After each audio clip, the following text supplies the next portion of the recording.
Master, this year at the Grand Competition of the continent, our disciples have once again secured first place. Chu Yuan exclaimed, kick them out. All of them out of the sect. Master, we cannot kick them out any longer. The disciples previously expelled have already established sanctuaries for cultivation. If we continue this way, our sect will monopolize all the sanctuaries on the continent. Chu Yuan responded, what? I merely wish to render my disciples useless. Why is everyone acting as if I am the one in the wrong? Chapter 1. The sovereign of the Wudao sect, Jin Wu Dongsheng. On the summit of Tianwu Mountain, a majestic and grand mountain gate stood tall. Above this gate, 3 characters were inscribed with a flourish, Wudao sect. Originally, there was no sect on Tianwu Mountain. Half a month ago, with a thunderous boom, the Wudao sect was born, unknown and unacknowledged, a sect devoid of rank, license, and inhabitants. On this day, beneath the mountain gate, stood 2 figures. Luo, this is the sacred ground of our sect, Wudao sect. Ascend from here, and you shall reach the main hall of the sect. You may explore the grounds and familiarize yourself with the various locations before proceeding to the back mountain palace to choose one for your residence. The speaker, appearing to be in his early 20s, donned a pristine white robe. His long hair dark as ink, his countenance handsome and ethereal, resembling a celestial being traversing the mortal realm. His name was Chu Yuan, the sovereign of the Wudao sect. As he spoke, another figure interjected. I shall obey Master's command. This individual, of similar age to Chu Yuan, possessed striking features and donned a flowing azure robe. Holding a long sword, his expression inscrutable, exuding an air of aloofness. His name was Ye Luo, the recently accepted disciple of Chu Yuan, and the sole disciple of the Wudao sect, the sect's elder brother. Chu Yuan glanced at his disciple, waved his hand, and softly uttered, go on. Ye Luo clasped his hands in greeting and said, Master, I shall take my leave now and return to pay my respects later. With that, he grasped his sword and ascended the mountain. As Chu Yuan observed Ye Luo's departing figure, the calm demeanor on his face vanished, replaced by a glimmer of joy. After half a month, I have finally found a disciple with such abysmally low talent. This was no easy feat, he murmured to himself. Images began to resurface in his mind. Chu Yuan was not originally from this world. He had traversed here through an unforeseen incident just half a month prior. This realm was not one ruled by mundanity, but rather a world teeming with gods, demons, and monsters, with myriad nations and sects, where the strong reigned supreme. It was known as the Divine Movement Continent. Like many of the vast throng of transmigrators, Chu Yuan possessed a system. However, his system was rather peculiar. Quietly, he summoned the system within his mind. A cerulean screen materialized, visible only to him. The most useless sect system in history. This system is dedicated to creating the most useless sect in history. Please, host, recruit disciples and render them useless to fulfill system objectives. Note, rendering a disciple useless will reward the host with a minor elevation in cultivation. Conversely, successfully cultivating a disciple will result in the host losing a level of major cultivation. Please do not misunderstand. Chu Yuan chose to disregard this segment. He continued to peruse the information. Personal panel host, Chu Yuan sect, Wudao sect cultivation, Yuaning stage, early phase. Current disciples, 1 note. Cultivation levels are classified as Qi refinement, foundation establishment, golden core, Yuaning, spirit transformation, and tribulation crossing. Note, the sect will undergo an evaluation each year to assess whether the host has rendered disciples useless or successful. All interpretative rights belong to the system. This was the peculiar system of Chu Yuan. As long as he rendered a disciple useless, he would receive an elevation in minor cultivation. In essence, by rendering 3 disciples useless, he could elevate his major cultivation level. Although the system was odd, it suited Chu Yuan perfectly. Forcing him to genuinely teach his disciples to succeed would be a daunting task. His cultivation and sect had been bestowed upon him as a grand gift from the system. He had never truly engaged in cultivation before. What could he possibly use to teach his disciples? Relying on the cultivation methods from the web novels of his past life? That would be a jest. Thus, Chu Yuan felt that rendering disciples useless was far more fitting. At least it was a role he could play effortlessly. After all, he had no intention of teaching his disciples. Half a month prior, upon arriving in this world and acquiring the system, he had descended the mountain in search of disciples. After a fortnight of searching, he finally stumbled upon Ye Luo, an individual with remarkably poor talent, whom he accepted as his disciple. In this realm, one's aptitude for cultivation was determined by their spiritual roots. Every individual possessed spiritual roots. Those with potent roots indicated superior aptitude and broader prospects, such as heavenly roots, 5-element roots, and roots of wind, rain, thunder, and lightning, all of which were considered strong. Conversely, weak roots denoted inferior aptitude, with the most common and weakest being the mundane roots, which every ordinary person possessed. Ye Luo, however, was quite different. He possessed no spiritual roots whatsoever, not even the mundane roots that ordinary folk had. Born without spiritual roots, he could not absorb spiritual energy, meaning he could not cultivate. The acceptance of such a disciple brought Chu Yuan immense delight. There was no need for him to teach him to become useless. The disciple was inherently so. With merely a year's time, he would achieve success. However, I must concoct some fabrications to stabilize this disciple's intentions, Chu Yuan pondered, stroking his chin. His successful recruitment of this disciple was due to his demonstration of strength and the assertion that he possessed the ability to remedy the disciple's inability to cultivate. This was how he managed to recruit such a hopeless disciple. If this disciple were to discover that he could not alleviate their cultivation woes and chose to leave, there would be no place for Chu Yuan to lament. As for forcibly detaining the disciple on the mountain, he had considered that possibility. But the system would not permit it. Such actions would be deemed violations. Thus, he could only devise a plan to keep the disciple on the mountain for a year. As long as he could retain the disciple for a year, after the sect's evaluation, that disciple could do as they pleased. I must deliberate on how to keep this disciple within the sect in any case. Buying a year's time is essential. Yes, I shall fabricate some teachings for this disciple to comprehend. If they fail to grasp them, I can only say their comprehension is lacking, and they cannot blame me. After all, I am a Yuaning master, my authority is paramount, and what I decree is rational. Chu Yuan nodded inwardly, finalizing his plan. Regardless of the circumstances, he was a formidable Yuaning master. To this disciple, who had never engaged in cultivation, he was a senior. How could the disciple contest what he asserted? Could they challenge their own lack of spiritual roots? Preposterous. In summary, he would spin tales and mislead the disciple. If such fabrications could lead to a disciple's success, he could swallow the mountain gate whole. Chu Yuan glanced up at the towering mountain gate, finding it amusing, shook his head, and with a light foot step, his figure transformed into a wisp of breeze, ascending the mountain. Chapter 2. The Master holds great expectations for you on the misty peaks of Tianwu Mountain, shrouded in ethereal clouds. Magnificent halls stand tall, exuding both an air of majesty and reverence, instilling in all who behold them a deep sense of awe, leaving no room for impudence. Ye Luo, sword in hand, wandered around the sect, eventually arriving at the spacious plaza outside the main hall. The sect was indeed vast. After 3 hours of walking, he found he had barely scratched the surface, rivaling even the Tianqing sect of the eastern state. The Divine Action continent is divided into several large states, and the territory of the Wudao sect lies within the eastern state. Numerous sects thrive in this region, with the Tianqing sect, located in the southern part of the eastern state, being the most prominent. Due to certain familial circumstances, he had once entered the Tianqing sect. He could ascertain that the Wudao sect was by no means inferior to the Tianqing sect, and in terms of the grandeur of its architecture, it even surpassed it. The only drawback was that the Wudao sect felt desolately quiet, almost as if it were devoid of life. Oh well, it truly was devoid of life. He was the only one present. This was decidedly odd. How could a sect that was not weaker than the Tianqing sect remain obscure? Moreover, he had witnessed his master's formidable power. Even some elders of the Tianqing sect paled in comparison. Though he was unaware of his master's true realm, it was clear that he was an extraordinary powerhouse, and such a figure remained unknown in the eastern state, which defied logic.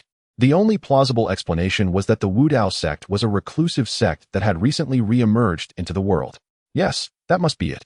Ye Luo's eyes sparkled with determination as he gripped his sword. If he were indeed to join a hidden sect, then his inability to cultivate would surely be resolved. Every hidden sect is shrouded in mystery and possesses immense strength, and he was untroubled, confident that the sect would address his cultivation issues. Most importantly, his master had promised to assist him in overcoming his cultivation barriers. This assurance was what comforted him most. Surely his master would not deceive him? Surely not. Who would believe that his master would lead him astray? It was preposterous. Luo, a voice as ethereal as a breeze floated through the air, both distant and near, elusive and constant.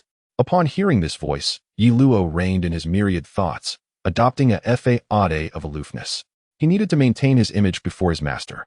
After a moment, Chu Yuan descended from the heavens, walking on clouds, his robes fluttering and long hair dancing in the wind, resembling an otherworldly immortal, which stirred envy in Ye Luo's heart. To cultivate and achieve immortality, how many aspire to such a dream? The opportunity lay before him. He must seize it and cultivate diligently to become an extraordinary immortal, thereby honoring his master. Master. Ye Luo bowed deeply to Chu Yuan, displaying utmost respect. Chu Yuan nodded nonchalantly, casually remarking, Luo, have you found a suitable chamber? If not, I can personally guide you in your search. Upon hearing this, Ye Luo quickly replied, I dare not trouble you, master. I have already found a suitable chamber. However, seeing the vastness of the sect has filled me with emotion. I yearn to cultivate and explore the expanse of the sect. Thus, he earnestly beseeched his master to help him overcome his inability to cultivate. At this, Chu Yuan was momentarily taken aback. He had initially intended to offer Ye Luo a month-long tour of the sect, postponing the matter. But this boy, right out of the gate, asked to cultivate. Fortunately, the lad lacked spiritual roots and could not cultivate. Otherwise, such diligence might have thwarted his grand plan. Very well, Chu Yuan thought. Since this boy was not interested in a month-long tour, he would have to activate the backup plan, deceit. Chu Yuan maintained a calm demeanor, turning away to face the sky, saying nothing. Ye Luo observed his master's demeanor and gazed up at the heavens. The sun shone fiercely, its rays blinding. Unable to withstand it, Ye Luo quickly lowered his head. The midday sun was too glaring. He turned back to Chu Yuan, only to find him staring at the sun.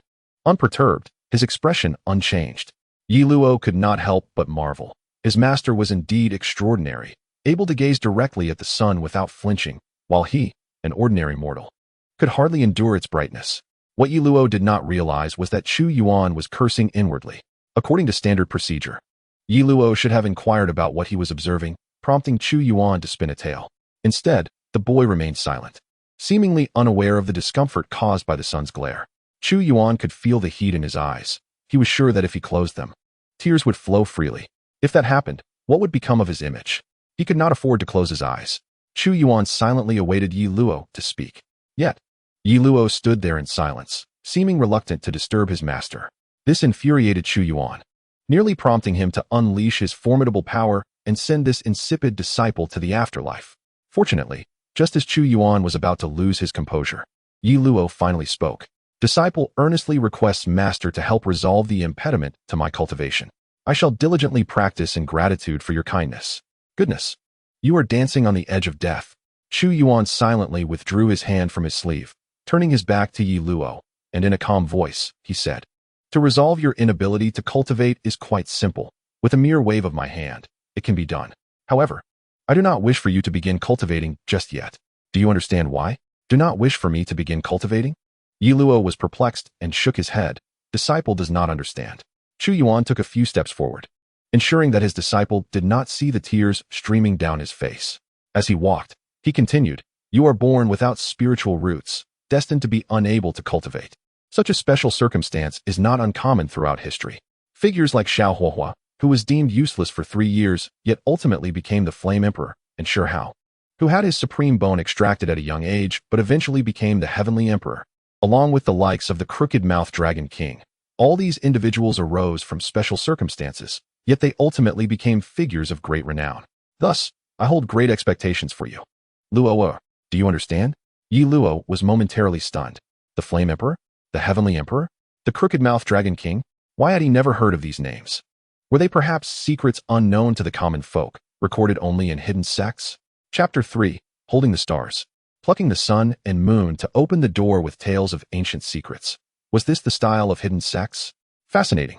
Ye Luo regained his composure, bowed respectfully, and said, Master, I do not fully comprehend, but I know that you must have my best interests at heart. Please, enlighten me on what I should do. Upon hearing this, Chu Yuan's eyes brightened. Now this disciple shows promise. He spoke with an air of nonchalance. Since you are my first disciple, I shall naturally guide you on your path. Let us first establish a 1-year plan for enlightenment. Spend a year in contemplation, and thereafter, I shall teach you the next steps. Yes, let it be 1 year of seeking understanding. After a year, the sect will assess your progress, regardless of how much you have comprehended. Ye Luo's face was etched with confusion as he inquired, May I ask, Master, what does it mean to seek enlightenment? Chu Yuan, prepared with a well-rehearsed response, replied calmly, The concept of the Tao is intricate, perhaps beyond your current grasp.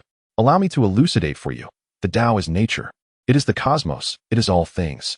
The Tao gives rise to one. 1 begets 2, 2 gives birth to 3, and 3 engenders all things. Ui. And all living beings exist within the Tao. Do you understand, Luo? If you comprehend it, then I concede my defeat. For I myself do not grasp it entirely. The pinnacle of deception is to mislead oneself to the point of confusion. Observing Ye Luo's bewildered expression, Chu Yuan felt a sense of satisfaction. Ye Luo stood there, seemingly lost in thought, reflecting on Chu Yuan's words. After a long pause, he performed a respectful bow and asked, "Might I inquire, Master, how does one seek enlightenment?"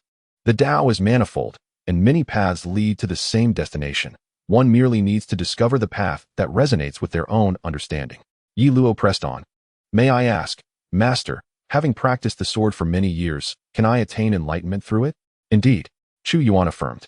Ye Luo continued, "What, then, is the way of the sword? The essence of your swordsmanship is your own understanding. Whatever you perceive your sword's way to be, that is what it is." Ye Luo, eager for knowledge, asked, "How shall I seek this understanding?" "Bring forth your sword, and I shall demonstrate. The rest depends upon your own comprehension." Chu Yuan felt overwhelmed by the questions, fearing that if the inquiries continued, his facade would be exposed. His knowledge was limited, and delving deeper would inevitably reveal his shortcomings. Upon hearing this, Ye Luo presented his sword. Chu Yuan took it, unsheathing it. His gaze fell upon the blade, which gleamed with a cold light, exuding an aura of sharpness, truly a fine sword. Stealing a glance at Ye Luo's expectant eyes, he paused. Did he even know how to wield a sword? He had traversed this world for merely half a month. His swordsmanship was negligible. Yet, his intention was to deceive this disciple. It mattered not whether he could wield a sword. With a flicker of magic, he could appear impressive.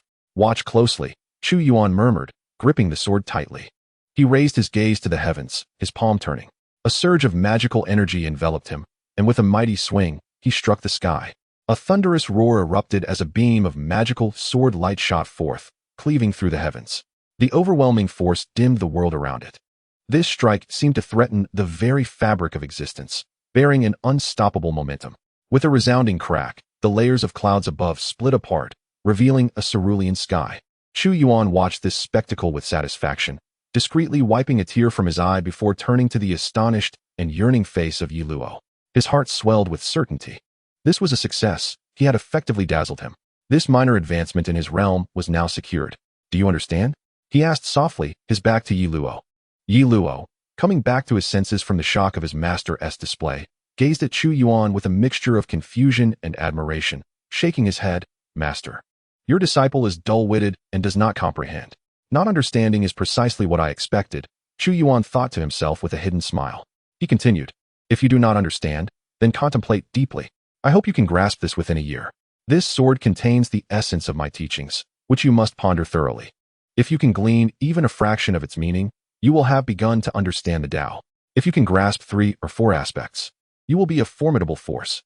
Should you unravel 5 or 6, the world will be your oyster." Boasting without consequence, he was adept at this art.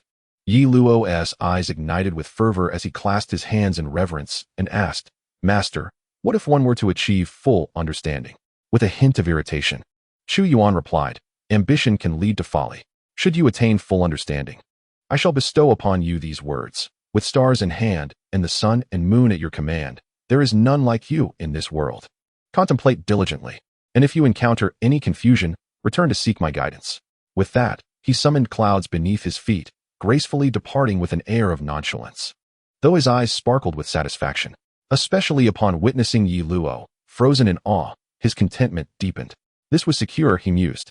In mere moments, he had left the grand hall. The speed of a nascent soul cultivator was not to be underestimated. Within a few minutes, Chu Yuan found himself atop a secluded cliff outside the Wu Dao sect. This place should suffice for concealment. That inept disciple would surely not discover him here. He had successfully dazzled Ye Luo. Now, the objective was to buy time. The longer he could prolong this, the better. Hence, he had come to this secluded spot. He believed that after a period of contemplation, Ye Luo would realize he had made no progress and would inevitably seek him out. After all, he had casually mentioned that if there were any uncertainties, they could discuss them further. But should Ye Luo come to inquire, how would he respond? He was not a genuine cultivator. How could he possibly address those questions? Thus, he had retreated to the cliff, confident that Ye Luo would not find him, allowing him to stall for additional time. This was a tactical retreat. "I am truly clever," he thought, as he settled down on a large stone. basking in the sun and dozing off. Meanwhile, Ye Luo, having absorbed Chu Yuan's words, was engulfed in profound shock. With stars in hand, and the sun and moon at your command, there is none like you in this world. Such audacity. Was this the true essence of his master? Was this the genuine power of a hidden sect? He felt a surge of admiration. With such a master to guide him, he could not afford to squander this opportunity. He was determined to seek enlightenment. Seated cross-legged, Ye Luo gazed skyward, his eyes wide open, fixated on the parted clouds, yearning to extract some wisdom from the scene. Time slipped by as he remained in contemplation. 1 hour, 2 hours. When hunger struck, he took out provisions. When thirst arose, he sipped from his water flask. Thus, time passed slowly. As the golden sun descended and the crescent moon ascended, the cycle repeated. Chapter 4. Master, I understand. In the blink of an eye, several days had elapsed. Wu Dao Sect, Grand Hall Square. Ye Luo had been seated in meditation for several days, continuously gazing skyward, striving to grasp the Tao left by Chu Yuan. Yet, he had made no progress, not even the slightest hint of insight. Ye Luo could endure a few days of monotony, but as time dragged on without any revelations, he began to feel restless. After all, he was still a mortal and had not truly embarked on the path of cultivation. His patience was limited. Days without understanding had left him feeling increasingly agitated. As Ye Luo could no longer contain his desire to seek counsel from his esteemed master, an extraordinary phenomenon suddenly manifested. Just as he was about to rise, a tremor surged through his mind, and clarity washed over his heart. When he opened his eyes once more, the world around him had transformed entirely. Everything seemed to follow a discernible order.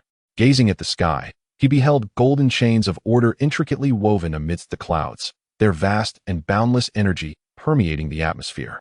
Facing these chains felt akin to confronting the very essence of the cosmos. A profound sense of awe and insignificance enveloped him. Ye Luo's eyes widened in disbelief.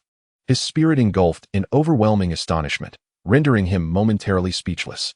Suddenly, amid his daze, the chains of order vanished from the sky, leaving only one that descended directly, piercing between Ye Luo's brows. In that instant, he shuddered and quietly closed his eyes. Within his mind, enigmatic and arcane golden symbols materialized, each brimming with profound mystery. Ye Luo gazed at these symbols, utterly perplexed, unable to comprehend even a single one. Yet, a voice inexplicably resonated in his ears, cold and ethereal, as if emanating from the very fabric of the universe. This voice elucidated the meanings of the golden symbols. As Ye Luo absorbed the teachings, he found himself engulfed in a moment of enlightenment. The essence of each golden symbol was revealed to him, allowing him to listen and absorb their wisdom. While these symbols did not elevate his realm, they subtly fortified his foundation and elevated his state of mind. After 3 full hours had passed, as the sun began its descent, Ye Luo slowly awakened from his reverie. Was this the path left by his master? Indeed, his master was an unparalleled powerhouse. And the undaunted sect must be a formidable hidden sect. Gazing at his hands, Ye Luo felt an overwhelming surge of emotion. He was acutely aware of his transformation. Although he had yet to embark on the path of cultivation, he now faced the realm of qi refinement without trepidation. Most importantly, having grasped the essence of those golden symbols, he understood what the Tao truly was. A cultivator refines qi into their body, establishes a foundation over 100 days, forms a golden pill, and then transcends into an infant state. From there, one must comprehend their own Tao, transforming the infant into a deity. Realizing the Tao is a necessity only when breaking through to the divine transformation realm. Yet here he was, having not yet reached the qi refinement stage, already traversing the path towards divine transformation. This was undoubtedly his master's intent, to forge an unparalleled foundation for him, prompting him to grasp the Tao ahead of time. As these thoughts swirled in his mind, curiosity gnawed at him. What realm did his master inhabit? How could one so effortlessly forge an unparalleled foundation for him? If he could overcome the challenges of cultivation, his master must at least be a formidable entity of the divine transformation realm. But no, to achieve such feats with ease, he must be an extraordinary powerhouse of the tribulation crossing realm. His master was likely a transcendent being of the tribulation crossing realm. His thoughts raced, and his breath quickened. The tribulation crossing realm, the pinnacle of existence on the continent. Beyond that lay ascension to immortality, and his master was likely one such being. With a master of the tribulation crossing realm, he could stride through life with confidence, unbothered by the world around him. If his master ascended to immortality, who would dare to challenge him? No ascension. Suddenly, Ye Luo's eyes widened in realization. He understood why the Undaunted Sect, such a hidden and prestigious sect, was so desolate. It was due to ascension. The Undaunted Sect had likely been concealed since ancient times. Its members must have ascended, leading to its current desolation. His master, it seemed, was on the verge of ascension, concerned that no one would inherit the sect upon his departure, thus choosing to take him on as a disciple. With this understanding, everything fell into place. "Master, I comprehend," Ye Luo exclaimed, filled with excitement as he rose to seek out Chu Yuan, eager to convey his newfound understanding. However, after searching half the sect, he could not locate his master. Finally, he resigned himself, thinking that perhaps his master wished for him to remain calm and reflective. So he resumed his meditative contemplation. Meanwhile, as Ye Luo leapt about in search of Chu Yuan, the latter took notice, albeit only to an extent. He was unaware of Ye Luo's enlightenment, as such realizations were accessible only to those of the divine transformation realm. As a mere nascent soul cultivator, he could not perceive it. He merely recognized that Ye Luo was looking for him, understanding that the impetuous lad would inevitably seek him out. Thankfully, he had foreseen this and had retreated to the rear. A faint smile graced Chu Yuan's otherwise expressionless face. Everything was within his control. Without unforeseen circumstances, by next year, he would at least be a mid-stage nascent soul powerhouse. Moreover, he would not stop there. In the future, he would undoubtedly become a formidable figure. If this followed the narrative of a novel, he would be the protagonist destined for greatness. If he were indeed such a protagonist, what would the title of the novel be? From Nascent Soul to Invincible? Chu Yuan mused. Suddenly, he glanced towards the base of Tianwu Mountain.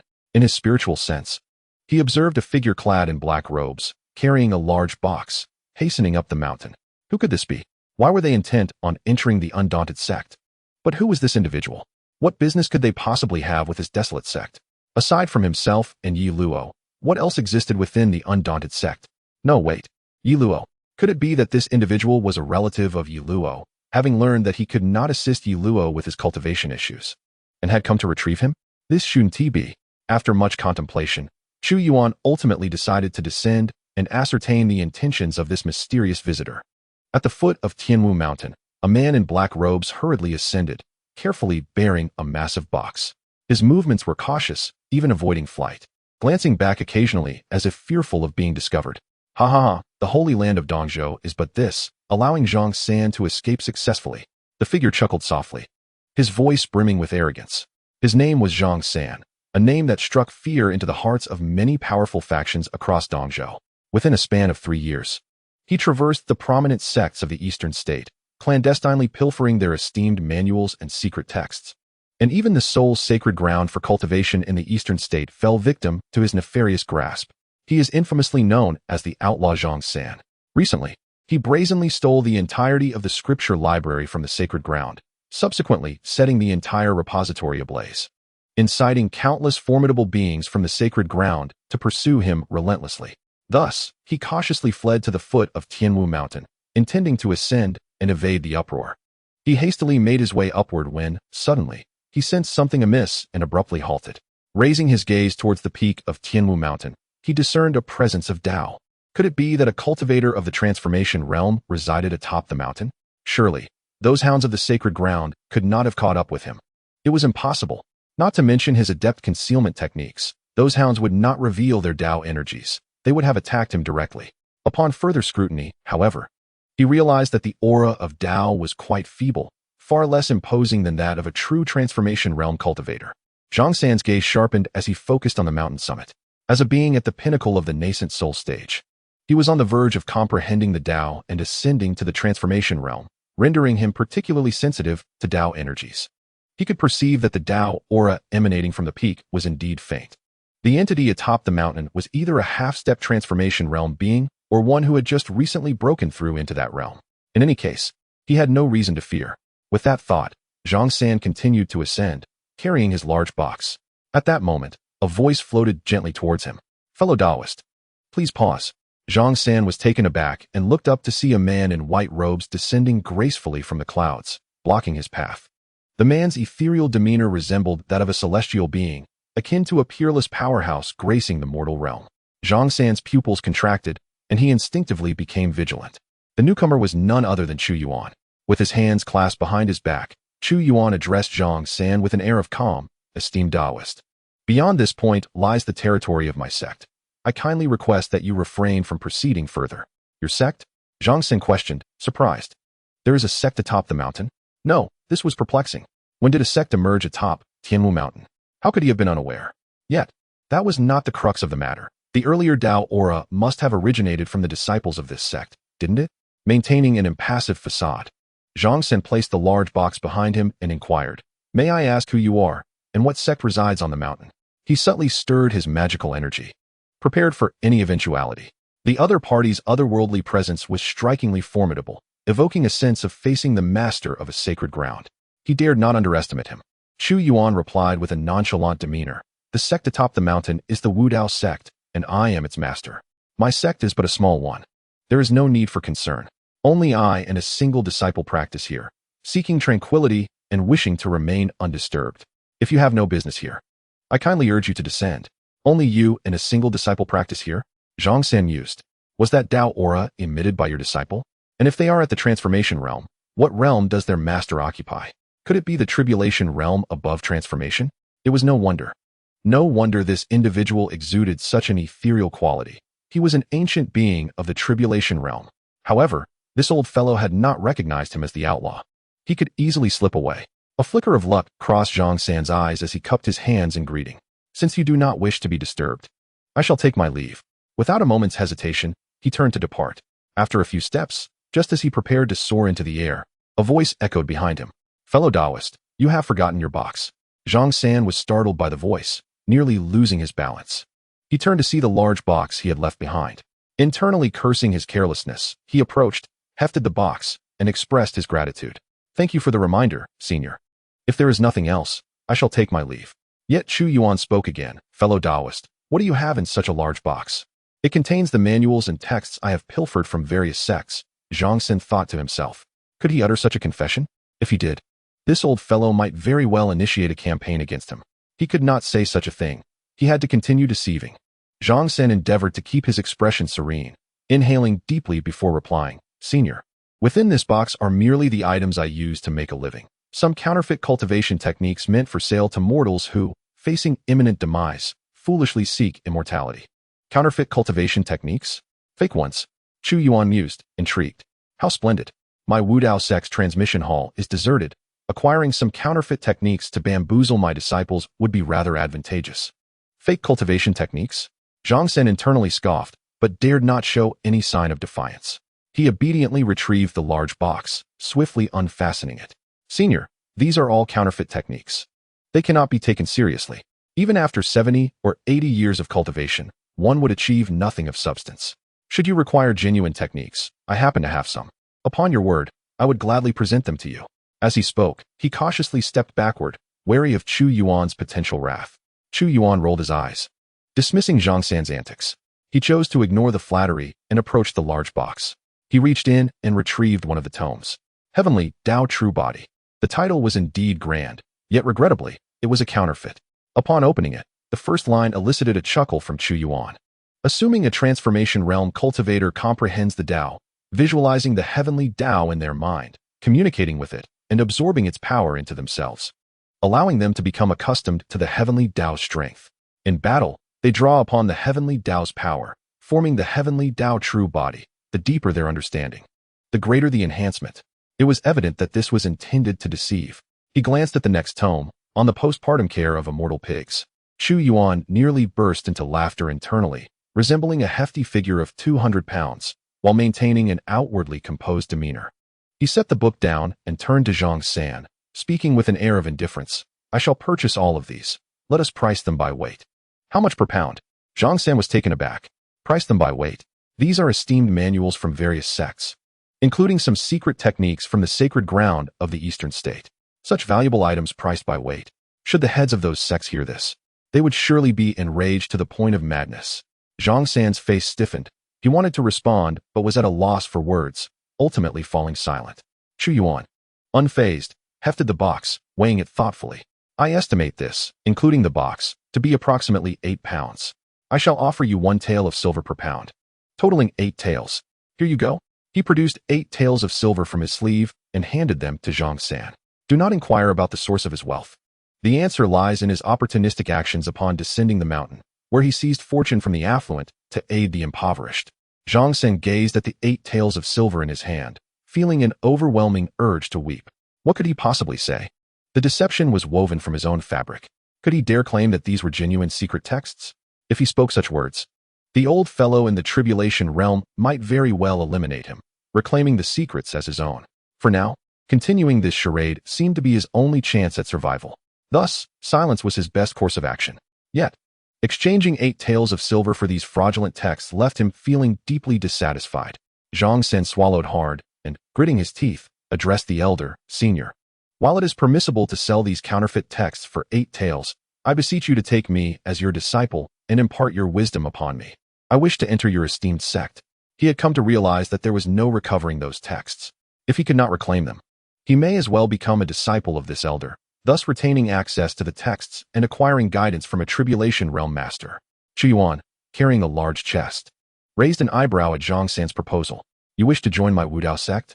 Might I ask if you possess a spiritual root? Spiritual root? Upon hearing this, Zhang San patted his chest, pride illuminating his face. I report to you, esteemed elder, that I am of the wind spiritual root. The wind spiritual root is among the more potent varieties. Those endowed with such roots are invariably gifted individuals. He recalled the astonishment that ensued when his spiritual root was revealed during the testing years ago, with numerous sects vying for his allegiance. He firmly believed that once he disclosed his spiritual root, the elder would surely take a keen interest in him. Yes, he was convinced, utterly certain, that it would be so. And if it were not? Should that be the case, he would immediately devour the tree beside him whole, without a second thought. Just as Zhang San readied himself to prostrate and pledge himself as a disciple, Chu Yuan calmly replied, My friend, I regret to inform you that my Wudao sect only accepts those without spiritual roots. We do not accept those who possess them. You may return to the mountain. With that, he hoisted the chest and swiftly ascended into the clouds, departing towards the rear mountain. Zhang San. Elder, this is not right. I had envisioned the entire process, and you leave just like that? As he watched Chu Yuan's figure fade away, he could only mentally curse the abruptness of the encounter. In the rear mountain, Chu Yuan returned with the large chest. His immediate focus was not to place the counterfeit cultivation texts in the scripture hall, but rather to examine the grand formation diagram of the Wudao sect's mountain protection array. He recalled that the array possessed the ability to conceal the sect. Indeed, he planned to shroud the Wudao sect from view. Fortunately, this time it was merely a passerby selling fake books. What if next time his disciple Ye Luo's family truly arrived to take him away? No, he must ensure Ye Luo stays for a year. Thus, concealing the Wudao sect was imperative. This way, no one could find it, and Ye Luo could remain undisturbed on the mountain for a year. After pondering the formation diagram for some time, Chu Yuan finally comprehended how to operate it. By channeling his spiritual energy into the diagram, it immediately radiated with golden light, soaring from his hand and vanishing into the void. Wudao sect, the mountain protection array, the concealment array is now activated. Should anyone stand outside Tianwu Mountain at this moment, they would witness wisps of mist enveloping the entire mountain. This fog gradually obscured the true visage of Tianwu Mountain, rendering it invisible to onlookers. As the mist fully enveloped the mountain, a curious phenomenon occurred. Tianwu Mountain vanished. This was not a genuine disappearance, but rather shrouded by mist. It seemed to cease existing in the eyes of others. One would instinctively overlook its presence, perceiving merely a dense clouded expanse. However, within Tianwu Mountain, the scenery outside remained vividly clear. Chu Yuan was immensely pleased with this concealment array. After establishing the hidden array, Chu Yuan discreetly deposited the counterfeit texts into the scripture hall and sent a message to Ye Luo without revealing his own presence. Revealing himself? That was out of the question. He needed to remain hidden. The goal was to keep Ye Luo from finding him for as long as possible. If the delay became untenable, he could continue to weave his deception. In the Grand Hall Plaza, Ye Luo sat cross-legged, immersed in contemplation. He lost track of time. Finally, he opened his eyes and exhaled. His master truly was an unparalleled powerhouse. Ye Luo felt the profound effects of the golden runes, which were continuously fortifying his physical body and nourishing his soul. Though he had yet to cultivate, he was already no weaker than those in the Qi refinement stage. Moreover, based on his recent insights, these golden runes were merely the tip of the iceberg of the Tao. The myriad chains he had glimpsed in the heavens were the true essence of the Tao. Having grasped but a fragment, he had already reaped tremendous benefits. If he could comprehend all those myriad chains, he would undoubtedly attain the heights his master had described. capable of grasping the stars and eclipsing the sun, a being unmatched in the world. He thought to himself, a little sustenance, and I shall continue my pursuit of enlightenment, striving to fulfill my master's instructions within the year, so as not to disappoint him. As Ye Luo prepared to retrieve some provisions to satiate his hunger before resuming his meditation, a voice suddenly resonated in his ears, invigorating his spirit. My master says I may visit the scripture hall when I have the time. The scripture hall, by its name, seemed to be a place for imparting techniques and secrets. Hadn't his master instructed him to contemplate for a year before addressing his lack of a spiritual root? Why then was he being summoned to the scripture hall now?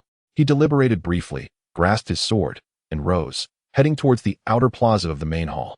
Uncertain of the scripture hall's location, he could only wander about in search of it. Chapter 7.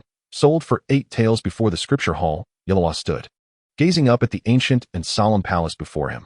A sense of reverence welled up within him, particularly upon seeing the 3 grand characters inscribed above the palace entrance, scripture hall, which left him feeling unsteady. From those 3 characters, he perceived a myriad of scenes encompassing life, death, illusion, and the vast cosmos, which stirred profound emotions within him. He marveled at the extraordinary nature of the sect and felt fortunate to be a part of such a hidden order. With these thoughts, he straightened his attire and stepped into the scripture hall. Upon entering, he beheld rows of stone platforms, 9 in total, each hosting 9 stone tablets, each inscribed with a text of cultivation. Is anyone here? Ye Luo softly called out. His voice echoed, yet no response came. Generally speaking, places like the Dharma Hall, which serve as repositories for sacred texts and teachings, are typically of great significance to sects, often guarded by formidable individuals. However, the Dharma Hall of the Wu sect appears desolate and silent, devoid of any presence. This only reinforces Ye Luo's conviction that the strong of the Wu sect must have ascended. His master is also on the verge of ascension, which is why he emerged to take him as a disciple. The intention was to entrust the Wu sect to him once he had matured, allowing his master to ascend to immortality. He cannot betray his master's expectations. He must diligently cultivate and comprehend the Tao, aspiring to become a powerful figure in due course. In that moment, he imagined the look of satisfaction that would grace his master's face. As Ye Luo contemplated this, his resolve intensified. He intended to pick up the sacred texts on the stone platform for examination. His gaze inadvertently drifted to a corner, where he noticed a heap of books. Instinctively, he walked over and picked one up. The Azure Dragon Body Refinement Technique. He had heard of this. Ye Luo hailed from a family in a medium-sized city, which was under the jurisdiction of a formidable sect known as the Azure Dragon Dao sect. The foundational technique of the Azure Dragon Dao sect was none other than the Azure Dragon Body Refinement Technique. How could such a significant technique of the Azure Dragon sect end up in the Dharma Hall of the Wu sect, discarded like refuse? Is this what it means to be a hidden sect? Ye Luo felt a surge of excitement and set the book down, turning his attention to the other tomes in the corner. To his astonishment, he found more treasures. The Withered Tree Blossoms Again technique. Wasn't this the closely guarded secret of the Springwood sect? The Sword Classic of Annihilation. The strongest sword technique of the Soul Sword sect in the Eastern Province. The Demon Spirit Incantation, a spell from a demonic sect. He realized that all these were techniques from major sects, most of them either forbidden secrets or foundational techniques of those sections.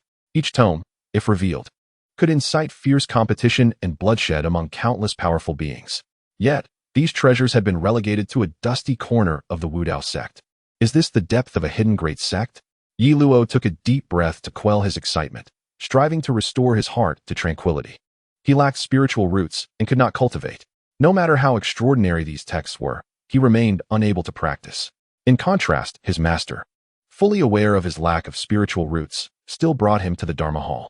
Perhaps this was intended to temper his resolve, to ensure he would remain unfazed by future revelations. He must not be overly excited. He was destined to inherit the Wu sect. Ye Luo composed himself and resumed his examination of the books in the corner, disregarding those focused on cultivation. After a prolonged search, he stumbled upon an intriguing volume, Chronicles of Ancient Secrets. What was this?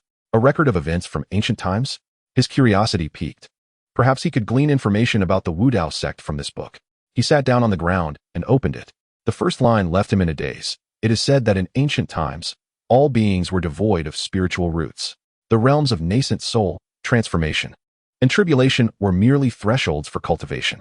However, due to a cataclysmic change in the heavens and the earth, the depletion of spiritual energy led the heavenly Tao to impose spiritual roots upon humanity, thereby restricting their cultivation speed to prevent the exhaustion of spiritual energy. Ye Luo's heart trembled as if he had grasped some profound truth, hastily flipping through the pages, unwilling to miss a single word. Meanwhile, in the eastern province, within the borders of the Lin Kingdom, a chase unfolded in a city.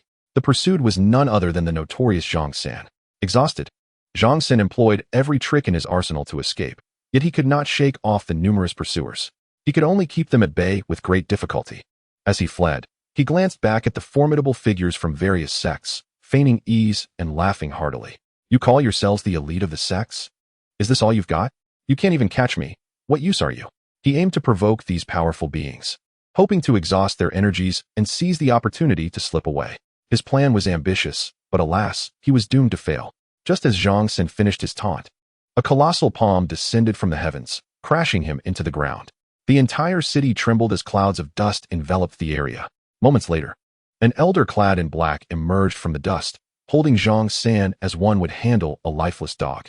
The elder tossed Zhang San to the ground, and the powerful figures from various sects gathered around, eager to speak. The black-clad elder waved his hand, signaling for silence, and approached Zhang San, rasping, "Speak, you outlaw. Where are the techniques of my sacred land and those of the various sects? Speak, and I may grant you a swift death."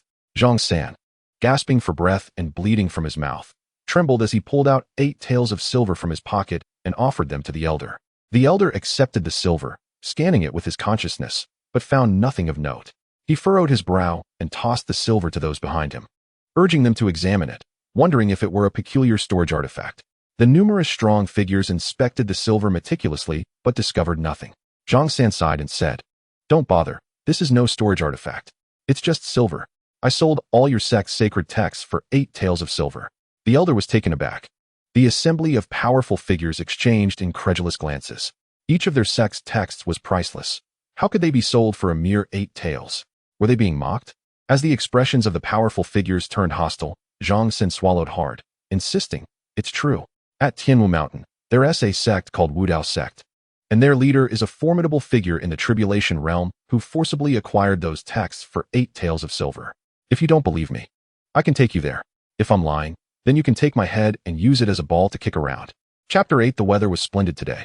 In the Dharma Hall, Ye Luo sat in the corner, clutching a book, his eyes shimmering with brilliance. Through the ancient secrets recorded in this tome, he had begun to grasp the nature of his own situation. In ancient times, humans were born without spiritual roots, and the emergence of spiritual roots was a form of bondage imposed by the heavens upon humanity. Furthermore, the book posited a hypothesis.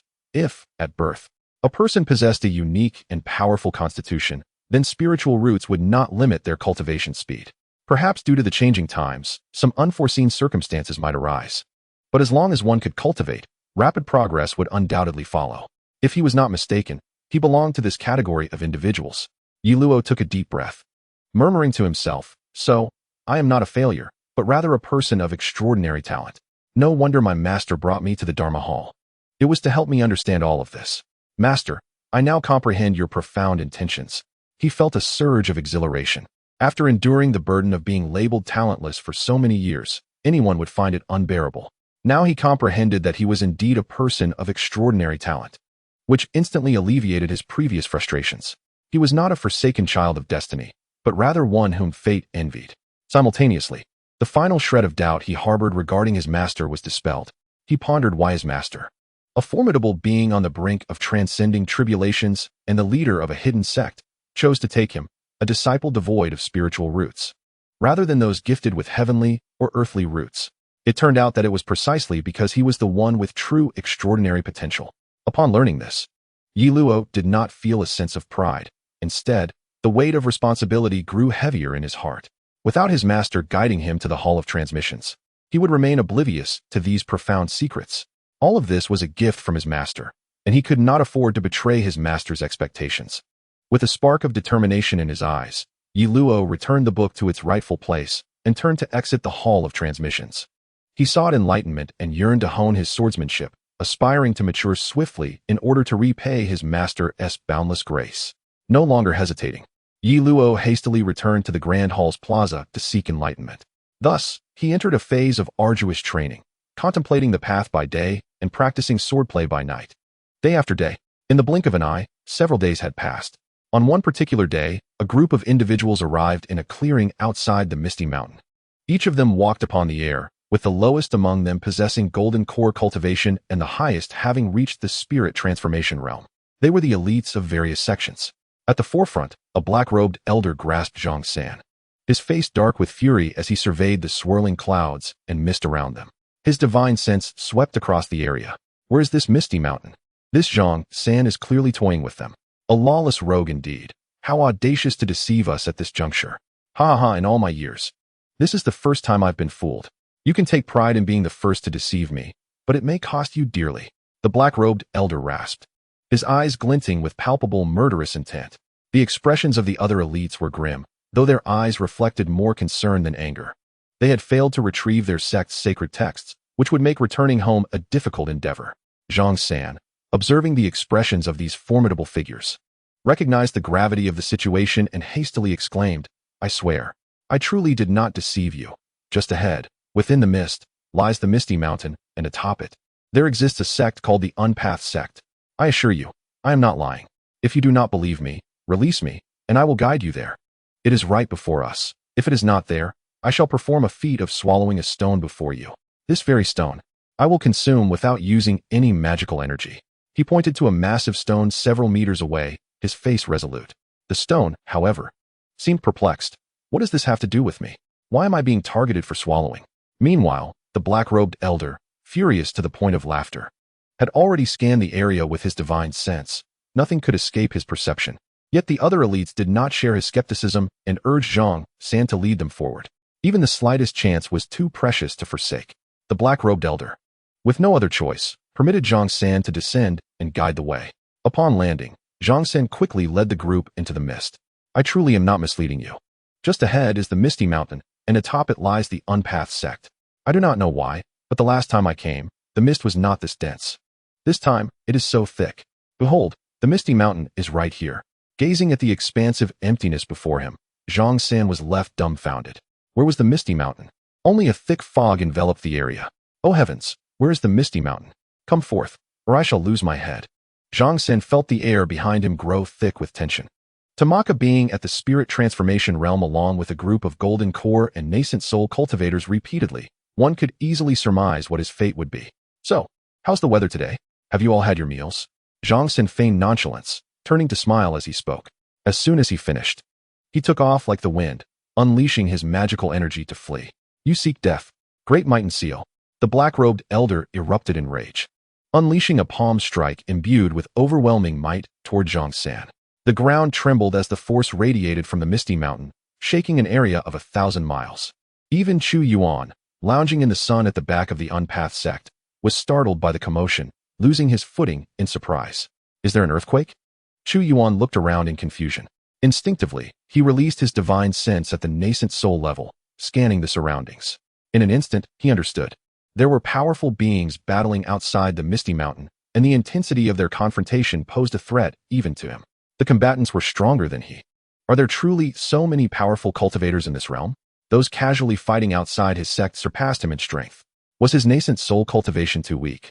A year later, relying on the tutelage of the inept Ye Luo, he could only elevate to the mid-nascent soul stage. It seemed rather weak. He could not afford to remain so idle. He must seek out more disciples. By failing one disciple, he could ascend a minor realm. By failing 3, a major one. If he could teach 12 or 20, he would become invincible. Ascending from nascent soul to invincibility was no mere jest. Yes, he must recruit more disciples. Since Ye Luo's situation was stable, he could confidently seek new disciples without concern. Scanning with his divine sense, he soon spotted Ye Luo meditating in the Grand Hall's plaza, and a smile graced his lips. This disciple was truly delightful, easily swayed. As for enlightenment, if you manage to uncover anything significant, I shall kneel and call you grandfather. Chapter 9. When rewarded within the Eastern State, the skies were clear and blue. Countless sects and powers thrived in the Eastern State, with the 9th-rank sects being the lowest and the 1st-rank sects the highest. Beyond these stood the sole holy land of the Eastern State. The power that overshadowed all sects within the Eastern State was without rank, the holy land known as the Qian Emperor Dao sect. At this very moment, within the Grand Hall of the Qian Emperor Dao sect, dozens of elders gathered, their expressions grim. Our sect's unparalleled legacy has suffered a rupture. Several key techniques have been stolen. Although some disciples have managed to compile and return certain techniques, several obscure, yet crucial ones remain unaccounted for. Throughout history, how many holy lands have fallen due to the severance of their legacies? Our Qian Emperor Dao sect must not follow the same path. The sect leader is in seclusion. What shall we do? Do not worry. We shall await the return of the Grand Elder. He has gone to capture that lawless rogue, Zhang San. Just then, a figure flew into the Grand Hall. It was none other than the black-robed elder, the Grand Elder of the Qian Emperor Dao sect. The gathered elders promptly rose in salute. Grand Elder. The black-robed elder waved his hand dismissively, signaling them to be seated. Observing the expressions of the elders ready to inquire, he took the initiative to speak first. Although the techniques had yet to be recovered, Zhang San had been captured and was now imprisoned. I have already consulted the sect leader regarding this matter, and he will handle it personally later. As for the specifics of what transpired, let me recount it for you. The Grand Elder meticulously elaborated on Zhang San's assertions and the entire sequence of events. Upon hearing this, the elders were filled with indignation. This lawless rogue truly believed himself to be of great significance, daring to mock the Grand Elder. Such an offense deserves the gravest punishment. How could he dare to toy with the Grand Elder? The Grand Elder, noticing that the focus of the crowd was on his humiliation, felt a wave of frustration wash over him. This is a serious matter, he thought. Is this really what you all choose to concentrate on? Moments ago, you were all grim-faced, and now you appear so calm.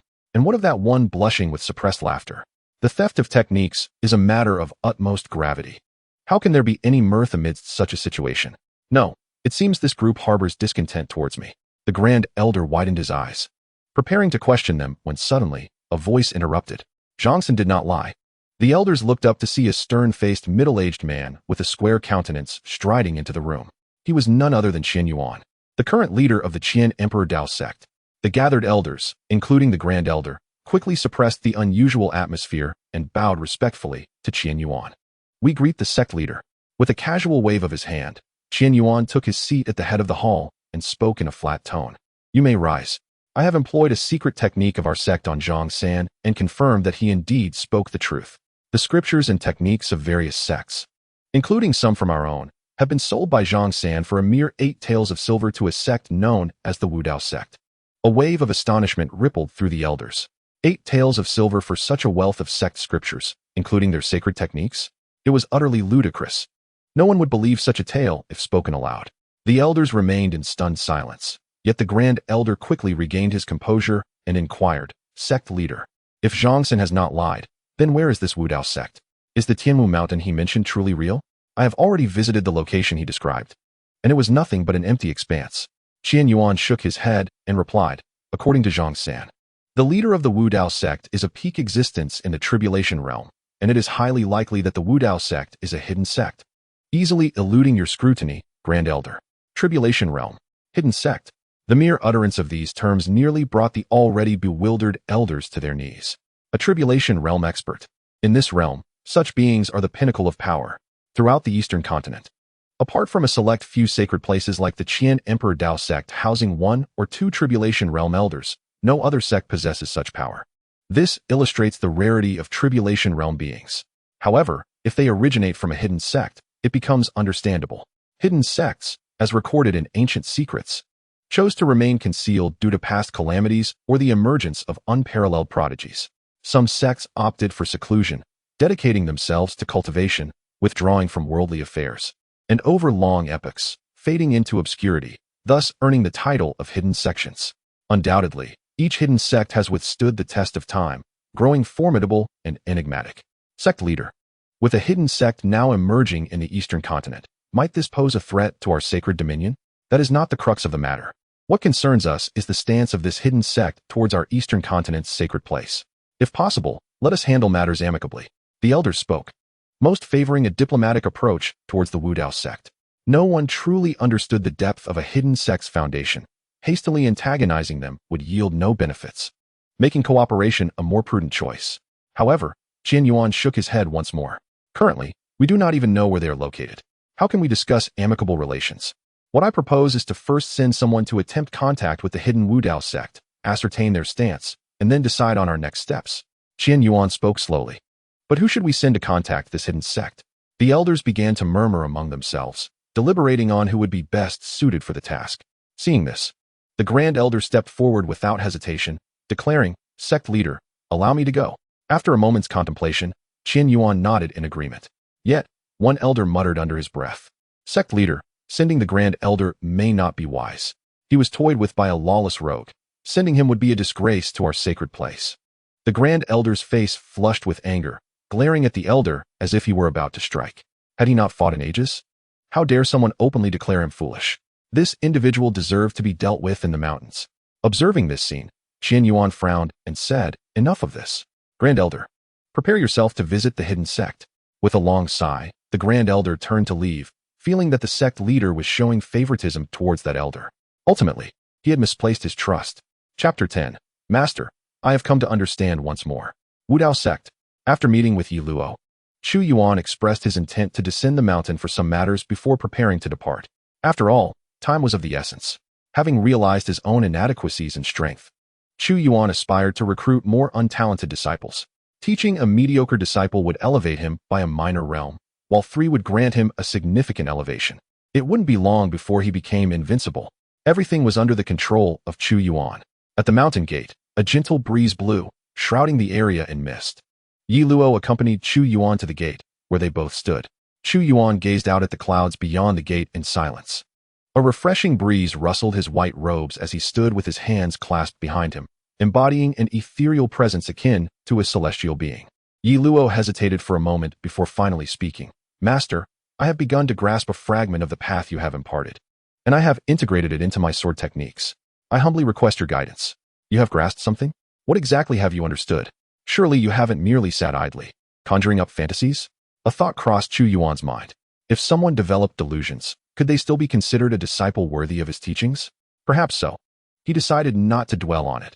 Having delusions might prevent them from feeling inadequate. With this thought, Chu Yuan felt a sense of relief. He smiled slightly and said, "There is no need for such concern.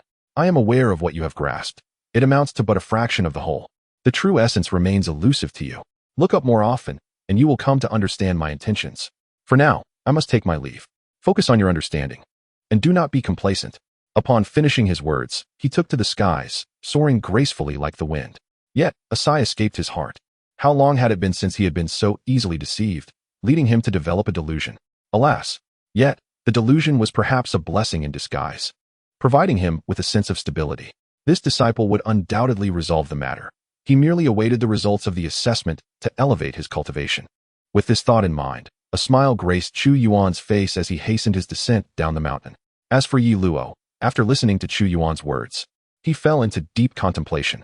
There was no room for doubt regarding his master's words. Thus, he pondered over them earnestly. Had his understanding amounted to merely 1 part in 10,000?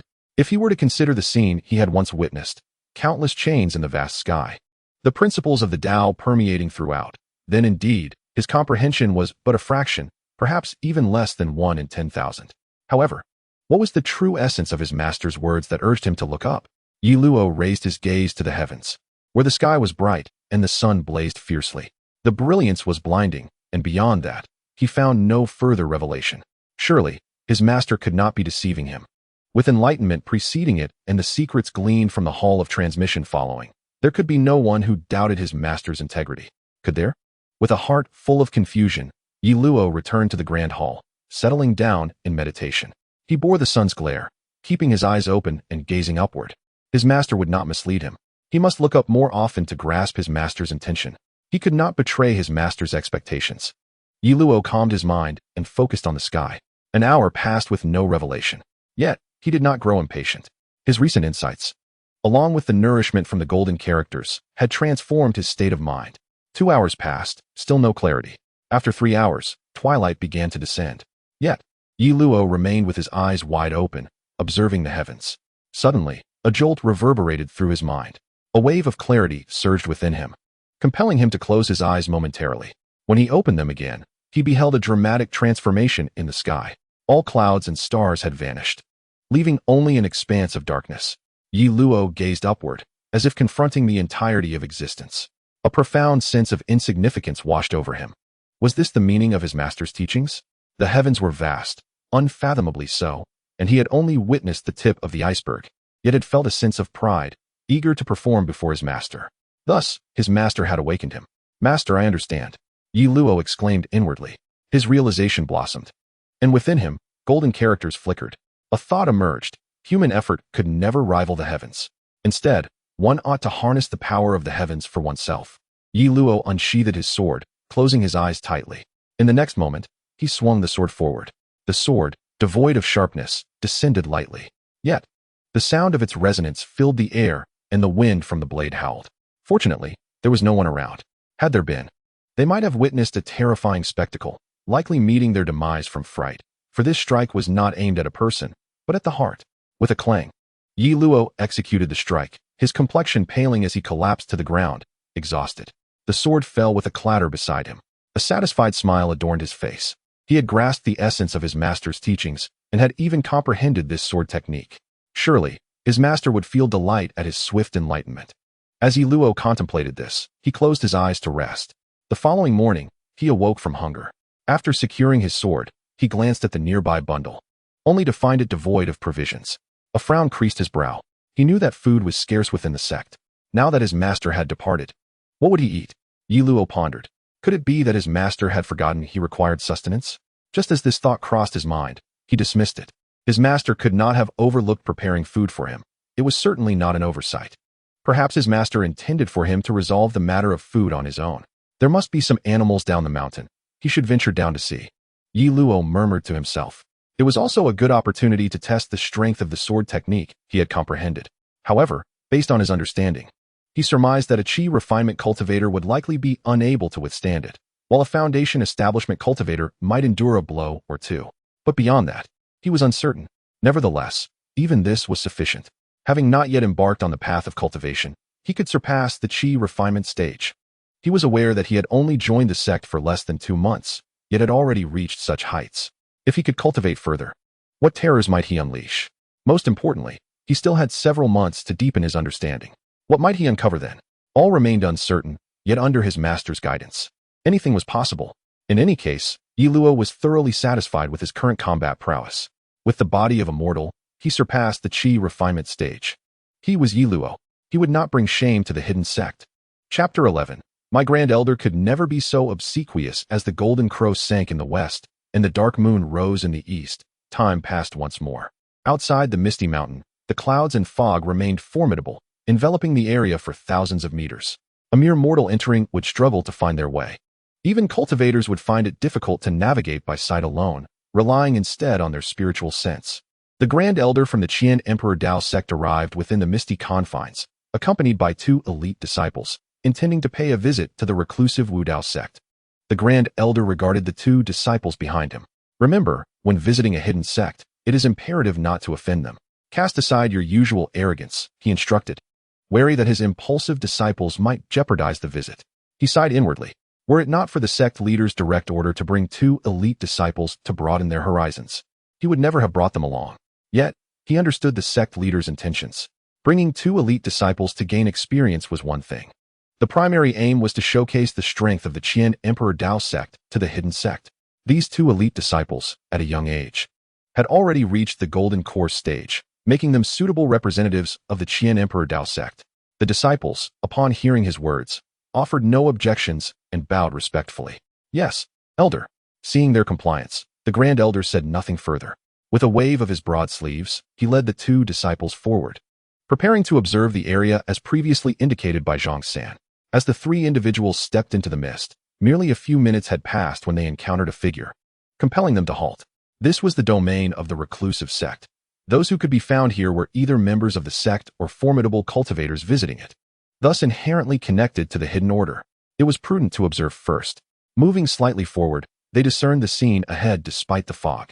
A figure stood in confrontation with a magnificent striped tiger. Upon closer inspection, the figure revealed itself to be a young man, clad in a flowing azure robe, wielding a long sword, exuding an air of aloofness akin to an unparalleled sword immortal. Yet, any cultivator could see that he was but a mortal. Turning their attention to the striped tiger, it was a massive creature, measuring 6 to 7 meters in length, radiating a palpable aura of menace. Its eyes, filled with bloodlust, also glimmered with a hint of intelligence. Possessing such awareness marked it as a demon, even if its intellect was scarce. Its classification as a demon could not be dismissed lightly. Those that crossed into the realm of demons were no longer mere beasts. Even a typical chi refining cultivator would meet their demise against a minor demon. Even foundational cultivators had to tread carefully. This mortal, encountering such a demon tiger, surely faced dire peril. The Grand Elder had initially intended to disregard the situation. The realms of immortals and mortals were distinct. Once one entered the path of cultivation, they were no longer concerned with mundane affairs. However, the occurrence of a demon attack within the sect's territory was unacceptable. Just as the Grand Elder prepared to intervene and eliminate the tiger, the young man suddenly drew his sword. With a single strike, a brilliant flash of sword light surged forth, accompanied by a resounding clash that echoed in the ears of the three onlookers, disrupting their very hearts. The vast sky seemed to collapse, and the ground shattered beneath them. In that moment, a profound sense of insignificance and helplessness enveloped them. As the heavens tilted and the earth crumbled, they could only watch in horror as their lives hung in the balance. The Grand Elder, a being of the transformation stage, instantly recognized the anomaly and shouted in command. In an instant, the chaotic scene dissipated like a mirage. The sky remained unchanged, and the earth stood firm, everything appearing as though it were but an illusion. He waved his hands, channeling his spiritual power to awaken his two disciples. With a thud, the two disciples regained consciousness. Trembling and drenched in sweat, collapsing to the ground, unable to collect themselves for some time. Moments later, they looked up at the Grand Elder in terror. "Elder, what just happened? We have shamed the Dao sect." The Grand Elder waved his hand, his expression grave.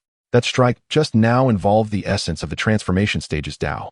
You, being mere golden core cultivators, could hardly withstand it. Yet, I am curious about this young man's origins. He appears to be immortal, yet wields a sword infused with Dao intent that cleaved through hearts and souls." He spoke earnestly. Gazing ahead, he noticed that the demon tiger lay lifeless, while the young man sheathed his sword and grasped the tiger's tail, turning to leave. At that moment, their eyes met, and silence ensued. The three pondered the identity of this remarkable individual, while the young man, Ye Luo, stood bewildered, uncertain of who these three were or what business they had at the foot of Tianwu Mountain. Breaking the silence, the Grand Elder inquired, "Might I ask, young friend, who you are and what brings you to this place?" Ye Luo, perplexed, responded, "You are near my sect's territory. Why do you inquire about my identity? Shouldn't it be I asking who you are?" "The territory of the Wudao sect." The Grand Elder inhaled sharply, realizing that indeed, the hidden sect was situated here. It made sense. Only a reclusive sect could produce such extraordinary individuals, appearing mortal, yet capable of severing the hearts and souls of others with a sword.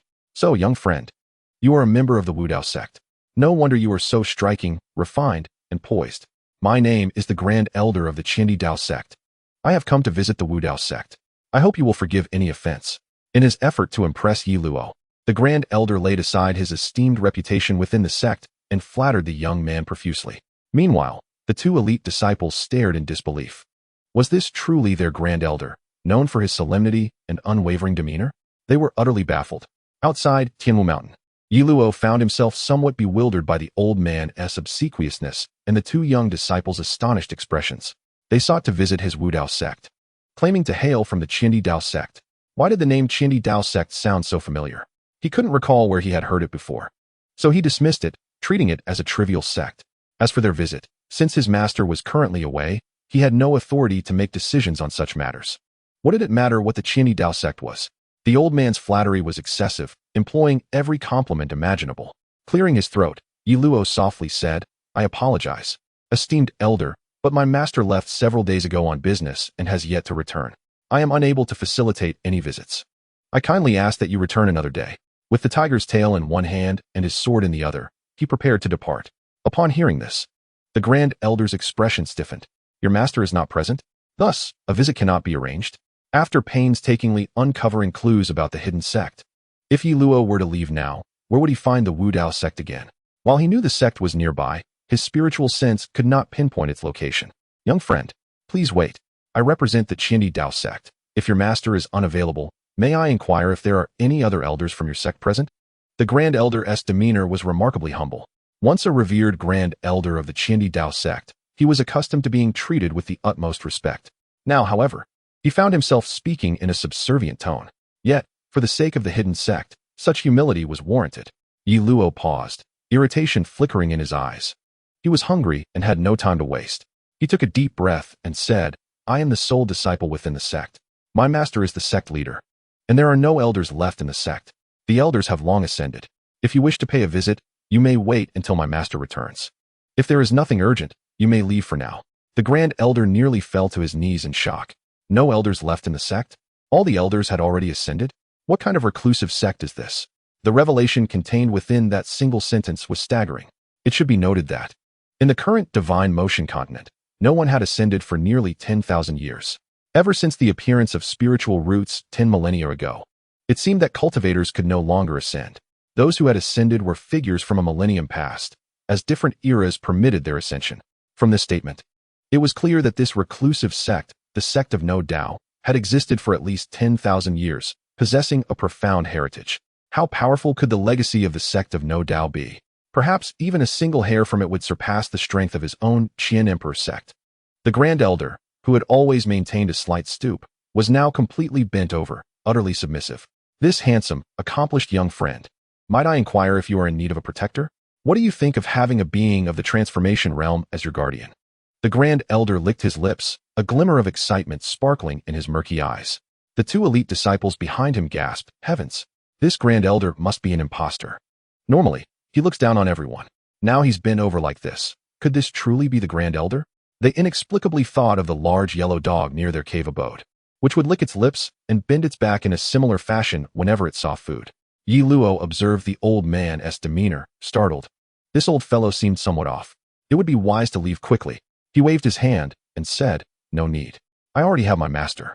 Senior, I still have matters entrusted by my master, so I must take my leave." He turned to depart. The Grand Elder, with a face full of regret, blocked Ye Luo's path and spoke again. "Very well. If you do not require a guardian, may I ask for your name? Moreover, our Qian Emperor sect sincerely wishes to visit the sect of No Tao. Since your master is not present, could you perhaps describe your master's appearance to assist us in seeking him out and paying our respects?" Since he could not change his plans, he had no choice but to continue dealing with the visit to the reclusive sect. Ye Luo, pulling along the demon tiger, found himself in distress. Unable to extricate himself from the old man, who clung like a stubborn adhesive, he concealed his annoyance and feigned a stern demeanor, eager to rid himself of this old man as soon as possible. "My surname is Yi, and my given name is Luo. As for my master's appearance, I regret to say I lack the skills of a painter and cannot depict it," Ye Luo politely declined. Upon hearing this, the Grand Elder moved his hands in a complex gesture, conjuring a burst of golden light that floated before him. "Young friend Yi, to depict your master, there is no need for painting skills. This is a minor technique of our Qian Emperor sect. You merely need to envision your master's appearance and imprint it into the golden light. The painting will create itself automatically." This was too clingy. No matter how he tried to shake it off, he couldn't. Ye Luo silently cursed the old man a few times and, tired of talking, accepted the golden light, preparing to visualize his master's likeness from memory. After all, this insignificant sect posed no threat to his master. Let them admire his master's appearance. Ye Luo closed his eyes, imprinting the image of Chu Yuan into the golden light. As he concentrated, the golden light began to shimmer. Moments later, it transformed into a scroll that floated into the air. The Grand Elder and the two elite disciples looked up. Before them, the scroll depicted a scene of utter darkness, where the sun and moon were obscured and the world was shrouded in mystery. A figure stood amidst the void, garbed in a flowing white robe, long hair dancing in the wind, and eyes indifferent like an exalted deity, commanding all living beings. In their hands, the sun, moon, and stars rested. The scroll bore an imposing aura. At the bottom, a couplet was inscribed with flowing strokes, with hands that grasped the stars and plucked the sun and moon. "In this world, none can compare to me." What overwhelming dominance! The sheer audacity and grandeur were astonishing. Not just the two elite disciples, even the Grand Elder, a being of the transformation realm, was awestruck, his mind engulfed in shock, unable to regain his composure. Nearby, Ye Luo gazed at the scroll, nodding in satisfaction. This indeed captured his master's essence, handsome, commanding, and exuding an aura of dominion over all. He truly was his master's sole disciple, capable of envisioning such perfection. After leaving the scroll, Ye Luo prepared to depart, dragging the demon tiger with him. However, before he left, the Grand Elder presented Ye Luo with an invitation, kindly asking him to visit the Qian Emperor sect 3 months later as a special guest to witness the sect's grand competition. To rid himself of this stubborn old man, Ye Luo had no choice but to accept the invitation, indicating his agreement. The Grand Elder could only watch Ye Luo leave, then exited the misty confines. Once outside, the Grand Elder straightened his back, his expression neutral, appearing dignified and esteemed, so different from the obsequious demeanor he had just displayed.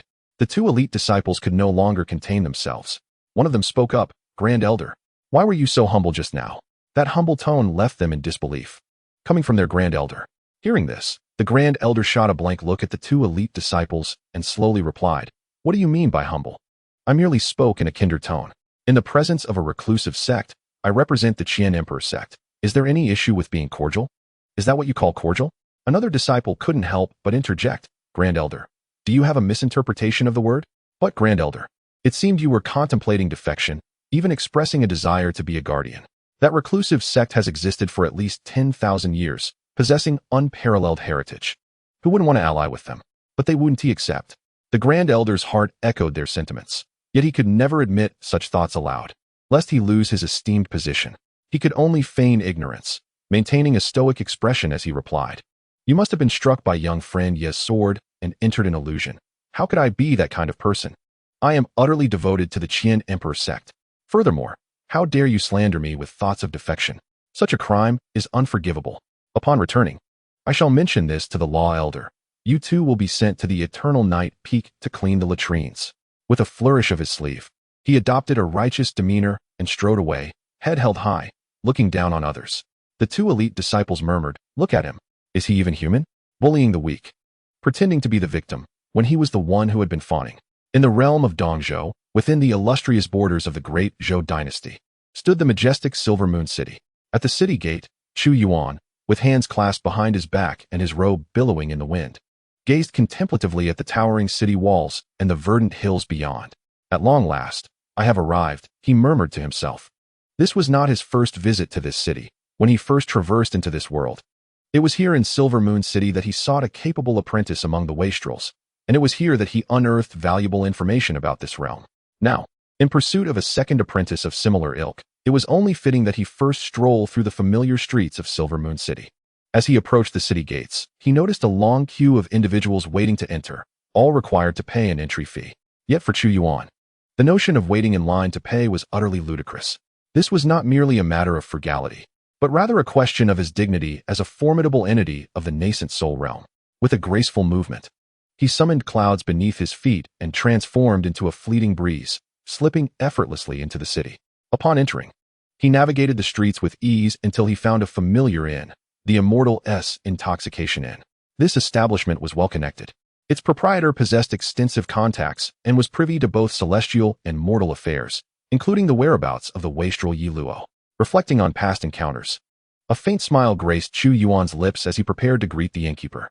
However, just as he approached the entrance, a sign posted outside halted him in his tracks, causing his smile to falter.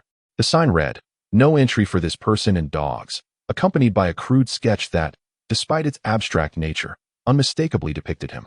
What a lack of decorum from the innkeeper, he thought, furrowing his brow. During his previous visit, he had not committed any offense. He had merely borrowed a coin from the innkeeper, which he had cleverly bartered to procure a feast. The innkeeper had even shown him kindness, allowing him to stay the night and providing breakfast before he departed, along with information on Ye Luo. How could such a previously generous individual have changed so drastically? With a resigned sigh, Chu Yuan stepped inside the inn.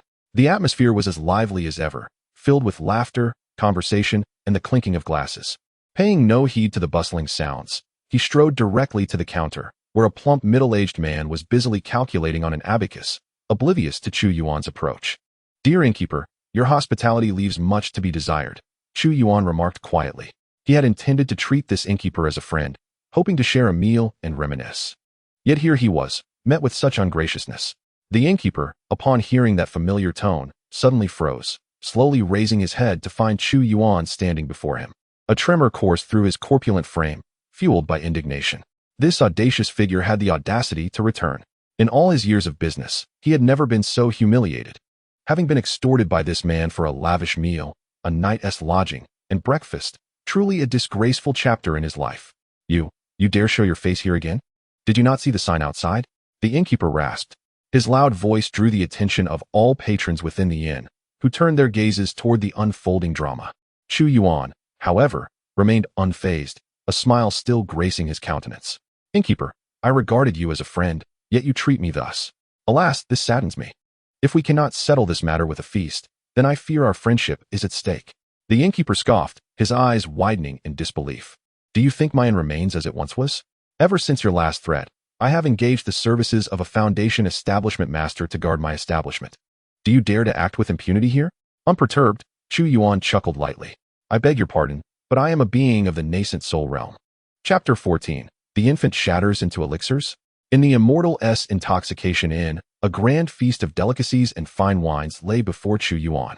The plump innkeeper, now resembling a compliant servant, hovered nearby, his facial expression a mask of forced cheerfulness.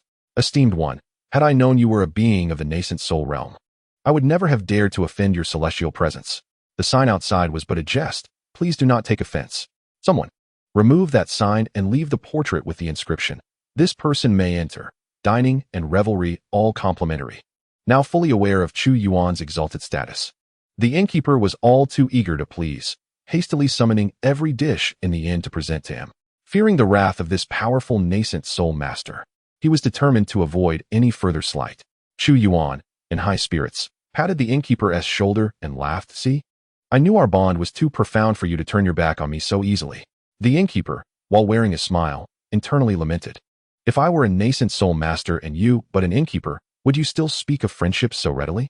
I could teach you the true meaning of turning one's back faster than one flips a page. Sipping his wine, Chu Yuan continued, Now, dear innkeeper, I shall not conceal my intentions further. I am the master of a sect, having descended from my mountain to recruit disciples. Your connections are invaluable, and thus I sought you out to gather information. A master of a sect? The innkeeper's eyes widened as he realized the implications. Are there any sects in Silver Moon City with a nascent soul presence? The innkeeper pondered, counting on his fingers, only to conclude that none existed. The surrounding sects were merely minor establishments of the 9th tier, with even the foundation establishment realm being a rare sight. For a sect to possess a nascent soul entity, it would need to be at least of the 6th tier, if not the 5th. A gasp escaped the innkeeper as he processed this revelation. I cannot believe I insulted the master of a 6th or 5th tier sect. What a blunder. This is a tale I could boast of for a lifetime. Indeed, esteemed one, you have come to the right person. No one knows these matters better than I. If you seek disciples, I can certainly introduce you to some talents in Silver Moon City, such as Lin Fan, who is hailed as the greatest genius of the city. Endowed with a fire attribute spirit root, the innkeeper began to elaborate. Chu Yuan, listening to the innkeeper's words, rolled his eyes. A genius? He had no need for such individuals. Acquiring a genius would merely downgrade his own standing from nascent soul to golden core realm. If he truly acquired a genius, what would transpire? While others may shatter their infancy into essence, would he instead transform essence back into infancy?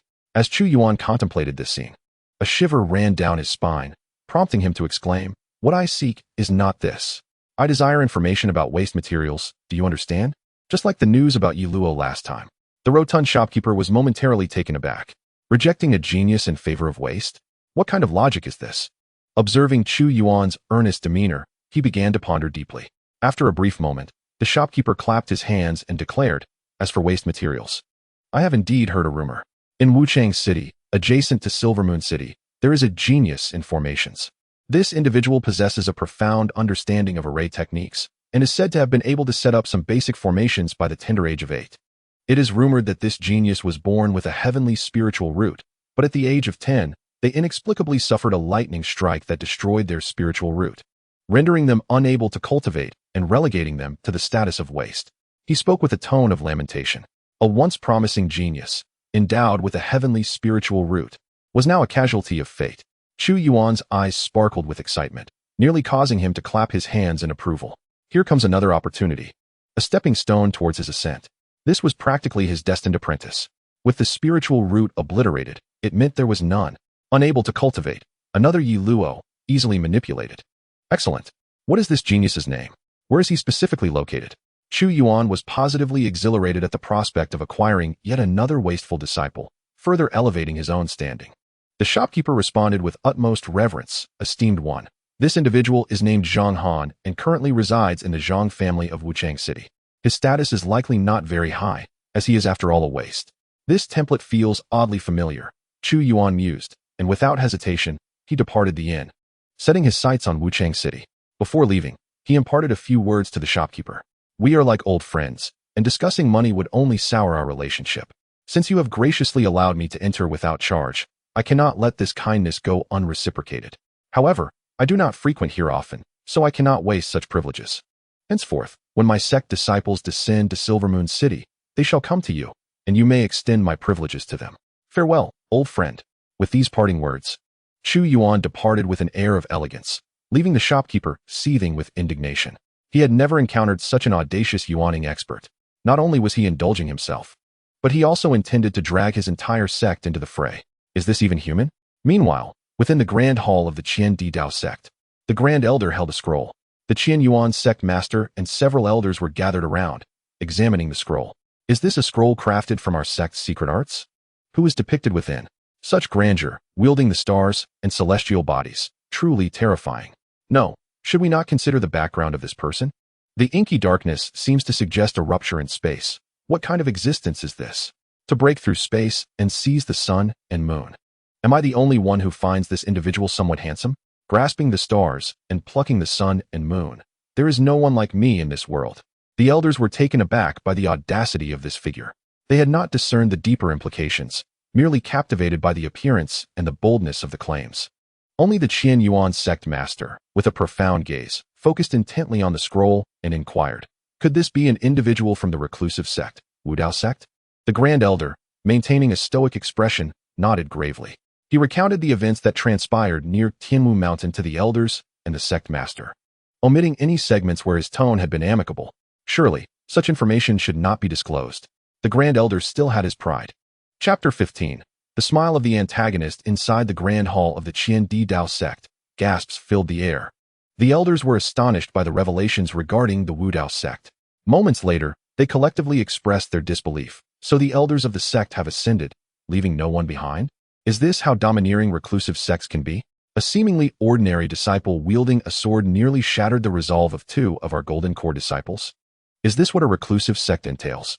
At least a foundation spanning millennia. Sect master, should we not become sycophants instead? The elders were both amazed and shaken. Could one truly believe the words of that disciple? What if this was merely a small sect of little significance? Perhaps they were overthinking it? Many elders, drenched in cold sweat, voiced their apprehensions.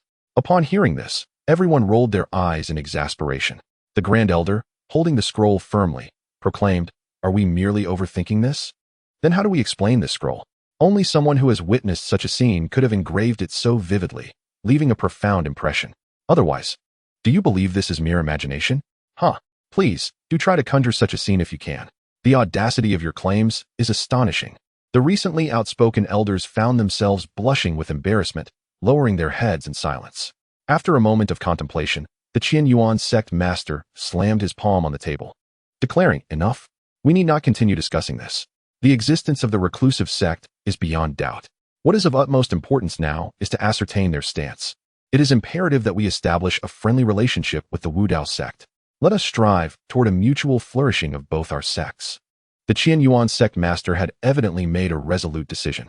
For such a reclusive sect, it was essential to cultivate amicable relations. The elders nodded in agreement, acknowledging the directive. However, one elder hesitantly posed a question. "But, sect master, how do we establish contact with this reclusive sect?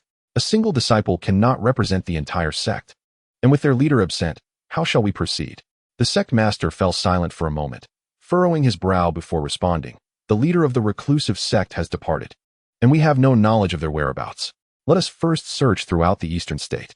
I shall instruct the elders and disciples to travel across the eastern state, exploring and seeking the leader. Furthermore, we must replicate this scroll and notify our affiliated sects to join in the search. If we can locate them in the eastern state, that would be ideal. If not, we shall leave it be. And remember, if we do find the leader of the reclusive sect, be exceedingly cautious, should anyone offend them. They shall face my wrath." His tone grew severe at the last. The elders nodded in agreement, acknowledging the gravity of the situation. Beneath the night sky, the stars shimmered brilliantly. Chu Yuan soared into Wuchang City, effortlessly locating the Zhang family through his spiritual sense. Gazing upon the Zhang family estate, Chu Yuan remained silent. It was time to employ some subtle tactics once again. He intended to utilize the same ruse that had once deceived Ye Luo to ensnare this Zhang Han. First, he would hire a cultivator whether at the foundation establishment or golden core stage, to confront the Zhang family. Then, at the moment of their despair, he would reveal himself, claiming a mentor-disciple relationship with Zhang Han, asserting that his actions were motivated by his connection to him. At that juncture, Zhang Han would undoubtedly feel immense honor and would agree to accept him as a disciple without hesitation. This scheme was a seamless chain of clever maneuvers. There was no time to lose. He needed to find an actor. Chu Yuan swiftly traversed the streets of Wuchang City, searching for cultivators. Typically, those of higher realms could see through the facades of lower-tier practitioners, barring any exceptions involving treasures that could shield one's consciousness. Expanding his spiritual awareness, he scanned the numerous streets of Wuchang City. Countless scenes flashed through his mind. The town crier walking the streets at regular intervals. Old Wang next door knocking on his door. Certain gamblers recklessly wagering in a casino, completely oblivious to the green light above their heads. After observing many such scenes, Chu Yuan found no cultivators among them. In the vast expanse of Wuchang City, cultivators were surprisingly scarce. He furrowed his brow, silently lamenting this fact. After approximately 10 minutes of searching, he finally spotted a cultivator on a street. A young man, appearing to be in his 20s, with cultivation only at the late Qi refinement stage, falling short of even the foundation establishment. Truly pathetic, Chu Yuan mused, entirely forgetting the origin of his own cultivation. He locked onto his target and swiftly descended before the young cultivator, unleashing an overwhelming aura of the nascent soul stage. The young man stared blankly at the sudden apparition before him, only to be crushed to the ground by the oppressive pressure, trembling in fear. Who am I? Where am I? Where am I going? Chu Yuan flexed his prowess before retracting his aura, casually fixing his gaze upon the young cultivator.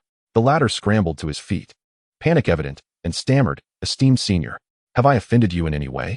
Chu Yuan waved his hand dismissively and inquired, "What is your name? I require your assistance with a matter. Are you willing?" The young cultivator hurriedly replied, cupping his hands, "Esteemed senior, my name is Wang Wei, from the Wang family of the neighboring Silver Moon City. What task do you wish for me to undertake? I shall assist within my capabilities." Upon hearing this, Chu Yuan promptly laid out his plan before Wang Wei.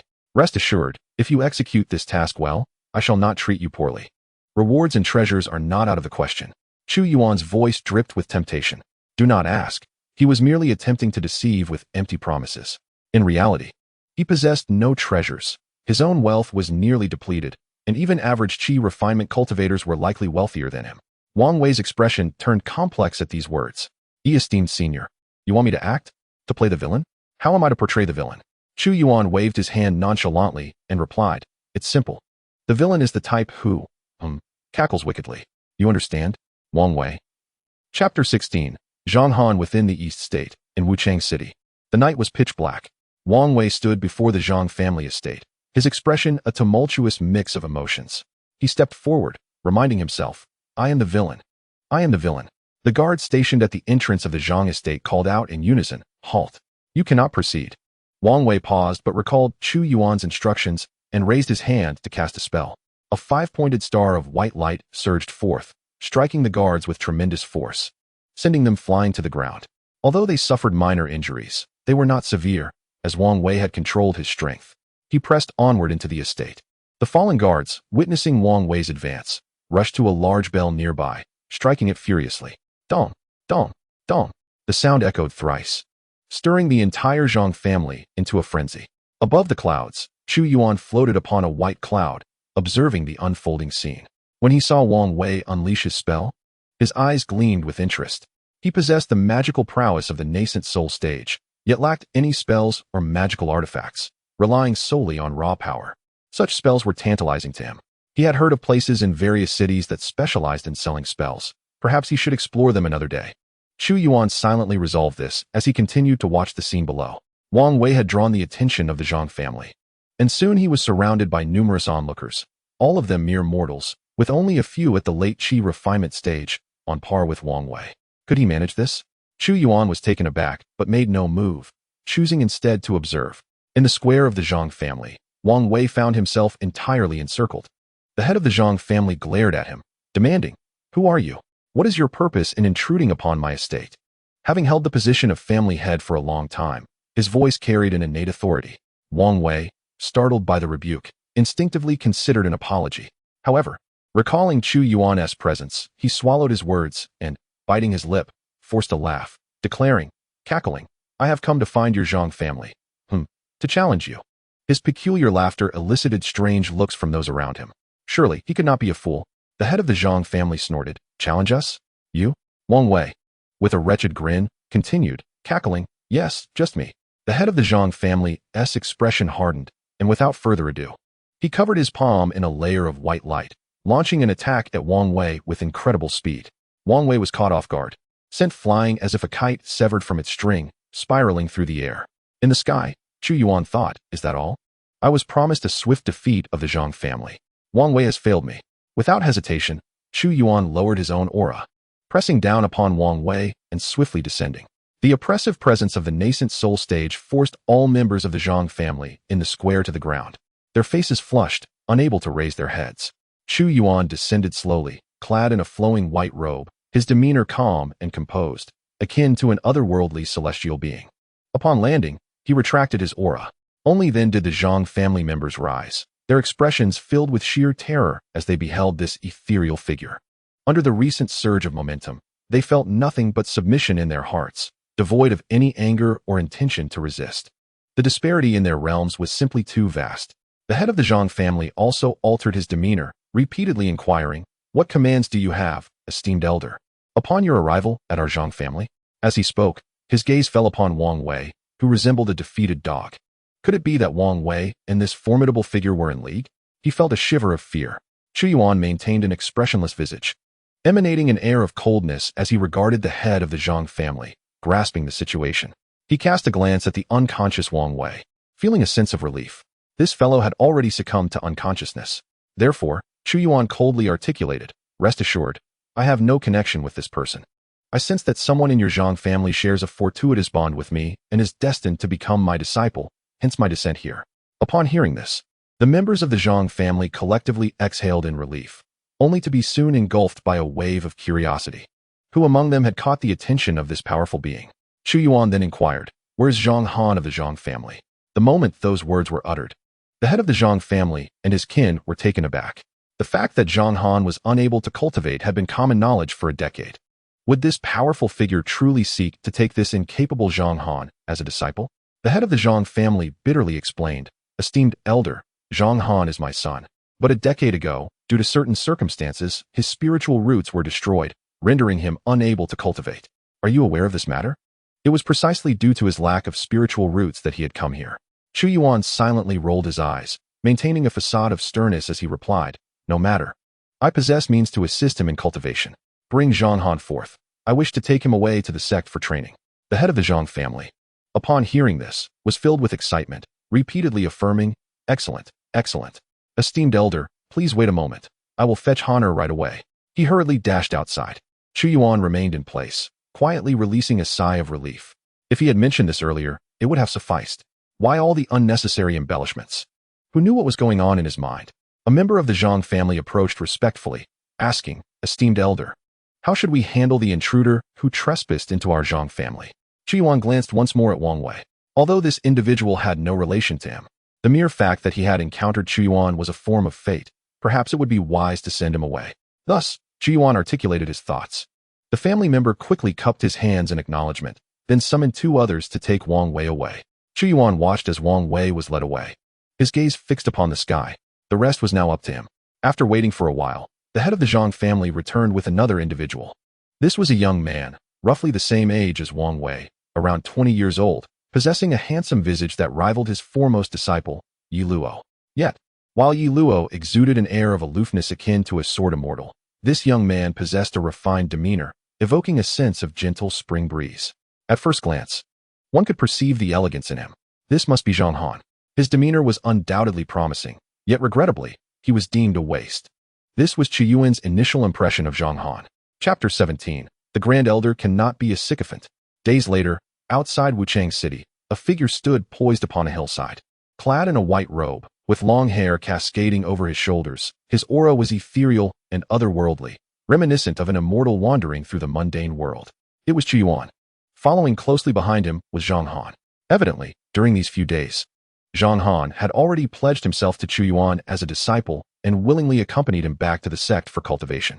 After resting at the Zhang family estate for a few days, Chu Yuan intended to return to the sect, having successfully persuaded Zhang Han to join him. However, before heading back, Chu Yuan planned to take a detour to explore the nearby mountains. From Wuchang City, he had learned that the world of cultivators was fraught with peril, rife with incidents of murder and theft.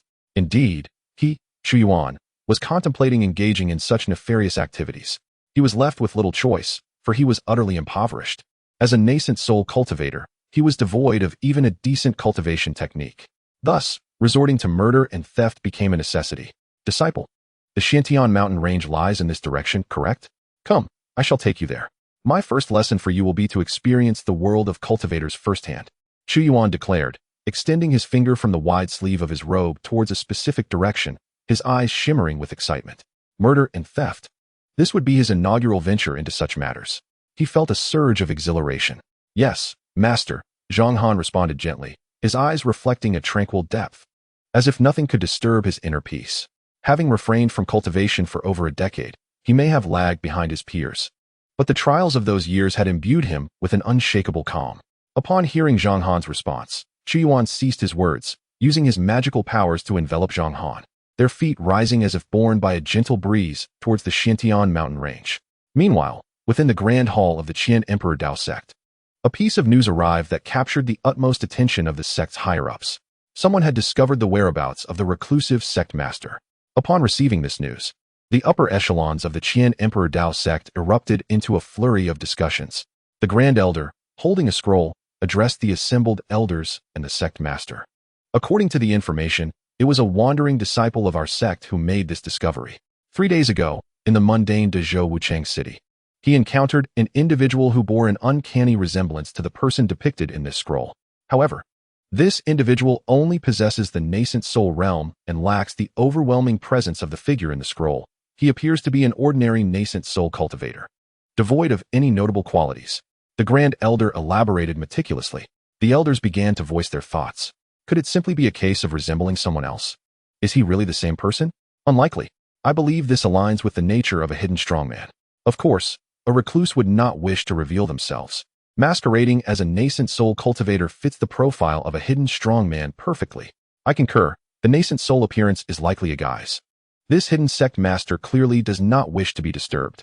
Their discussions culminated in a consensus. The hidden sect master sought to remain undetected, deliberately presenting himself as a nascent soul cultivator to blend into the mundane world.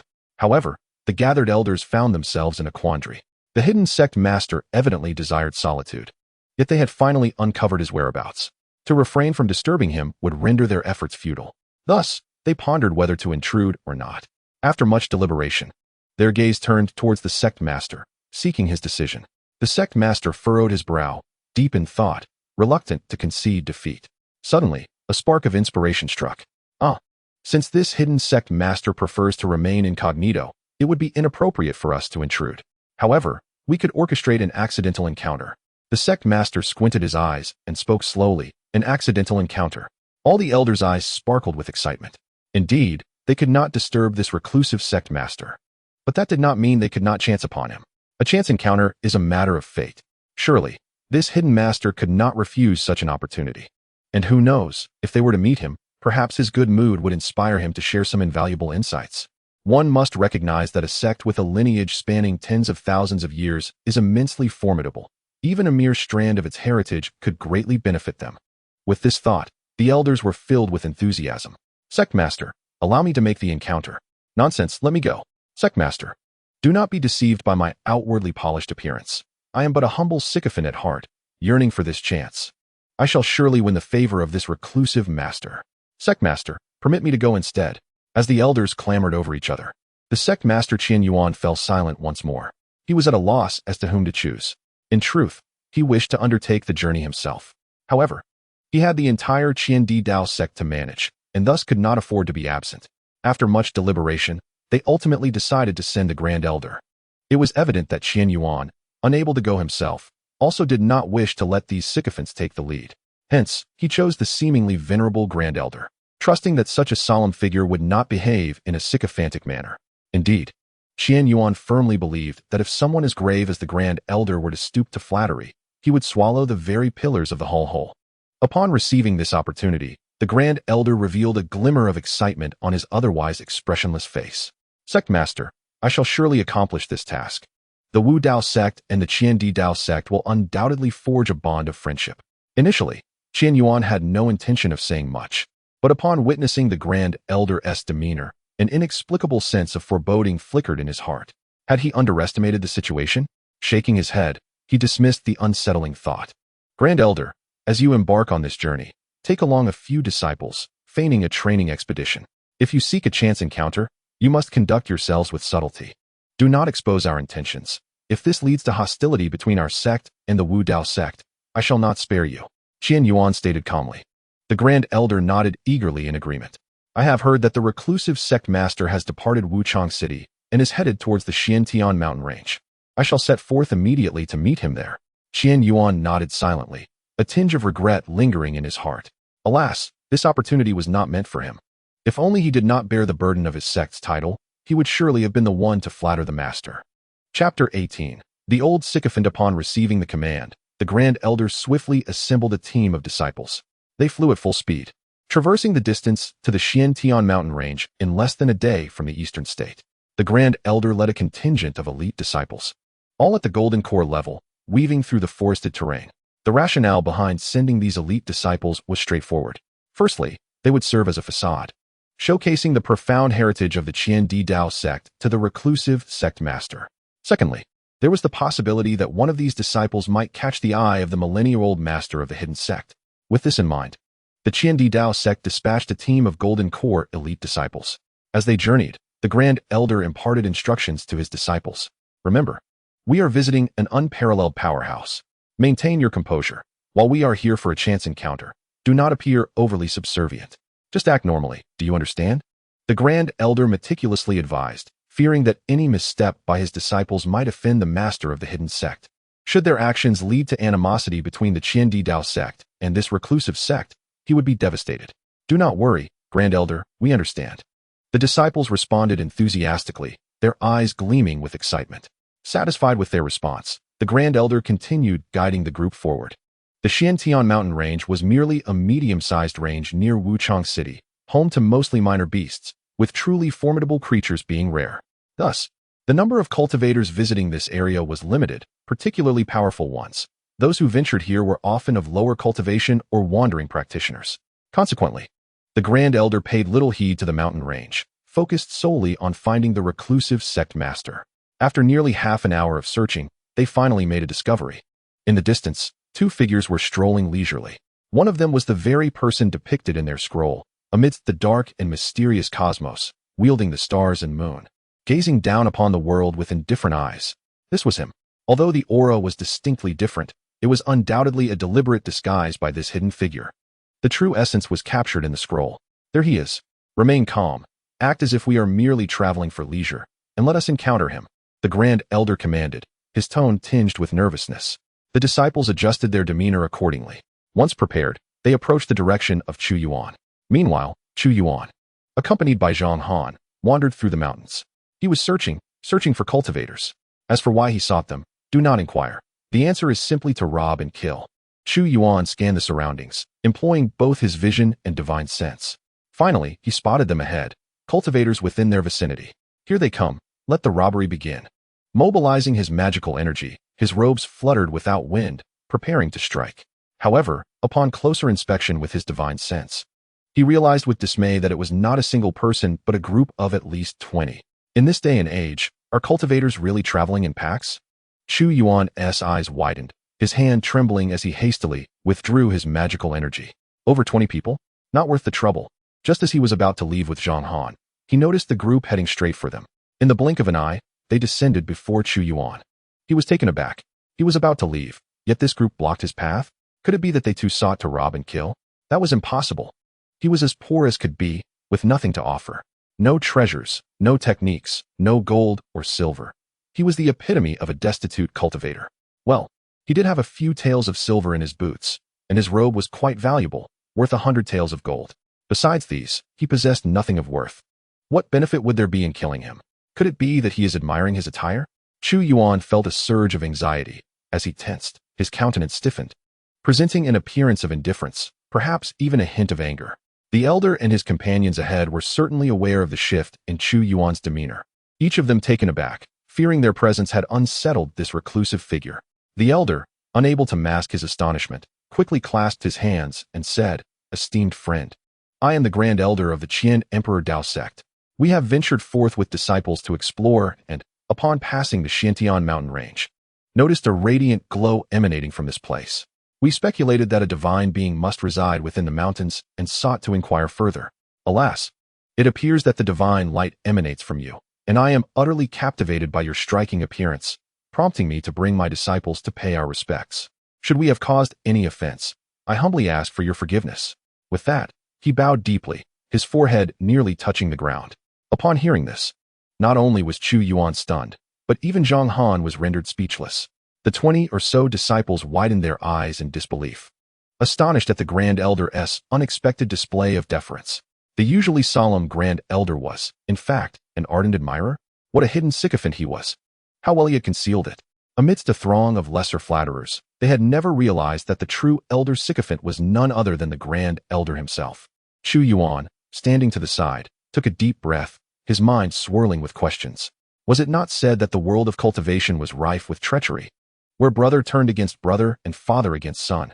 Why, then, did this elderly man approach him with such flattery? Unable to comprehend, he remained silent. The bowing Grand Elder, observing Chu Yuan's reticence, felt an increasing sense of dread. Was their offense indeed the cause of this discomfort? Though there seemed to be no immediate repercussions. According to the customs of such hidden powerhouses, it was likely that they were merely refraining from revealing their true strength for now. Once they departed, he feared they might summon some formidable means to annihilate them from 1,000 miles away. Particularly, this individual before him, whose prowess was inscribed in the annals as one who grasped the stars and plucked the sun and moon from the sky, leaving none comparable to him. Could it be that after they departed, he would cast a star down upon them, obliterating them entirely? The Grand Elder envisioned a scene where a celestial body fell from the heavens, leaving them in utter ruin. No, he had to ensure this hidden powerhouse was appeased.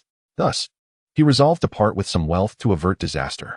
The Grand Elder mentally counted his possessions: millions in spirit stones, hundreds of magical artifacts, dozens of esoteric techniques, and a partner.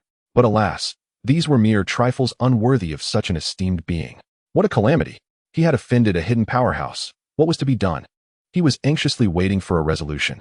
Chapter 19. The enthusiasm of the cultivation world, Xiantian mountain range. Observing the conflicted expression of the elderly man before him, Chu Yuan was increasingly bewildered.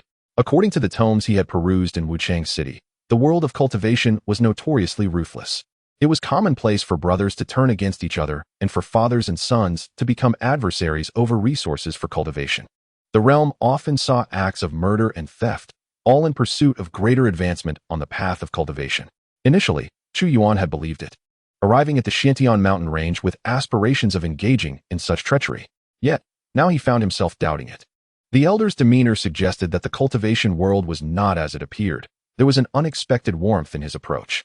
Given the elder's eagerness to flatter him, should he not reciprocate? After all, courtesy demands reciprocity. Chu Yuan parted his lips, preparing to speak when suddenly, the elder rushed to him and said, "Esteemed friend, please accept this as a token of our apology for our offenses." With a beaming smile, the Grand Elder presented an object resembling a key to Chu Yuan.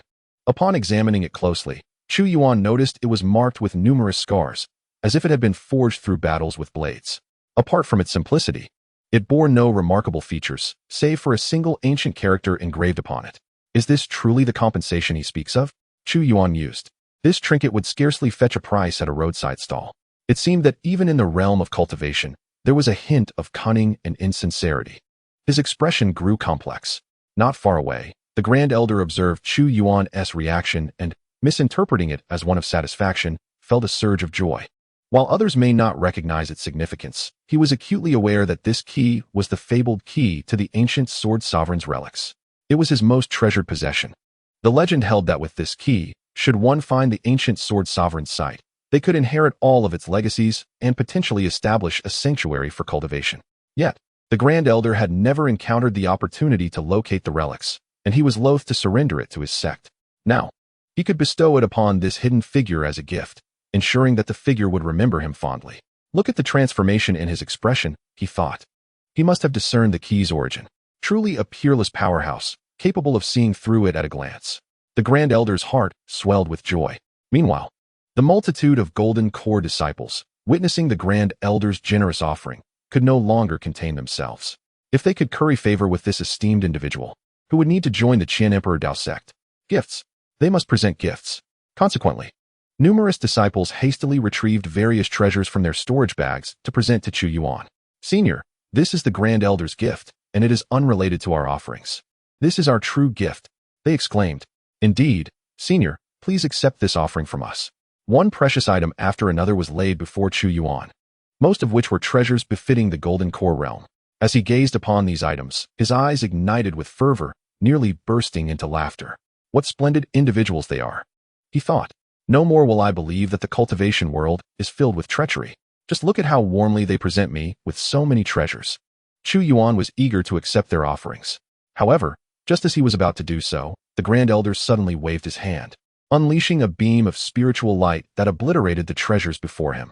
Chu Yuan stood frozen in shock, repeating to himself, "My treasures, my treasures." Meanwhile, the Grand Elder shot a furious glare at the disciples, transmitting a warning. What do you think you are doing? Do you dare to present such trifles to this esteemed individual? Are you intent on provoking a rift between our hidden sect and the Qian Emperor Dao sect? If our two sects were to fall into discord, could you bear the consequences? You must understand, I wouldn't even offer treasures from the transformation god realm to this individual. What audacity do you possess to offer golden core items? His anger was palpable. One could hardly contain the urge to deliver a sound thrashing to this group of disciples. Their meager offerings, mere trifles from the golden elixir stage, were utterly beneath the dignity of someone at the divine transformation realm. To present such rubbish as gifts would be an affront to his stature. Upon hearing these words, the disciples snapped to attention, suddenly filled with trepidation, trembling in silence. The Grand Elder, with an insufferable demeanor, turned once more to Chu Yuan, saying, "I apologize, my friend. These young ones lack experience and have inadvertently offended you. I beg your forgiveness for their rudeness." Chu Yuan said nothing, his expression stiffening. It was one thing for this individual to be devious and unprincipled himself, but to obstruct such eager souls from bestowing gifts and to shatter anything remotely connected to humanity with his powers, this enmity was irreconcilable. So, the Grand Elder of the Qian Emperor Dao sect, was it? He would remember that. No matter, Chu Yuan replied, his countenance darkening. The warm-heartedness prevalent in the cultivation world was still evident to him. Aside from that particular old man, the rest were quite commendable. The disciples, each brimming with enthusiasm, should not be tarnished by a solitary rat's excrement.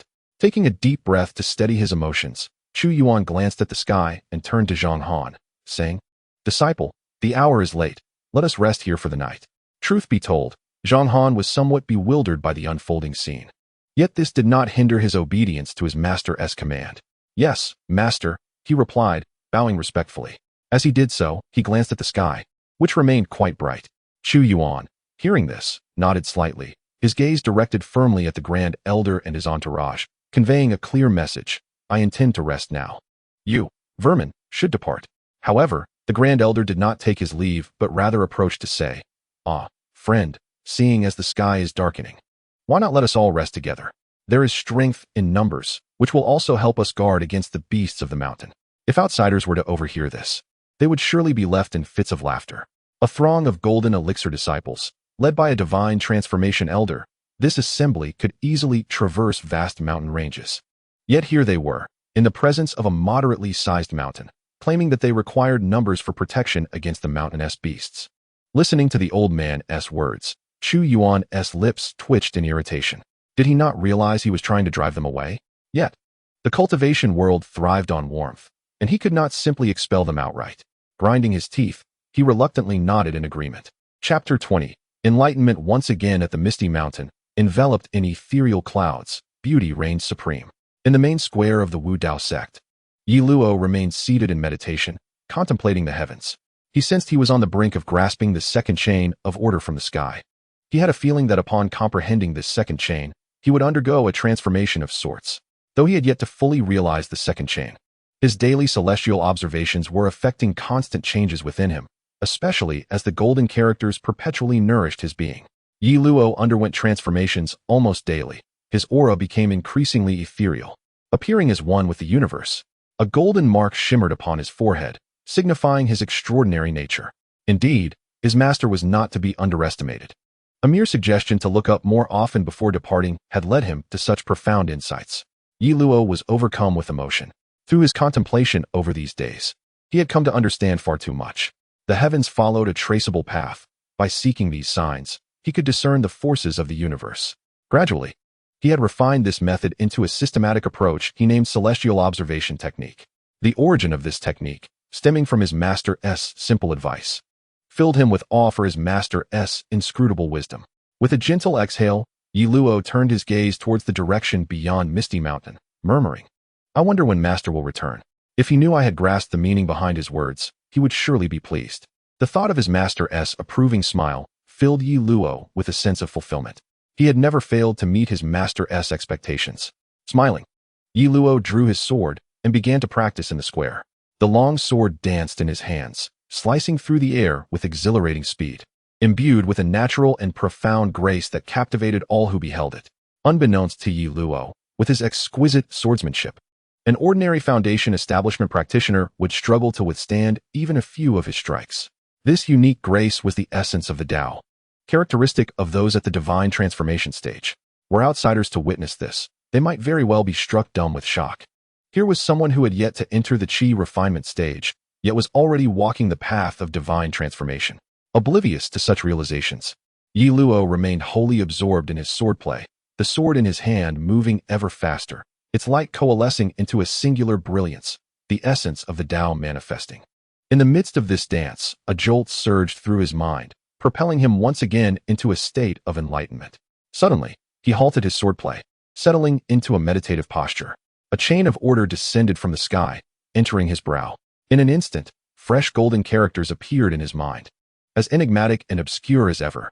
Fortunately, the familiar, ethereal voice, seemingly emanating from the heavens, began to elucidate the meanings of these golden characters. Ye Luo swiftly absorbed the insights, his eyes closed, his aura surging. This time, the golden characters did not further solidify his foundation or elevate his mindset. Instead, they imparted to him the knowledge of how to harness the essence of the Tao into techniques of attack and defense. This enlightening session lasted for several hours, until darkness enveloped the land and the moon rose in the east. Only then did Ye Luo conclude his meditation, slowly awakening. As he opened his eyes, a flicker of golden light passed through his gaze.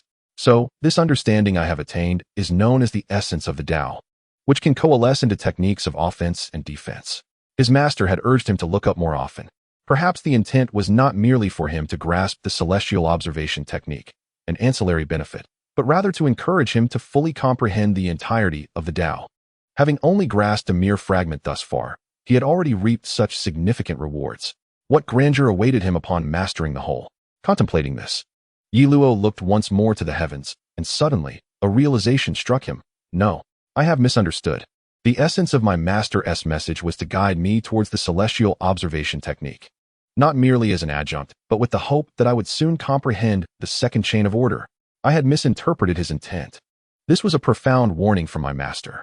The celestial observation technique is a minor path, worth learning but not to be overly fixated upon. The true Tao lies before me. One must not lose sight of the greater picture for the sake of trivial pursuits. Yes, that is precisely the meaning. Master, I understand now. Heaving a sigh of relief, Ye Luo narrowly avoided misinterpreting his master's profound wisdom. What a close call. Ye Luo inhaled deeply, patting his chest, a wave of trepidation washing over him. Once he steadied his emotions, he rose to his feet, reclaiming his long sword, his gaze swiftly fixated on the Grand Hall's plaza. He was determined to test the might of the swordsmanship he had been practicing. With a few measured steps forward, Ye Luo slowly raised his sword. Silently, he channeled the principles of condensation taught by the golden characters within him.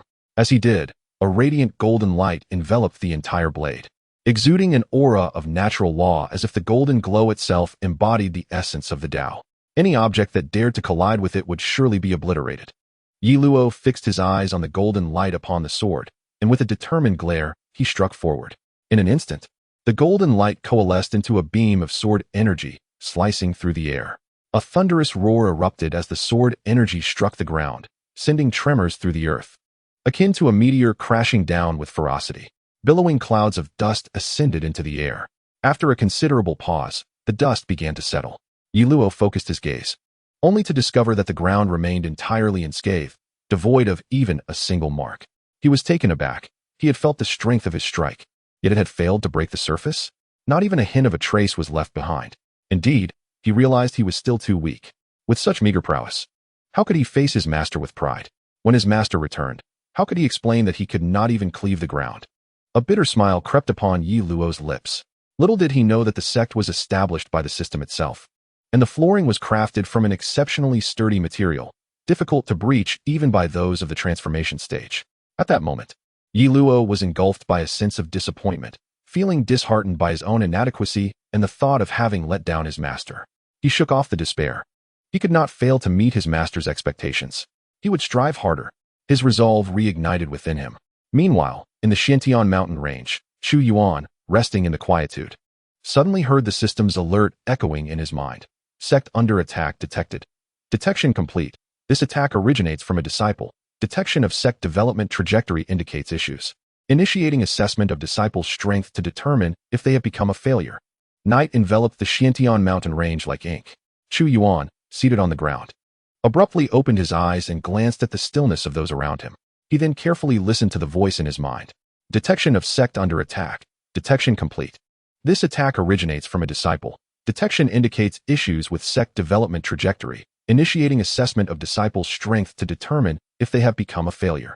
Why the sudden assessment? The sect is under attack? A disciple attacking within the sect? What reason would Ye Luo have to attack the sect? Chu Yuan was perplexed, yet a vague sense of foreboding stirred within him. He could only continue to observe. Beginning assessment of current disciple levels. Current formal disciples. 1. Assessing disciple. Ye Luo. Cultivation. Mortal transformation stage. Combat level. Overall evaluation. This disciple possesses a near Tao physique, a prodigious talent, guiding this disciple to success, although not directly related to the host. The host bears the responsibility for this outcome. Assessment complete. This disciple is deemed successful, deducting one major realm from the host. Chu Yuan's eyes widened in shock. Before he could process the information, the diminutive figure of his nascent soul within him suddenly exploded, so sudden, it was as if it had been triggered on a whim. The nascent soul burst forth, transforming into specks of luminous energy that coalesced into the shape of a golden elixir. His spiritual power diminished drastically, reduced to less than a tenth of its original strength. By the time Chu Yuan comprehended the situation, he had been forcibly demoted to the golden elixir stage. The transformation from nascent soul to elixir had truly occurred. He had only heard tales of the reverse process, and now he witnessed it firsthand. Chu Yuan's expression darkened. What manner of absurdity was this? His disciple Ye Luo had succeeded? How could that be? He had scarcely instructed Ye Luo, merely offering a few casual words before leaving him to his own devices. And yet, he had achieved success? This premature detection had led to his own demotion from the nascent soul stage to the golden elixir stage. What was happening? Could it be that a few idle words could inspire Ye Luo to grasp profound techniques? If that were so, he would gladly consume the 100-year-old socks beneath his boots. But how had Ye Luo managed to attain such success? The now golden elixir stage, Chu Yuan found himself utterly baffled. He finally noticed the overall evaluation. Ye Luo was indeed a rare Tao physique, a prodigious talent. Could it be that this was the reason? A near Tao physique. Could it truly stem from his mere musings? Could such thoughts spark any genuine insight? Why then did he not observe any signs of enlightenment in Ye Luo? Perhaps it was due to his own foolishness? Chu Yuan naturally brushed aside the matter of consuming socks. At this moment, he was consumed by profound sadness, particularly as he gazed into the inky night, his sorrow deepening. As a human being, he felt a profound sense of regret. It was indeed a challenging path. He had sought to take on a talentless disciple, yet he found himself with a near Tao physique. He was no longer a nascent soul powerhouse. He had been reduced to a mere golden elixir cultivator. It was truly a struggle. Chu Yuan looked skyward, his melancholy palpable. Meanwhile, the Grand Elder, who had not rested, squinted his eyes, cautiously observing Chu Yuan. Upon noticing Chu Yuan gazing upward with a dejected demeanor, the Grand Elder's mood also sank. He could not comprehend why. It was as if he had been infected by Chu Yuan's despair, his own spirits plummeting, accompanied by a burgeoning sense of melancholy. Logically, as a transformation stage cultivator, he should have been able to control his emotions. Such feelings should not have arisen. Yet, he found himself genuinely affected, succumbing to a wave of sorrow. Sighing deeply, the Grand Elder's mind was flooded with countless memories of his youth. Wait, the Grand Elder suddenly jolted, questioning why he was indulging in such thoughts. He shook his head, casting aside the myriad reflections, and continued to focus intently on this hidden figure. As he scrutinized further, his eyes widened in astonishment. He suddenly realized that this hidden figure had experienced a reduction in their cultivation level. Previously at the nascent soul stage, they had now inexplicably dropped to the golden elixir stage. He blinked to clarify his vision. Yes, still the golden elixir stage. He blinked again, and it remained the golden elixir stage. This golden elixir stage emanated an aura that did not seem like a mere faade. It felt as though it genuinely belonged to one at the golden elixir stage. Has the master of this secluded sect truly reached such heights in their cultivation? It compels one to reflect upon the journey of their past training. Is this the inevitable path one must traverse before ascension? To retrace the steps of cultivation, could this indeed be the level of this individual? How terrifying! The Grand Elder gasped in astonishment, hastily squinting his eyes, unwilling to attract the attention of such an entity. As he continued to squint, a wave of melancholy washed over him, an almost uncontrollable feeling of despair. The long night passed in shared gloom between the two. The following day, as dawn broke, Chu Yuan prepared to depart with Zhang Han. Despite the lingering reluctance of the Grand Elder and the others, Chu Yuan resolutely took his leave. Soon after his departure, many disciples exhaled in relief and began to converse among themselves. This presence has finally left, but have we not completed our task? They pondered. We must have forged a bond with such an individual by now. Regrettably, they lamented not having received guidance from this being. To be honest, I had longed to seek counsel from this entity last night, yet my courage failed me. Several disciples expressed their disappointment, revealing their desires to ask for this being's insights, but lacking the audacity to voice it. The Grand Elder, unfazed, resumed his solemn demeanor. All right, since this secluded existence has departed, it is time for us to return to the sect. His tone was serious, yet a hint of satisfaction lingered within. This time, he had effectively acted as a bridge between the Qian Emperor Dao sect and the Wu Dao sect, establishing a bond of friendship. Most importantly, he had successfully presented a gift to this presence, thereby gaining face in their eyes. Moreover, he had subtly gleaned a piece of information. Perhaps those of the Tribulation Crossing realm, in their pursuit of ascension, must retrace their cultivation journey, experiencing it anew from the top down, much like the master of this secluded sect. The further one cultivates downwards, from the nascent soul stage to the golden core stage, the closer they may be to ascension when they reach the Qi refinement stage or even the mortal realm. The Grand Elder believed he could leverage this knowledge to garner goodwill. He was confident that individuals of the sect's stature would find this information exceedingly intriguing, thus allowing him to exchange it for favors or cultivation resources. A glimmer of brilliance flickered in his eyes. Chapter 22. Returned to simplicity. The Grand Elder and his disciples hastily made their way back to the Qian Emperor Dao sect. Within a day, they entered the sect's territory. However, before they could return to the inner sanctum, the entire Qian Emperor Dao sect was abuzz. The higher-ups had gathered early in the main hall, eagerly awaiting the Grand Elder's return to hear about the happenings in the secluded sect. Yet, as time passed, they received no word from him, causing them to fret and nearly venture out to search. Fortunately, after much anticipation, the Grand Elder eventually returned. Ha ha ha, my dear colleagues. Were you all waiting for me? His laughter echoed even before he stepped into the hall. The previously agitated elders paused, momentarily taken aback. They seldom witnessed such joy from the Grand Elder, who was typically stoic and imposing. Smiles were a rarity for him. Yet today, he was inexplicably cheerful, a miracle indeed. It seemed that the matters regarding the secluded sect had been handled quite well. As the Grand Elder entered, he appeared refreshed, nodding to the assembled elders in greeting. He then proceeded directly to the seat of honor and respectfully saluted the sect leader. Greetings, sect leader, he said with utmost reverence. Sect leader Chu Yuan waved his hand and remarked, enough of the pleasantries, Grand Elder. Pray tell, what news do you bring from the Wu Dao sect? Upon hearing this, the Grand Elder's face broke into a smile as he replied, fear not, sect leader. Our sect has laid the groundwork for a foundational relationship with the Wu Dao sect. Allow me to elaborate. He gradually recounted all that had transpired in the Xintian mountain range. Naturally, he omitted the details regarding his gift and the disciples' trivial offerings, as well as the sudden decline in the being's cultivation level related to ascension. He chose only to share the inconsequential aspects. As the elders heard that the leader of the Wu Dao sect had also expressed goodwill, they collectively breathed a sigh of relief. However, the exact nature of this goodwill, having Chu Yuan come personally, was something they suspected he might not even be aware of. Regardless, the Grand Elder had spoken, and they had no choice but to trust him. They reasoned that such a serious Grand Elder could not possibly be a deceitful flatterer. After a round of conversation, the Grand Elder excused himself on the grounds of needing rest, prompting the elders to disperse. They had merely come to ascertain the Wu Dao sect's stance towards the Qian Emperor Dao sect, and with that matter resolved, they found no reason to linger in the main hall. Very well, Grand Elder, having traveled so far, you must be weary. Off you go to rest, they said. Indeed. Grand Elder, you have worked hard. Grand Elder, I have some restorative tea that works wonders for fatigue. Shall I fetch you some? One elder offered, chuckling, but fret not. I merely ask out of courtesy, not genuinely expecting a reply. Soon, only the Grand Elder and sect leader Chu Yuan remained in the hall. The sect leader regarded the Grand Elder with a slight furrow of his brow. Grand Elder, did you not say you were going to rest? Why do you linger here? The Grand Elder maintained his composure, responding, Sect leader, I possess a secret piece of information regarding ascension, sourced from the leader of the Wu Dao sect, absolutely reliable. To avoid unnecessary ears, I requested the other elders to depart so that I might speak with you privately. Is this truly a stroke of fortune? And it pertains to ascension?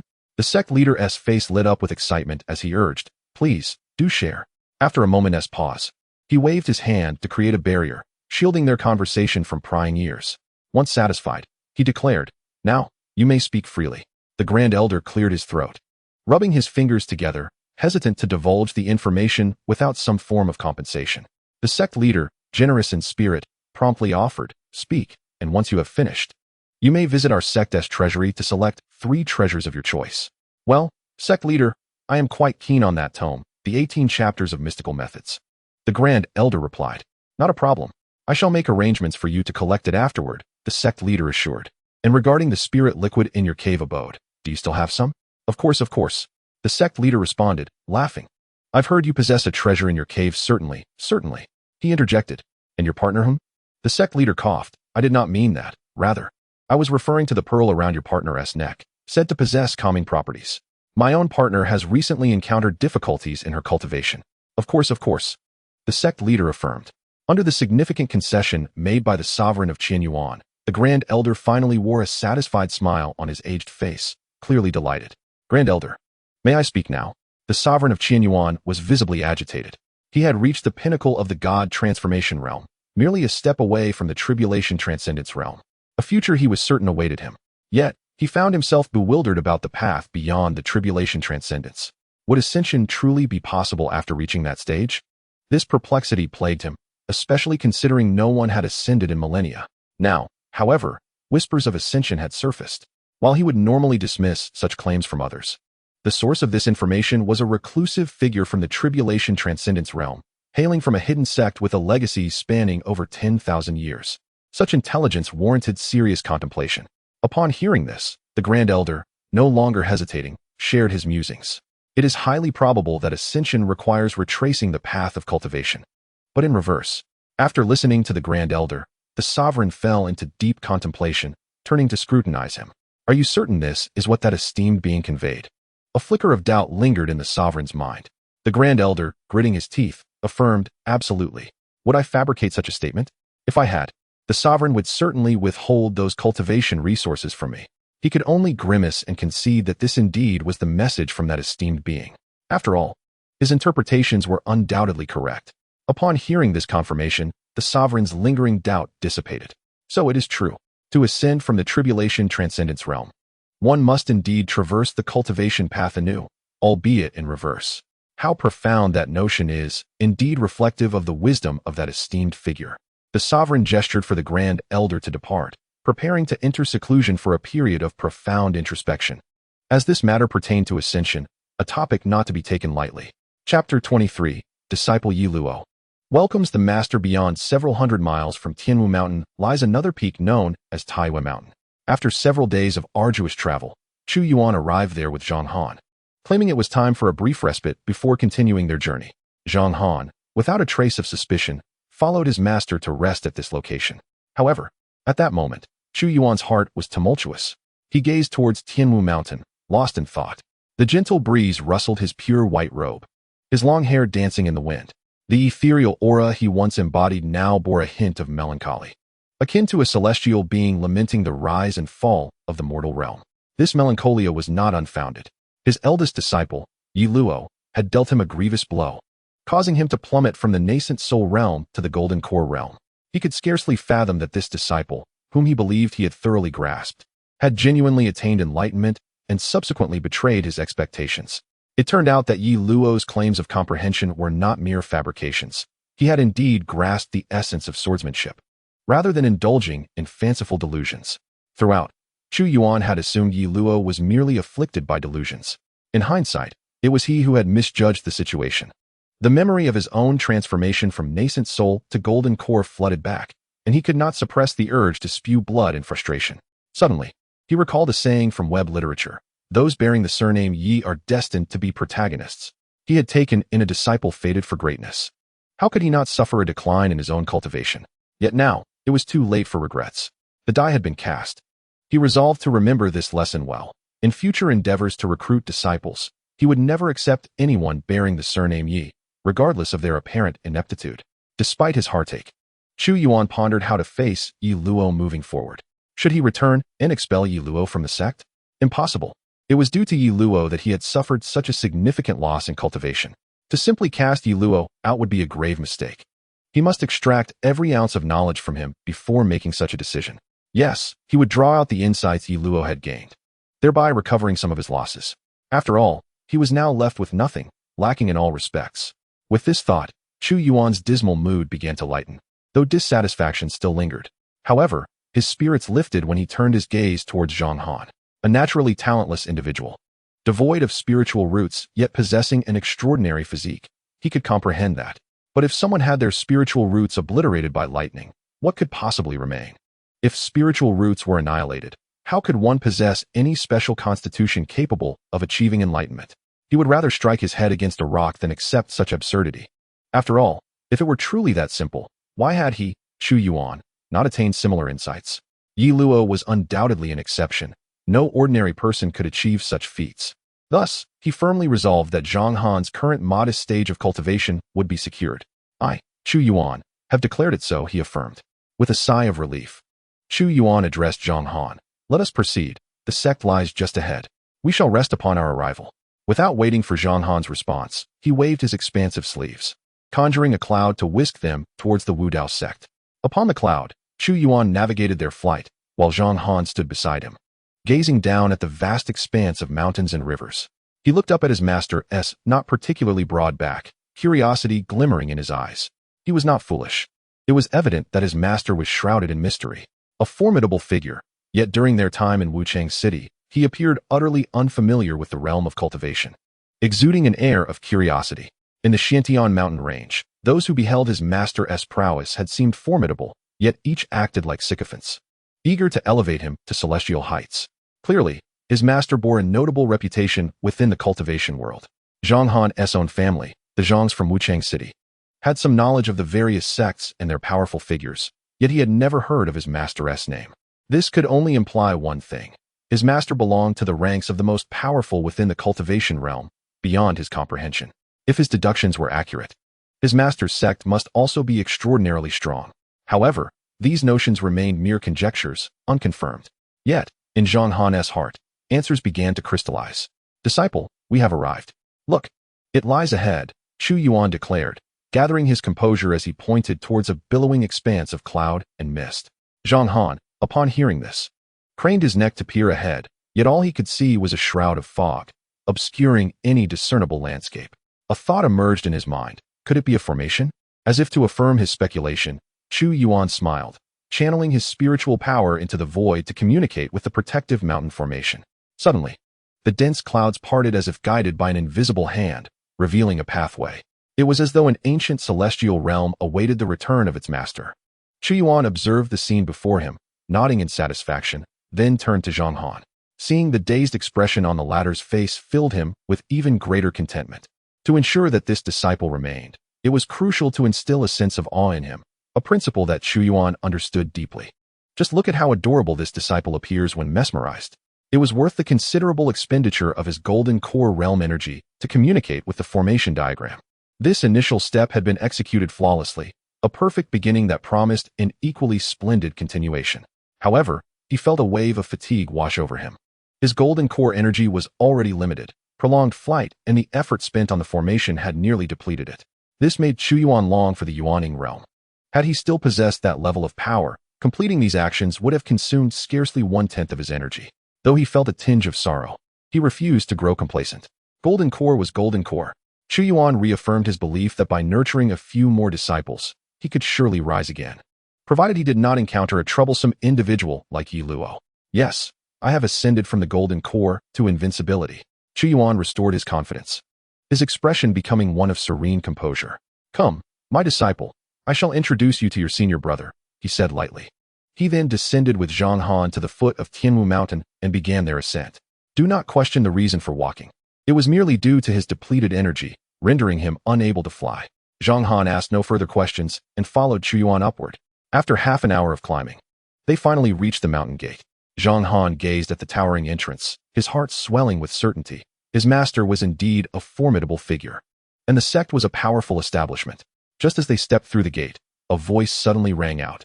Disciple Ye Luo respectfully welcomes the master back to the sect. The voice resonated from all directions, as if it had descended from the heavens. Zhang Han's eyes widened in astonishment. Was this the senior brother?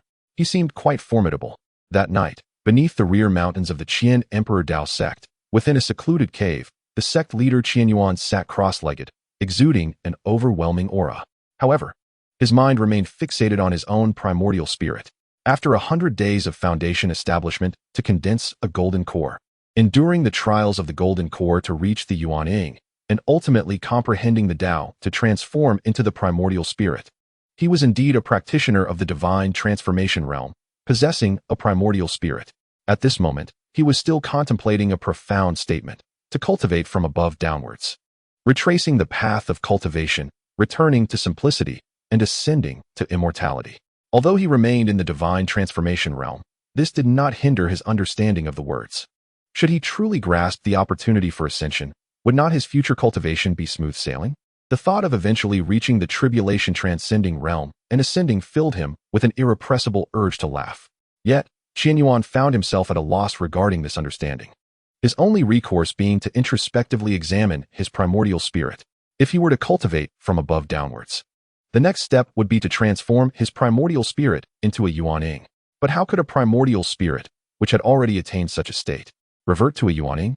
This was evidently impractical. However, according to the Grand Elder, that reclusive figure had indeed transformed from the Yuan Ying realm into the Golden Core realm, and this transformation was genuine, not a mere faade. This signified that the figure's Yuan Ying had shattered and transformed into a Golden Core. Yet, theoretically, this was impossible. While it was plausible for a Golden Core to revert to a Yuan Ying, the reverse was unheard of. Qian Yuan could not fathom how that hidden existence had achieved such a feat suddenly. A stone fell from above, crashing to the ground and shattering with a loud noise. Qian Yuan turned his gaze to the source, initially dismissing it as merely a stone fragment, but upon closer inspection, he discovered a jade concealed within. Jade within stone. If this jade were sold, it could sustain a common family for a lifetime. Yet, that was not the crux of the matter. The revelation of jade only emerged after the stone shattered. This realization struck Qian Yuan like a lightning bolt. Yes, that was the essence of it. No destruction, no establishment. Destruction precedes establishment. Before the stone shattered, no one could have guessed it contained jade.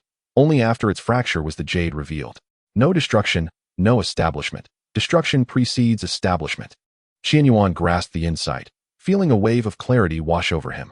With a decisive spirit, he unleashed a secret technique on his primordial spirit, the soul-severing technique. Boom! A surge of power collided with his primordial spirit, instantly immersing him in unimaginable agony, as if every part of him were being sliced apart. This suffering was indescribable.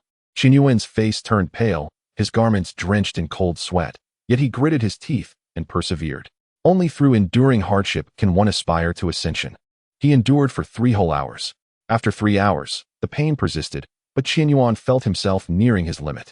Just as he was about to succumb, a bright white light suddenly illuminated his chest. In an instant, all his suffering vanished. Gasping for breath, Qian Yuan knelt, clutching a shattered jade tablet in his hands, his eyes wide with disbelief. This was a life-saving talisman, a jade tablet that could shield him from a life-threatening crisis. His recent act of shattering his own primordial spirit had indeed endangered his life, triggering the tablet's protective powers. Alas, he had squandered this precious talisman. However, he believed he had succeeded in his endeavor of destruction leading to establishment. With a smile, Qian Yuan turned inward to examine his body. Indeed, his primordial spirit was gone. But wait, where was his cultivation? What? Qian Yuan's smile froze. His cultivation was gone. He had not merely lost his yuaning. Even his golden core had vanished, leaving him as an ordinary mortal. What had happened to the principle of no destruction, no establishment? Destruction precedes establishment. His self-inflicted demise had obliterated his entire cultivation. He was utterly doomed. The esteemed sect leader of the Qian Emperor Dao sect had rendered himself powerless by his own actions. If this news were to spread, the consequences would be dire. The more Qian Yuan pondered, the more fear gripped him, causing him to tremble uncontrollably. The Grand Elder has deceived me. Qian Yuan seethed, wishing he could shatter the Grand Elder into a million pieces. Yet, amidst his fury, he quickly regained his composure. Given his current predicament, he could not allow anyone to discover that he had lost all his cultivation. Otherwise, his life would be forfeit. After collecting himself, Qian Yuan exited the cave. He needed to return to the palace where he typically resided to ensure his safety. He emerged from the cave, moving up the mountain step by step like an ordinary person, all the while grumbling under his breath. Who is the wretched individual responsible for this arduous mountain path? Is this not a deliberate challenge against me? The esteemed master of Qian Yuan momentarily forgot that it was he who had initially commanded that no mountain path should be constructed. After walking for quite some time, as he neared his palace, a voice suddenly pierced the silence. "Master, what brings you here at such an hour?" It was the voice of the Grand Elder. Startled by the unexpected sound, the master nearly stumbled backward but managed to regain his composure. Adopting a faade of authority as he addressed the elder, "Grand Elder, please approach." In a flash, the Grand Elder appeared before him, a curious expression on his face. "Master, why have you come here at this late hour? What was he doing here? Shouldn't he, as the master, be inquiring about the Grand Elder's presence instead?" The master, with an odd expression, countered, "Since this is my palace, if I am not here, where else would I be? But you, what are you doing here? It appears you have just exited from my palace." Upon hearing this, the Grand Elder cleared his throat several times and replied, "The Master's partner mentioned that the spirit gathering array in your palace was malfunctioning, so I came to take a look. It has been repaired, and I was just about to leave." A malfunction in the spirit gathering array? Shouldn't a master of formations from within the sect be summoned for repairs? Why seek the Grand Elder? While the master pondered these thoughts, the Grand Elder quickly added, "By the way, master, you seem a bit different today. Have you perhaps comprehended some celestial ascension technique? If you have, I would be most grateful for your guidance." At this remark, the master shivered, fearing his loss of cultivation would be discovered, and hastily brushed it off. Both men, harboring their own secrets, exchanged a few pleasantries before parting ways. Chapter 25. The Indomitable Leaf Fall. Beneath the night sky, the misty cloud mountain remained shrouded in fog, exuding an air of tranquility. However, within the hall of the Wudao sect, an unusual tension lingered. 3 pairs of eyes were locked in a silent exchange, the atmosphere thick with unspoken thoughts. Chu Yuan was momentarily entranced, gazing at Ye Luo, who appeared transformed, radiating an ethereal quality. The golden mark upon his forehead, though mysterious, exuded an aura of grandeur. How impressive! What insights had Ye Luo gained during his absence? On the other side, Ye Luo was equally lost in thought, but his focus was on Zhang Han. A whirlwind of emotions surged within him. Had his master taken on another disciple? Was he no longer the sole heir to his master's legacy? Did his master no longer hold affection for him? Standing at the back, Zhang Han was also in a daze. He oscillated his gaze between Chu Yuan and Ye Luo. Why did he feel that this elder brother was even stronger than his master? Surely, that was but a fleeting illusion. Yes, it had to be a mere trick of perception. The 3 of them exchanged glances for what seemed like an eternity before Chu Yuan finally broke the silence. "Well, what are we doing standing here? Han, you may take your leave. The sect is quite large, and you should explore and familiarize yourself. Luo, you stay behind. I intend to discuss your cultivation." With a wave of his hand, Chu Yuan dismissed Zhang Han, who complied without hesitation, bowing respectfully, and nodded at Ye Luo before exiting the hall. Soon, only Chu Yuan and Ye Luo remained in the chamber. Chu Yuan feigned nonchalance as he settled into the master's throne, casually observing Ye Luo below. "Luo, it seems you have made significant progress during my absence." His tone was calm, yet a tinge of bitterness lingered, having fallen from the nascent soul stage to the golden core stage. It was disheartening to witness such growth in his disciple. He had to extract the knowledge Ye Luo had gained. Failing to do so would be a grave loss for him. Upon hearing his master's words, Ye Luo felt a surge of respect and replied earnestly, "All my progress is due to your guidance, master." Without your insights prior to your departure, I could never have advanced so swiftly. Insights prior to my departure? Chu Yuan mused, perplexed. What did I impart to you? How could I not recall such teachings? Have I fallen victim to forgetfulness? He dismissed the thought, deciding to accept Ye Luo's assertion. From his sleeve, he produced an ancient key and handed it to Ye Luo. Luo, since you became my disciple, I have yet to gift you anything. Today, I present you with this. You must take great care of it. His intention was to extract the methods of Ye Luo's cultivation gradually, beginning with a sweet gesture before probing further. As for the key, it was merely a trinket from the scheming Grand Elder, an item devoid of real value. Better to use it as a token of apprenticeship. Chu Yuan was confident that Ye Luo would harbor no doubts regarding its significance. Ye Luo accepted the key with reverence, turning it over in his hands, lost in thought. He sensed a profound and intense Taoist essence emanating from it. This was undoubtedly a treasure. Before he could express his gratitude, Chu Yuan stood and walked toward the hall's entrance, his back turned to Ye Luo. His voice took on a serious tone. Do you not recognize what this is? Do not underestimate this key. It belongs to a supreme being. In my youth, I engaged in a battle of wits with that being and emerged victorious, earning this key. It contains a unique opportunity. You must contemplate it daily until you grasp its essence. Do you understand? He had previously spoken nonsense, and Ye Luo would surely not glean anything from it. If he could derive any insight from a mere key, he would gladly swallow his own throne. This was Chu Yuan's subtle revenge for Ye Luo's betrayal. Let him ponder the key, wasting his time. While he extracted the cultivation techniques and eventually expelled him from the sect, an elaborate plan laid out clearly. On the other side, Ye Luo remained oblivious to his master's intricate thoughts. Clutching the key tightly, he nodded earnestly. Master, I understand. I shall contemplate it daily, striving to uncover its opportunity, and will not disappoint your expectations. Chu Yuan nodded in satisfaction before turning, clearing his throat to mask any awkwardness, and said, Luo, since your arrival, I have not properly guided you. Now, let us begin your instruction. Please share your insights completely with me, so that I may refine them, he exclaimed, his heart racing with excitement. Finally, this disciple was to acquire a technique. Heaven knows how impoverished this cultivator was. The only method he possessed was a basic cultivation technique he had painstakingly purchased in Wuchang City, expending all his resources. However, upon hearing these words, Ye Luo resolutely shook his head and firmly declared, Master, you have already imparted enough knowledge to me. I dare not request any more guidance. Clearly, the newcomer had instilled a sense of urgency within him.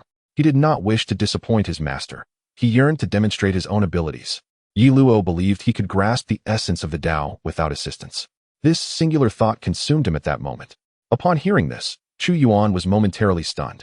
It's all right. Let me guide you a bit. It will save you from taking unnecessary detours, he managed to say with a strained smile.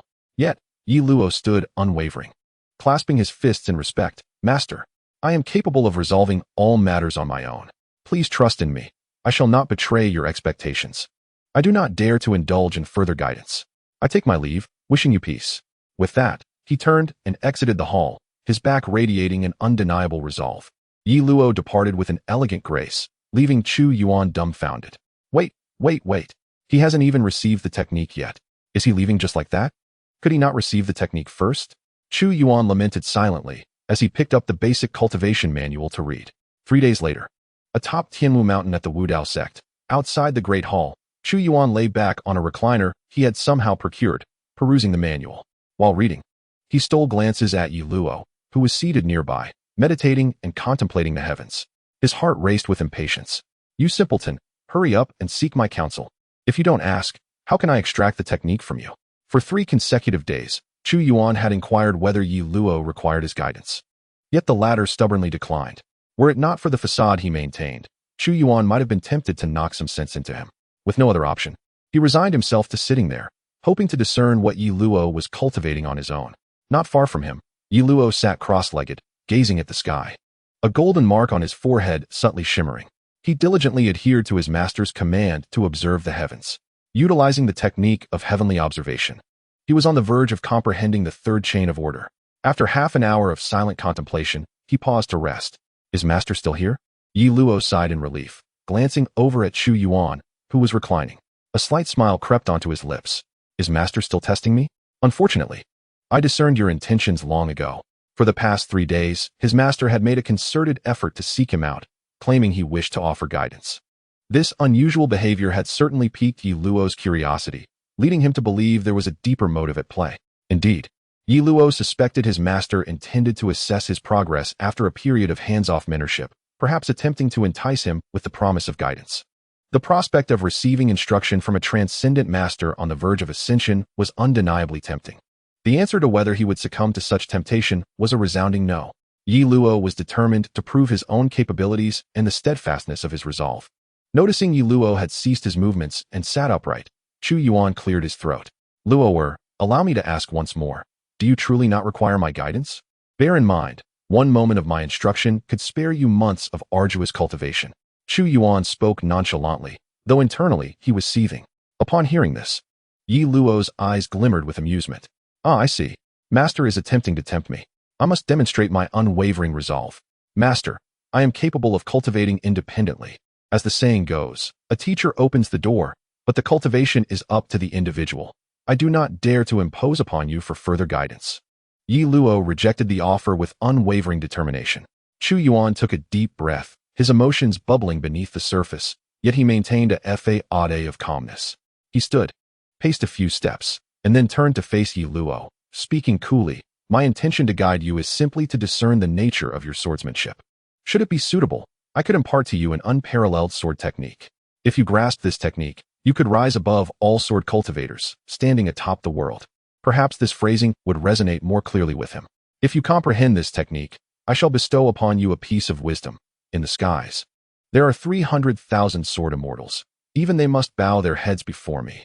Would you care to learn this technique? Chu Yuan had no choice. If this stubborn disciple refused his guidance, he could only resort to employing his persuasive tactics. He was quite adept at this, having honed the art through experience. He was confident that Ye Luo would undoubtedly acquiesce. This was a certainty. Such a proposition would be impossible to decline. If he were to refuse, he could very well dig up every tile beneath the Grand Hall and consume them all. Yet, as Chu Yuan observed Ye Luo, he found no signs of excitement or eagerness. Instead, there was a hint of amusement flickering in his eyes. Wait. I am offering an unparalleled sword technique. Could you not take this seriously? Chu Yuan was taken aback by the unexpected turn of events. Master, your sword technique is indeed formidable, but it does not suit me. What I desire most is to cultivate my own sword style. Ye Luo suppressed his laughter, adopting an air of aloofness as he spoke to Chu Yuan. At this juncture, if he still could not perceive his master's intentions to test him, he might as well leap from the cliff behind him. Did he truly need to use an unparalleled sword technique as bait for guidance? Surely, his master was testing him. No one could genuinely believe that his master sought to learn his inferior sword techniques, could they? Surely not. Surely no one would entertain such a notion. His master, a paragon of strength, would covet his rudimentary swordplay? Absurd. Upon hearing Ye Luo's continued refusal, Chu Yuan's expression became rigid. Before he could respond, a voice rang out from the other side of the courtyard. Master, senior brother. It was Zhang Han, who approached with unmistakable excitement. Having overheard the entire exchange between Chu Yuan and Ye Luo, in the celestial realm, even the mightiest of sword immortals must bow their heads upon encountering me. Such is the grandeur and magnificence of this proclamation. From this solitary utterance, one can discern the awe-inspiring presence of his master, whose ambition seems to encompass mountains and rivers. Thus, he eagerly approached, yearning for his master to impart the secrets of cultivation. To Chu Yuan's surprise, he failed to persuade Ye Luo, but inadvertently captivated Zhang Han instead. As Zhang Han drew near, Chu Yuan composed himself, adopting a demeanor of tranquil indifference, casting a glance at Zhang Han and softly inquiring, Honor, have you completed the organization of your palace? Zhang Han respectfully nodded, elegantly clasping his hands in salute. Yes, master. I have finished the arrangements and have come to seek your guidance on the cultivation methods. The request for cultivation methods? It seemed he would have to weave another tale. Nevertheless, since he could not extract the techniques from Ye Luo for the time being, he would first engage Zhang Han and stabilize this minor threshold of cultivation. Chu Yuan gestured. Come, follow me into the hall. Luoer, please bring the cultivation technique I left on the chair to my quarters. He pointed towards the book titled Foundational Techniques for Qi Refinement. This tome was utterly incomprehensible to him, leading to a slow progress. He had only managed to read a third of it and intended to linger over it at his leisure. After speaking, Chu Yuan led Zhang Han into the Grand Hall. Ye Luo, upon hearing his master's words, approached and picked up the book. Foundational Techniques for Qi Refinement? What does master seek with this? Ye Luo recalled that a 7-year-old cousin in his family had perused this book, taking 2 hours to complete it, only to be chastised for his poor aptitude. He could not fathom why his master would occupy himself with such a text, neglecting the plethora of formidable scriptures available in the hall, opting instead for a book meant for children. Puzzled, Ye Luo scratched his head, placing the book down and returning to contemplate the ways of the universe. Chapter 27. Do you understand? In the grand hall of the Wudao sect, gazing at the refined young man before him, Chu Yuan prepared to weave yet another tale. Although Zhang Han's situation was distinct from Ye Luo's, Chu Yuan would not afford any opportunity for error this time. His aim was to fabricate a complete illusion, one so fantastical that it could not possibly come to fruition. Last time, he had at least utilized some magical prowess. This time, he would rely solely on his words. If he managed to extract any insight, he would gladly call Zhang Han father. With this thought, Chu Yuan donned an air of nonchalance, stating, "Honor, speak freely. Among the myriad paths, which do you wish to pursue? Feel free to express your desires regarding the 3,000 paths. I assure you, I am utterly unversed in them all." Zhang Han, upon hearing this, contemplated for a moment before replying gently, "Master, I wish to primarily pursue the path of immortality, with a secondary focus on formations. However, my spiritual root has been destroyed, and I humbly request that Master bestow upon me the methods of cultivation." Zhang Han's spiritual root had been struck down by lightning, rendering him unable to cultivate for a decade. To embark on the path of cultivation, he must first restore his spiritual root. His decision to apprentice under Chu Yuan stemmed from the latter's assurance that he could assist in resolving his cultivation issues. Seated upon the sect leader's throne, Chu Yuan listened to Zhang Han's words, and an image of Ye Luo's entrance into the sect surfaced in his mind, echoing a similar exchange. "No, that cannot be. He must be overthinking it. Honor, it is quite simple to address your inability to cultivate. But I cannot resolve this matter for you at present. To join my Wudao sect, one must first comprehend the path for a year to observe the results, before proceeding to immortality. This is the rule. Look outside. Your senior brother has followed this path, dedicating day and night to understanding the way. Though he has not completed a year, his abilities are already commendable." As Chu Yuan spoke softly, he gestured towards the hall's entrance. He realized that Ye Luo was indeed of some utility. He could serve as a fine example. In the future, when he sought to persuade his disciples, he could reference a successful pupil. "You see, I have successfully guided one disciple. If you cannot comprehend, that is solely your issue and not mine." However, using Ye Luo as an example had cost him dearly in terms of a significant realm. Zhang Han, upon hearing that his senior brother was still engaged in understanding and had yet to embark on the path of immortality, was taken aback. How could one possess such overwhelming presence without having cultivated? Was the understanding of the way truly so potent? He had never heard of such a phenomenon. Suddenly, he smacked his forehead. This was a powerful sect, and it was unreasonable to compare it to his family. Moreover, it was said that some truly formidable sects possessed secret teachings that were not to be divulged. Perhaps this was one of Wudao sect's hidden legacies. "Master, I intend to pursue the path of formations," Zhang Han declared, having come to a resolution without a hint of hesitation, his demeanor as gentle as jade. "The path of formations?" Chu Yuan paused momentarily. "Ah, indeed, I can impart that knowledge. However, the way of the Tao must not be shared lightly, even as my disciple. This knowledge cannot be imparted without caution. Thus, I shall pose you a question. If you can answer it satisfactorily, I shall grant you knowledge of the path of formations. How does that sound?" Chu Yuan quickly regained his composure, adopting a demeanor of calmness. Before engaging in persuasion, it was essential to cultivate the right atmosphere. If he were to immediately discuss the specifics of the formations, it would be all too evident that he was merely fabricating tales. Moreover, should Zhang Han request a demonstration, would he truly be able to perform it? By setting the stage properly, it would become easier to sway him. Zhang Han, upon hearing these words, felt a spark of excitement. Discussing the path of formations? Though he lacked a spiritual root, he possessed considerable understanding of formations.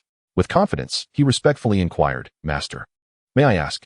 Chu Yuan stood, turning his back to Zhang Han, and walked to the entrance of the grand hall.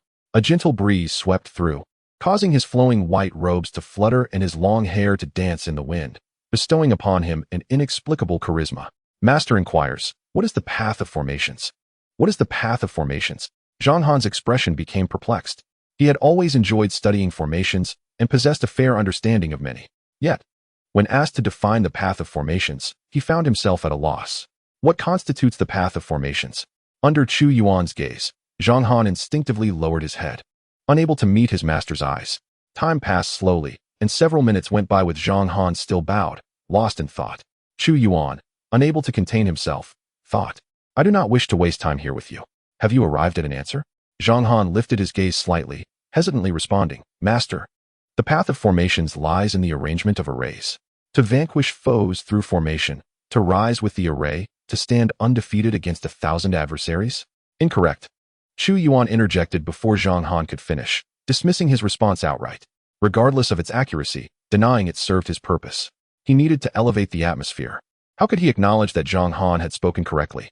Regardless of what Zhang Han says, his views are simply dismissed. After a brief pause, he continued, Master, the essence of formations lies in their execution. The formation is the core, thus the art of formations is indeed the formation itself. Incorrect. Master, the art of formations is about transformation. Formations are endlessly variable. Incorrect. Master, the art of formations is incorrect. Master, I am but a dullard, unable to articulate a response. Incorrect. Zhang Han, bewildered, exclaimed, Master, you are mistaken. Chu Yuan, reflecting on the situation, calmly remarked, Your inability to answer signifies a mistake. What is there to question? He could reveal to Zhang Han that he had become accustomed to rejection. Is a mere mistake so easily uttered? If word got out, this disciple might very well withdraw from the sect. Zhang Han, momentarily stunned, elegantly bowed and said, Master, I am foolish and do not comprehend the essence of the art of formations. I humbly request your guidance. Chu Yuan gazed at the sky outside the hall, remaining silent for a long time. The crux of the art of formations is the Tao. Formations are lifeless, while the Tao is vibrant. Formations can be broken, but the Tao remains unyielding. Formations may fade, yet the Tao endures eternally. The essence of the art of formations lies in the Tao, not the formations themselves. I wish for you to grasp the Tao.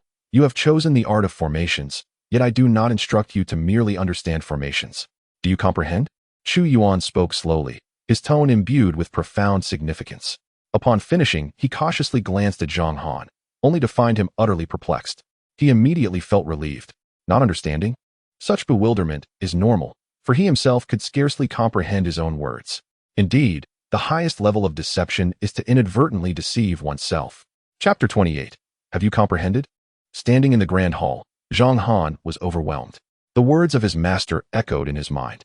The essence of the art of formations is the Tao. Formations are lifeless, while the Tao is vibrant. Formations can be broken, yet the Tao remains unbroken.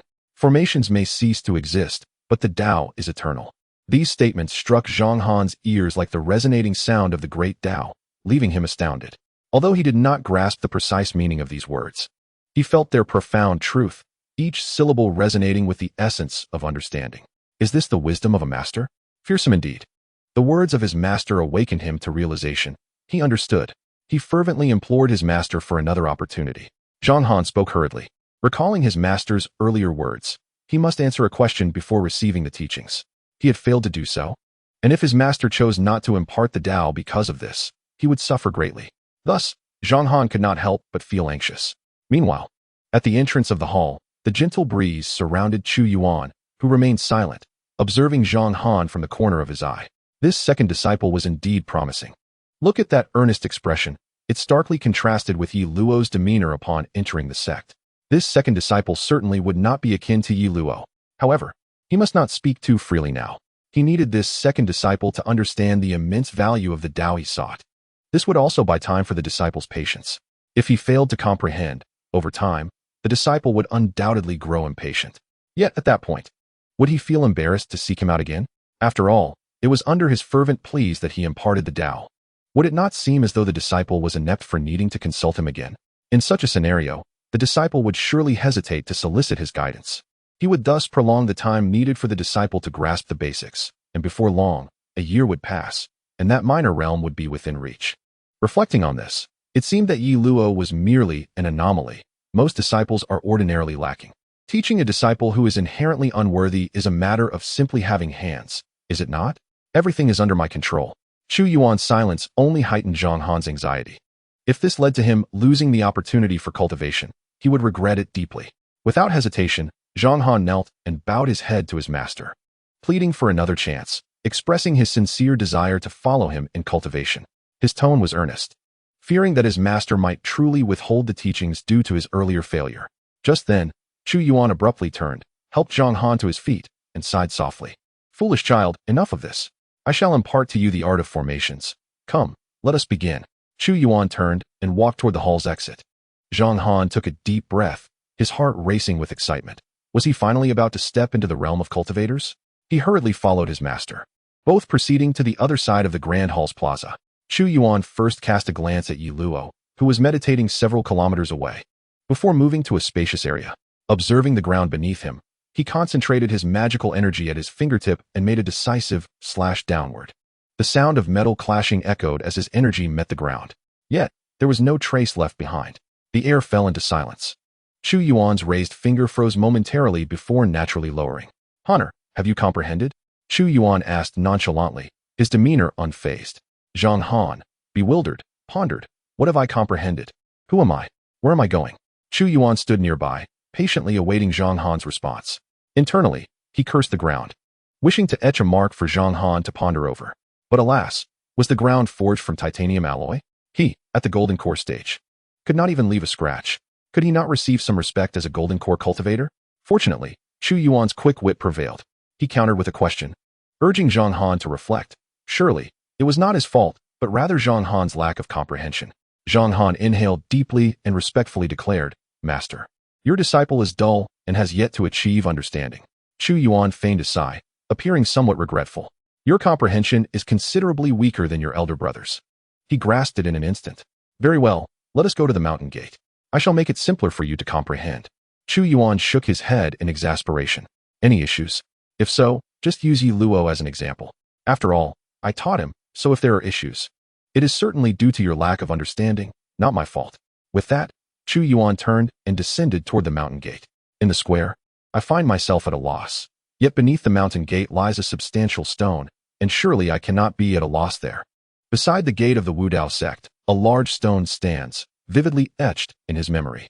It is merely an ordinary stone. He cannot believe that he would be powerless against such a mundane object. Zhang Han, in a state of confusion, follows his master down towards the mountain gate, still grappling with the notion of his own perceived lack of comprehension. How can he be deemed lacking in insight? Once possessing a heavenly root, he was hailed as a genius by numerous masters of formations, capable of discerning flaws in any array. Yet now, he is labeled as lacking in understanding. This, however, is merely his master's opinion, which he can somewhat accept. Before departing the square, Zhang Han cast a lingering glance at Ye Luo, who sat cross-legged in the square. His master mentioned that the senior brother had comprehended matters swiftly. It seems he must seek his senior brother's guidance more frequently in the future. The mountain gate of the Wudao sect is immensely grand, resembling a towering mountain, exuding an overwhelming aura that inspires reverence in all who behold it. One cannot deny that the sects produced by the system are remarkably perfect, with the exception of the awkwardness caused by the square's flooring. Chu Yuan led Zhang Han to the mountain gate, and quickly spotted the inconspicuous stone beside the towering gate. "Stone brother, it's you." Chu Yuan approached the massive stone without hesitation. Channeling his power into his fingers, he swiftly made a decisive mark. With a crack, stone fragments flew as a straight line emerged. There was nothing extraordinary about it, merely a trace drawn with power, something any chi-refining practitioner could achieve. Amidst Zhang Han's bewilderment, Chu Yuan's voice reached his ears. "Honor, have you comprehended anything? Please, a recommendation vote," he added whimsically. Chapter 29. Junior brother, are you jesting with me? At the foot of the mountain gate, beside the stone, Zhang Han listened to his master's words, his gaze fixated on the mark on the stone.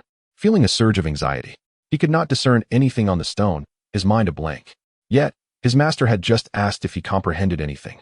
He replied in the negative. Now being asked again, he could only answer the same, which was undeniably embarrassing. It was said that the senior brother had grasped it immediately. In comparison, would his master think him lacking in insight? "Master, I am dull-witted and have not comprehended anything," Zhang Han murmured, lowering his head. Unable to meet his master's gaze, overwhelmed with shame, Chu Yuan appeared unsurprised. "If you could understand this, I might as well twist my head off and kick it like a ball." He thought this while considering how to convince this disciple to remain in the sect for a year. Such sentiments could not be expressed aloud. Chu Yuan shook his head, feigning disappointment. He glanced at Zhang Han and spoke slowly. "It appears your understanding is even lower than I anticipated." Alas! With a deep sigh, his voice was filled with disappointment. Zhang Han, upon hearing these words, felt his shame deepen. With a thud, he knelt before Chu Yuan. Master, I am unworthy to be your disciple. I implore you to allow me to leave the mountain. If possible, please resolve the matter of my spiritual roots. Once I descend, I will forever remember your kindness, and should I find a place in the mundane world, I shall not forget your grace. Zhang Han felt immense shame, daring to propose his departure from the sect. For 10 years, he had been deemed a failure, yet he had not idled during that time. He had been immersed in books. Literature had refined him, yet it had also burdened his pride. The repeated failures in comprehension filled him with profound shame. He felt unworthy to be his master's disciple. Standing nearby, Chu Yuan nearly stumbled upon hearing this. Hey, wait a moment. This isn't how it works. I haven't even finished my persuasion, and you're already thinking of leaving the sect? If you leave, what am I to do? This simply cannot happen. I must stabilize this disciple. Suppressing his almost breaking demeanor, Chu Yuan maintained a calm facade. Have you given up already? Honor, the path of cultivation is arduous, more challenging than ascending to the heavens. To cultivate, one must possess an indomitable heart. Countless geniuses exist in this world. I did not choose them as my disciples, but chose you because you possess a unique talent and qualities that others lack. Remember this. Confidence is the pinnacle. Never abandon it, no matter the time or place. This trace of formation requires your gradual comprehension. If one day proves insufficient, then try for 2. If 2 days are not enough, then 3. Perseverance is the key to success. Although your understanding may falter, I believe in your potential to grasp it. Take your time to comprehend, for I have faith in you. With these gentle words, Chu Yuan turned to leave, his feet gliding upon the clouds as he ascended the mountain. He certainly would not depart outright. Rather, he concealed himself above, observing Zhang Han. Chu Yuan clasped his hands tightly, palms sweating, fearing that Zhang Han might genuinely choose to leave. In this era, finding a talent without spiritual roots is a rarity. Should Zhang Han escape, he would have nowhere to lament. He silently chastised himself for overestimating his persuasive abilities. Beside the stone, Zhang Han stood in a daze, his master's words echoing in his ears. In the next moment, his eyes reddened. He had not anticipated such comforting words from his master. Upon learning of his lack of understanding, his master chose not to expel him, but instead encouraged him to strive harder. Having been a failure for 10 years, Zhang Han understood that in this world, self-interest reigns supreme. In a typical sect, discovering a disciple's lack of insight would either lead to them being treated as a servant or outright expelled. Yet his master chose to keep him and inspire him to persevere. It is essential to note that his master's sect is immensely powerful. Zhang Han quietly wiped his eyes and sat cross-legged before the stone. He vowed to remember his master's kindness. Though he cannot repay it now, he can only strive to grow stronger to honor his master's grace. With determination, he focused intently on the mark upon the stone. Above, Chu Yuan, riding on a cloud, witnessed this scene and breathed a sigh of relief. He managed to stabilize the situation. Thankfully, he had acted wisely, using his words to provide comfort. Otherwise, his disciple might have left the sect. Fortunately, he resolved the issue just in time. Everything remains within his control. Releasing his tightly clenched hands, Chu Yuan felt a wave of relief wash over him. After all his efforts, perhaps it was time to rest. For the foreseeable future, he need not keep a vigilant watch over Zhang Han. At least for the next 2 or 3 days, he could afford to relax. I think I'll head to Silver Moon City for a meal, where they charge nothing, he murmured softly to himself. With that, he summoned his cloud and eagerly soared towards the direction of Silver Moon City. In the realm of the undaunted sect, those who have attained enlightenment continue their journey. Leaves fall upon the grand plaza of the hall, observing the Tao of heaven and earth, grasping the chains of order. Zhang Han stands beside the stone at the mountain gate, contemplating the marks above, only to realize his solitude and understanding. As the golden crow descends in the west, and the crescent moon hangs high in the night sky, the undaunted sect envelopes itself in silence. By the mountain gate, Zhang Han remains fixated on the mark upon the stone, his face etched with determination. Eager to grow stronger and repay his master, he dismisses all distractions. He yearns to comprehend the formation from this mark, to convey to his master that he has not disappointed their expectations. Yet, despite his efforts, he finds himself unable to grasp anything from it. Even with boundless patience, a tinge of frustration begins to creep in, gnawing at his resolve. At that moment, the sound of footsteps echoes, tap, tap, tap. Zhang Han turns to see his senior brother, Ye Luo, descending the mountain path in a flowing azure robe, sword in hand, exuding an air of aloofness akin to a celestial swordsman. Upon noticing Zhang Han, he is momentarily surprised and inquires, "Junior brother, what brings you here at such a late hour?" He had just finished practicing his swordplay and was preparing to hunt for some game. Zhang Han, gesturing towards the mark on the stone, replies, "Senior brother, the master left this mark for me to comprehend. However, my dullness has hindered my understanding, compelling me to compensate with diligence. Thus, I remain here to seek enlightenment." Intrigued, Ye Luo employs the technique of celestial observation to inspect the mark on the stone, but finds nothing, no trace of Tao rhythm. "Are you jesting, junior brother? Surely, you are not trying to comprehend mere emptiness." Chapter 30. The concern of a senior brother beside the mountain gate. Ye Luo scrutinizes the mark on the stone repeatedly through celestial observation, but finds it devoid of anything substantial, not even a hint of Tao rhythm. "Are you certain this is the mark left by the master for your enlightenment?" he questions, skepticism lacing his words. His sensitivity to the nuances of Tao rhythm is keen, and this mark seems utterly devoid of meaning. What could one possibly understand from it? Zhang Han responds gently, "Indeed, senior brother. I once expressed my desire to learn the formations, hence the master left this mark for my contemplation. However, my lack of talent has prevented me from grasping its essence." He adds, "Though my comprehension may be limited. The master once mentioned that you understood it in a single instance, which speaks volumes of your superior insight. I humbly request your guidance." Upon hearing this, Ye Luo's face flushes with embarrassment. Did the master truly say such words? He had thought his own enlightenment was a private matter. Perhaps the master refrained from mentioning it to prevent him from becoming complacent. Now, he realizes the master is pleased with his progress, which fills him with joy and softens his gaze towards Zhang Han. He believes he is destined to inherit the undaunted sect, while Zhang Han is merely a chosen junior to assist him in managing the sect. In a moment of reflection, Ye Luo conveys, "This mark is specifically left by the master for you. Others cannot perceive even a hint of its significance. Even I cannot sense the slightest Tao rhythm from it. You must rely on your own understanding." His tone is calm, yet tinged with admiration for the master's unparalleled skill in leaving such an inscrutable mark. Hearing this, a sense of disappointment washes over Zhang Han, yet he respectfully bows to Ye Luo. "Though you cannot assist me, I am grateful for your presence, senior brother. If you have no further matters, I shall continue my contemplation. I do not wish to squander the master's kindness."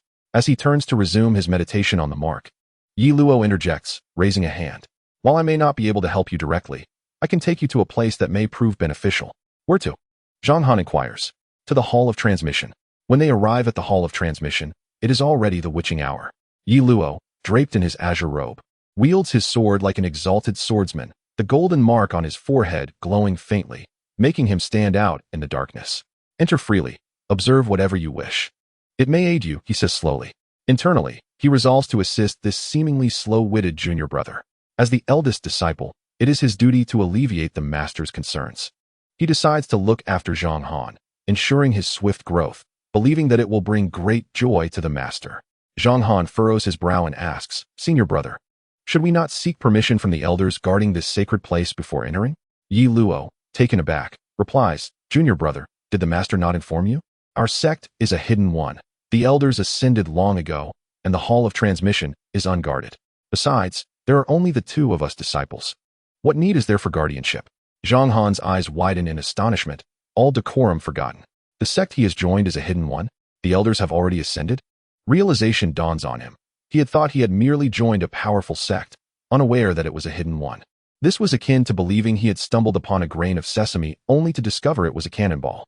No wonder the master insisted he meditate for a year before engaging in cultivation. It was not mere persuasion, but rather a unique training method of the hidden sect. I truly had no knowledge of this. Thank you, senior brother, for enlightening me." Zhang Han's breath grew heavy as he bowed respectfully to Ye Luo. "No need for concern. Go on, go in and take a look first." Ye Luo gestured for Zhang Han to enter the transmission hall. Zhang Han refrained from saying more, offered another bow, and stepped into the hall. Ye Luo stood still, observing Zhang Han's retreating figure, nodding to himself.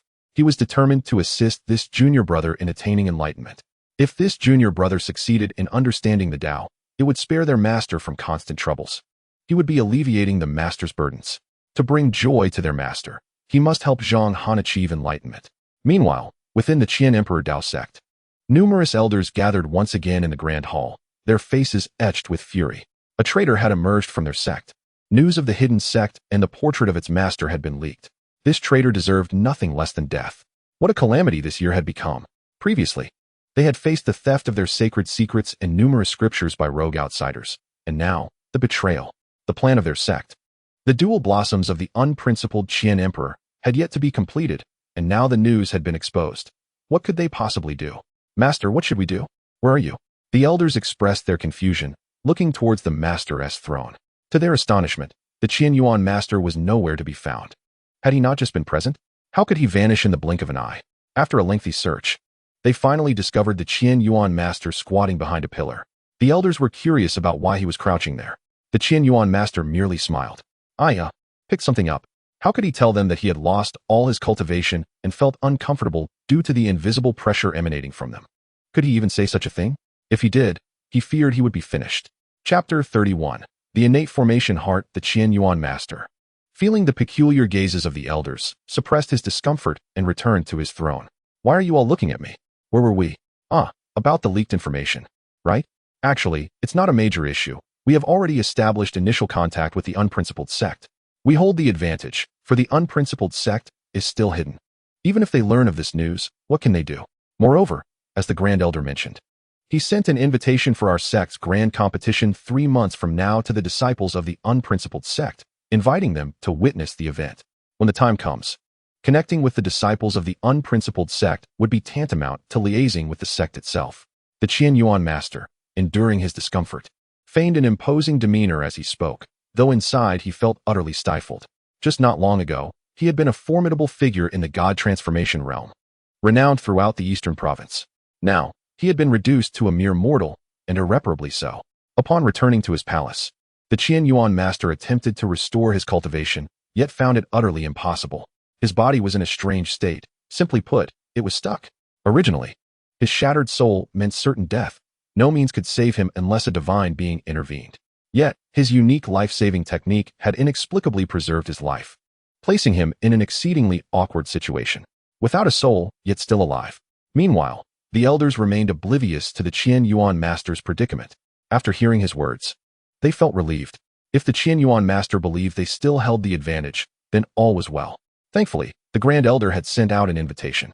The upcoming Grand Competition was indeed a splendid opportunity. An opportunity? To showcase my prowess. As the elders conversed, one suddenly exclaimed, "Master? Where did he go again?" They looked around and found the Qian Yuan master had vanished once more. In the transmission hall of the unprincipled sect, Zhang Han immersed himself in the study of ancient texts.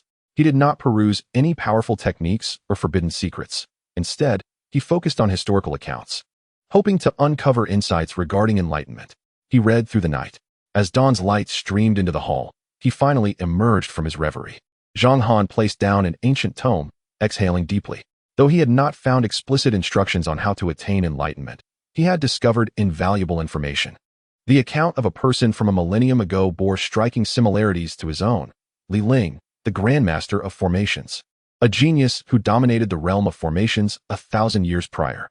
According to records, Li Ling had also suffered the destruction of his spiritual roots due to certain circumstances in his youth, rendering him unable to cultivate. However, he ultimately awakened a unique constitution and resumed his path in cultivation, soaring to greatness as a master of formations. Li Ling's awakening was known as the formation heart. Those born with the formation heart possess extraordinary talent in the art of formations. Yet, those endowed with such a heart cannot simultaneously possess spiritual roots. Otherwise, their talent would be too overwhelming for the heavens to bear. Thus, the heavens would destroy the spiritual roots of those with the formation heart to restore balance to their gifts. Upon reading this information, Zhang Han began to form a vague hypothesis about his own situation. His master had once mentioned that he chose him as a disciple due to his possessing a talent beyond that of ordinary individuals. Initially, Zhang Han believed this was merely a form of consolation. However, upon reflection, it seemed his master was subtly hinting at the matter of the innate formation heart. If he was not mistaken, the mark left by his master was intended to awaken his formation heart, but he had been unable to comprehend it until now. As realization dawned upon him, a jolt surged through his mind, and all the fog that had clouded his thoughts dissipated. "Master, I understand." Zhang Han clenched his fists. No longer hesitating, he set aside the books and raced towards the mountain gate. After a fervent sprint, he arrived once more at the mountain gate. He looked up at the markings on the stone, extending his hand from his sleeve to rest upon his chest. The rhythmic beating of his heart resonated through his palm. Zhang Han gazed at the straight markings on the stone and understood. The unyielding nature of these marks was a reflection of his master's intention. urging him to awaken his formation heart with a bold and unwavering spirit. At that moment of clarity, strange azure runes began to materialize on Zhang Han's chest. These runes were profound and mysterious, each resembling an ancient formation. They interconnected, as if to challenge the very heavens. The sound of his heart beating intensified, echoing like the morning bell and evening drum, a terrifying force. Fortuitously, this transpires within the unfettered sect, shrouded by an enigmatic formation. Otherwise, in the external realm, it would surely attract the attention of countless formidable beings who might surmise the emergence of some celestial treasure. The manifestation of the runes persisted for a full 2 hours before it gradually subsided. Standing before the stone, Zhang Han slowly opened his eyes, a flicker of joy illuminating his countenance. Indeed, my innate talent is truly that of a formation heart, a natural formation heart. Master, your disciple comprehends now. I have not disappointed your expectations. I have awakened my formation heart. With this heart, I need only grasp the essence of formations to elevate my cultivation. What a terrifying gift. Zhang Han was overwhelmed with elation. He turned to seek out his master, eager to convey his success and affirm his gratitude for his master's faith. However, before he could take more than a few steps, he was intercepted by the sudden appearance of Ye Luo. Eldest senior brother, why do you stop me? I wish to share my joy with master, Zhang Han said with a smile. Naturally, I seek to advise you. It is perhaps best not to approach master with your tidings just yet, Ye Luo replied in a solemn tone. Zhang Han furrowed his brow, perplexed. Might I inquire? Eldest senior brother, why? Ye Luo, cradling his long sword, took a few steps forward and spoke earnestly. It is for your own good. I understand your desire to bring joy to master, but consider this. Despite the grand commotion of your enlightenment, master has not appeared. Why is that? It is because he wishes to prevent us from becoming prideful. Hence, he remains hidden, signaling us to temper our arrogance. If you approach master now, what does that imply? Would it not betray his good intentions? If you truly wish to repay him, focus on your cultivation, maintain a humble demeanor before him, and await the day you can genuinely express your gratitude. That is the proper course of action. This discourse instantaneously enlightened Zhang Han. Meanwhile, above a city, a certain individual named Chu, leisurely enjoying a candied hawthorn, remained blissfully unaware of the happenings within his sect, drifting in a carefree manner. Chapter 32. Announcement of publication. This book will be available tomorrow, November 1st. During the initial month of its release, I shall endeavor to increase the update frequency. Tomorrow, I shall aim for a minimum of 6 updates. The exact number of updates remains uncertain due to time constraints. It takes me approximately 2 hours to write and revise a chapter, making it challenging to produce more content upon release. Nonetheless, I shall strive to write as much as possible. Even a low-yielding writer like myself harbors dreams of high productivity. All right, after midnight, this book will be published. I kindly request all friends to subscribe. Additionally, I would like to mention the book's discussion group. The group number is 108-209-0064. Chapter 33. Have you truly enlightened? At the foot of Misty Cloud Mountain, Chu Yuan was steadily ascending towards the mountain gate, a candied hawthorn in his mouth. His spirits high as he hummed a nameless tune. The proprietor of the inn was exceedingly gracious, providing yet another feast, and the flavors were delightful. Truly, there are many kind-hearted individuals. Before departing, he even expressed a wish for my return. It would be inconsiderate not to honor that promise. I must return next time. Chu Yuan mused, glancing up at the mountain. Having enjoyed a day of leisure, Zhang Han should still be immersed in his solitude, undoubtedly pondering deeply. Surely, he is still lost in contemplation. The traces he leaves behind, are they truly insights or mere reflections of solitude? Surely, he cannot be uncovering profound truths? That would be absurd. If he were capable of such enlightenment, he would have devoured the entirety of Misty Cloud Mountain. I wonder how Zhang Han is faring now. Perhaps I shall ascend to observe his state. With a cloud-like step, Chu Yuan soared towards the mountain gate. Soon, he reached the skies above it and peered down, his expression suddenly freezing. Where, pray tell, was Zhang Han? Has he truly fled, unable to grasp anything of significance?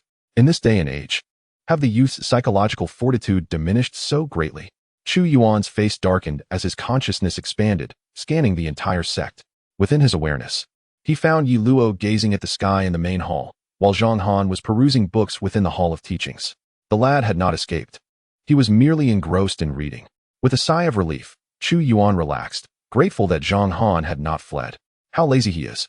Deceived into thinking he had attained enlightenment, only to retreat to study. What a surprise. Chu Yuan did not dwell on this, assuming Zhang Han, feeling disheartened by his inability to comprehend, had opted for the solace of reading instead. Alas, what a pity! All of this was still under Chu Yuan's meticulous control. The tomes in the Hall of Teachings were mere fabrications, acquired at a paltry price. Who would have imagined, who would have suspected, that this was all part of Chu Yuan's elaborate scheme? Contemplating this, a faint smile crept upon his lips. You think I dwell on the first level? In truth, I am on the 5th level. Aside from that delightful Ye Luo, no one can escape my grasp. Zhang Han will be rendered inept under my tutelage. Future disciples shall also find themselves similarly rendered inept. None can evade the fate of becoming my hapless students. Such is the decree of Chu Yuan. Nonetheless, for the time being, the priority remains to stabilize Zhang Han.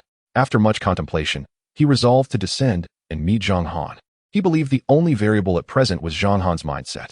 As long as he could secure Zhang Han's mental state, the young man's current cultivation would be assured. Chu Yuan nodded to himself and glided down towards the Hall of Teachings. Inside the Hall of Teachings, Zhang Han sat in a corner, engrossed in a tome that detailed various formations. This book encompassed an array of formations from antiquity to modernity. It was said that the foremost sect of formations in the Eastern state possessed a book chronicling all formations throughout history, a treasure coveted by formation masters far and wide. Even he had long yearned for a glimpse of that revered tome. Yet now, upon holding this book, Zhang Han felt disdain. He scoffed at the notion of seeking wisdom from the Eastern state's top sect. The scriptures of the unfettered sect were no less formidable than those of any other sect. Surveying the plethora of tomes within the Hall of Teachings, Zhang Han sensed that even the combined heritage of all sects in the Eastern state could not rival that of the unfettered sect. This realization filled him with admiration for the sect's strength, truly a hidden gem among sections. Just as he prepared to delve deeper into his reading, a voice resonated in his ears, both distant and near. Hunter. Upon hearing this voice, Zhang Han's entire being trembled. He hastily closed the book and stood, gazing towards the entrance. There stood Chu Yuan, stepping into the hall, clad in a pristine white robe, untainted by the mundane world, his black hair cascading behind him. His eyes deep and captivating, akin to a celestial being. Master, Zhang Han exclaimed, his heart racing with excitement. Yet he tempered his enthusiasm, bowing gracefully to his esteemed master. Chu Yuan nodded slightly, a faint smile gracing his face. Hunter, what brings you here to read? How have you been comprehending? He inquired with an air of nonchalance. Not far away, Zhang Han, upon hearing his master's question, felt a surge of emotions he had long restrained. He yearned to inform his master that he had indeed grasped the essence of the formation heart and had not disappointed his master's expectations. Yet, just as he was about to speak, he recalled the words of his senior brother. Given his master's profound understanding, how could he possibly be unaware of Zhang Han's enlightenment? Wouldn't he appear presumptuous by boasting of his understanding? No, he must not succumb to pride. His lack of comprehension had already let his master down. If his disposition also disappointed him, what face would he have left to be his master's disciple?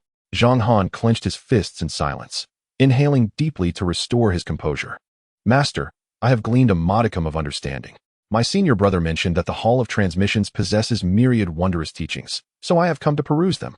Zhang Han bowed again, responding with grace and decorum. Upon hearing these words, Chu Yuan's previously serene expression stiffened, only to be replaced by a fleeting smile. A modicum of understanding? Surely you jest. What could you possibly discern from a mere trace? Are you hoping to comprehend a banana stick?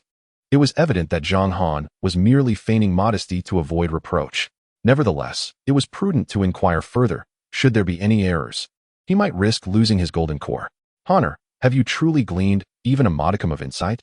Chu Yuan asked, his hands clasped behind his back, his tone slightly more serious. Zhang Han, taken aback by his master's inquiry, instinctively wished to manifest the formation heart. Yet, upon reflection, something felt amiss. His master could not possibly be ignorant of his innate formation heart. Why would he ask otherwise? Moreover, the seriousness in his master's tone was quite unusual. Frowning in contemplation, Zhang Han suddenly experienced a revelation. He understood. His master sought to caution him against becoming complacent. What does it mean to have a modicum of understanding? In the face of true enlightenment, who dares to claim even a hint of comprehension? Maintaining a humble heart while pursuing the Tao was the essence of his master's message. Master, I understand. Zhang Han exclaimed with fervor, his heart racing. Your intentions are profound. I shall not forget your kindness. He maintained a facade of elegance and decorum as he added, Master, I spoke out of turn. I have not attained any insight. Chu Yuan, upon hearing this, could not help but chuckle. Now that is more like it. This is my underachieving disciple.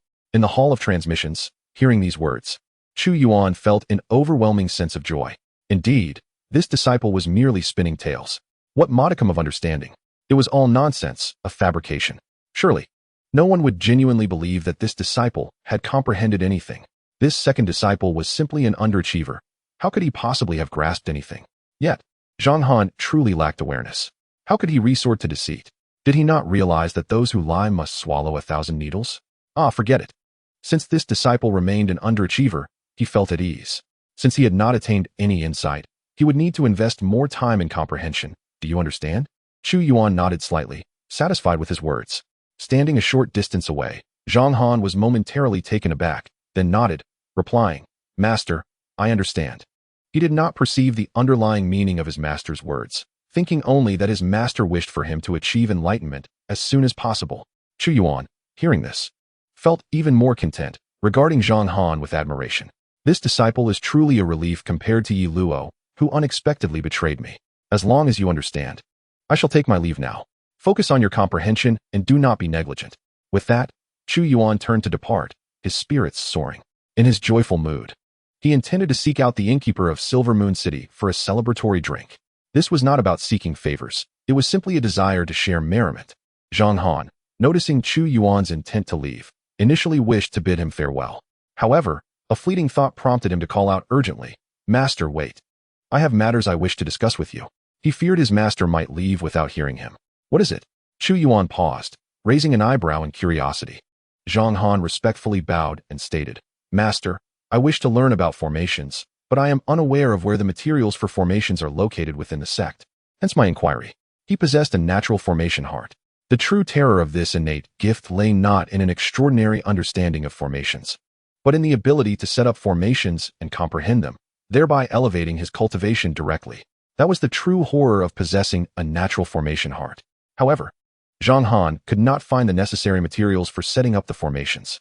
It is well known that forming arrays requires various auxiliary materials, and large formations often necessitate corresponding diagrams to be properly established. Without the required materials, Zhang Han was unable to proceed with his formations, which is why he sought Chu Yuan's counsel. On the other hand, standing at the entrance of the hall and preparing to leave, Chu Yuan was momentarily taken aback by Zhang Han's request for formation materials. Did this disciple, having failed to comprehend the Tao, wish to attempt understanding through formations instead? Yet, did he not realize that their sect was a resource-deprived one, lacking in rank, licenses, and resources? Oh wait, this disciple truly did not comprehend. But where could he possibly procure formation materials? Purchase? Surely, he jested. Did he intend to use the few coins beneath his boot to buy them? Or perhaps trade his 100 taels worth of clothing? Such notions were absurd. Buying was utterly impossible. If asked, the answer would simply be a lack of funds. Since purchasing was not an option, they would have to resort to the old ways. A knowing smile crept across Chu Yuan's face as he turned away from Zhang Han. Honor, so you wish for materials to set up formations? His voice was enigmatic. Zhang Han nodded, responding with poise, Indeed, Master. Before you seek materials for formations, allow me to pose a question. Do you know what the pinnacle of formation is? As he spoke, a gentle breeze swept through, causing his white robe to flutter dramatically. In that moment, he exuded an air of ethereal elegance, resembling a transcendent being walking amidst the mundane world, his silhouette imposing and magnificent. Zhang Han gazed at his master's figure, awestruck by his master's profound presence. He shook his head, turning his thoughts back to the question posed by his master. What indeed is the pinnacle of formation? Zhang Han pondered for a moment before responding. Master, the pinnacle of formations lies in the principle of the weak overcoming the strong. A feeble individual, when employing a formation, can indeed challenge a formidable opponent. Overcome the strong with the weak? Chu Yuan was taken aback. Could formations possess such power? He yearned to learn about formations. However, he maintained a nonchalant demeanor, shaking his head without uttering a word. Zhang Han continued, Master, the ultimate essence of formations should allow for the reversal of yin and yang, breaking the cycle of reincarnation. Once a formation is cast, nothing is beyond its reach. Nothing is beyond its reach. Chu Yuan felt a stirring within him. He desperately wished to study formations, yet he had no means to do so. Though his heart was aflame with desire, he outwardly shook his head once more. Observing this, Zhang Han contemplated for a moment before stating, Master, the pinnacle of formations lies in harnessing power. to draw upon the forces of heaven and earth, to utilize the energies of the sun, moon, and stars, so that when a formation is unleashed against an enemy, they are not merely contending with me, but also with the cosmos itself, with the sun, moon, and stars as adversaries. So remarkable. Chu Yuan's eyes widened in astonishment, nearly drooling at the thought. Formations were indeed so extraordinary. He longed to learn. However, he had no idea where to find the necessary tomes. A sigh escaped him internally, but he swiftly adjusted his demeanor, adopting a guise of tranquility once more. What you speak of pertains to the functions of formations, yet not the pinnacle of formations. Therefore, Honor, do you know what the true pinnacle is? Chu Yuan spoke with a casual air. Zhang Han, upon hearing this, could only helplessly bow and reply, Master, I am but a dullard, unaware of such matters. Chu Yuan took a few steps forward, arriving at the entrance of the hall. He initially intended to gaze at the sky, but was reminded of the painful glare of the sun, prompting him to lower his gaze to the ground.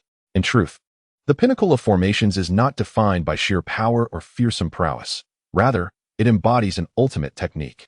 To master the essence of formations means one can weave a formation with a mere thought, requiring no material components. With but a thought, one can channel the forces of heaven and earth to create a grand array, subduing adversaries within its confines. My intention is for you to learn such techniques, those that require no materials for formation.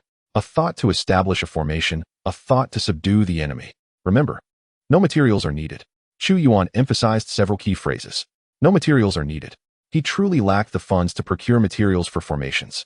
The idea of channeling the forces of heaven and earth to form an array was something he would have to contemplate deeply. If he could comprehend it, he would consider it a personal loss.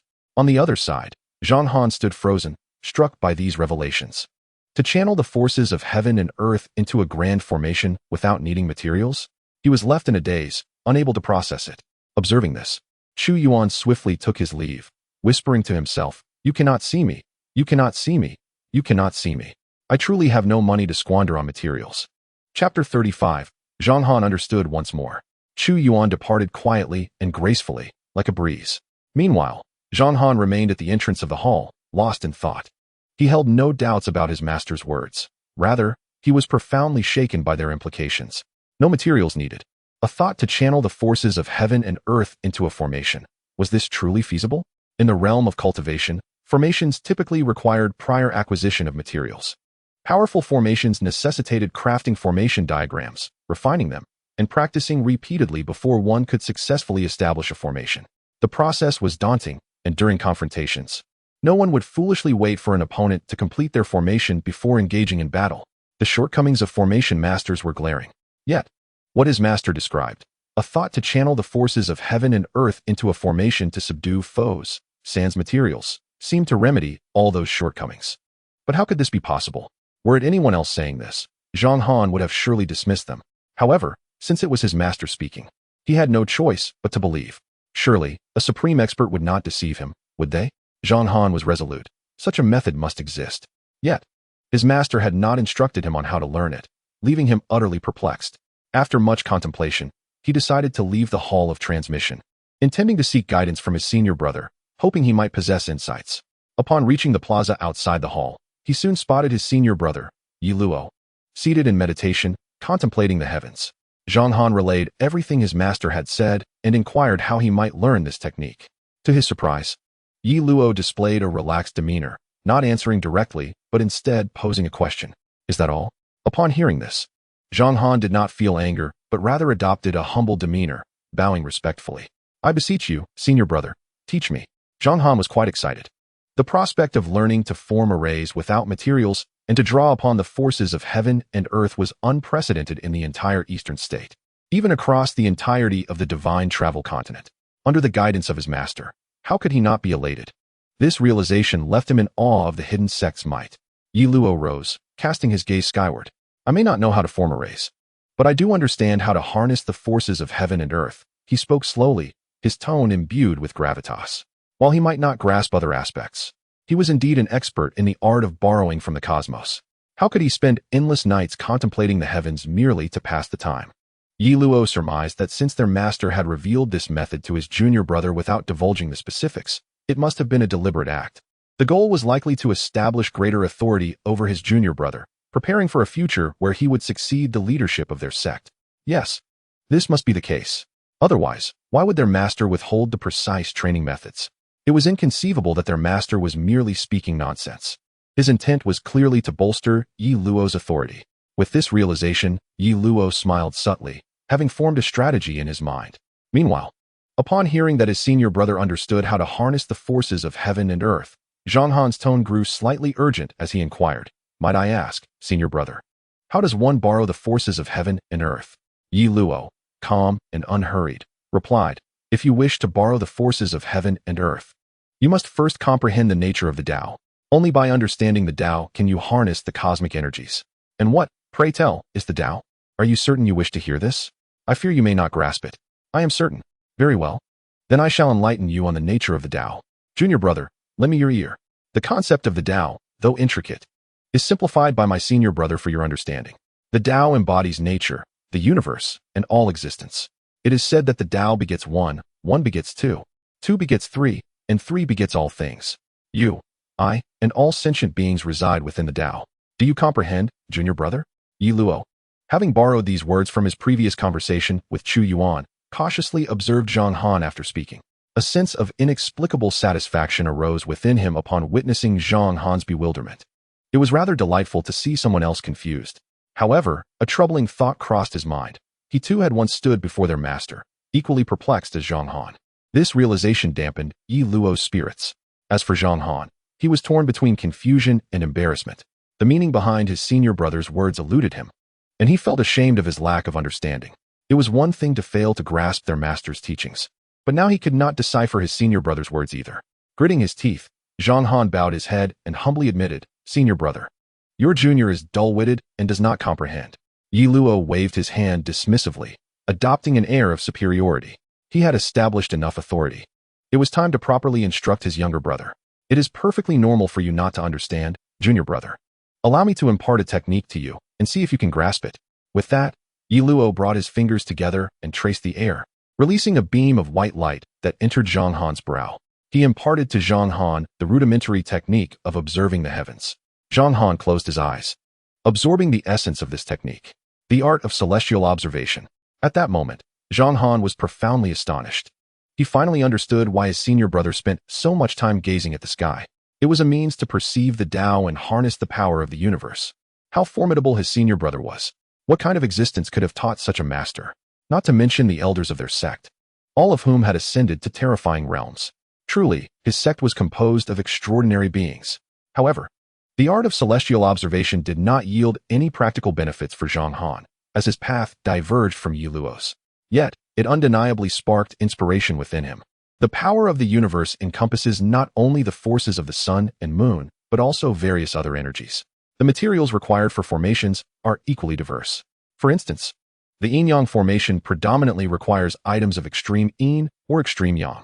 What would happen if one were to harness the power of the sun and the moon to create a formation? Zhang Han's mind jolted with clarity. Perhaps this was the essence of their master's teachings. Yet why did his senior brother inquire about the meaning of the Tao and ramble on? How did this relate to his harnessing of the universe's power? Zhang Han was left perplexed. Chapter 36. I have a friend that night. On the back mountain of the Wu Dao sect, Zhang Han sat cross-legged, gazing at the myriad stars above.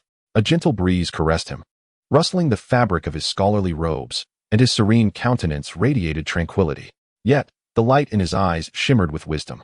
He intended to commune with the moon star and, drawing upon its power, attempt to establish a small-scale yin refinement formation.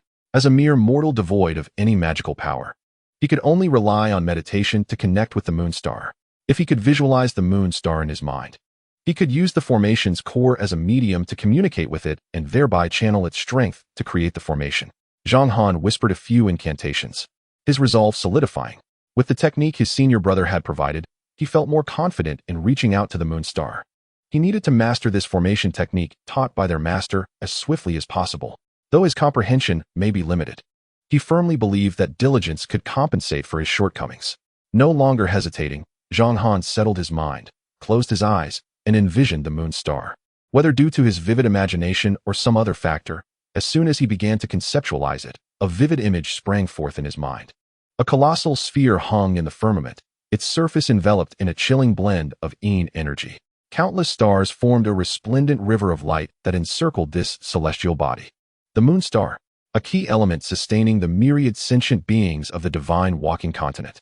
Though immersed in thought, Zhang Han's awareness remained keen. Upon visualizing this image, he swiftly summoned the core of his formation. Thump, thump, thump.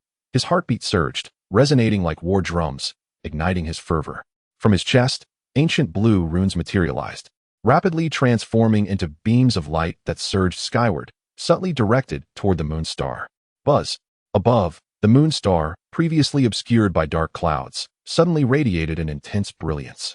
The gentle moonlight became blindingly bright. A beam of moonlight descended directly upon Zhang Han on the back mountain. At that moment, Zhang Han sprang to his feet, his hands weaving intricate gestures as he unleashed a force emanating from the moon. Centered around him, the ground within 1,000 meters erupted with runes. As these symbols appeared, an overwhelming tide of Yin energy surged toward the back mountain, drawn by some mysterious force. Upon entering, it was purified into pure spiritual energy, the Yin refinement formation, transforming Yin energy into spiritual energy. Though merely a foundational formation, it was sufficient to demonstrate Zhang Han's success. With a single thought, he had established a formation. Although it was only a small-scale arrangement, it clearly marked his achievement. Master, Master, I have succeeded. Zhang Han's heart raced with excitement. He longed to rush to his master and share his triumph. Yet, he remained rational. The commotion caused by his communion with the moon star undoubtedly reached his master, who had chosen not to appear. This was not due to ignorance, but rather a deliberate choice to prevent Zhang Han from becoming prideful. His master was undoubtedly looking out for him. Zhang Han felt deeply moved. The disturbance from his communion with the moon star had indeed attracted the attention of numerous powerful beings. However, they could not discern what had transpired and, after investigating, were left in the dark. Meanwhile, in Silver Moon City, at the Immortal Drunken Inn, Chu Yuan was joyously toasting with the innkeeper. Come, come, my esteemed innkeeper. Do not be so reserved. Partake in food and drink, for guests are to be welcomed. Ahem, my apologies, I seem to have overstayed my welcome. Ah, someone. Bring forth another platter of fish. The previous one has been devoured by your innkeeper and is no more. With one hand occupied with food, Chu Yuan beckoned to the waiter to replace the dishes. As a being of the Golden Core realm, he was not one to consume grains. Yet, his insatiable appetite prevailed. He munched away while using his magical powers to aid digestion, continuing from day to night. The innkeeper's expression grew increasingly sour, but he could do nothing but allow this glutton to indulge. The nascent soul realm was not one he could afford to offend. As Chu Yuan continued his feast, a sudden, intense moonlight flooded in from outside. Both he and the innkeeper halted their activities, turning their gazes toward the source. What was transpiring? Setting down his chopsticks, Chu Yuan raised an eyebrow at the sky. A full moon hung high, causing him to blink in surprise. Was it the Mid-Autumn Festival today? The innkeeper, sensing something, murmured. This must be the commotion stirred by a genius from a nearby sect breaking through, or perhaps some rare celestial treasure has appeared. Would you not go and investigate? Esteemed sir? His words hinted at a desire for Chu Yuan to leave. He had already resolved that once this shameless nascent soul cultivator departed, he would hastily prepare to relocate, perhaps even flee under the cover of night with a cart. Chu Yuan, however, merely shook his head nonchalantly. What is there to see? As cultivators, we ought to engage in diligent practice.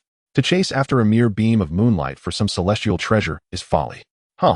Do such treasures really hold any value? What use would it be for a golden core cultivator to seize them? I would merely be a courier. Am I such a fool? I prefer to stay here and enjoy my meal. By the way, innkeeper, have you managed to find that foundational cultivation method for the early stage of qi refinement? Chu Yuan inquired once more. Yes, I have, replied the innkeeper, waving a hand to summon a waiter with a book. But, esteemed sir, what do you need such a book for?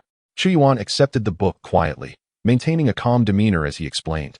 I have an old friend who is preparing to practice qi refinement, yet cannot comprehend the usual foundational methods. Thus, I acquired this explanatory text for him. The innkeeper frowned. Esteemed sir, that seems rather misguided. Such foundational methods are so simple that even a person of limited intellect could grasp them. Why maintain a friendship with such an individual? Allow me to advise you, sever ties with such a friend. Their future will be limited, and they are not of your caliber. The innkeeper continued to prattle on, while Chu Yuan's expression darkened with each word. He felt insulted. Was he truly so lacking? What was this implication that he was somehow inferior? Chapter 37. The falling leaves. Having acquired the foundational cultivation method for the early stage of qi refinement, Chu Yuan finally departed from the inn of celestial intoxication. Under the innkeeper's eager gaze, inspired, he felt a surge of determination to practice. Perhaps he was a rare genius among many. With this thought in mind, Chu Yuan promptly returned to the Wudao sect. He surveyed the sect and found Ye Luo still seated in the grand hall, contemplating his path, while Zhang Han remained in the hall of transmission, engrossed in his studies. Disinterested in their affairs, he returned to his own palace, closed the door, and began his secluded training. Time in the realm of cultivation is not measured in days. Chu Yuan spent over 2 months in seclusion. During this time, the outside world stirred with hidden currents, yet the Wudao sect remained tranquil. Ye Luo and Zhang Han busied themselves with their respective endeavors. Ye Luo spent his days in contemplation and practiced swordplay at night while deciphering the key bestowed by his master. Zhang Han immersed himself in the study of formations, communicating with the celestial bodies and the myriad elements of the universe. Meanwhile, Chu Yuan diligently focused on cultivating his magical powers. In the confines of his palace, seated upon a mat, Chu Yuan slowly opened his eyes after the period of seclusion. He extended his palm from his sleeve and gazed at it for a long while. A flicker of excitement danced within his deep-set eyes. After 2 months of effort, he had succeeded. Through the foundational method of qi refinement, he had successfully condensed a trace of magical energy. Though it was but a small amount, it marked a promising beginning. With continued hard work and diligent teaching of his inept disciple, the path to invincibility lay before him. Did he truly believe that ascending from the golden core to invincibility was mere talk? If he persevered in his cultivation and achieved mid-stage golden core within a year, while Zhang Han continued to lag behind, he would then be at the late stage of golden core. Returning to the nascent soul realm would be merely a matter of time. Chu Yuan had already envisioned a future where he stood invincible, turning his back on the world. As he contemplated this scene, a silly grin spread across his face. Calculating the days, he realized that in about 8 or 9 months, the sect would be assessing the strength of its disciples. Yes, in 8 or 9 months, he would have his breakthrough. After 2 months of seclusion, he wondered how his 2 disciples were faring. Murmuring to himself, Chu Yuan released his consciousness to scan the sect. Within his perception, Zhang Han remained in the hall of transmission, seemingly engrossed in his readings. Had he truly been reading for over 2 months? What could possibly be so interesting in a pile of mundane texts? Oh, but where was Ye Luo? Chu Yuan's consciousness swept over the grand hall, but he found no trace of Ye Luo. Where had the lad gone? Confused, he expanded his consciousness to encompass the entire Wudao sect. At last, he located Ye Luo, who was at the mountain gate, calling out for his master, seemingly searching for him. What could he want? Had he finally come to seek my guidance? Just the opportunity one needed to extract his cultivation methods. Chu Yuan's eyes sparkled with intrigue as he wasted no time, opening the palace doors and heading toward Ye Luo's location. At that moment, within the Wudao sect, at the mountain gate, Ye Luo, wielding his long sword, ascended the mountain path. Clad in a flowing azure robe, his wide sleeves billowed in the wind. His long black hair was pinned up with a wooden hairpin. A golden mark gleamed upon his forehead, and his sharp, indifferent eyes bore a fierce intensity. He stood there, ethereal and proud, resembling a celestial sword immortal traversing the mortal realm. Where could my master be? Ye Luo murmured to himself. After 2 months of profound contemplation, he felt he had reached a bottleneck and decided it was time to descend the mountain for some practical experience. Before departing, he wished to inform his master. Yet, despite his efforts, he could not locate him. Furrowing his brow, Ye Luo was about to use his Tao rhythm as a medium to summon his master when, suddenly, a figure appeared before him. Upon closer inspection, it was none other than Chu Yuan. Ye Luo was taken aback. Is the realm of my master truly so profound and inscrutable? When he does not wish to summon the Tao rhythm, no matter how he calls, my master shall not appear. However, just as he prepared to use the Tao rhythm as a medium, my master suddenly manifested. Could this be mere coincidence? Surely, no one would genuinely regard this as a coincidence, would they? Surely not. Surely, no one could possibly think this way. If it were another, it would undoubtedly be a coincidence. But with a master of such unparalleled strength, it must be far from coincidence. My master's sensitivity to the Tao rhythm is astonishing. What kind of realm must one attain to achieve such a level? Merely harboring the thought of wanting to use the Tao rhythm. And my master is already aware of it. Master. Ye Luo humbly performed a bow to his esteemed teacher. Luoer, what brings you to seek me? Have you come to seek guidance? Chu Yuan, though slightly astonished within, maintained a facade of calmness. It had only been a little over 2 months since he last saw Ye Luo. How had he changed so much? Merely 2 months prior, he had an air of an ordinary mortal. Now, He exuded the aura of a proud sword immortal. Gulp. Chu Yuan swallowed hard, contemplating whether he could still contend with this disciple. On the other side, Ye Luo chuckled at the remark. 2 months had passed, and he had not anticipated that his master would still be testing his resolve. I appreciate your good intentions, master. I come not to seek guidance, Ye Luo said, his tone laced with a hint of amusement, especially as he emphasized the word guidance. Then, what is the matter that you have summoned me for? Chu Yuan furrowed his brow and inquired. Hearing this, Ye Luo produced an exquisitely crafted invitation from his cloak. The invitation was adorned with a layer of gold foil, resplendent in its beauty, featuring a vividly embroidered phoenix on the left and a formidable golden dragon etched on the right. In the center, an ancient script was inscribed. Master, this sect invited me 3 months ago to attend their grand competition. Now that the time has nearly arrived, I intend to descend the mountain for some experience and to observe the event. Ye Luo spoke softly. Chu Yuan glanced at the invitation and could not help but gasp in awe. Which sect issued this invitation? It seemed quite valuable. If he took this invitation, would Ye Luo turn against him? Cough, cough, never mind. As a just master, how could he seize his disciples' belongings? Which sect is it from? Chu Yuan raised an eyebrow and asked. Reporting to you, master, it is from the Dao sect. I am not certain of the specifics.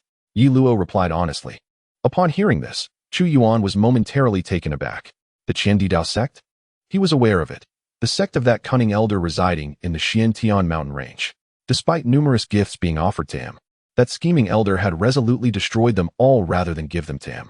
This grudge would remain etched in his memory for a lifetime. Contemplating this matter, Chu Yuan could not help but clench his teeth. Luo, if you attend this trivial sex competition, seize the opportunity to cause some chaos, understood? After all, Ye Luo appeared quite strong now. He could send this disciple, who had betrayed him, to exact some revenge. Ye Luo, upon hearing this, paused for a moment, but ultimately nodded. He had always been obedient to his master's words. Chapter 38. I am not a sycophant. Within the Dongzhou territory, the skies were devoid of clouds. At this moment, the Dao sect was bustling with activity. Countless disciples emerged from their secluded training, preparing for the upcoming grand competition under the guidance of various elders. The Dao sect was a holy land in Dongzhou. During a grand competition, nearly all major sects in Dongzhou were invited. Even those medium and small sects lacking the qualification to be invited would come bearing gifts, congratulating the Dao sect on hosting the event. One could say that a grand competition held by the Dao sect had the power to stir the entirety of Dongzhou. This is the influence of a holy land. While the Dao sect was engrossed in preparations, several of the top elders and the sect leader gathered in the main hall. The elders stood below, all appearing as elderly men, each possessing the cultivation of the transformation stage. At this moment, they were engaged in conversation. Elder, what do you have to say? Was it not said that disciples from the hidden sects would come? With only a few days left until the competition begins, are we to delay it merely for a disciple from a hidden sect? Cough, cough, it seems feasible. Sect leader, I propose we postpone the grand competition. Several elders expressed their concerns over the absence of the hidden sect disciples. Only 2 individuals in the hall remained composed. The great elder and the sect leader, Chu Yuan, maintained their usual calm demeanor, exuding an air of inscrutability. Sect leader, you ought to come up with a solution. We cannot just sit here bickering, one elder remarked. Noticing the silence of the two, Chu Yuan narrowed his eyes as he sat upon the sect leader's throne, casting a fleeting glance at the elder. This matter falls under the great elder's responsibilities. Let him devise a plan. Chu Yuan replied indifferently. Though he appeared calm on the surface, inside, he was a bundle of nerves. He currently lacked any cultivation. How could he possibly make his presence known? He could only attempt to feign ignorance, shifting any issues onto these elders. After 2 months of disguise, his acting skills had reached an extraordinary level. In such a tone, the elders were oblivious to anything amiss, merely muttering about the sect leader becoming increasingly lazy. Recently, their attention turned entirely towards the great elder. The great elder, with a stoic expression, adopted a demeanor of high seriousness and deliberated for a long while. If they fail to arrive, we shall postpone the grand competition. After all, the only sect worthy of our attention in Dongzhou is the Dao sect. The others can wait. We must establish a cordial relationship with the Dao sect.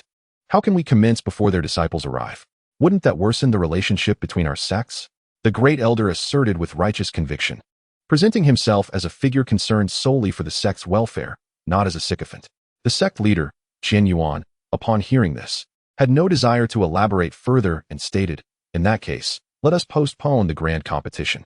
The elders nodded in agreement, preparing to announce the decision.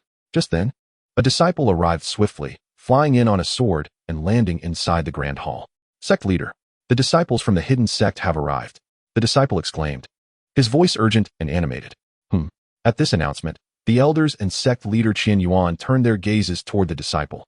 The disciple continued, Sect leader, a person is approaching the mountain gate, holding an invitation. When we inquired about his origin, he stated he came on behalf of the Wu Dao sect. This person must be a disciple from the hidden sect. Finally, they had arrived. Several elders exhibited a slight flush upon their faces, their thoughts shrouded in mystery. Come. Let us hasten to welcome the disciples of this reclusive sect. I wish to demonstrate my skills, or rather, let us say, my divine abilities, one of them exclaimed, inadvertently using a rather unseemly term. What are you lingering for? Let us move. The elders swiftly transformed into streaks of light and soared into the sky, observing their departure. The leader of Chu Yuan's sect rose unsteadily, his steps wavering as he made his way toward the grand hall's exit. At that moment, a voice drifted into his ears, nearly causing him to falter.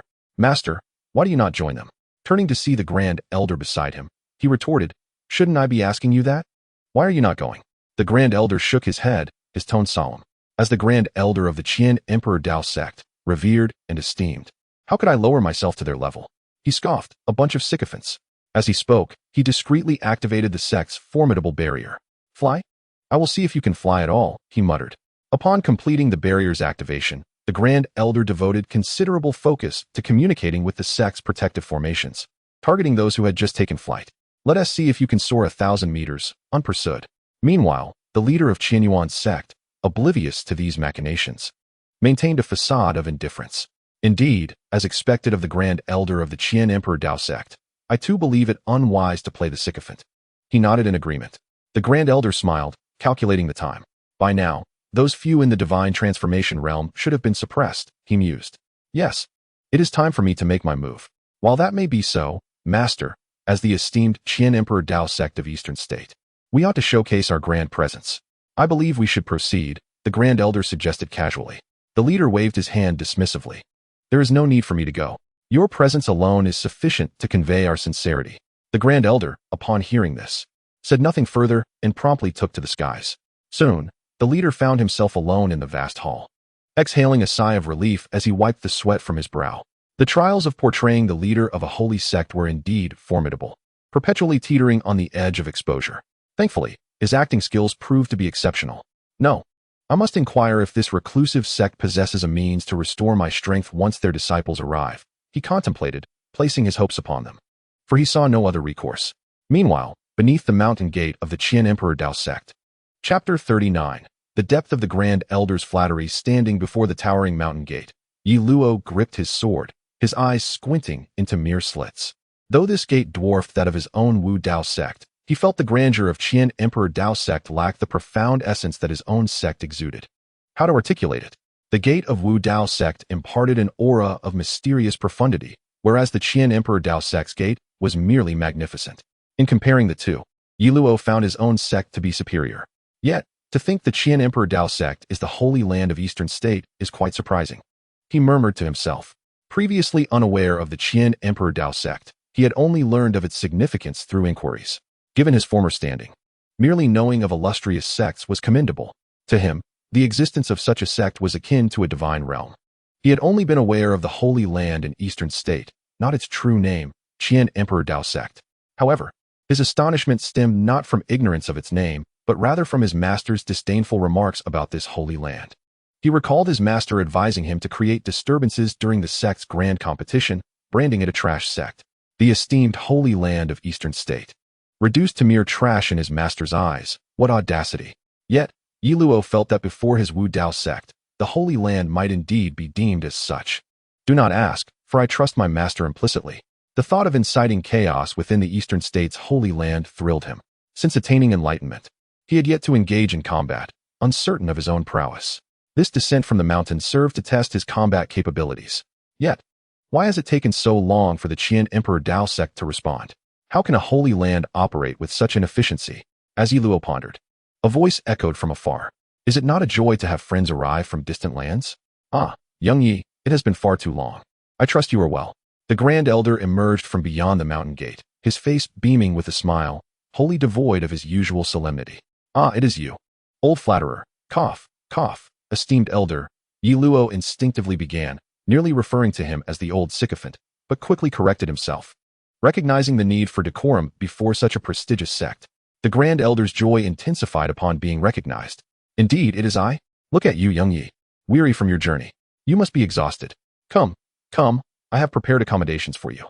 I have cleared an entire peak for your stay, complete with 36 foundation establishment maidens and 72 golden core guards. You may reside here with peace of mind. Ah, and to facilitate your travels, I have arranged for a golden core crane, swift and splendid, perfectly suited for one as dashing as yourself," the Grand Elder continued, his smile wide. Ye Luo, gripping his sword, felt a tremor in his hand. The familiar scent of flattery wafted through the air. Was this truly the Grand Elder of the Eastern States' Holy Land? The notion that such a prestigious position could be held by a sycophant seemed almost unbelievable. "Ah, esteemed elder, there is truly no need for such grandiosity. Perhaps a more understated approach would be preferable," Ye Luo gently suggested, clearing his throat.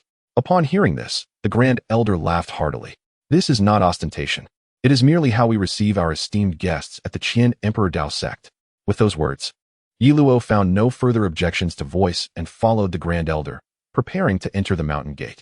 On the other side of the Grand Mountain Gate, a conversation captured Ye Luo's attention. A group of people prepared to enter the gate but was halted by several disciples. The group presented an invitation, yet the disciples remained resolute in denying their entry. "Apologies, but those who have been invited cannot reside within the Qian Di Dao sect. You must find accommodations down the mountain," one disciple stated dismissively. "What? Servants? You will need to provide for yourselves. Guards? What are you thinking? You believe our Qian Di Dao sect would dispatch guards to protect you?" Ye Luo, who was preparing to enter, couldn't help but think, "Elder, could you be any more obsequious?" The elder, witnessing this scene, feigned ignorance and, with a composed demeanor, led Ye Luo into the Qian Di Dao sect. Ye Luo could only acquiesce to the elder's insistence while internally lamenting. Is there truly no dignity in the Eastern State's Holy Land? I must remind myself that this cannot represent the entirety of the Eastern State. Surely, the others possess a noble spirit unlike this elder. As evening descended, Ye Luo's final impression of the Eastern State's Holy Land was utterly shattered. The evening at Qian Di Dao sect was remarkably enchanting. Due to its geographical location, one could clearly witness the setting sun and the rising moon from any peak within the sect. Standing before a magnificent palace, Ye Luo gazed at the spectacle. As the last remnants of daylight faded and darkness engulfed the sky like a ravenous beast, he felt a surge of emotion, an elusive understanding stirring within him. Though he could not pinpoint its origin, he had intended to contemplate the heavens for enlightenment, but had not yet begun when a beautiful maid approached him. "Esteemed sir, there are many who wish to visit you outside Yunxia Peak. Would you like to receive them?" Curious about who would seek his presence, Ye Luo decided to meet with them. "Yes," he replied softly. He couldn't recall knowing anyone at Qian Di Dao sect. Aside from his master and junior brother Zhang Han, the rest were strangers to him. "Very well, sir. I shall summon those who wish to meet you." The maid responded and withdrew. Ye Luo remained, continuing to observe the sky. After a while, the maid returned, announcing that the visitors had arrived. Ye Luo, without hesitation, entered the hall. What he beheld left him momentarily stunned. The grand hall was filled with elderly figures, all exuding a formidable presence. Yet, what perplexed him was the peculiar smiles adorning their faces, reminiscent of the elder's sycophantic grin. Am I truly in the Eastern State's Holy Land? Have I not taken a wrong turn? Chapter 40. My mental state has crumbled in the hall of the Wu Dao sect. Chu Yuan looked up at the pitch-black sky, yearning to comprehend Ye Luo's cultivation method. However, from noon until nightfall, he gleaned nothing. "Ah, I discerned the weather. A gentle breeze, transitioning from clear to cloudy. Winds from the northwest, and a warm temperature. Beyond that, I've learned nothing." With a sigh, Chu Yuan lamented the wasted day. Had he known, he would have opted to cultivate instead. At least 3 months of practice might have allowed him to condense a trace of spiritual power. This day spent in idleness yielded no results. Scanning the transmission hall, he noticed Zhang Han absorbed in his reading, which eased his heart. Even though the day felt wasted, he found solace in Zhang Han's diligent demeanor. Every day, the young disciple simply sat there, engrossed in books. Chu Yuan mused about the allure of those trivial texts. Never mind, this will prolong time. When the system settles, my realm will surely improve.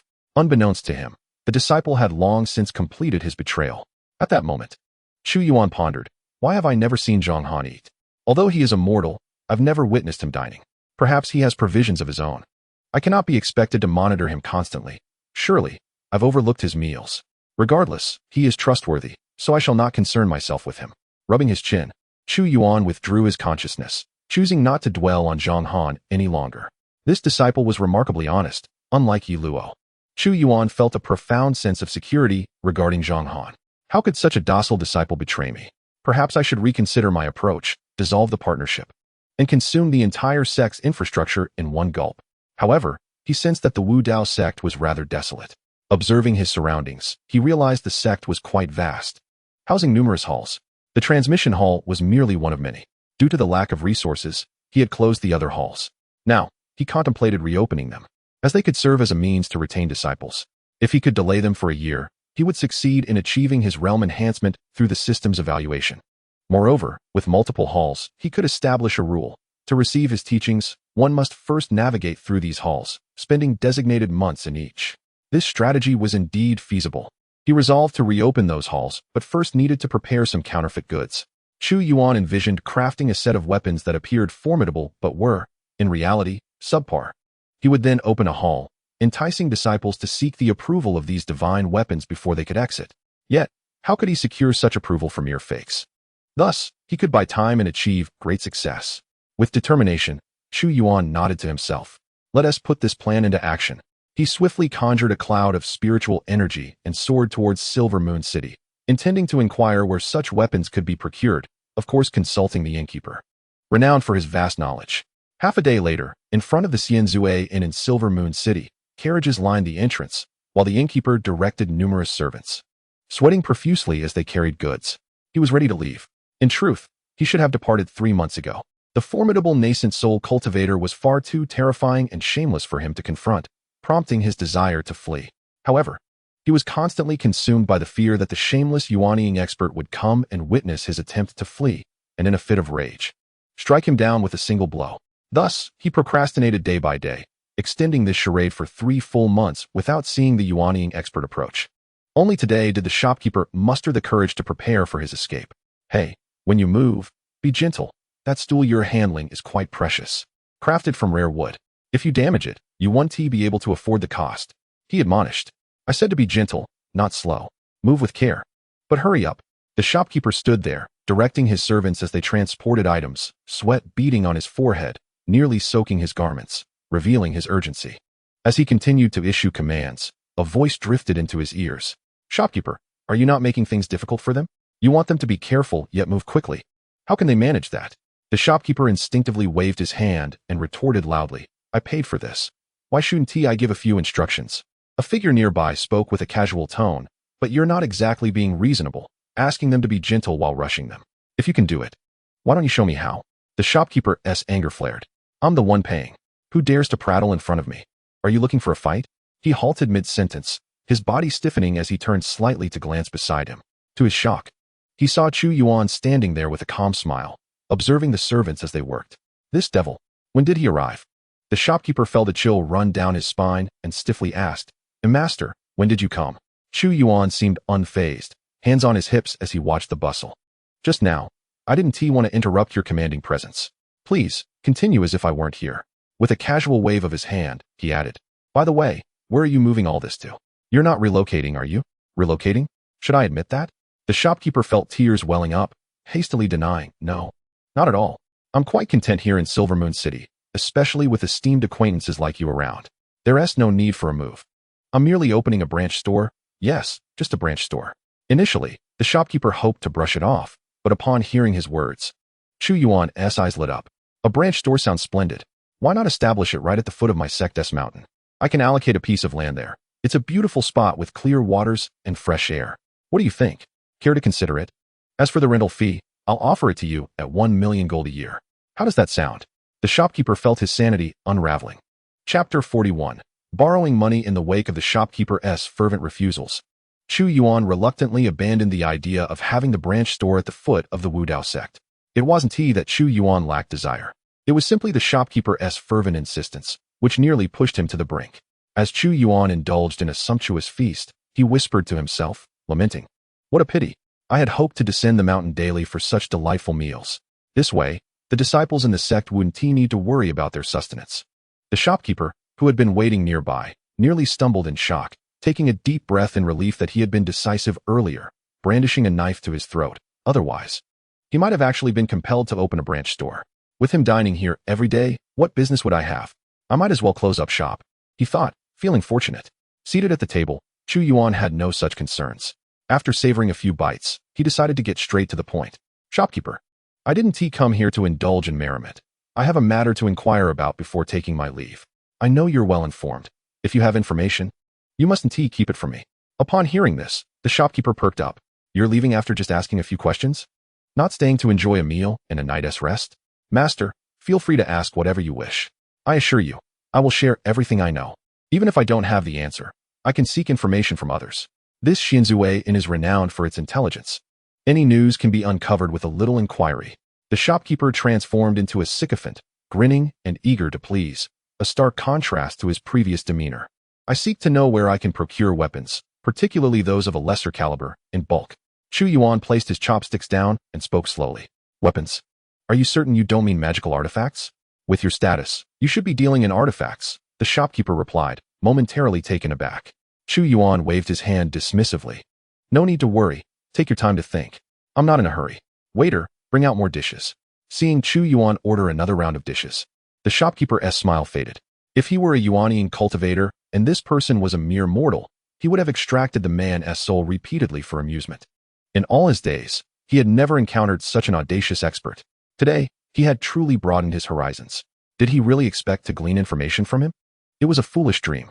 The shopkeeper's mind whirred with ideas. If he desires weapons or artifacts, I shall lead him into a den of peril and see if he emerges with his life. He mused inwardly, while outwardly maintaining a cheerful demeanor. I have just the place you're looking for. I know a fantastic location that will surely satisfy your needs for weapons. The shopkeeper's tone brimmed with feigned enthusiasm, though the smile on his face was unsettlingly sinister.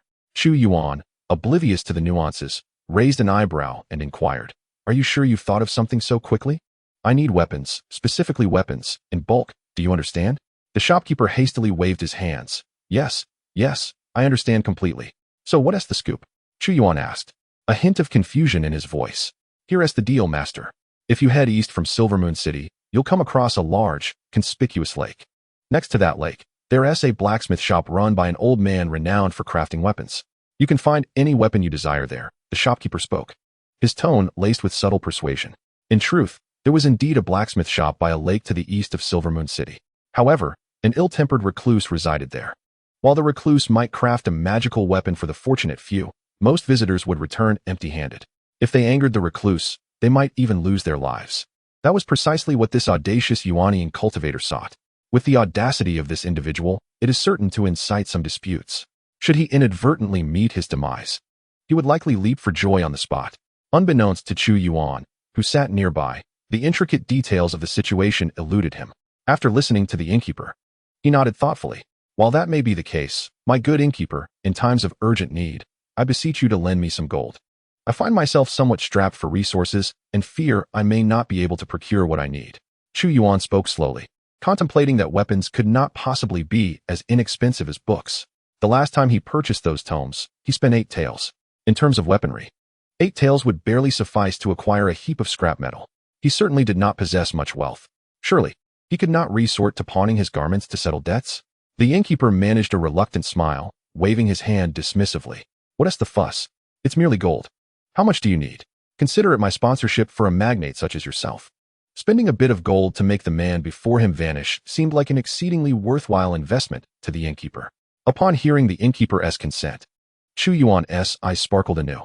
Then I thank you. May I borrow 1 million gold? 1 million? Gold. You jest. How about we negotiate a discount, then? 99,999 taels will suffice. Magnate, is your arithmetic sound? Absolutely, without a doubt. How about this? My esteemed magnate, you simply strike down the inhabitants of this city in one fell swoop, declare it was I who did so, and wait for the ordinary Zhou to issue a bounty. Then, you could eliminate me and claim the reward. That might yield sufficient funds. An intriguing proposal. I find it feasible. Moreover, should you proceed, all your current funds would become mine, along with the bounty, truly a twofold gain.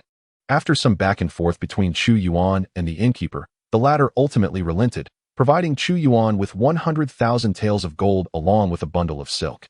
Thus, an odd scene unfolded.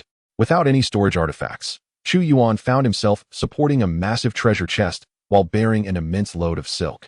Observing his peculiar attire, he felt a strange sensation wash over him.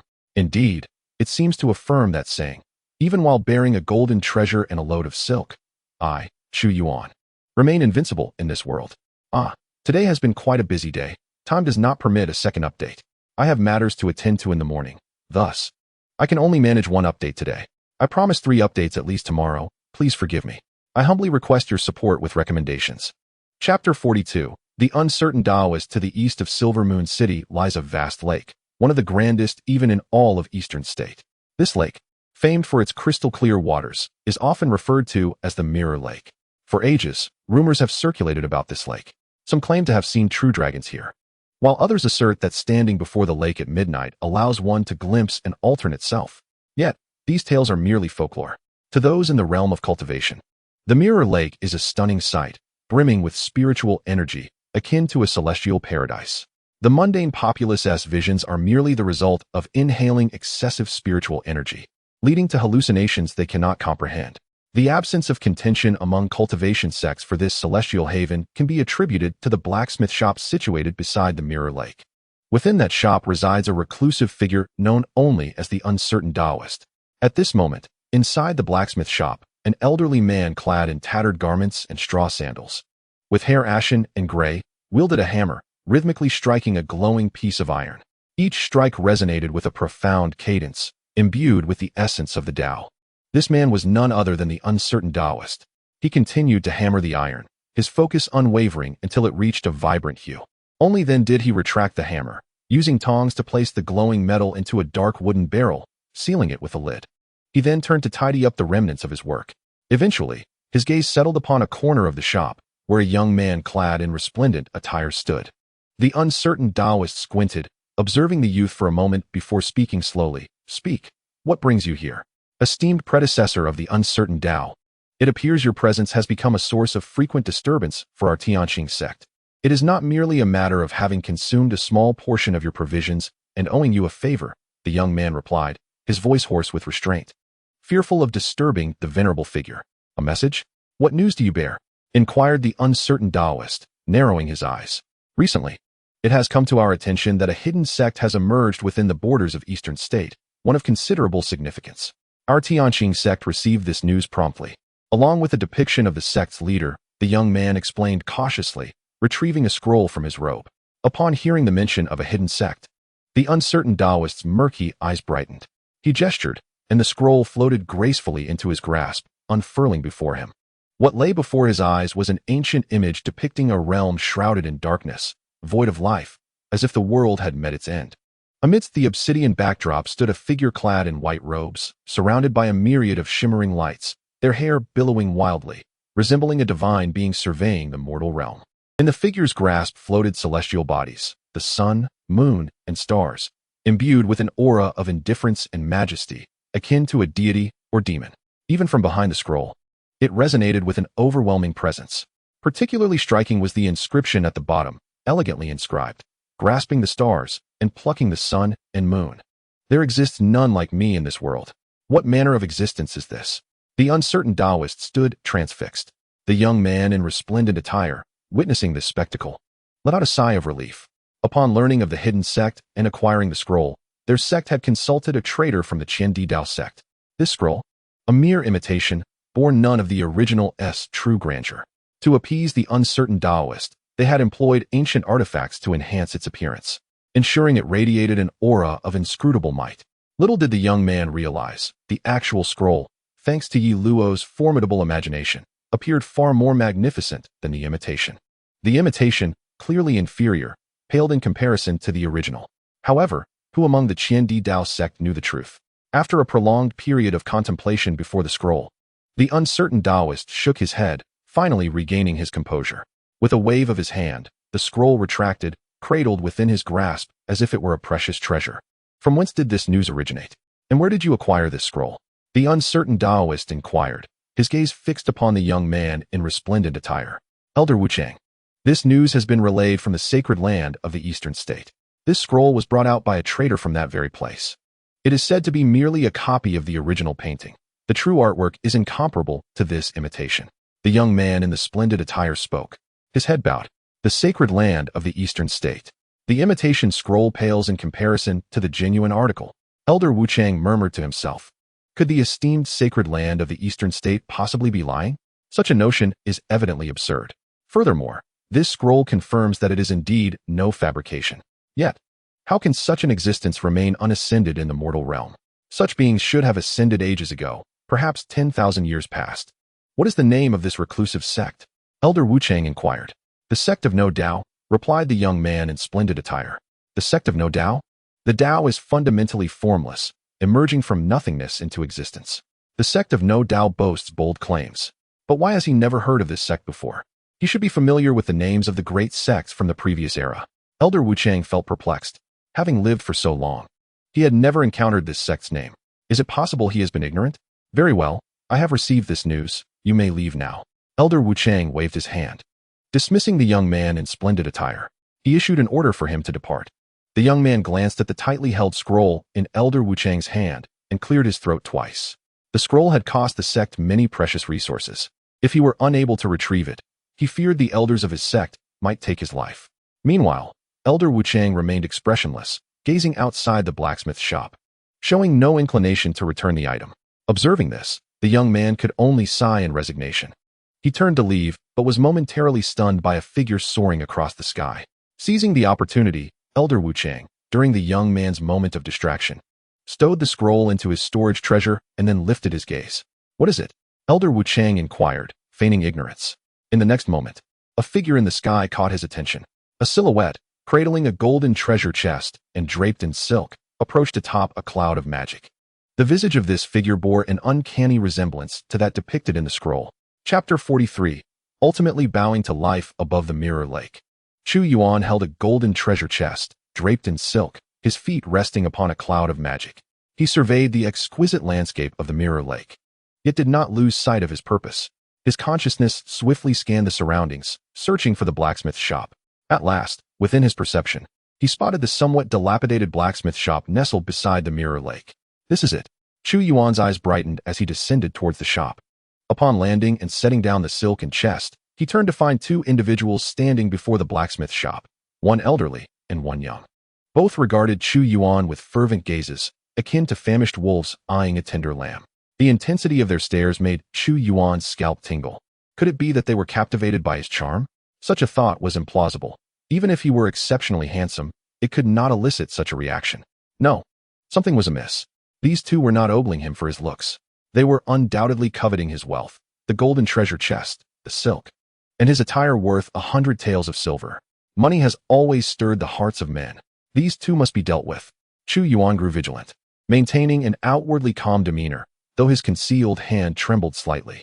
This tremor was due to the immense power he had amassed, which he could not fully control. The elderly and young pair before the blacksmith shop were in a state of agitation. Elder Wuchang was merely slightly overwhelmed, having just witnessed the splendor of this individual through the scroll. However, the young man in splendid attire could no longer contain himself. His excitement rendered him flushed, his body trembling with anticipation. This master of a reclusive sect, whom he had only heard of in conversations with his master, was now standing right before him. Elder Wuchang cleared his throat and shot a glance at the young man, urging him to maintain some decorum. Moments later, Elder Wuchang stepped closer to Chu Yuan and slowly began, "Fellow Taoist, no, esteemed elder, I." Elder Wuchang fell silent, regretting the awkwardness of his opening lines. There was little he could do. He simply did not know how to converse with one of such stature. Although he himself was a reclusive figure, in the presence of this individual, he felt utterly insignificant. This person was undoubtedly his senior, both in cultivation and in years. Do not question how he knew. The scroll alone was testimony enough. Holding the stars and plucking the sun and moon. There is none in this world like me. Just this one phrase reveals the magnitude of this being's ambition. If he was not mistaken, this individual must be a peerless prodigy of an ancient era. Only such beings could utter such words.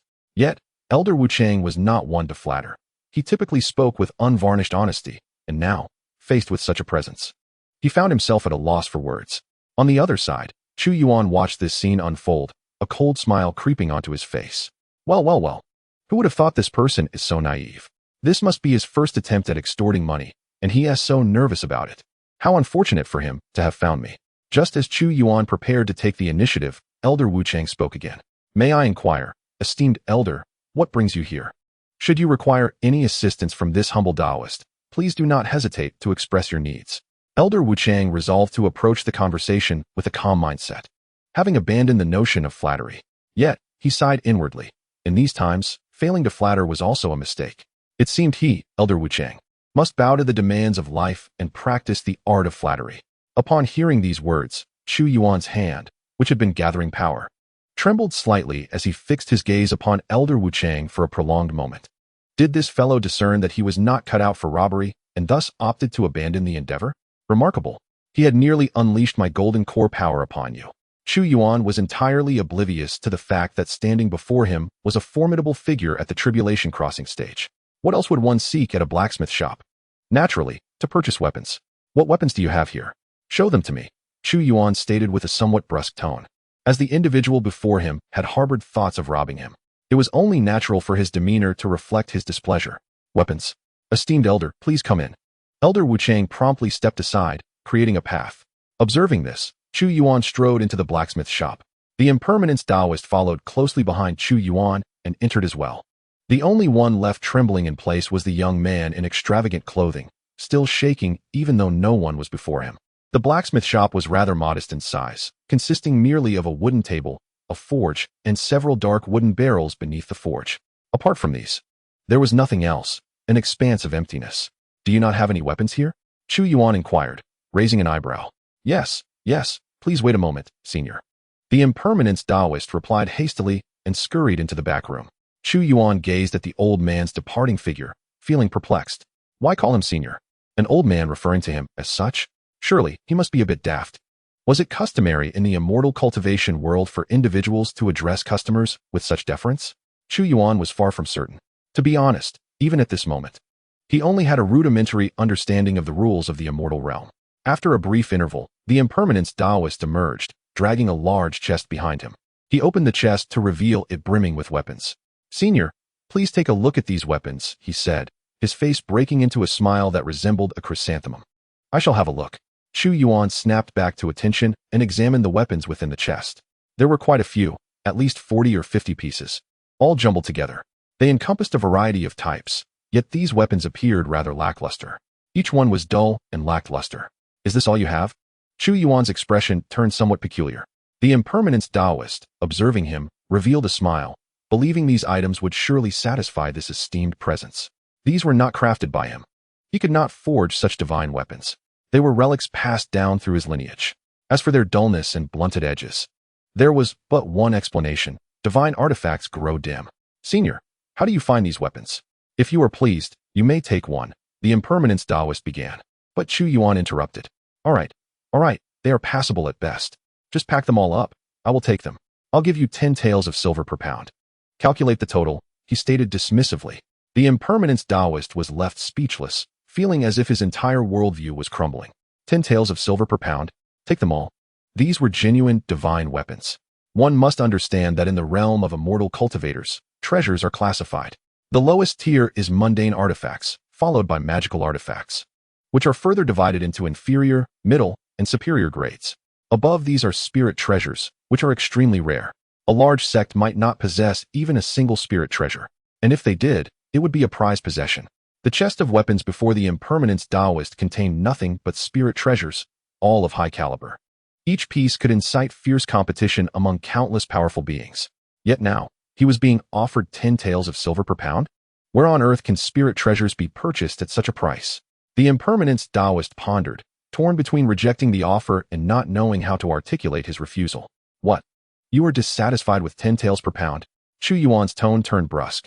Just moments ago, the man had intended to swindle him, and now he was being courteous by offering money. Yet he had the audacity to complain about the price? Truly insatiable. The impermanence Taoist, hearing this, dared not utter another word and took a deep breath. Senior, should you wish to acquire these items, there is one question I must ask. If you answer it, I shall present these to you without taking a single coin. His tone was earnest. He could see that this esteemed presence was resolute in acquiring these items, feigning ignorance of their true nature. In the impermanence Taoist's mind, he had no chance of overpowering this individual, so he might as well ask about his own cultivation issues. Chu Yuan, momentarily taken aback while scrutinizing the weapons, felt a sudden weight of expectation. He was not to be charged, but instead was posed a question. Surely it could not pertain to some esoteric cultivation matter? He had zero knowledge in that regard. Ask away, he replied, steeling himself for the inquiry, hoping he might somehow provide an answer. Senior, what is the Tao? The impermanence Taoist inquired, bowing slightly. Is that all? Just that question? Chu Yuan's heart eased at the simplicity of it. He had feared it would be something more complex. This was a subject he was familiar with. The Tao, well, to elaborate would be beyond your comprehension. Chu Yuan assumed a nonchalant demeanor, prepared to begin his usual embellishments. However, before he could articulate his thoughts, the impermanence Taoist interrupted. Senior, please elaborate in a complex manner. I can understand. The impermanence Taoist appeared utterly earnest, leaving Chu Yuan baffled. You are mistaken. You think you can grasp the complexities? If I truly understood that, how could I take 3 months to condense a single strand of spiritual power? Remaining at the golden core stage? Yet, gazing at the old man's serious countenance, Chu Yuan found himself at a loss for words. He turned away, facing the opposite direction. The Tao can be summarized thus. Man follows the earth follows heaven, heaven follows the Tao, and the Tao follows nature. The Tao is fundamentally formless. From formlessness arises one. One gives birth to two.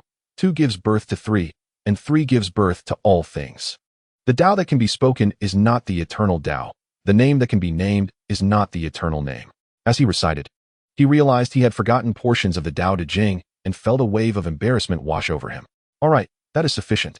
If you do not comprehend, there is nothing further to say. We must adhere to the terms. 10 taels of silver per pound.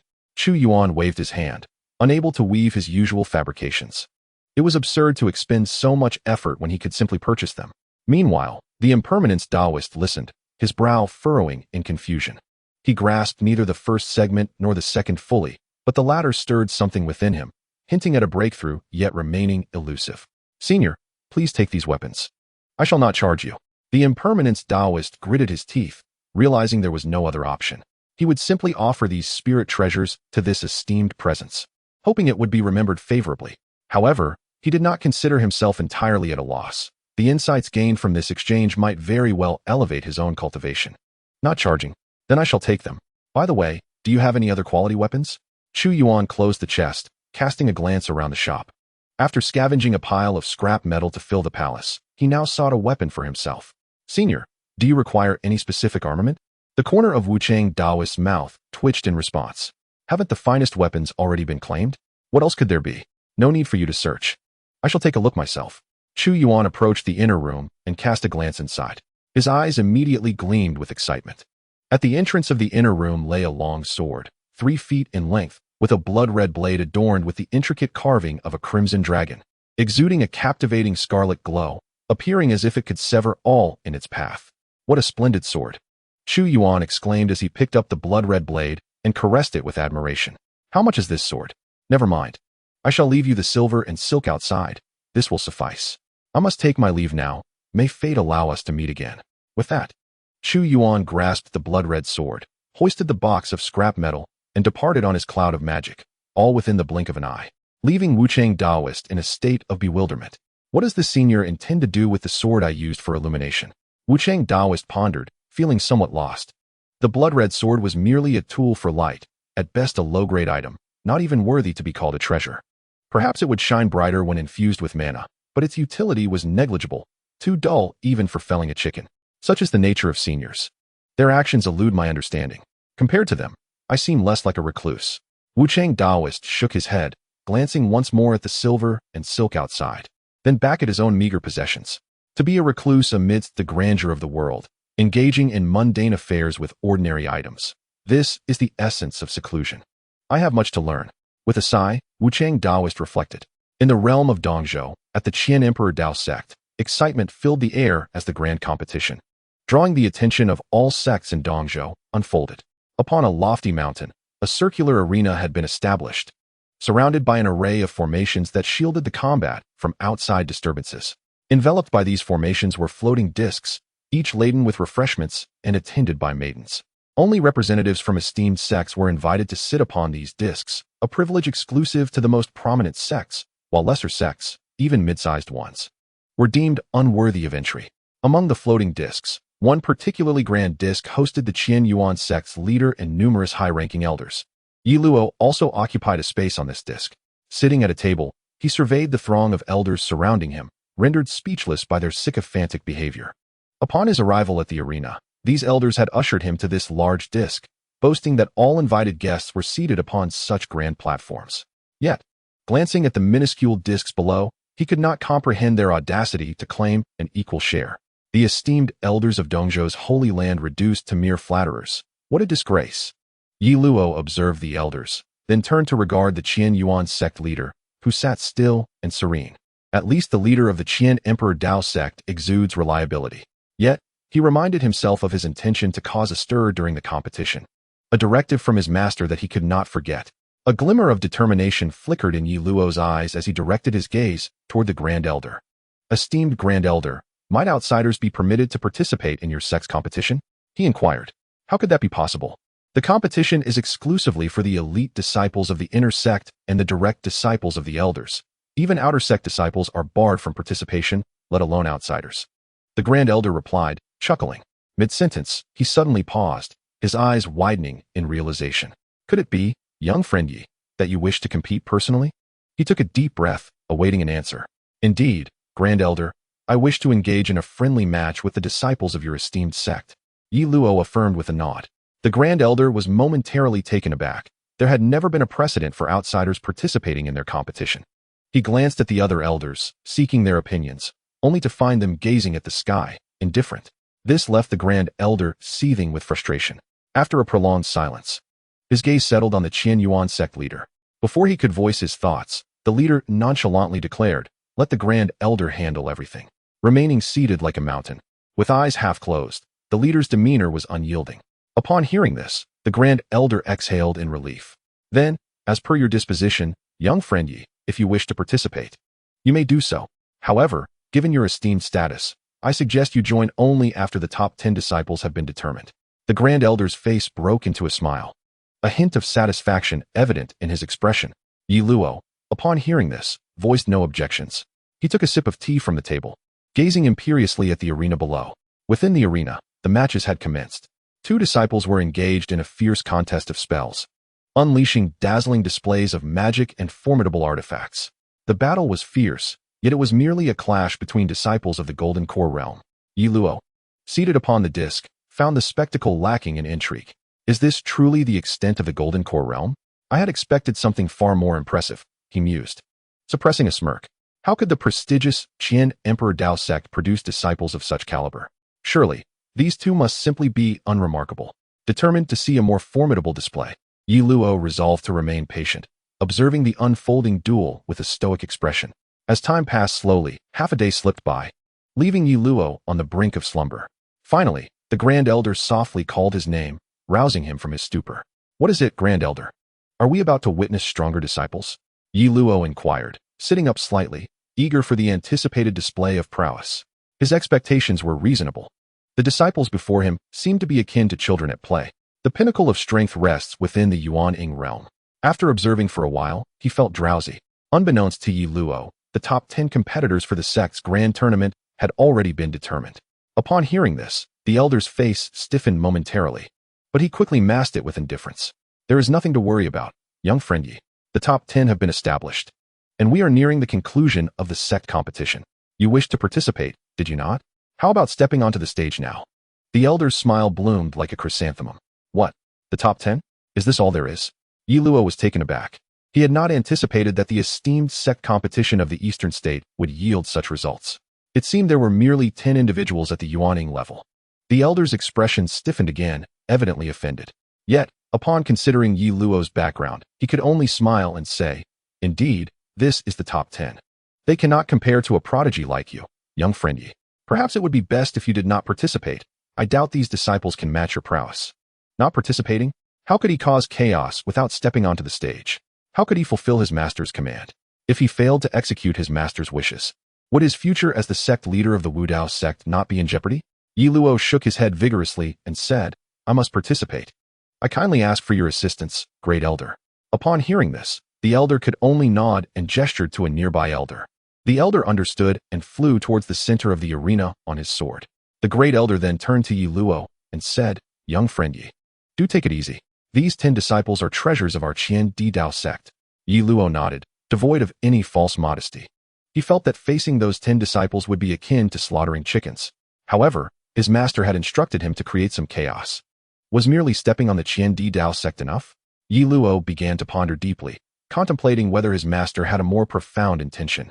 Chapter 46. 1 against 10 in the arena. The top 10 disciples of the Qian Di Dao sect had just been finalized. The 10 who claimed the top spots were 8 males and 2 females, all of whom were at the Yuaning level. They stood in a competitive stance, each vying for the coveted first position.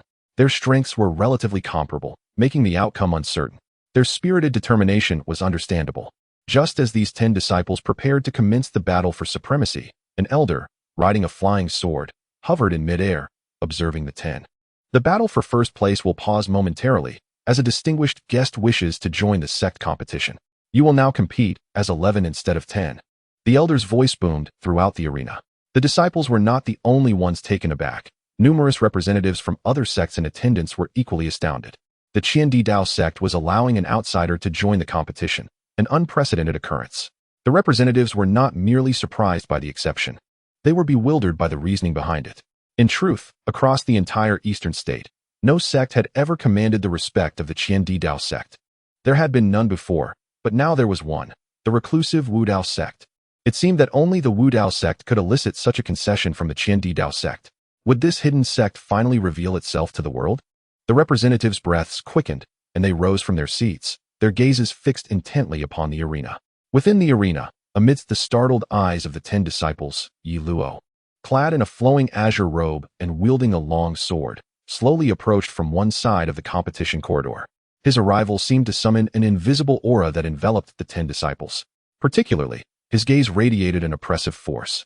Those who met his eyes felt as though they were gazing into the very heavens. Amidst the astonished expressions of the 10 disciples, the elder descended beside Ye Luo. "Young friend Ye, the competition rules are as follows. Opponents will be drawn by lot, and it is an elimination system, one-on-one battles until a victor emerges.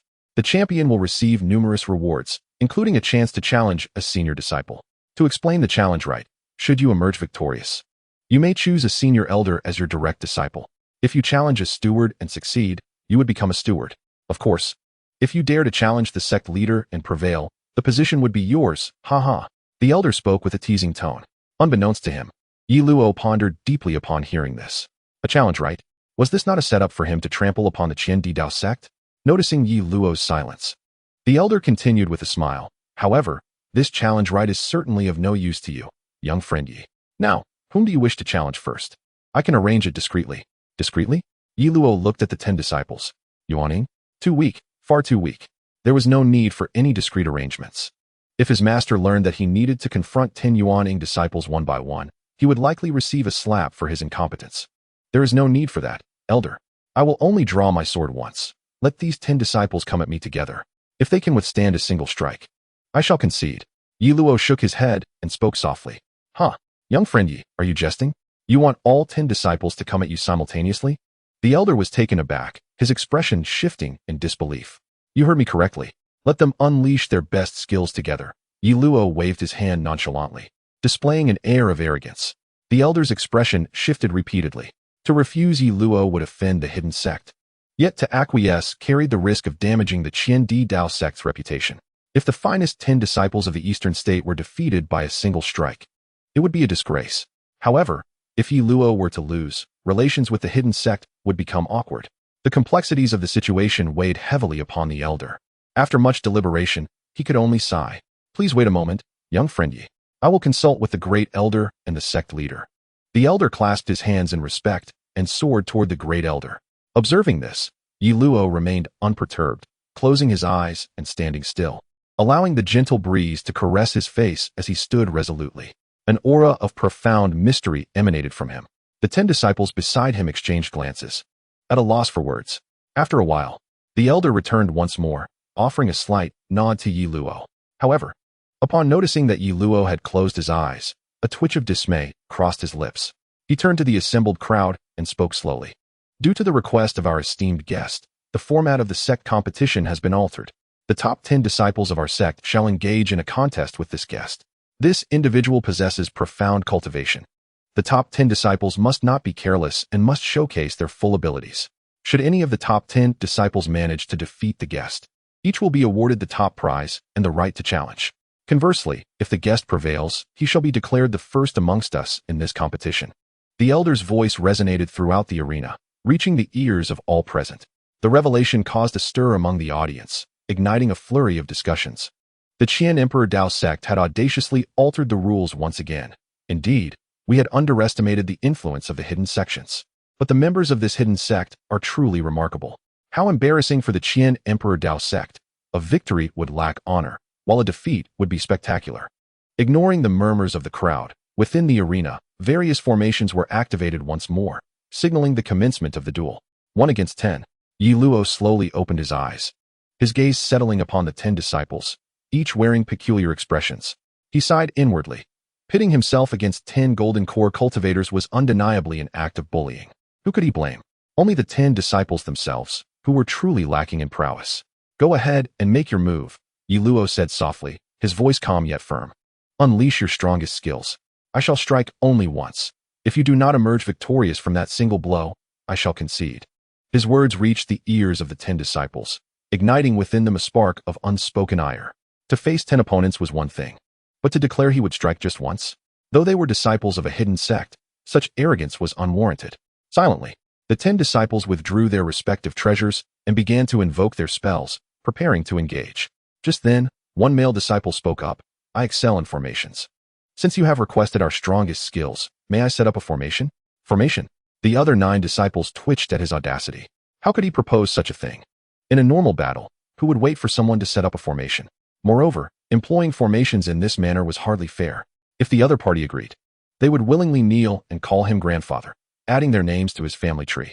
As they contemplated this, Ye Luo's voice interrupted their thoughts. Go ahead and set it up. The disciple who had suggested the formation widened his eyes in disbelief. Are you serious? He asked, taking a deep breath. His inquiry received no response. As Ye Luo remained still, clearly waiting for the formation to be enacted. Seeing this, the disciple gritted his teeth and retrieved various materials for the formation from his storage treasure, preparing to commence. Ye Luo, observing the materials being brought forth, wore a look of bewilderment. Do formations truly require manual setup? He instinctively asked. The disciple, struggling to set up the formation, was taken aback. Do I use my feet instead of my hands? Never mind. Please continue, Ye Luo said hastily, waving his hand dismissively. He shook his head in resignation. After watching his junior brother Zhang Han set up formations, he had come to believe that it was merely a matter of thought. He had forgotten that physical materials were necessary. The formations that required no hands were exclusive to their sect, Wu Dao. This realization filled Ye Luo with gratitude for having joined Wu Dao, especially as his master had personally taken him as a disciple. This kindness would never be forgotten. All he could do was train diligently to bring pride to his master. Ye Luo stood there, expressionless, cradling his sword, as his robe fluttered in the breeze, resembling an unparalleled sword immortal. However, his patience was wearing thin. It wasn't just Ye Luo. Even the representatives of the observing sects were beginning to grow impatient. Thankfully, the disciple finally completed the formation. I am finished. The 9-dragon refining fire formation. This formation cannot be breached except by those at the peak of the golden core stage, he exclaimed excitedly.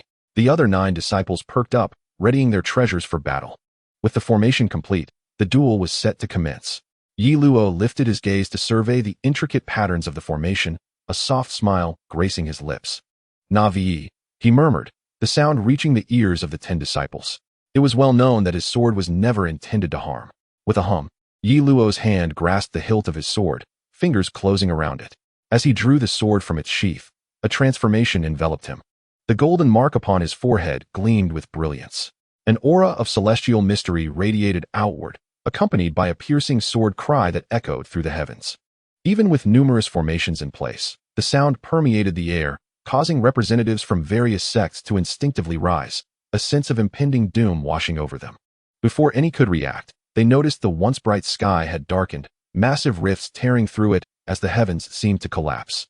The earth beneath them began to crumble, and countless bolts of lightning roared. A tempest raged, as if the very world was on the brink of annihilation. In the face of such devastation, A sense of powerlessness and insignificance surged within everyone. Humanity could not contend with the heavens. As the world crumbled, they could only watch helplessly, rendered incapable of action. If they were so powerless, why toil in cultivation only to await their demise? Doubt began to creep into the hearts of all present at that moment. Anyone with even a hint of cultivation felt their resolve falter. Even the elder who had previously managed to break free from such constraints found himself ensnared this time. However, one individual remained steadfast, the Qian Emperor. Bereft of his soul, the Qian Emperor existed merely as a living, thinking vessel, unaware of the calamity unfolding. He held a cup of tea, appearing unperturbed, while casting sidelong glances at the dazed expressions of those around him. What on earth is happening? Who am I? Where am I going? As the master of Chu Yuan pondered whether to feign a dazed expression, a voice emerged from the depths of the Qian Emperor Dao sect, commanding attention. The moment this voice resonated, the illusions that ensnared the crowd shattered into fragments. Cold sweat dripped from their brows as they collapsed onto the ground, gasping for breath. Their terrified gazes fixated on Ye Luo, who stood gracefully in the arena. On the grand circular platform, many elders shared the same breathless state, their eyes reflecting a hint of fear as they regarded Ye Luo. What a remarkable disciple of a hidden sect! Such prowess indeed lives up to the name of a secluded lineage. Thankfully, the Grand Elder intervened. Otherwise, escaping would have been a formidable challenge for us. A sword that does not slay the body, yet severs the heart's resolve. A truly remarkable weapon. Master, why do you appear unfazed? A voice trembled. Has your realm ascended to such heights that you can disregard this sword? The elders, including the Grand Elder, suddenly noticed the Chu Yuan sect master sitting calmly, seemingly unaffected. This was the master's realm? They gazed intently, only to be astonished. They could no longer discern the master's cultivation level. At a glance, he appeared no different from an ordinary mortal. Perhaps, aside from the few Grand Elders, only the Chu Yuan sect master could contend with Ye Luo. Chapter 48. Challenge the Sect Master. Within the arena, Ye Luo had already sheathed his sword, standing there with an expressionless countenance, exuding an air of aloofness. Before him lay 10 disciples, unconscious and unable to continue the fight. Ye Luo had refrained from delivering a lethal blow. He merely pushed them beyond their mental limits, without shattering their resolve. For him, these 10 disciples were unworthy of his wrath. The thought of harming mere Yuanian disciples was unthinkable, primarily because he feared his master would chastise him for such an indiscretion. Just then, the Grand Elder's voice rang out. Young Ye, you truly embody the extraordinary prowess of our esteemed sect. Congratulations on securing the first place. According to our sect's rules, the victor of the grand tournament is entitled to a mid-grade magical artifact, a breakthrough pill, a calming spirit elixir, 7 pieces of celestial gold, 100,000 superior spirit stones, and an array of additional rewards, which I shall not enumerate here. Oh, and there is also a challenge right. However, I assume this holds little value for you.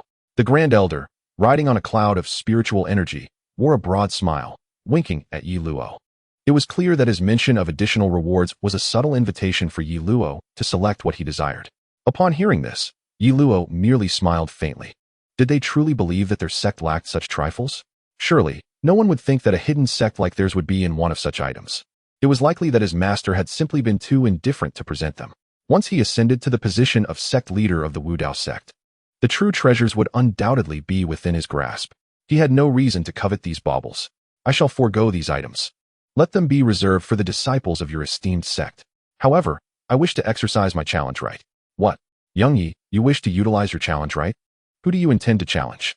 The Grand Elder was taken aback. Not only he, but the other elders, eavesdropping from afar, were equally alarmed. Ye Luo was about to invoke his challenge right. Who could he possibly challenge? Regardless of whom he chose, they would surely be outmatched. That sword strike had not even been directed at them, yet it had nearly shattered their resolve. How could they possibly face him?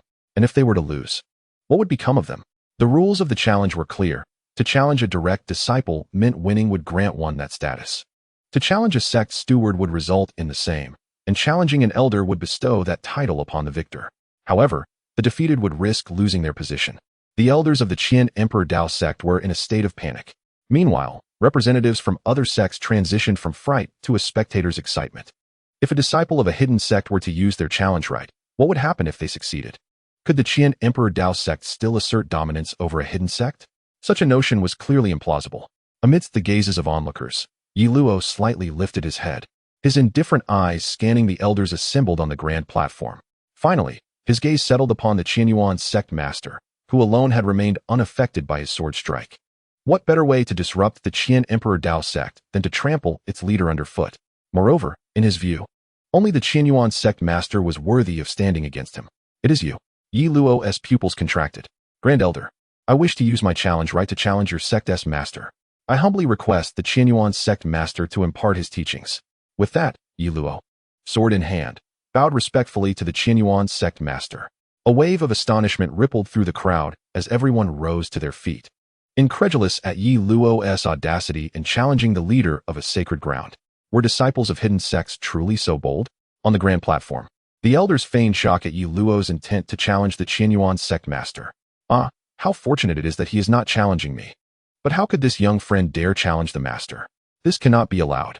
Surely, the master will triumph over Ye Luo. Yet, what if the master were to lose? If Ye Luo's master were to descend and accuse the sect leader of bullying his disciple, what then? Naturally, one would have to reason with them and explain the situation thoroughly. I believe a modest sacrifice is indeed necessary. The elders exchanged hurried whispers, while the Chu Yuan sect master, seated before the table, felt his face stiffen, his grip on the teacup trembling.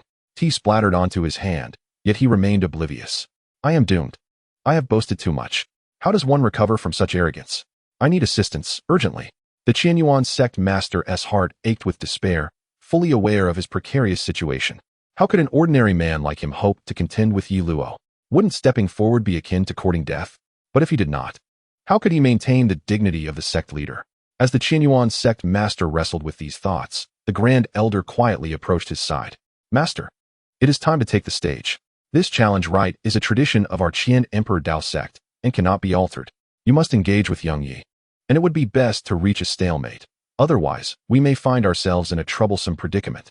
Moreover, the tyrannical actions of Emperor Qian are likely to render any hope utterly futile.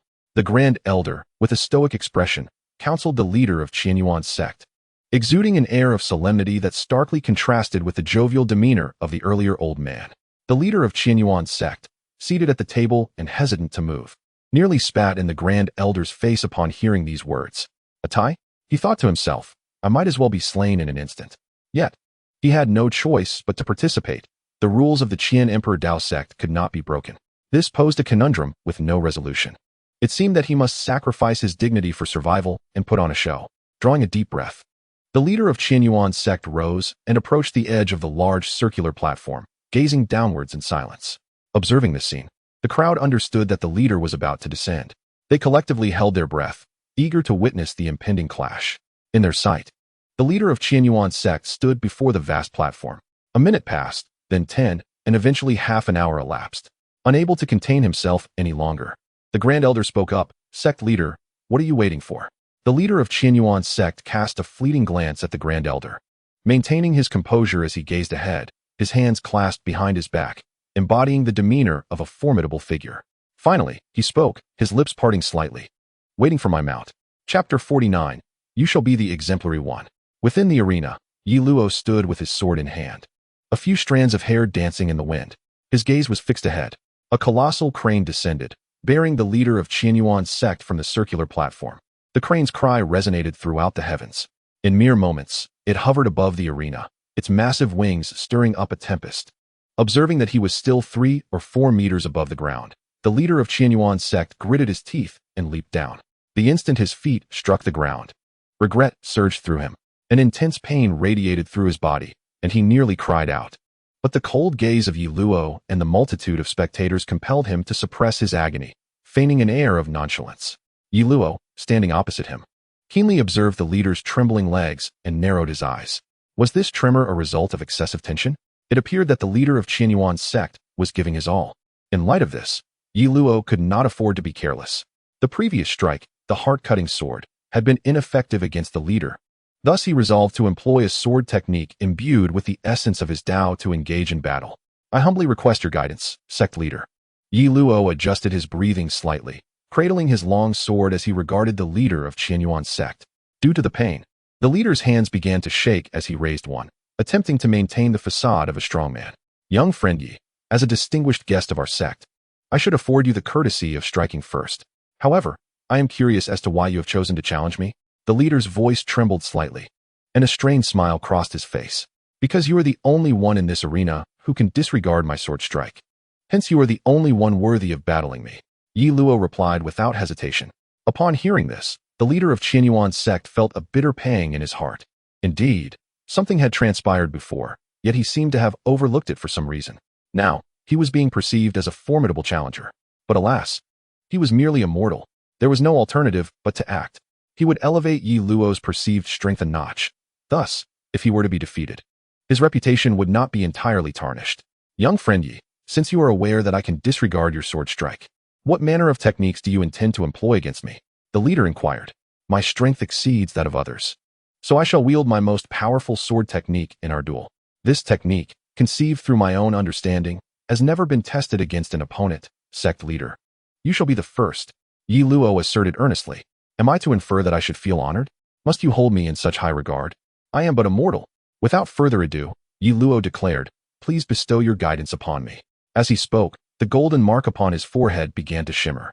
An ethereal essence enveloped him, and he lowered his head, a few strands of hair veiling his eyes. Slowly, he grasped his long sword. An invisible aura emanated from him, enveloping the surroundings. The leader of Chu Yuan's sect was taken aback. Wait, I haven't even begun to boast about you yet. Why are you starting the fight? He thought to himself, without embellishing your prowess, how can I salvage some dignity later? Meanwhile, outside the arena, the spectators rose to their feet, their robes fluttering without wind. Their expressions were grave as they fixed their gaze upon Ye Luo. Initially, they presumed his strength to be only that of a mid-stage transformation realm cultivator. Yet, witnessing the overwhelming essence of his Tao, they feared that Ye Luo was at least at the late stage of transformation realm. As for the leader of Chu Yuan's sect, his realm was likely at least at the late stage as well. This sect competition, which had begun as a trivial affair between golden core and nascent soul practitioners, had escalated into a confrontation at the pinnacle of the transformation realm. The battle held the potential to rival the strength of those facing tribulation. On the large circular platform, the Grand Elder's voice resonated. This contest exceeds our sect's expectations. These formations cannot contain battles of the late stage of transformation realm. For the safety of all, I implore each sect to retreat 5,000 to 10,000 meters for precaution. The Grand Elder's voice boomed as he alerted the representatives of the various sections. They gazed up to see the elders of Qin Emperor Dao's sect ascending, retreating outward. Panic ensued among the representatives of the various sections. Quickly retreat. We cannot afford to be caught in the aftermath of this battle, they urged. The residual energy from warriors at the brink of tribulation is beyond our endurance. Retreat at least 20,000 meters for safety. We invoke the ancestral decree to protect our lives. Quickly, bring forth the shield of the heavenly turtle. What? It will be utterly destroyed after one use? Do you fear damage? If we do not act now, our lives are forfeit.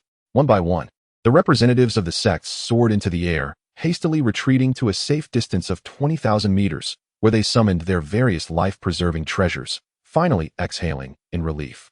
Their gaze turned back to the arena, eager to witness this unparalleled battle.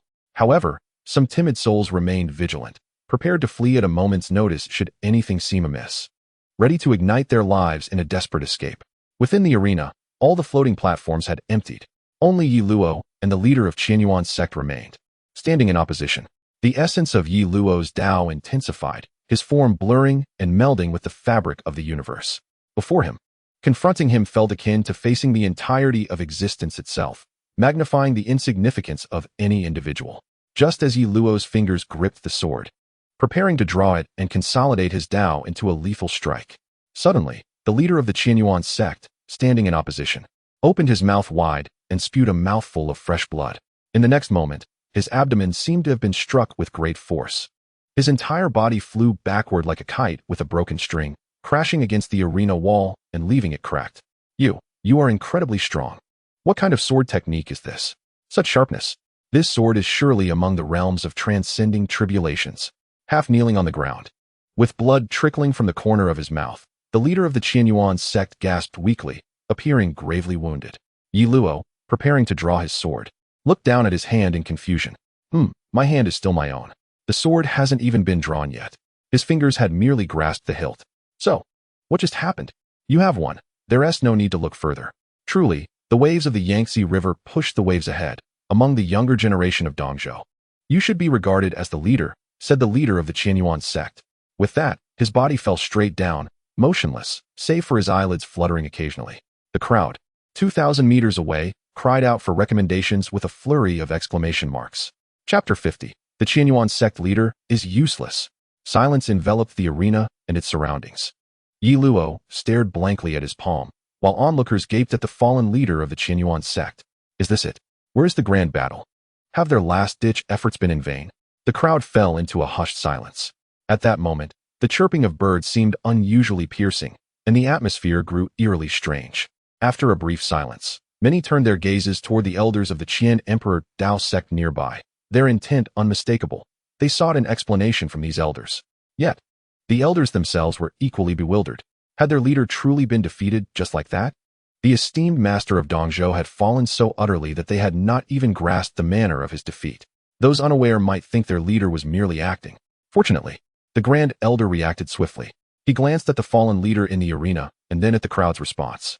Second Elder, Third Elder, what are you still doing? Hurry and take the leader back to recuperate. Esteemed guests, I apologize, but this sect's grand competition must conclude here. Our esteemed guest has indeed demonstrated remarkable prowess, defeating our sect leader in a single move. We shall provide a follow-up soon. Please, everyone, make your way down the mountain. The Grand Elder regained his composure, directing the elders to escort the sect representatives down the mountain. Only then did he turn his attention to the still-dazed Ye Luo, his expression peculiar. According to the rules, as Ye Luo had defeated the leader of the Chu Yuan sect, the position of leader of the Qian Emperor Dao sect should rightfully be his. However, such a transition could not occur so carelessly. Under normal circumstances, one could simply exert pressure owing to the might of the Qian Emperor Dao sect. Yet, Ye Luo was a disciple of a hidden sect, backed by an unfathomable master. The Grand Elder increasingly felt trepidation toward that enigmatic figure in the painting. To produce a disciple as formidable as Ye Luo, that master's realm must surely be far from simple. What realm is this young friend in? I could hardly perceive his movements just now, as the Grand Elder recalled the moment the leader of the Chu Yuan sect was instantaneously defeated. A look of confusion uncontrollably spread across his aged face. To be frank, he too could not comprehend what had transpired. In the blink of an eye, the leader was gone. Was Ye Luo truly that powerful? The Grand Elder shook his head and flew down to land beside Ye Luo swiftly. His expression transformed rapidly, morphing into a cheerful smile. Young friend Ye, are you weary? Such a powerful sword technique must have taken a great toll on you. Come, let me take you to the palace to rest and prepare some elixirs for you. Is your sword all right? Would you like me to summon a few artifact masters to help you maintain it? The Grand Elder spoke jovially, presenting a stark contrast to his earlier demeanor. Standing there, Ye Luo, still in a state of confusion, glanced at the Grand Elder. Elder, I must say, I truly did not strike. Do you believe me? Ye Luo spoke earnestly. I believe. The Grand Elder paused, quickly nodding. You can say whatever you wish. You've left him bloodied. Say whatever you want. Ye Luo observed the Grand Elder's expression, sighing helplessly. I genuinely did not act. Why does no one believe me? That leader of the Chu Yuan sect was undoubtedly an actor. He was pretending to be me. Ye Luo lamented repeatedly, ultimately departing in silence to await in the palace. This Grand Sect competition drew to a close with a dramatic yet heart-stirring conclusion. Representatives from various sects hurried back to their respective domains, reporting the events that transpired within the Qian Emperor Dao sect. Soon, night fell. Within the mountain palace where Ye Luo resided, an unexpected guest arrived. At that moment, Ye Luo sat cross-legged at the entrance, his long sword resting before him, radiating Taoist rhythm that enveloped the entire palace. He sensed the arrival of the uninvited guest. The leader of the Chu Yuan sect? Ye Luo opened his eyes, observing the figure stealthily approaching his palace. This individual was none other than the leader of the Chu Yuan sect who had pretended to be wounded during the day. How dare he come to find him after such theatrics? Ye Luo furrowed his brow, and with the activation of his Taoist rhythm, his sword hummed, unsheathing itself and thrusting toward the sneaking leader. Realizing the imminent danger, the leader of the Chu Yuan sect felt a chill run down his spine and understood that Ye Luo had detected him. Young friend Ye, wait. I am Chu Yuan. The leader shouted loudly, fearing that a moment's lapse would result in his demise at the hands of Ye Luo's sword. He had slipped out under the cover of darkness to seek Ye Luo's counsel, hoping to learn if there was a way to restore his cultivation. Buzz. The sword flew silently, halting just a hair's breadth from the leader's brow. The cold light emanating from the blade made him swallow hard. Feeling death knocking at his door, Emerging from the shadows, Ye Luo stepped forward, retracting his sword into its sheath with a gesture. Leader, what brings you here? Ye Luo spoke slowly, his tone far from amiable. Earlier, he had intended to spar with the leader of the Yuan sect, both to obey his master's command to suppress the Qian Emperor Dao sect and to gauge the limits of his own combat prowess. But this leader had acted so deceitfully. My apologies, young friend Ye. I was wrong earlier, but I have my reasons. I hope you will not hold it against me. The leader of the Yuan sect sighed in relief, filled with remorse. Reasons? Master, pray tell, what burdens weigh upon your heart? Ye Luo asked, gripping his long sword. His tone neither warm nor cold. Upon hearing this, the Lord of Yuan fell silent for a moment, a look of struggle flashing across his face. After much hesitation, he resolved to speak. To be candid with you, my dear friend Ye, I have lost all my cultivation. As I stand now, I am but a mere mortal. During the day, I fear being mistakenly slain by your blade, which has led me to this desperate course of action. The Lord of Yuan then recounted to Ye Luo how he had lost his powers. Upon hearing this, Ye Luo was left utterly dumbfounded. The esteemed leader of the Qian Emperor Dao sect, now reduced to the status of a mere mortal?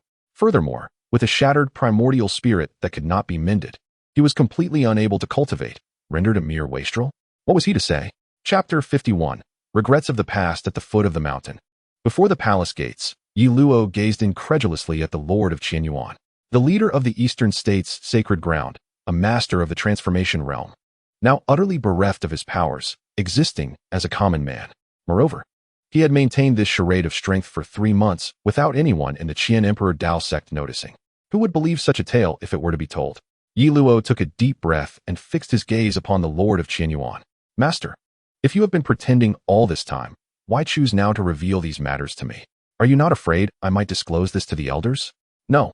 You seek the aid of my Wu Dao sect, do you not? Indeed, my dear friend Ye, there is no other hope for me in the entire Eastern state. My only chance lies with the Wu Dao sect. The Lord of Yuan replied earnestly. A leader of the Qian Emperor Dao sect, stripped of his powers, if this were discovered, his very life would be in peril. Ye Luo remained silent for a moment, then stepped outside the palace, gazing up at the starry sky.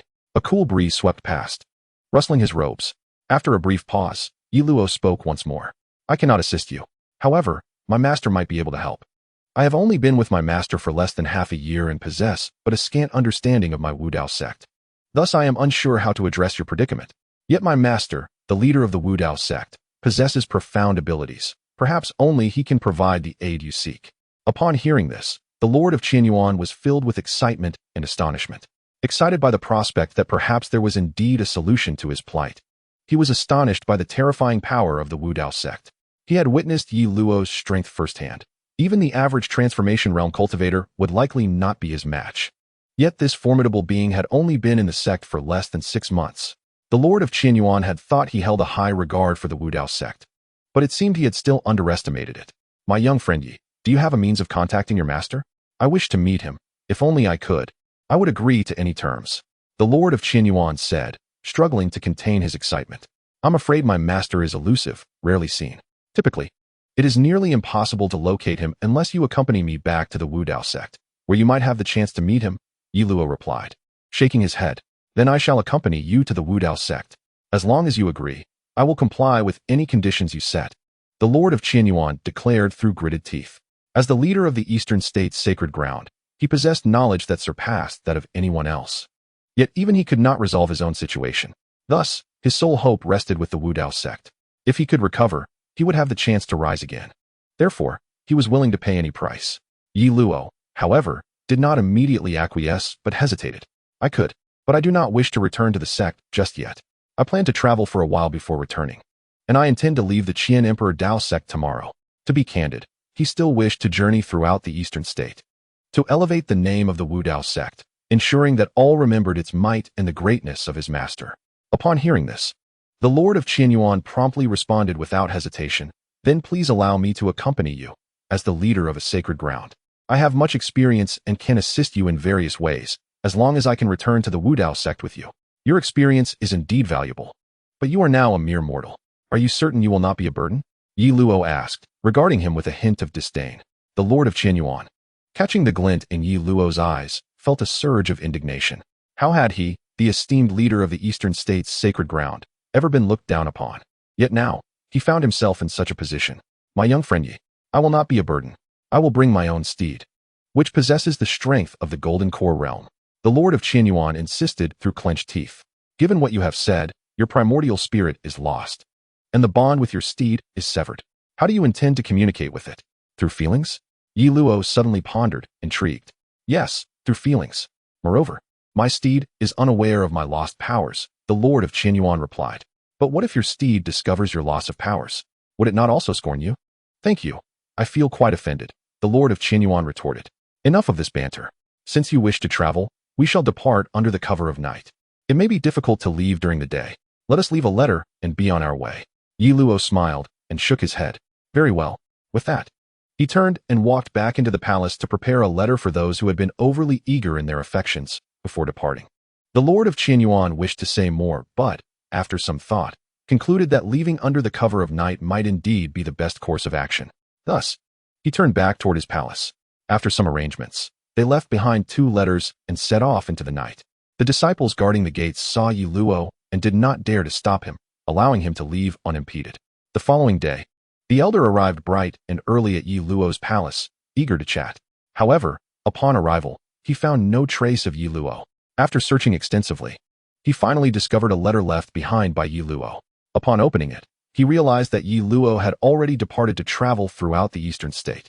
Ye, my friend, how could you so heartlessly abandon me? The elder lamented, his cries echoing in despair. He had not yet had the chance to properly express his admiration. Now, he could only wonder when he would next see Ye Luo. What a pity. As the elder continued to sigh, a disciple arrived riding a sword, bearing news. The Lord of Chu Yuan had also left, leaving behind a letter stating that due to his diminished powers, he would accompany Ye Luo on his journey throughout the eastern state and subsequently follow him to the Wudao sect for cultivation. He also declared his resignation from the position of sect leader, entrusting the Qian Emperor Dao sect to another stewardship. Ye Luo had taken the Lord of Chu Yuan and fled. The elder once again cried out in despair. Cursed leader, how could he have taken the initiative?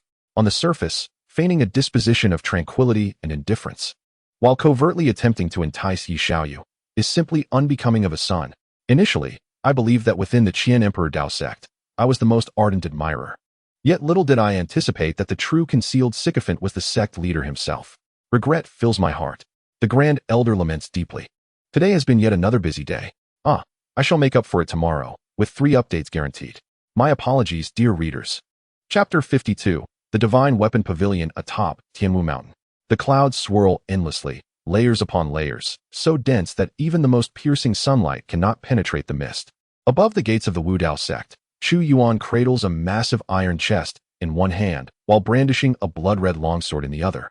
His feet resting upon a cloud of law, his robes billowing. At long last, he has returned. Chu Yuan gazes upon the land belonging to his sect, a wave of bittersweet emotions washing over him. The power of the golden core realm is woefully insufficient. He soared back from the mirror lake, having paused 5 times along the way. Chu Yuan is perplexed, feeling as though the chest possesses a certain sentience, at times heavy and at others light, as if it were intentionally toying with him. His gaze falls upon the chest, and after a moment of contemplation, he shifts his attention to the blood-red sword in his other hand. It must be the sword's influence. This sword is undoubtedly a divine weapon. The sword's sentience must be causing the chest to feel heavier. Surely, it cannot be that all these seemingly worthless scraps of metal are divine weapons? How absurd. If these dim and tarnished objects were indeed divine weapons, he could swallow the chest whole without a single bite. Clearly, there is only one divine weapon, and that is the longsword he holds. Chu Yuan gazes tenderly at the blood-red longsword, channeling his power into it. Buzz! The blood-red longsword erupts with radiant crimson light, illuminating the entire sect gate. What a magnificent sword! Truly splendid! Chu Yuan exclaims repeatedly, his heart brimming with joy. With this divine weapon, he shall be unstoppable. Once he regains his nascent soul realm, coupled with this sword, he shall slay gods and Buddhas alike. Yet, Chu Yuan is intrigued. Why can he not leave a mark upon this blood-red sword? He recalls from the foundational cultivation methods of the Qi refinement stage that any magical treasure requires an imprint of the wielder's essence to establish a connection and maximize its power. However, he finds himself unable to leave a mark on the blood-red sword. Perplexed, he wonders if perhaps this sword is not a magical treasure at all. What a ridiculous notion. How could it emit such dazzling light upon the infusion of power if it were not a magical item? It must be that the sword's rank is too high, and it does not yet recognize him. With further nurturing, it will surely accept him. For now, he must not dwell on such thoughts. He should find a place to set down this scrap metal. He wonders how Zhang Han is faring. In the next moment, Chu Yuan sets aside his musings. Cradling the enormous iron chest, he once again ascends on his cloud, heading towards the inner sect. Upon entering the main hall's plaza, he deliberately scans the area with his spiritual sense. He discovers Zhang Han is still engrossed in his studies at the teaching hall. While this piques his curiosity, he refrains from commenting and instead directs his flight towards the rear cliff. The Wudao sect boasts many grand halls. From the plaza, a series of halls extends all the way to the vicinity of the rear cliff. However, most of these halls remain closed. Only the teaching hall is open. Do not inquire why. The answer is that Chu Yuan has never gathered any resources, rendering those halls empty and thus sealed. The location Chu Yuan approaches is a hall near the rear cliff. Rather than a palace, it resembles a quaint loft, constructed from ancient wood. This loft exudes an air of antiquity, as if it has withstood the test of millennia. Is this the place? As Chu Yuan lands before the loft, the cloud beneath his feet dissipates. He sets down the iron chest and surveys the loft. According to the system's introduction to his sect, this is where the Wudao sect stores its divine weapons, aptly named the Divine Weapon Pavilion. It must be said, the system's information about the sect is indeed reliable. Observing the loft, it certainly seems to fit the description. Should one fill it with some tarnished scrap metal, there would certainly be those who would believe that it houses divine weapons. Chu Yuan nods in satisfaction. Channeling his power to communicate with the grand formation of the Wudao sect, unsealing the area surrounding the Divine Weapon Pavilion, he steps inside. Upon entering, he is greeted by a peculiar odor, one he cannot quite place. It resembles the scent of decaying wood, yet also seems different. He shakes his head, looking ahead. Upon entering the loft, a pathway emerges, flanked by concave stone platforms. Each platform is separated by precisely 9 meters, neither more nor less, seemingly imbued with some deeper significance. As he walks forward, Chu Yuan counts the stone platforms, noting there are over 100. This is sufficient to store the scrap metal. He proceeds to the end, where he finds a larger stone platform, significantly bigger than the others, positioned at the center, unlike the others that line the sides of the pathway. After a brief inspection, he does not linger and opens the iron chest. Power surges forth like a tidal wave, placing each of the dim weapons upon the stone platforms. Each platform is adorned with a weapon. Soon, Chu Yuan finishes placing all the weapons. A few platforms remain empty, but he does not suffer from obsessive-compulsive disorder.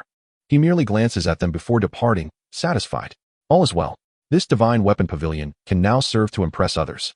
He has taken another step on the path to becoming stronger. He resolves to inform his earnest disciple, Zhang Han, to visit the divine weapon pavilion occasionally, lest he become lost in his books. Chu Yuan muses to himself as he gracefully departs, like a breeze. Unbeknownst to him, after his departure, the entire divine weapon pavilion becomes tumultuous.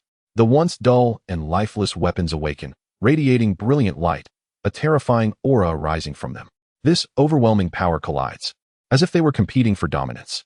Moments later, all the weapons begin to move, exchanging positions amongst themselves. The scene resembles that of powerful weapons compelling the weaker ones to yield, a remarkably mystical spectacle.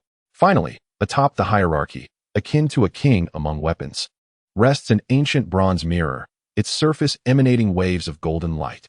Once the positioning is complete, all the weapons once again retract their brilliance, reverting to their previous dim and unremarkable state. In the serene atmosphere of the transmission hall within the Wudao sect on Tianwu Mountain, the silence was occasionally punctuated by the sound of turning pages. Zhang Han sat in a corner, engrossed in a book. Compared to the Zhang Han of 3 months prior, he now exuded an air of refinement, an ineffable charm that made his gentle demeanor even more pronounced, as if he had transformed into a sage, untouched by worldly concerns. I am nearing the completion of this advanced array formation manual. The accumulated energy should suffice for a singular breakthrough into the nascent soul realm. Zhang Han murmured softly as he gently set the book down. Possessing an innate understanding of formations, he did not require conventional cultivation. Merely studying and arranging formations allowed him to siphon energy from the heavens to enhance his own cultivation. The more formations he studied, the faster his breakthroughs would come.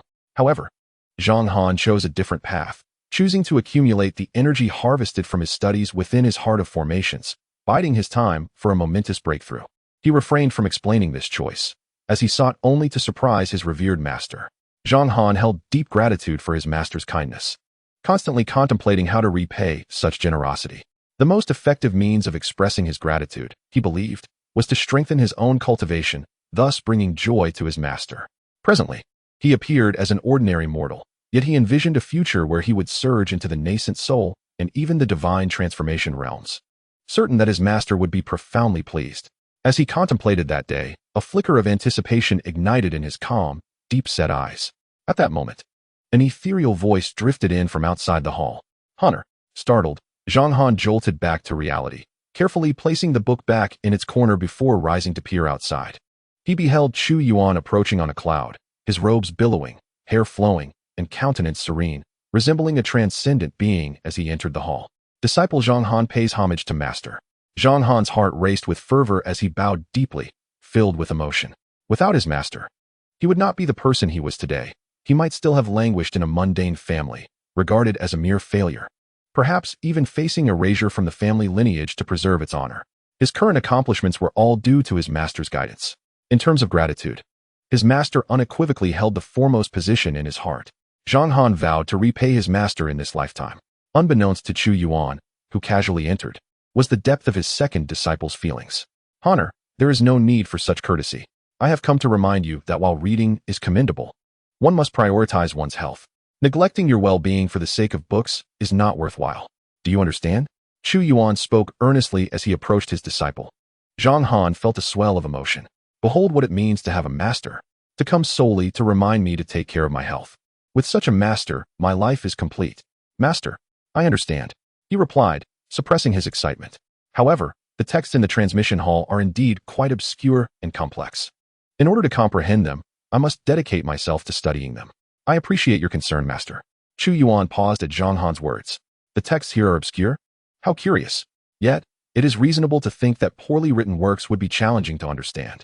However, my concern lies not with your ability to comprehend, but with the fear that this earnest disciple might become foolish from reading too much nonsense. After a moment of contemplation, Chu Yuan retrieved a book from his robes and handed it to Zhang Han. Take this book and study it diligently during your leisure. It is a treasured volume, a guide to the foundational techniques of the Qi refinement stage. Chu Yuan worried that his honest disciple might be misled by the false texts and decided to lend him this precious book from his collection.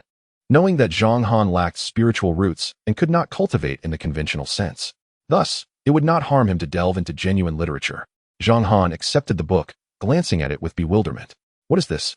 A guide to the foundational techniques of the Qi refinement stage? With so many impressive texts here, Master directs me to this. Before he could voice his confusion, Chu Yuan waved him off, indicating that no further discussion was necessary. Just study this book. Additionally, the Divine Armory has opened within our sect. If you have time, you may visit it. It houses legendary weapons passed down through our sect. If you are fortunate enough to gain the recognition of one of these divine weapons, it would greatly benefit your path in cultivation. With that, Chu Yuan turned and departed the hall, leaving behind a flurry of thoughts. Zhang Han stood in place, holding the book, pondering the meaning behind his master's actions. Within the hall lay a plethora of top-tier texts, many of which contained secrets not meant to be divulged. Yet, his master instructed him to focus on this simple foundational guide.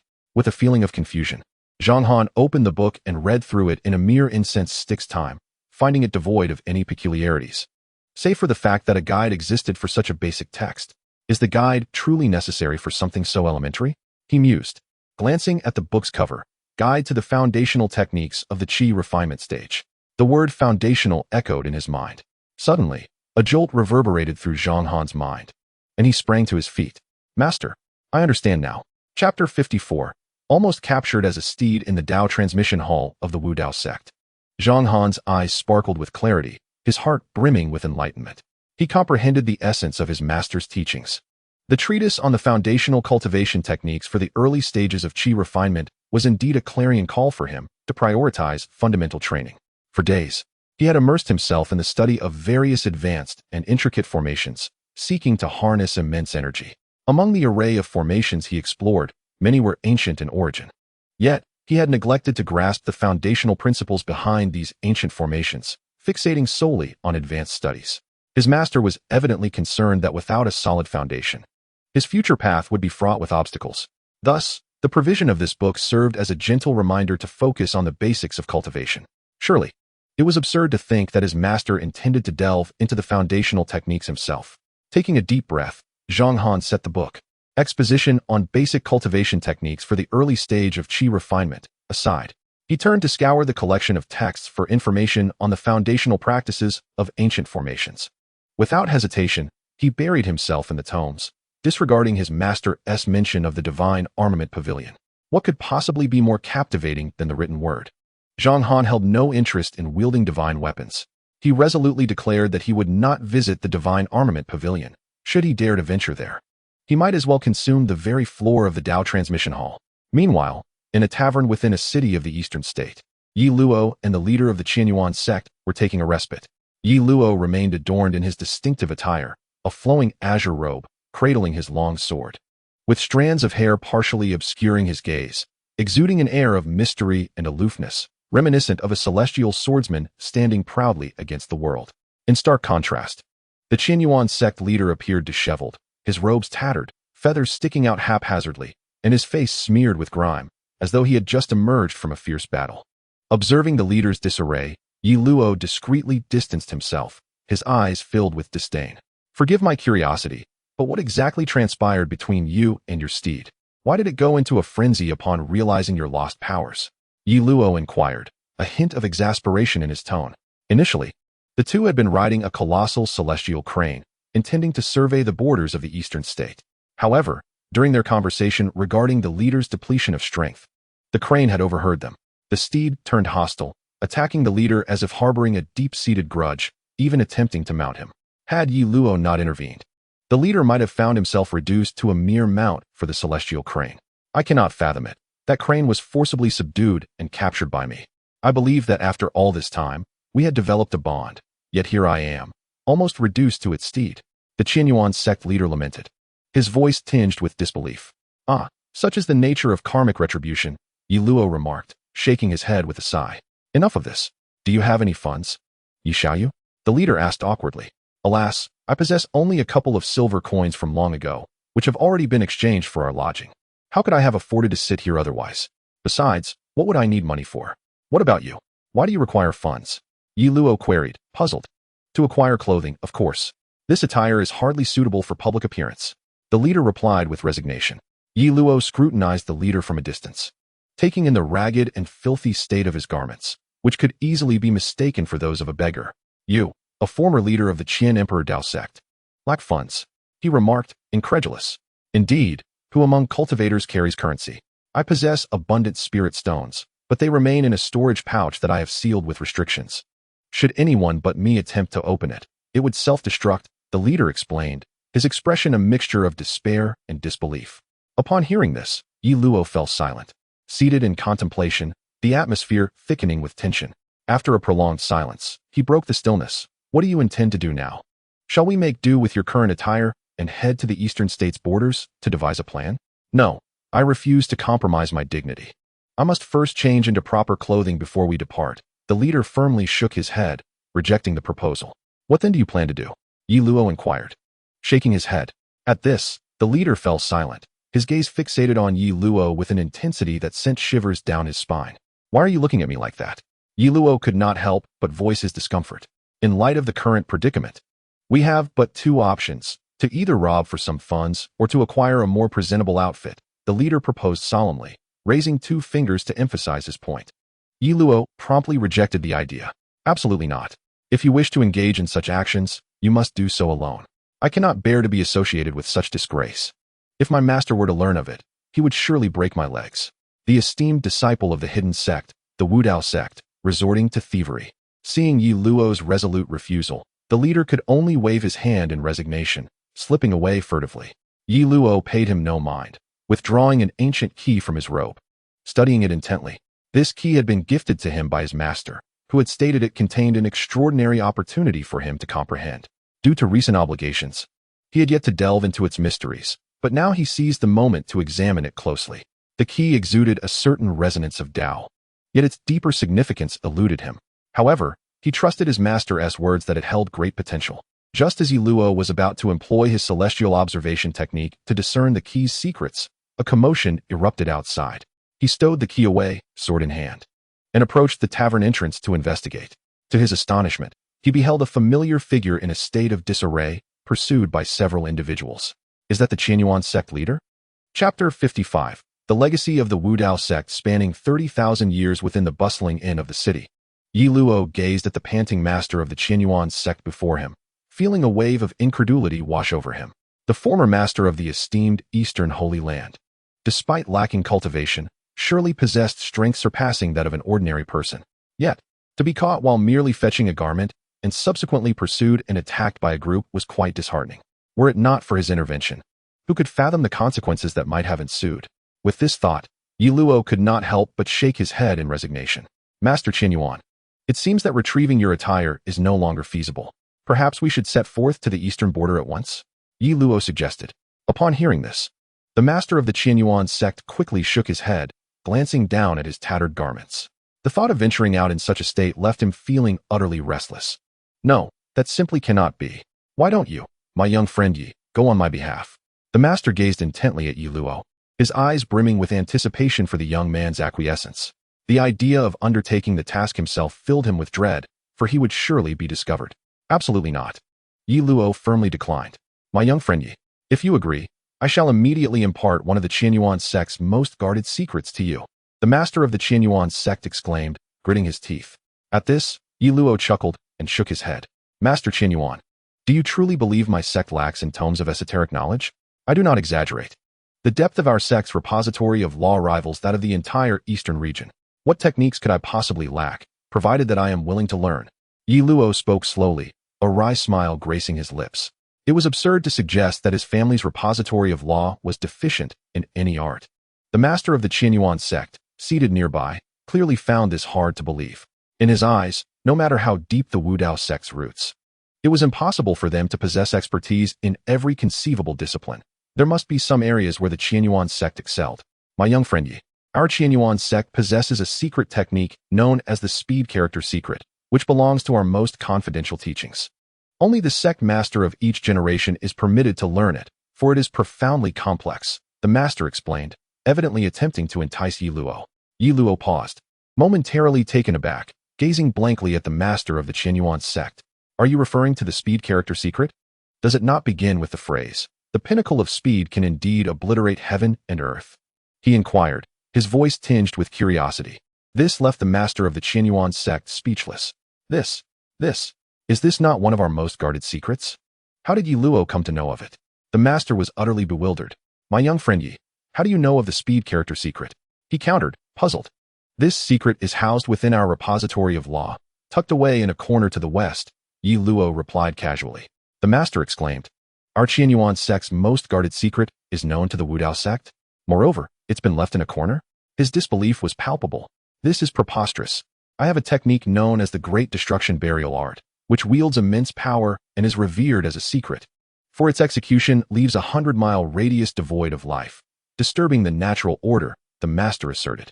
But the Wu sect possesses that as well.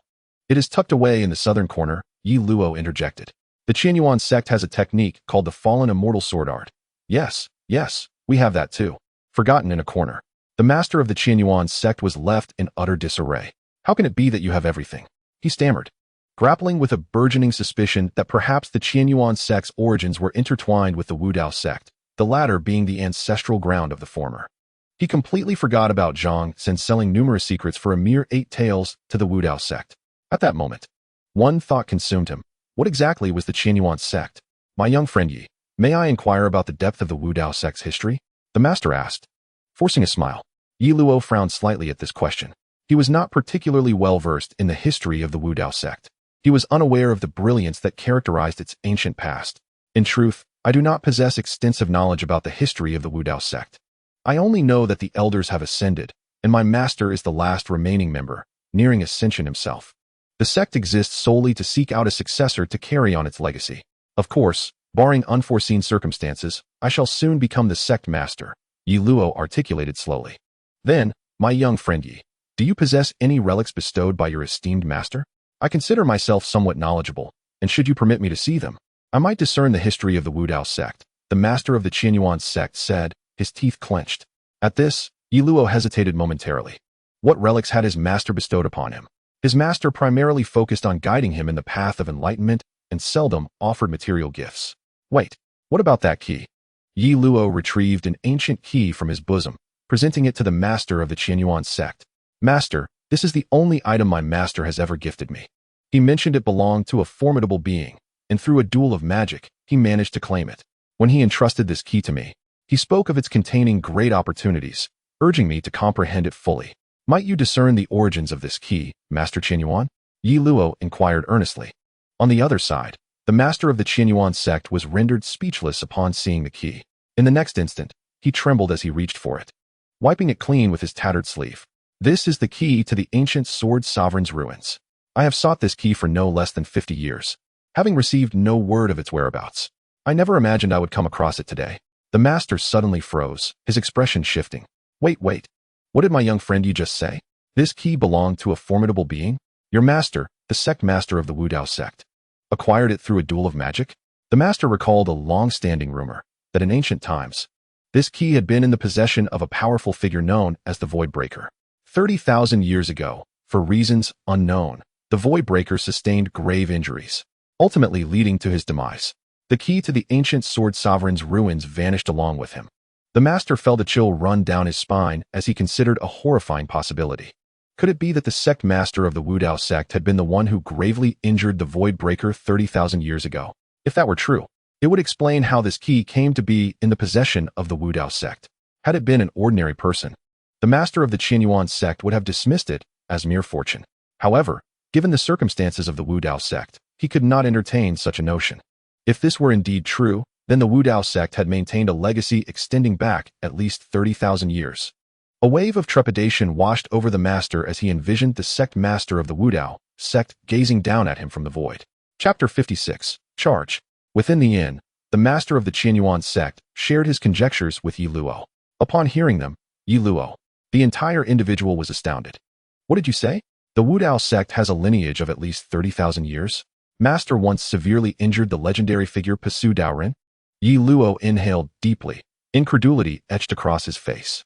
Although he was aware of the profound historical background of the Wu Dao sect, he had not anticipated such a storied legacy. Existing for 3 millennia. Merely this history sufficed to validate the depth of the Wu Dao sect's heritage. Sitting beside him, the sect master of Yuan displayed a similar expression of shock. His mind raced as he pondered. Originating from Dongzhou as well. Perhaps the Dao sect truly had some connection to the Wu Dao sect. Otherwise, how could there be various secret texts of the Dao sect within the Wu Dao sect? Or perhaps, how could the Dao sect possess numerous scriptures from the Wu Dao sect?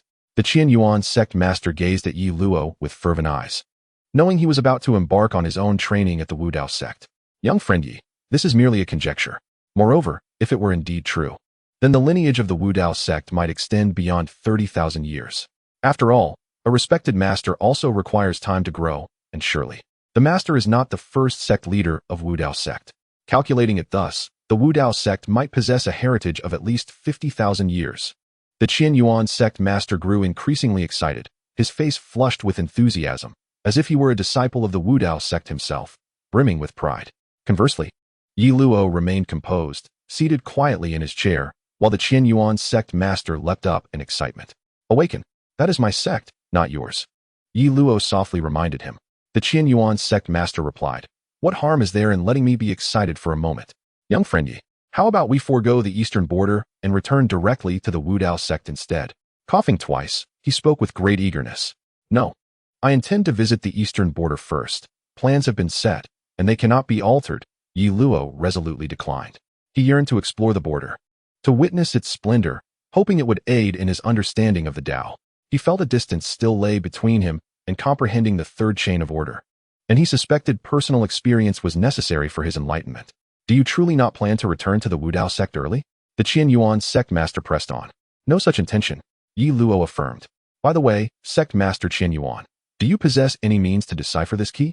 Ye Luo inquired, his gaze fixed on the key in the sect master's hand. He had just heard it was the key to the relic of the ancient sword sovereign. This must be the opportunity left for him by his master, and he had obtained it ahead of time. Surely, his master would be pleased with his talent, he thought. Envisioning his master, hands clasped behind his back, robes billowing, wearing a contented smile, which filled Ye Luo with determination. For the sake of his master's satisfaction, he was resolute. I have no way. This is the key to the ancient sword sovereign's relic. It is said that only those with fortune can comprehend its essence. This is your possession. Young friend Ye. Clearly, only you can possibly grasp its meaning, the Chu Yuan sect master said, returning the key to Ye Luo, shaking his head with a smile. Upon hearing this, Ye Luo accepted the key, tightening his grip slightly. This was the opportunity prepared for him by his master. If he did not comprehend it soon, it would be a disservice to his master. As the two conversed, they remained oblivious to a six-winged insect hovering above a nearby table. This insect, listening intently to their discussion, exhibited a glimmer of human-like intelligence in its eyes. After absorbing most of the information, the six-winged insect cautiously flew outside the inn. Once beyond the city, it accelerated sharply, darting away like a flash of lightning toward a specific direction. Approximately an hour later, the six-winged insect entered a deep forest. After some maneuvering, it landed in the hands of an elder cloaked in black. The black-robed elder extracted information from the six-winged insect. Upon reading the information, his squinting eyes suddenly widened. The hidden sect, Wudao sect, has a lineage exceeding 30,000 years. The sect leader of Wudao sect once severely injured the legendary figure Pisu Dao Rin 3 millennia ago. For some unknown reason, the six-winged insect did not record the Chu Yuan sect master's conjectural statements. It only documented the assertion that the Wudao sect had a lineage of at least 30,000 years, leading the black-robed elder to believe that this secret was now in his possession. Sect master. Major news. Major news. The black-robed elder shouted in shock, turning and racing toward a tower while calling out. Soon, he entered the tower and reported all he had learned to a middle-aged man. Upon hearing the news, the middle-aged man's expression tightened, and he murmured to himself, Fortunately, I detected the arrival of the Chu Yuan sect master at our sect's outpost and dispatched the six-winged scouting insect. Otherwise, how could we have learned of this information? This news is an opportunity for our southern sect. However, the southern sect alone could not seize this opportunity. Send someone to inform the allied sects of our southern sect, so they too may be aware of this news and collaborate. It would be best to curry favor with the hidden sect. The middle-aged man continued. If the hidden sect were to drop a single hair, it would allow our southern sect to soar.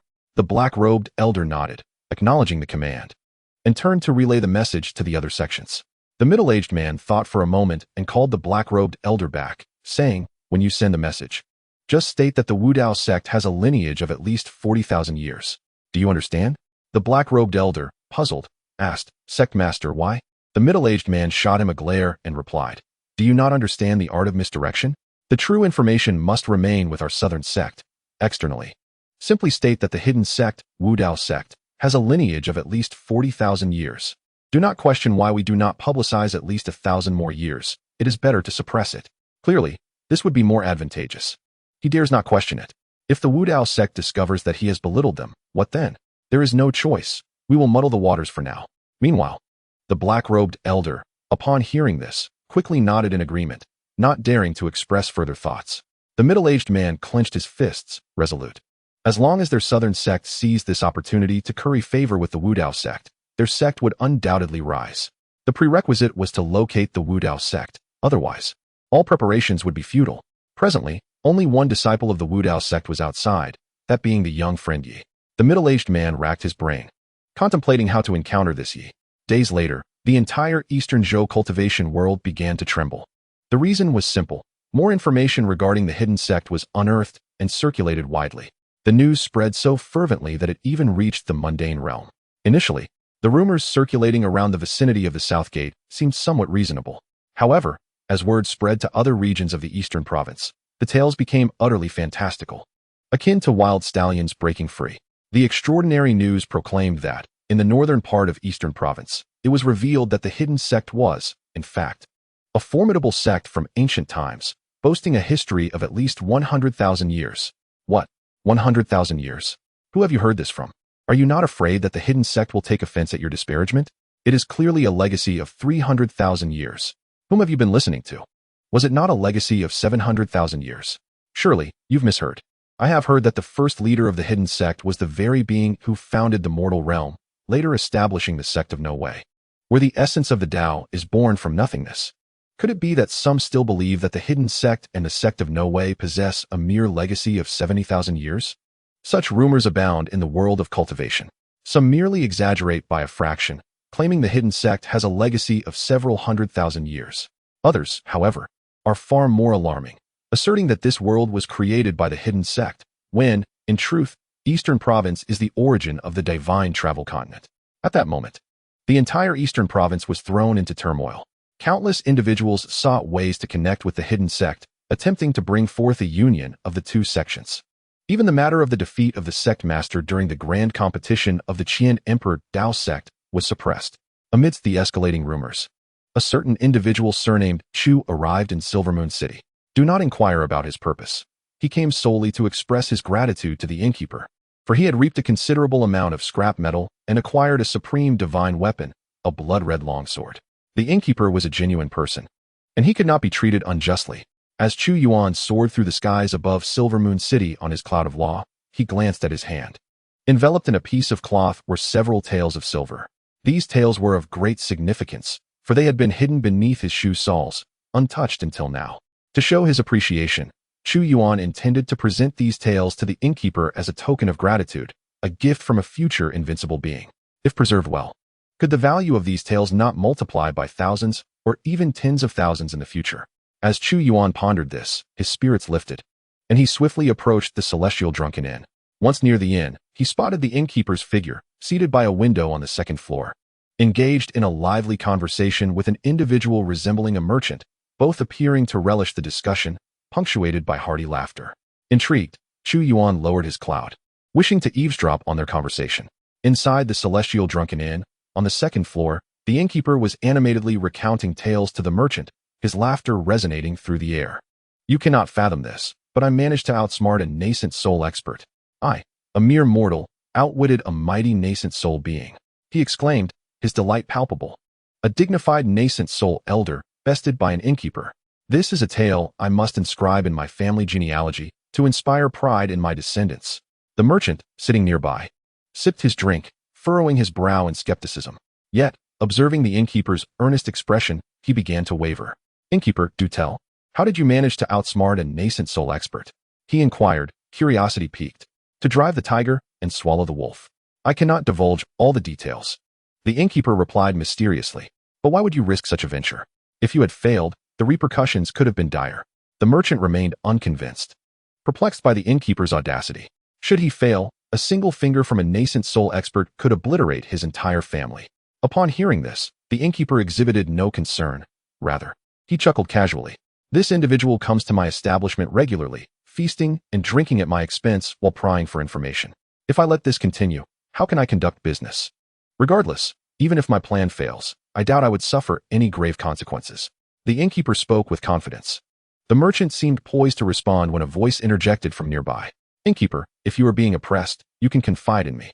I detest such freeloaders. Share your woes, and I shall advocate for you.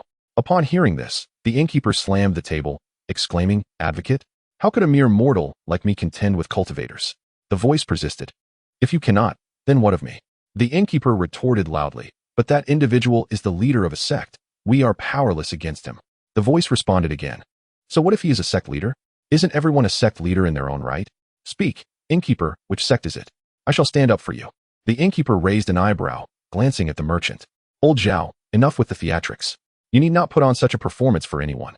The merchant sat there, dumbfounded, his gaze fixed on the space beside the innkeeper. The innkeeper stiffened, a sense of impending crisis washing over him. He dared not turn to see who was beside him. Innkeeper, do enlighten us. Who is it? Which sect? A furious Chu Yuan had unknowingly seated himself beside the innkeeper, demanding answers. The innkeeper turned to see him and felt his heart sink. Oh no, the Grim Reaper has arrived. Is this ancestral figure my nemesis? He always appears when I speak ill. Mighty, mighty, mighty figure, what brings you here? The innkeeper lamented, on the verge of tears. Meanwhile, the merchant, realizing the precarious situation, swiftly made his exit. Chu Yuan paid no mind to the merchant, his gaze fixed on the innkeeper. Why shouldn't I be here? Speak up. Which scoundrel dares to freeload in your establishment? Do they not regard me? His tone carried a hint of ire. A classic case of double standards unfolded. It was acceptable for him to enjoy free meals, yet others could not. The innkeeper fell silent, pondering whether he could even utter Chu Yuan's name without facing dire consequences. Chapter 58. Terrifying indeed in Silvermoon City, at the Celestial Drunken Inn on the second floor. Chu Yuan listened intently as the innkeeper recounted a particular tale. In response to Chu Yuan's inquiries, the innkeeper employed a clever tactic, weaving lies upon lies to evade the truth. "Oh, great one, you cannot imagine how vile this sect is. Not only does their leader indulge in reckless spending at my establishment, causing my accounts to be in disarray, but they also wish to bring their entire sect here to consume and take without recompense. What does this even mean? What? Great one, you wish to help me? No need. Their sect is powerful, with several nascent soul experts. Your assistance is unnecessary." The innkeeper insisted repeatedly. Upon hearing this, Chu Yuan, who had initially been filled with righteous indignation, fell silent in astonishment. Several nascent soul realms? He lowered his gaze to assess his own level, which was merely the early stage of the Golden Core realm. It seems, perhaps, he might not be able to match them. But is it a significant issue? Not really. If he cannot prevail, there is always Ye Luo to call upon. He recalled that Ye Luo possessed combat prowess at the spirit transformation realm. If he couldn't handle it, he could just summon his disciple. After all, Ye Luo had yet to be expelled from his sect, so calling upon him for assistance would pose no problem at all. "No worries, innkeeper, just tell me which sect it is. Later, once my disciple returns from his training, I will send him over," Chu Yuan asserted with unwavering conviction. The innkeeper was taken aback. He never anticipated that this would not compel Chu Yuan to change the subject. However, he needed a sect name. Which sect should he mention? Tianqing sect. Yes, the Tianqing sect. Suddenly, the innkeeper slapped his thigh, exclaiming the name. The Tianqing sect is the largest sect in the vicinity. He couldn't believe that by merely mentioning this name, the individual before him would dare to speak of anything audacious. Little did the innkeeper know, Chu Yuan was utterly unfamiliar with the names of all the sects in the eastern state. Upon hearing Tianqing sect, Chu Yuan nodded and silently committed it to memory. "All right, Tianqing sect, I have made a note of it. If I say I will assist you, I will indeed assist you," Chu Yuan replied indifferently. The innkeeper's face stiffened. "You can pretend all you want. It's evident that you are merely speaking superficially, only to dismiss it as though nothing happened." If he genuinely were to cause trouble for the Tianqing sect, the innkeeper could very well swallow his entire vast inn. Yet, the innkeeper would not expose this matter. In any case, he just needed to let it slide. Wiping the sweat from his forehead, the innkeeper took a deep breath to calm his nerves. "Esteemed guest, what brings you here suddenly? Have you resolved the matters regarding the weapons?" The innkeeper inquired with a cheerful demeanor. "Everything has been taken care of, and I must thank you for your information," Chu Yuan replied with a smile. This left the innkeeper perplexed. Wasn't there a hidden master at Mirror Lake? Could it be that the individual before him had truly accomplished something? Surely, he must have taken a wrong turn. Yes, that must be it. "Esteemed guest, no need for formalities. We are like family," the innkeeper concluded, promptly donning a smile. "Here, take these few taels of silver as a token of gratitude. Make sure to keep them safe." Chu Yuan chuckled softly, handing over a piece of cloth to the innkeeper. Inside, of course, were the few taels of silver, gifts from a future invincible being. They needed to be preserved well, as they could one day serve as treasured heirlooms. The innkeeper accepted the cloth, opened it, and discovered the taels of silver, which emitted a peculiar aroma. Upon smelling it, the innkeeper's brow twitched, nearly causing him to retch. "Esteemed guest, perhaps it's best to forget it. I hardly need this small amount of money." The innkeeper attempted to decline. "No, how could we let this go? Accept it. Preserve it. It will surely hold unimaginable value in the future," Chu Yuan insisted, waving his hand dismissively. He sighed inwardly, thinking how foolish mortals could be. This was a gift from a future invincible master, yet he refused it. The innkeeper, upon hearing this, could only reluctantly accept the silver. Chu Yuan glanced at the remnants of the meal on the table and raised an eyebrow, casting a look at the innkeeper. Understanding his cue, the innkeeper called to a waiter to replace the table with a fresh spread. As Chu Yuan surveyed the new dishes before him, he felt a wave of comfort wash over him. He languidly settled into his seat and picked up his chopsticks to savor the meal. Although he was at the Golden Core realm and could sustain himself through his internal energy without needing mundane sustenance, he couldn't resist the temptation of food. While eating, Chu Yuan casually asked, "Innkeeper, have there been any recent tidings? You, being a well-informed person, must know of all the happenings in the eastern state." Upon hearing this, the innkeeper paused, then pondered for a moment. "Indeed, there is news regarding the cultivation world. It seems an ancient hidden sect has emerged in our eastern state. It is said that this ancient sect has a lineage spanning hundreds of thousands of years, housing many true terrors. In the presence of this hidden sect, even those at the tribulation transcendence realm are akin to mere ants. Any being within that sect could extinguish a multitude of tribulation transcendence cultivators with just a glance. This news had spread wildly in the cultivation world, and it was precisely because of its rampant circulation that the innkeeper had come to know of it. Otherwise, he would not be entitled to such knowledge. Chu Yuan, still sipping soup, suddenly spewed it forth, spraying the innkeeper's face. The innkeeper, bewildered, exclaimed, "You mean to say this is true? What on earth? A hidden sect has appeared in the eastern state? Tribulation transcendence cultivators are mere ants there. The beings in that sect can annihilate countless tribulation transcendence cultivators with just a gaze." Chu Yuan gasped in astonishment. This was far too terrifying. What sort of hidden sect was this to be so fearsome? It was unthinkable to offend such a hidden sect. How could one navigate their existence? Chu Yuan envisioned someone from that hidden sect, standing in the void, casting a glance his way, and instantly, his entire sect would be annihilated. Though Chu Yuan believed he would one day become an invincible powerhouse, he still required time to grow. No. From now on, he must remain even more discreet. Chu Yuan resolved silently. Meanwhile, the innkeeper, hearing Chu Yuan's words, quickly responded, "Of course, this is true. This is how it has been circulating outside. And there are even more horrifying versions, but this one seems the most credible." After listening, Chu Yuan concluded, the eastern state is truly terrifying. The second update, seeking recommendations, collections, and comments. All is requested. Chapter 59. Ye Luo returns to the mountain upon learning of the eastern state's terrifying nature. Chu Yuan became increasingly restless. After a casual chat with the innkeeper, he returned to the Wudao sect. The moment he arrived back at the Wudao sect, he instructed Zhang Han, who appeared bewildered, not to descend the mountain casually, and then hurriedly went into seclusion. The eastern state was too fearsome. Only through cultivation could he grow stronger. Without a doubt, Chu Yuan once again practiced according to the foundational cultivation technique for the early stage of qi refinement. Time flew by swiftly, and in the blink of an eye, another month had passed. On this day, Chu Yuan successfully condensed another strand of spiritual energy. This was the second strand he had condensed solely through his own efforts. The first strand took nearly 3 months to form, while the second took just 1 month. With continued practice, he would surely condense energy faster in the future. It appears I possess a talent for this, Chu Yuan mused, feeling quite pleased with himself. At this moment, he has taken yet another step closer to the mid-stage of the Golden Core realm. If he can cultivate to that level within a year, he will be able to surpass Zhang Han and leap to the late stage of the Golden Core realm, regaining his former nascent soul status, achievable with mere effort. Although the innkeeper spoke of the immense power of those hidden sects, he is certain that he will eventually rise above them. Indeed, as Chu Yuan asserts, no one can impede his progress. He has previously declared, "I shall ascend from the Golden Core to invincibility." Just as Chu Yuan was about to continue his seclusion to cultivate, a voice suddenly echoed in his ears. Disciple Ye Luo requests an audience with the master. This voice seemed to emanate from a distant realm, ethereal and fleeting. Upon hearing these words, Chu Yuan, who was preparing to resume his cultivation, paused momentarily. Ye Luo? The lad has finally returned. Yet, what could he want? Chu Yuan extended his spiritual sense, sweeping through the entire sect, only to find no trace of Ye Luo. Is he still at the foot of the mountain? Could he be hindered by the hidden array of the Wudao sect? No. Ye Luo's aura indicates that he should be able to ascend directly. Chu Yuan directed his spiritual sense down the mountain, but suddenly felt a jolt. His spiritual sense couldn't even reach the mountain gate. The reason?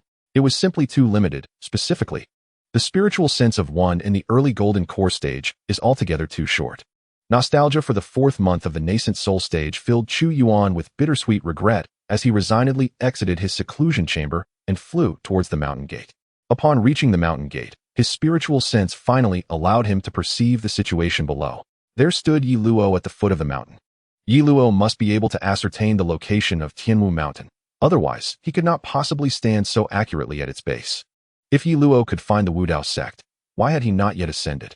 Raising an eyebrow, Chu Yuan swept his spiritual sense once more and then noticed a middle-aged man standing behind Ye Luo. A mortal? What business does he have with Ye Luo? Filled with curiosity, Chu Yuan moved swiftly, riding the cloud of his magic downwards. At the foot of Tianwu Mountain, after speaking, Ye Luo stood still, holding his long sword, motionless and patiently awaiting his master, letting the gentle breeze billow his robes. He trusted that his master had heard him. All that remained was to wait. In contrast to Ye Luo's calm demeanor, the Lord of Qianyuan behind him was evidently much more anxious. Yi, my young friend, do help me. What do you think of my hairstyle? Will my esteemed master disapprove? And this outfit, which cost merely 1,000 taels of silver, being mundane attire. Will my master think me insincere? Also, do you think my pendant is askew? The Lord of Yuan exhibited none of the poise expected from a leader of a sacred land. Instead, he resembled an eager fan about to meet an idol, visibly distressed. Ye Luo, standing nearby, cast a casual glance at the Lord of Yuan, but said nothing. Ye, do say something.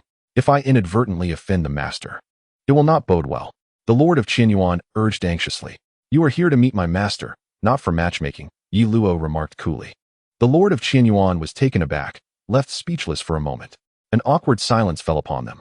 Ye Luo relished this quietude, feeling a sense of comfort wash over him. Just then, a figure appeared in the distance, descending gracefully on a cloud of magic. The master has arrived. Ye Luo murmured softly, lifting his gaze to the heavens. The Lord of Yuan quickly followed suit, spotting the cloud in the sky. His heart surged with awe. Is this the realm of true power? No need for any evasion techniques or magical arts, merely using pure mana to condense the cloud for flight. Were anyone else to do this, the Lord of Yuan would certainly regard them as foolish, for any form of evasion technique far exceeds the speed of this simple method. Furthermore, in terms of mana consumption, this method is equally inefficient. Inquiring around, one would find that no cultivator lacks a single form of evasion technique. Thus, employing this straightforward method of condensing clouds is typically the hallmark of a fool. However, when such an approach is executed by a hidden master, it transcends to a level of purity and profoundness. The cloud gradually descended before Ye Luo, revealing the unmistakable figure of Chu Yuan, clad in a flowing white robe. His long hair as dark as ink, his handsome visage exuded an air of serenity, embodying an ethereal grace, reminiscent of an immortal walking among mortals. Disciple Ye Luo bows to his master. Ye Luo respectfully performed a deep bow, his voice filled with reverence. The Lord of Yuan, witnessing this, hurriedly followed suit. Junior. Su Yuan, pays respects to the elder. May the elder enjoy lasting peace, he said, his tone laden with anxiety. Chu Yuan, who had just stabilized himself, intended to let Ye Luo rise first. However, upon hearing the Lord of Yuan's words, he was momentarily taken aback. His gaze scrutinized the Lord of Yuan, then returned to himself. He appeared to be merely in his 20s, resembling a youthful figure, while the other seemed to be in his 30s. How curious that he would address him as elder. Chu Yuan fell into contemplation, maintaining an outward demeanor of tranquility. Rise, my dear Luo. Is this gentleman your friend? Chu Yuan inquired softly, hands clasped behind his back. Well, sort of, master. Due to certain physical circumstances, this person seeks your guidance. He has also been quite helpful to me during my training, so I took the liberty of bringing him along, Ye Luo replied, clasping his hands respectfully. Physical circumstances? Chu Yuan's brow arched as he regarded the Lord of Yuan with a scrutinizing gaze. At the foot of Tianwu Mountain, observing the middle-aged man before him, Chu Yuan could discern an extraordinary aura emanating from him, reminiscent of one accustomed to high positions, exuding an air of authority. However, he was intrigued by Ye Luo's assertion that this man sought him out due to his physical condition. What could this physical condition entail? The Lord of Yuan, noticing Chu Yuan's gaze upon him, stepped forward with an expression of reverence. Yes, esteemed elder, I have approached you due to the absence of a soul within my body. Seeking your wisdom on how to cultivate anew, he stated, bowing deeply. He kept his head lowered, fearful that even a slight movement might displease this powerful being. Should this esteemed figure refuse to assist him, he would be left utterly bereft of options. Without a soul, how then do you persist in existence? Chu Yuan was momentarily taken aback. In this day and age, how can one survive without a soul? In his contemplation, he pondered whether those devoid of a soul should truly perish. Such was the sentiment of the senior. These were merely the tribulations wrought by the younger generation. The master of the Yuan sect, feeling a profound sense of embarrassment, divulged the entire affair. He would never dare to admit that he had succumbed to the big elder's whimsical notions of returning to simplicity, which prompted his actions. To voice such a claim would only serve to highlight his own foolishness. Thus, he instead explained that due to an unfortunate incident during his cultivation, he had inadvertently shattered his own soul.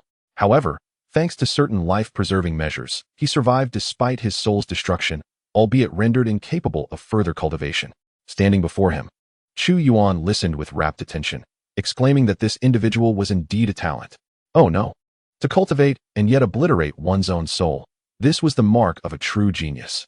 The words ignited a spark of amusement in Chu Yuan, especially upon hearing the final revelation of his inability to cultivate. So, Your predicament stems from the absence of a soul, rendering you incapable of further cultivation? You have come to the Wu Dao sect to seek resolution for this matter, haven't you? Chu Yuan inquired, his mind suddenly overflowing with possibilities. Following the conventional path, if he were to advance to the mid-stage of the Golden Core realm and then wait a year for a reckoning, he could, through the guidance of the inept Zhang Han, achieve a minor elevation in his realm, reaching the late stage of the Golden Core. He would still be a step away from the nascent soul realm. However, should he take on another apprentice and guide them down the path of incompetence, within a year, he could attain 2 minor elevations, thus leaping back to the nascent soul realm. Hearing these thoughts, the master of the Yuan sect nodded eagerly in agreement. Yes. Esteemed senior, I implore you to assist me in reclaiming my path in cultivation. I beseech your aid. Whatever you require, I am willing to offer. The master of the Yuan sect spoke earnestly. Upon this declaration, Chu Yuan did not respond immediately. Instead, he turned his gaze skyward towards Mount Tianwu, adopting a contemplative demeanor. He mentally calculated the implications of this situation.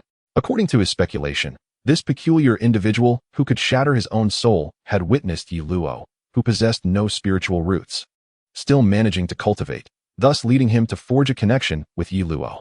Armed with Ye Luo as a successful example, this eccentric believed he could resolve the unique predicament of being unable to cultivate. Consequently, he sought out Chu Yuan. In light of this, sacrificing Ye Luo, who had attained a significant realm, did not seem too costly. At least he now had a successful case to reference when he sought to recruit disciples in the future. With these thoughts swirling in his mind, Chu Yuan had formulated a plan. He turned to glance at Ye Luo and the master of the Yuan sect and slowly spoke. Let us ascend the mountain. With that, Chu Yuan resolutely summoned a cloud of spiritual energy and leisurely soared upwards.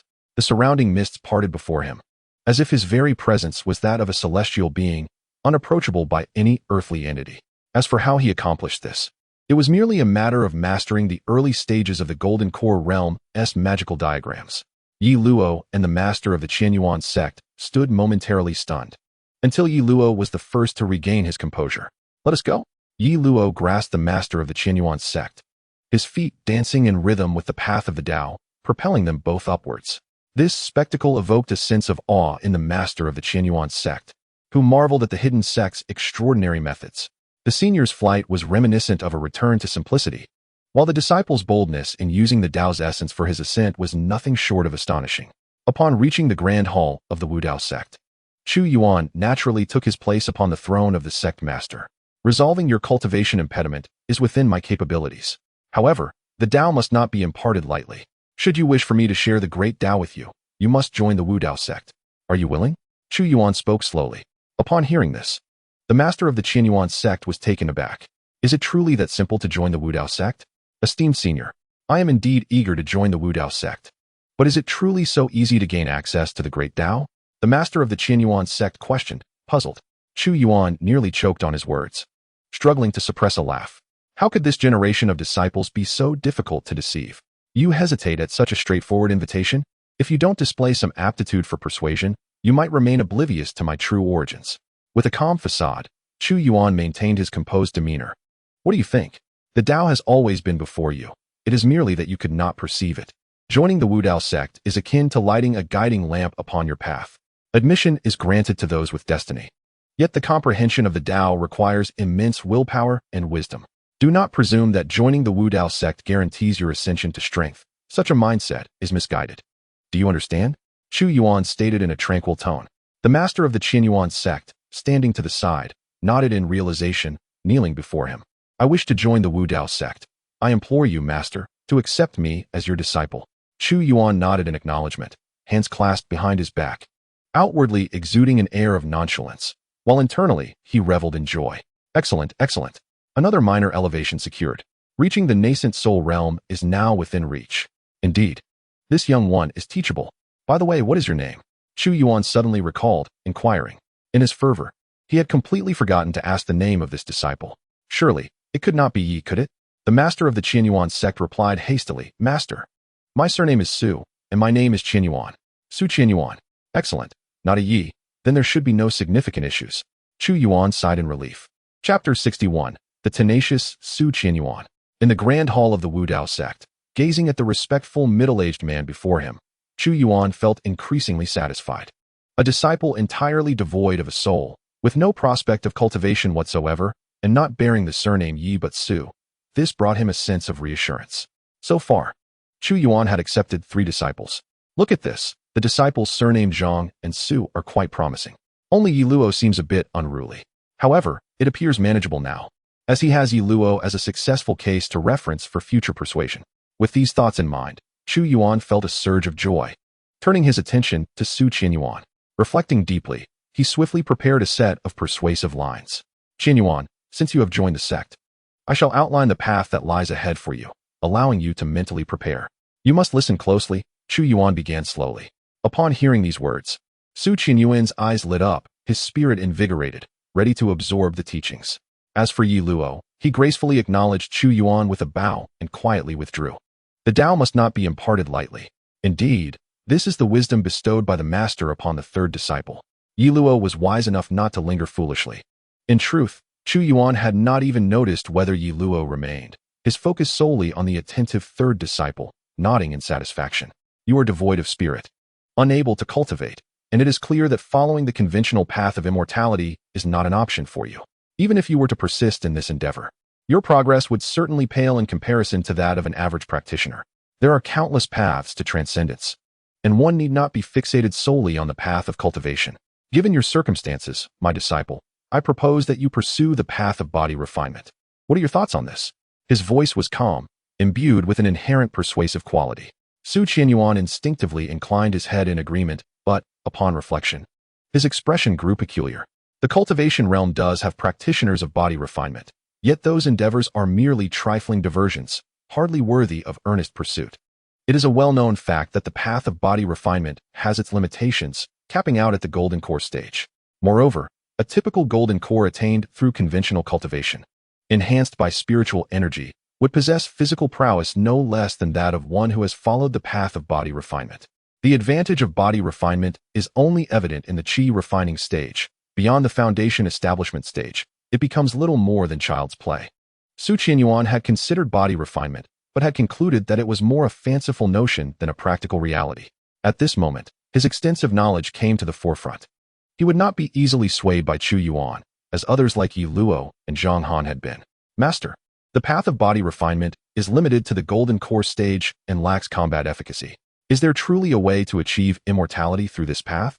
Su Qianyuan inquired cautiously. Hearing these words, Chu Yuan, seated upon the throne of the sect, paused momentarily in surprise. Ah, is it so? His understanding of the path of body refinement was rather limited. Nevertheless, he decided to proceed with his ruse. The path of body refinement I speak of is not the same as what you envision. Are you familiar with the legendary race known as the Wu tribe? Chu Yuan rose and, with hands clasped behind his back, continued speaking. Master, I have not heard of them, Su Qianyuan replied, shaking his head in confusion. The Wu tribe, Chu Yuan murmured, taking a few steps forward and gazing into the distance, lost in reminiscence. He was attempting to recollect stories from his previous life concerning the Wu tribe. However, this expression only served to deepen Su Qianyuan's furrowed brow as he pondered the nature of this tribe. Despite his efforts, he could find no record of the Wu tribe. Yet, a conjecture crossed his mind. Could it be that the era in which his master existed was also the time when the Wu tribe thrived? Perhaps that was why his master was knowledgeable about them. The claim that they existed solely in legend was undoubtedly fabricated, intended to obscure the reality of his master's era and prevent others from discovering it. Su Qianyuan silently committed this to memory, resolving to seek out information on the Wu tribe at the next opportunity. Meanwhile, after considerable contemplation, Chu Yuan prepared a general explanation. Qianyuan, the path I wish for you to pursue is that of the Wu tribe. This tribe exists within the annals of legend, born devoid of primordial spirits, relying solely on the cultivation of the physical body. The formidable Wu tribe overcomes myriad laws with their physical form, standing unassailable against all forms of mystical arts. The 12 ancestral shamans of the Wu tribe not only possess immense physical strength, but also command the fundamental principles of the cosmos through body refinement, rendering them extraordinarily powerful. Thus, the path of the Wu tribe embodies the essence of body refinement. Su Qianyuan, who had initially been in a state of bewilderment, was taken aback by these words. Even with his extensive knowledge, he could not help but feel astonished. To overcome myriad laws with the physical form, to stand unassailable from the outset. If such claims were made by anyone else, I would certainly be skeptical. But if it is my master who speaks, I have no choice but to believe. Could it be that my master would deceive me? Huh. If he were capable of such deception, then surely there would be 13 hours in a day. According to his master's description of the body refinement technique, if such a method truly existed, why would he even bother with the pursuit of immortality? Body refinement would suffice. I implore you, master, to impart to me the body refinement techniques of the Wu tribe. Chu Yuan's eyes sparkled with fervor as he knelt, expressing his respect. In response, Chu Yuan's eyelids twitched slightly. You misunderstand. If such techniques existed, would I still be here trying to persuade you? I would have already begun my own cultivation. Despite his internal thoughts, Chu Yuan maintained an outwardly composed demeanor. Qin Yuan, I possess this technique, but I do not intend to share it with you. This is ultimately someone else's path. I wish for you to discover your own. To impart this technique to you would, in fact, hinder your journey. Qin Yuan paused. Considering his master's reasoning, it was indeed true that one must find what is suitable for oneself in order to progress further. You are correct, master. Might I then request that you share this technique with me, so that I may use it as a reference to uncover my own path? Chu Yuan sighed. You are quite the persistent one. Why is this generation of disciples so challenging to instruct? If I truly possess such a technique, would I require a mere foundational manual on chi refinement, complete with explanations? Very well, I shall grant you this technique for reference, but first, you must visit the Divine Armory Pavilion. Once you earn the recognition of a divine weapon, I will share this technique with you for your own use. Chu Yuan felt his persuasive efforts waning and opted to delay matters further, intending to prolong the process for a few months before considering anything else. The current generation of disciples was increasingly difficult to manage, and he realized he needed to enhance his own persuasive skills. Chapter 62. Could it be that there truly exists someone who cannot comprehend? Within the law transmission hall of the Wudao sect, Ye Luo emerged from the grand hall and made his way directly to seek out Zhang Han. Upon seeing Ye Luo approach, Zhang Han, who had been engrossed in his reading, brightened, quickly rising to his feet. Senior brother, you have finally returned. It seems your journey has yielded considerable rewards. Zhang Han remarked with a smile, sensing that his senior brother's aura had solidified, indicating a notable advancement in his cultivation. Shaking his head, Ye Luo gently patted Zhang Han on the shoulder, taking a moment to appraise him. His gaze settled upon Zhang Han's heart area. My dear boy, it has only been a short while, and you have already reached this level. Are you attempting to break through to a higher realm all at once? Do you intend to ascend in one fell swoop? Ye Luo teased, observing the immense and pure power residing within Zhang Han's heart. The moment that energy was unleashed, Zhang Han's cultivation would undoubtedly surge. Not at all, senior brother. I plan to wait until I can break through directly to the divine transformation stage. At that time, I will transition into the divine transformation stage all at once, and I can also offer master a surprise, Zhang Han replied earnestly. Directly to the divine transformation stage? My, what level have you attained now? Ye Luo inquired with a smile. Senior brother, I should now be able to break through to the nascent soul stage. By the way, have you had a chance to meet with master since your return? Zhang Han asked, his demeanor warm and scholarly. Upon hearing this, Ye Luo raised an eyebrow. The prospect of breaking through to the nascent soul stage so soon was indeed formidable. As expected of the esteemed master's disciple, none are lacking. Upon hearing the latter part of Zhang Han's statement, Ye Luo replied, I have already paid my respects to the master. However, the master has taken on another disciple, which means you now have a junior brother. When you have the time, you should meet this third junior brother. He is quite a remarkable individual, possessing extensive knowledge, and it would be beneficial to engage with him. Zhang Han nodded in acknowledgement, indicating his understanding. The two engaged in light conversation, primarily revolving around their respective cultivation journeys. It must be said, reading extensively is truly advantageous. Zhang Han had spent considerable time in the scripture hall, having perused a vast array of texts, and his depth of knowledge was evidently profound. Their dialogue yielded some insights for Ye Luo as well. After conversing for about 10 minutes, Ye Luo decided it was time to take his leave. Before departing, Zhang Han pondered for a moment and then spoke. Senior brother, the master mentioned to me that the armament pavilion of our sect has opened. I have been engrossed in my reading, thus I have not yet gone to visit. If you are free, you might consider checking it out. If you discover any remarkable secrets within, please do inform me.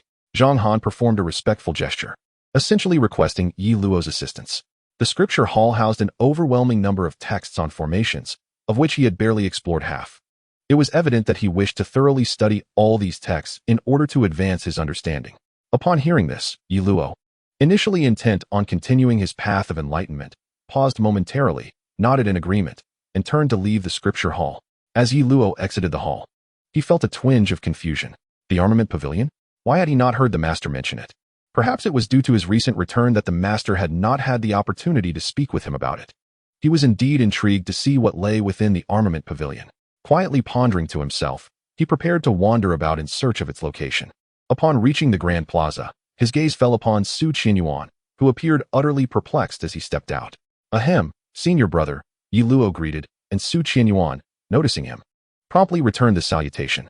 He had initially considered addressing Ye Luo as junior friend, but after reflection, he realized that as a disciple of the Wu Dao sect, Ye Luo was technically his senior brother, hence the alteration in address. Junior brother, what do you have to say? Has the master imparted any teachings to you? Ye Luo casually inquired. The master instructed me to seek understanding on my own, stating that if I truly struggled, I should visit the armament pavilion to gain the recognition of a divine weapon, after which he would impart a technique for my reference, Chu Yuan replied. His expression still one of confusion. He genuinely found it baffling that mere verbal instruction could lead to such profound understanding. When had the path to enlightenment become so effortless? He was utterly at a loss. On the other hand, Ye Luo was not surprised at all, nodding in agreement. This was entirely in line with the master's teaching style. Isn't it quite normal to seek understanding on one's own? Ye Luo remarked nonchalantly.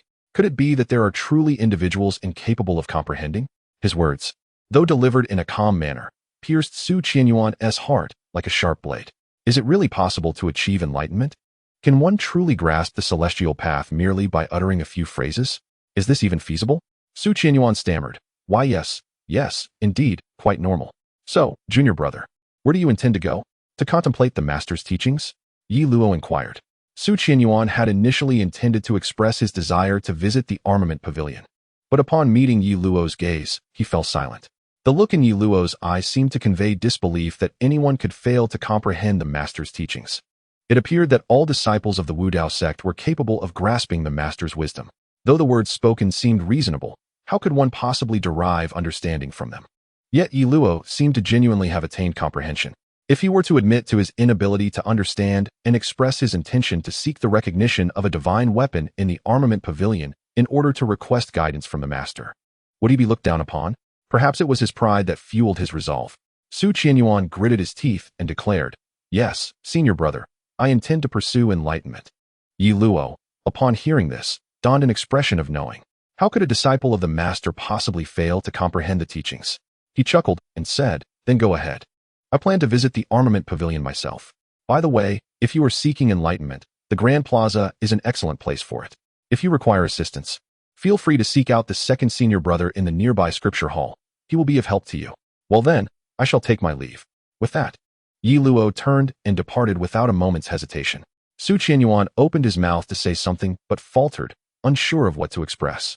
He felt an overwhelming urge to slap himself. Now he was left to sit and ponder. Ponder the air? After a brief interlude, Ye Luo finally arrived at the armament pavilion after a fragrant stick of incense had burned. His proficiency in the use of Dao rhythm had grown increasingly refined, to the point where he could utilize it to navigate pathways, akin to the use of divine perception. This was precisely why he was able to swiftly locate the armament pavilion among the numerous halls of the Wu Dao sect. Gazing upon the ancient structure before him, Ye Luo grasped his long sword and narrowed his eyes. Without further hesitation, he stepped inside. Upon entering the pavilion, he was greeted by a pathway flanked by concave stone platforms. Each platform displayed a weapon. Are these the divine weapons? Ye Luo mused as he examined the stone platforms.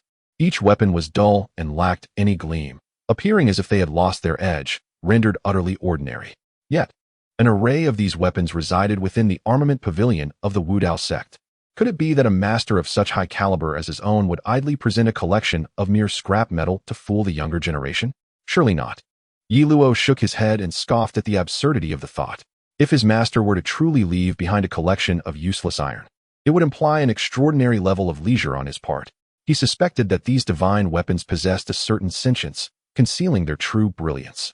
Very well. Let me utilize the celestial observation technique to examine them closely.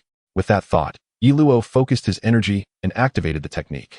The golden mark upon his forehead shimmered with light as his pupils transformed into gold. He turned his gaze toward the weapon resting upon the last stone platform. It was a blunt axe, its face adorned with faintly visible carved totems, and the handle bore some peculiar inscriptions. Ye Luo concentrated intently, striving to discern the essence of this axe. He poured every ounce of his mental energy into the observation, beads of sweat forming upon his forehead. Within his line of sight, the axe appeared shrouded in an impenetrable fog. To his astonishment, even with the celestial observation technique at his disposal, he found it exceedingly difficult to penetrate its mysteries. As the leaves fell, Ye Luo opened his eyes slightly, striving with all his might to observe. At that moment, a voice unexpectedly emanated from a nearby axe. "Look at you." Ye Luo, taken aback, thought, "Am I being chastised by an axe? How absurd. After all, I am to become the future leader of the Wudao sect." Yet, that was not the crux of the matter. Shaking his head, he focused on the axe before him. Could this axe indeed possess the ability to speak? It seemed to possess an extraordinary spirit. A weapon capable of speech undoubtedly indicated a highly advanced consciousness, perhaps even a spiritual weapon. Indeed, the divine weapons within the divine armory were not to be underestimated. Ye Luo suddenly comprehended the profound legacy of the Wudao sect. The Hall of Transmission was rich in heritage, and the divine armory housed numerous divine weapons. However, he remained unaware of the specific ranks of these weapons. As Ye Luo gazed at the stone platforms within the armory, his eyes sparkled with fervor. Until now, he had not wielded a worthy weapon. The sword in his possession was merely an ordinary long sword forged from refined iron, which, in the realm of mortals, could only be considered a superior quality sword. Had it not been for the protection of his Tao rhythm during battles, this sword would have long since shattered into countless pieces.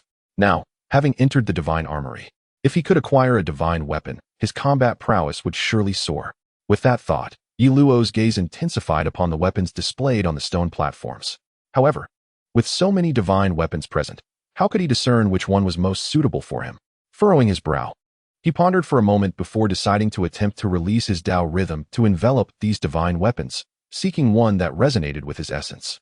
Closing his eyes, he emitted an invisible Tao rhythm from his core, casting it towards all the divine weapons within the armory. To his dismay, these divine weapons remained utterly inert, devoid of any response, as if feigning ignorance.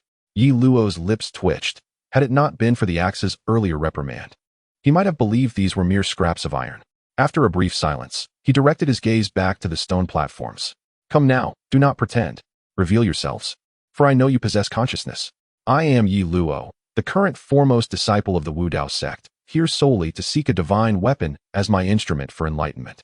I implore you to respond and reveal which divine weapon harmonizes with my Tao rhythm." Ye Luo bowed respectfully towards the weapons and once again unleashed his Tao rhythm to envelop them. He expected some response, yet the divine weapons remained unyielding, ignoring him completely. Ye Luo's eyelids twitched in frustration. Such blatant disregard. How could he compel these divine weapons to manifest? After much contemplation, he realized he could not simply use observational techniques to scrutinize a divine weapon. With no other recourse, he sat cross-legged, determined to channel his Tao rhythm with all his might, intent on forcing the spirits of these weapons to reveal themselves. What Ye Luo failed to notice was that as he concentrated on channeling his Tao rhythm, golden runes began to coalesce around him, shimmering with brilliance. Upon witnessing these golden runes, the weapons in the divine armory erupted in radiant light, converging as if in consultation. Moments later, the brilliance faded from many of the weapons, returning to their dull appearances. Yet, one weapon continued to radiate light, a deep blue gourd, intricately carved with ancient characters and adorned with numerous totems, exuding an air of mystery. Simultaneously, a voice resonated within Ye Luo's mind as he focused his Tao rhythm. "Young one, do not waste your efforts on futile endeavors. I grant you this opportunity. If you can pass through this illusion, I shall recognize you as my master and remain by your side forever." Instantly, Ye Luo dispersed his gathered Tao rhythm, opening his eyes, only to find the scene before him transformed dramatically. The trial of the illusion had commenced. Later that night, at the Wudao sect's grand hall, Chu Yuan sat cross-legged in the courtyard, gazing up at the overcast sky, the moon obscured. His eyes reflected nothing but resignation. "What am I even trying to comprehend?" he lamented. After sitting for half a day, he had gleaned only that the weather was pleasant, albeit devoid of a moon, making it an unfortunate night for a barbecue. Had he known, he would have simply gone to the divine armory to obtain a divine weapon's acknowledgement and then sought his master's guidance for reference. Alas, his pride had led him to endure this torment. Was his master merely deceiving him? Could one truly attain profound enlightenment solely through words? Life as a human was so arduous. Alone in the dark of night, how would he pass the time? Was returning now an option? He recalled his master mentioning a palace prepared for him. Yet, would returning now lead his master to think he lacked resolve, resulting in the withholding of genuine Wudao secrets in the future? As Su Qinyuan's thoughts spiraled, a figure approached the grand hall. It was Zhang Han, adorned in scholarly robes. His youthful visage framed by thick, dark hair gathered with a wooden hairpin, exuding an air of mystique. Su Qinyuan momentarily froze upon recognizing the newcomer, but quickly regained his composure. Ye Luo had mentioned individuals within the sect, with their elders having ascended. Only a few remained. Excluding his master, Ye Luo, and himself, there was but one other individual, his second senior brother, Zhang Han, a master of formations. Greetings, second senior brother. Su Qianyuan dared not be impolite and promptly stood to bow. Zhang Han turned to glance at Su Qianyuan, and upon seeing the unfamiliar face, he surmised that this must be the new third junior brother. However, he was somewhat surprised by the maturity exuded by this third junior brother. Why does this junior brother appear so seasoned? He seems to be in his 50s. Zhang Han mused, wondering why their master had accepted such an elder into the fold. Yet, he was wise enough not to voice such thoughts. Junior brother, you honor me with your presence. What brings you to the courtyard at this late hour? Are you perhaps here to seek enlightenment? Zhang Han inquired with a gentle smile. Su Qianyuan's expression stiffened. Enlightenment? What kind of enlightenment is that? Yet he could not voice his thoughts, lest he reveal his lack of understanding. Yes, second senior brother, the first senior brother instructed me to seek enlightenment here. He could only grit his teeth and say, then continue your pursuit of enlightenment. I, your second senior brother, must hurry to test a formation outside the sect. Zhang Han chuckled lightly. He stepped forward and patted the shoulder of his mature third junior brother before turning to leave. Wait, second senior brother. May I accompany you to observe? I have witnessed the swordsmanship of first senior brother, and I have long heard of your exceptional formations. I have yet to see them, and would be grateful if you would allow me to watch from a distance as you set up the formation, Su Qianyuan implored. His face flushed with eagerness. Zhang Han paused, taken aback. To allow this newly initiated junior brother to witness his formation? Perhaps it would be beneficial for him? Very well. If it does not hinder your pursuit of enlightenment, come along with me. We shall experiment outside the sect to avoid disturbing master. Zhang Han replied softly as he began to descend the mountain. Seeing this, Su Qianyuan hurriedly followed Zhang Han. The two of them making their way out of the mountain gate. They arrived at a clearing on the mountainside of Tianwu Mountain. Junior brother, you may stand aside. The formation I am about to set up has minimal lethality, so you need not worry about harm, Zhang Han reassured him. Su Qianyuan nodded obediently. Stepping aside with curiosity ignited within him. He wished to ascertain the capabilities of this second senior brother. After all, he had witnessed the prowess of Ye Luo, who was undeniably extraordinary. He could not help but wonder what skills this second senior brother possessed. Setting up a formation, he mused, would likely take a considerable amount of time, involving various materials. Perhaps a short nap would suffice. Meanwhile, Zhang Han glanced at the sky and the mountain above, subtly communicating with the heavens as he set up a barrier formation. He pondered the importance of not disturbing master during this process. After some thought, he established 2 or 3 additional barrier formations, isolating sounds and fluctuations of spiritual energy. To prevent master from sensing any unusual flow of spiritual energy, he added a small gathering formation to replenish the spiritual energy that would be depleted. Everything was meticulously planned. A smile graced Zhang Han's lips. He was truly a considerate disciple. Third junior brother, watch closely as I demonstrate how to arrange a formation, he called to Su Qianyuan, raising his hands and closing his eyes. Meditating on the tiny star, as he envisioned it, the once overcast sky suddenly illuminated with radiant light, beams shining upon Zhang Han. Ancient runes flickered around his heart. Yin is born of Yang, and Yang is born of Yin. 9 cold heavenly fire formation, rise. With a single thought, runes burst forth from his heart, enveloping the entire clearing in an instant. A chilling aura descended upon the area, and Su Qianyuan felt an intense, bone-chilling cold. Something was amiss. The formation was set up far too swiftly. There were no materials in sight, and that beam of light from the heavens, if he was not mistaken, it was the power of the tiny star.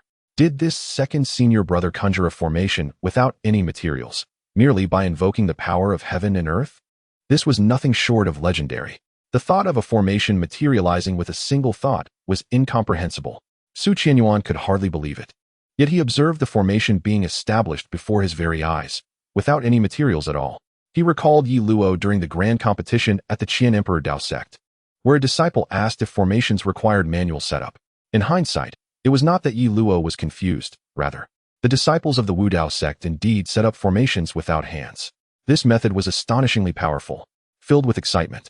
Su Qianyuan yearned to rush forward and inquire how Zhang Han accomplished this feat, but as he took a step, the formation reacted. Chapter 65. The bald head in the clearing on the mountainside of Tianwu Mountain. Zhang Han surveyed the surrounding chill with satisfaction. This formation was complete, the nine-cold heavenly fire formation, an ancient formation of significant offensive capability, primarily targeting groups. Once activated, anyone who encountered its cold aura would have it seep into their being. As the cold accumulated to an extreme, it would transform into the fire of heaven and earth, incinerating all within the formation. Those affected would find the cold within them igniting into flames, burning from the inside out. The cold energy would condense 9 times, growing increasingly potent with each iteration, hence the name Nine-Cold Heavenly Fire Formation. Zhang Han mused to himself. The powers of ancient formations surpassed those of this era, which paled in comparison in terms of strength and various aspects. While he maintained the formation, he observed its capabilities. He harnessed the power of heaven and earth to create the formation, and his very being served as its core. As long as he could uphold it, the formation would endure, a unique characteristic of his craft.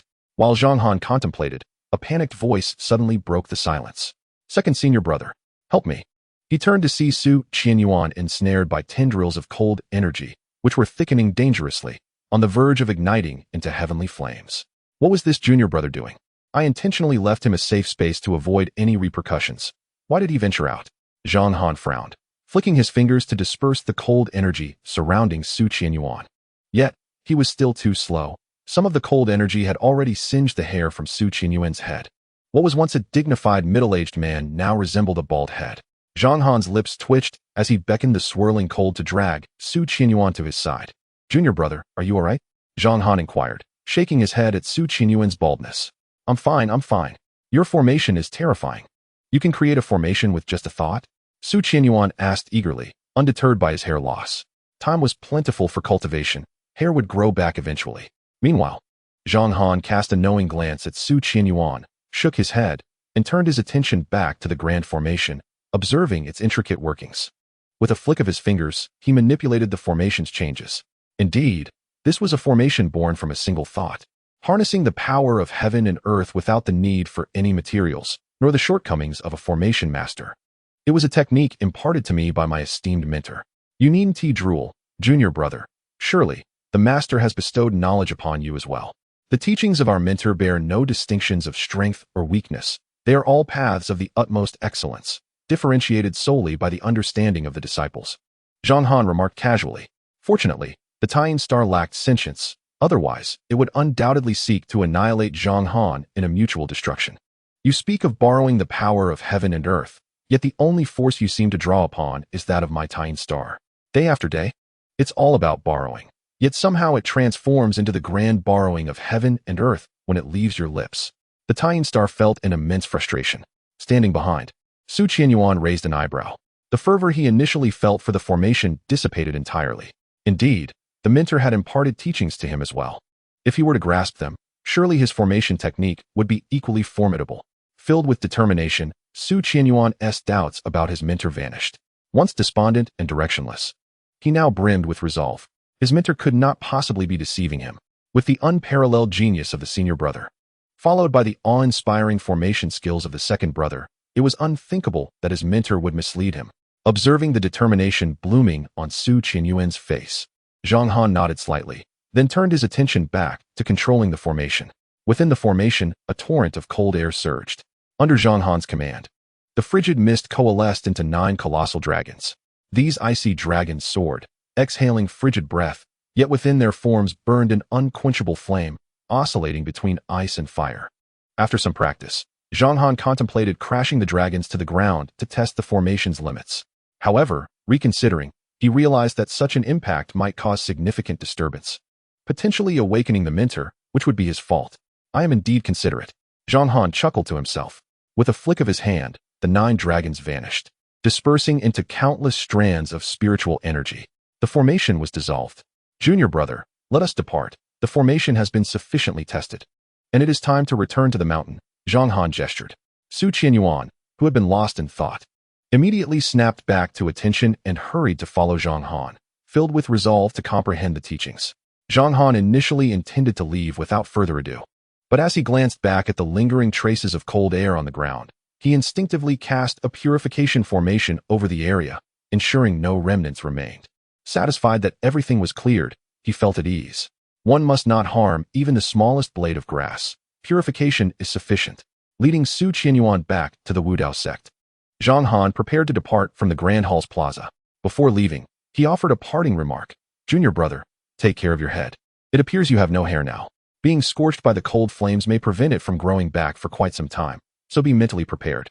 This remark left Su Qianyuan bewildered. Not growing hair for a long time. What does that even mean? He pondered, but did not dwell on it. Quickly making his way to the plaza and sitting cross-legged. At that moment, he was resolute that his mentor was not deceiving him. With the illustrious examples of Ye Luo and Zhang Han, it was implausible that his mentor would mislead him. The next day, at the Grand Hall of the Wudao sect, a figure sat motionless, resembling an ancient, indestructible statue, impervious to the winds and sun. Upon closer inspection, it was a middle-aged man with a shaved head, clad in a simple, deep black robe. His bald head detracted from the solemnity and authority of his visage. This was Su Qianyuan, the third disciple of the Wudao sect. At this moment, Su Qianyuan was immersed in contemplation. Rather than seeking enlightenment, he seemed to be in a daze. From the fervent spirit of the previous evening to his current state of confusion, one could only wonder what he had endured through the night. A whole night. Not a single insight had he gleaned. If he had at least a general direction, he could have managed to glean something, even if progress was minimal. But what truly frustrated Su Qianyuan was his utter inability to find any direction for his understanding. His mind was a blank canvas. All he could do was stare vacantly. My mentor cannot deceive me. With the examples of the senior and second brothers, there is no reason for him to mislead me, his third disciple. This left only one possibility. His own aptitude and comprehension were too lacking for understanding. Taking a deep breath, he felt a wave of defeat wash over him. His potential was among the top tier in the outside world. Otherwise, how could he have become the previous sect leader of the Qian Emperor Dao sect? Yet, upon entering the Wudao sect, he felt so insignificant. The times had changed. Perhaps his potential was merely weak in this ancient era. With this realization, Su Qianyuan exhaled heavily, a hint of despondency in his eyes. To receive such a monumental opportunity as joining the Wudao sect, only to waste it due to insufficient aptitude, was an unbearable thought. Bang! In a fit of frustration, Su Qianyuan slammed his fist against the ground, producing a resounding thud. A sharp pain surged through him, yet he paid it no mind. Lowering his gaze to inspect his fist. Aptitude, oh aptitude. Why must mine be so poor? He mused. What if my aptitude were just a bit better? As he lamented his plight, he suddenly sensed something amiss, freezing for a moment as he stared at his fist blankly. Something was wrong. Why did the pain from his fist dissipate so swiftly? Confused, Su Qianyuan realized that despite having struck the floor with considerable force, the pain seemed to vanish rapidly, as if his physical form had strengthened. Quickly, he began to test his strength, squeezing and flexing, until he confirmed it. His body had indeed grown stronger. And not just marginally, the enhancement was significant, a change he could distinctly feel. Yet, Su Qianyuan remained unaware of how this transformation had occurred. From last night until now, I have been contemplating the path, yet I have achieved nothing but solitude in my reflections. How has my physical form strengthened? No, last night. My second senior brother and I descended the mountain to test the formation, and I was struck by the chill fire energy. The chill fire energy entered my body. Master, I comprehend now. What you referred to as understanding the path is not merely sitting vacantly to ponder, but rather to enlighten me on how to cultivate the physical body. In the art of body refinement, the essence lies within the body itself, rather than in the heart or spirit. Cultivating the physical form is of utmost importance. A sudden realization struck Su Qianyuan. In that fleeting moment, he understood. His master had previously imparted that the witch clan solely cultivates the physical body, which was in fact a lesson to emphasize that the essence of body refinement is the cultivation of the physical form. Yet, he had been obliviously sitting here, pondering the void. It was indeed his lack of comprehension that led to this delayed understanding of his master's intent. As for why his master had not directly imparted the witch clan's methods of body refinement, Su Qianyuan was now enlightened. Each individual's body is unique. Even if they appear similar, there are undoubtedly subtle distinctions. Just as there has never been two identical flowers in the world, it is impossible for two people to be exactly alike. By encouraging his own insight, the master intended for him to forge a body refinement method that is uniquely his own. How foolish of him to have doubted his master previously. He felt an overwhelming sense of guilt rising within him.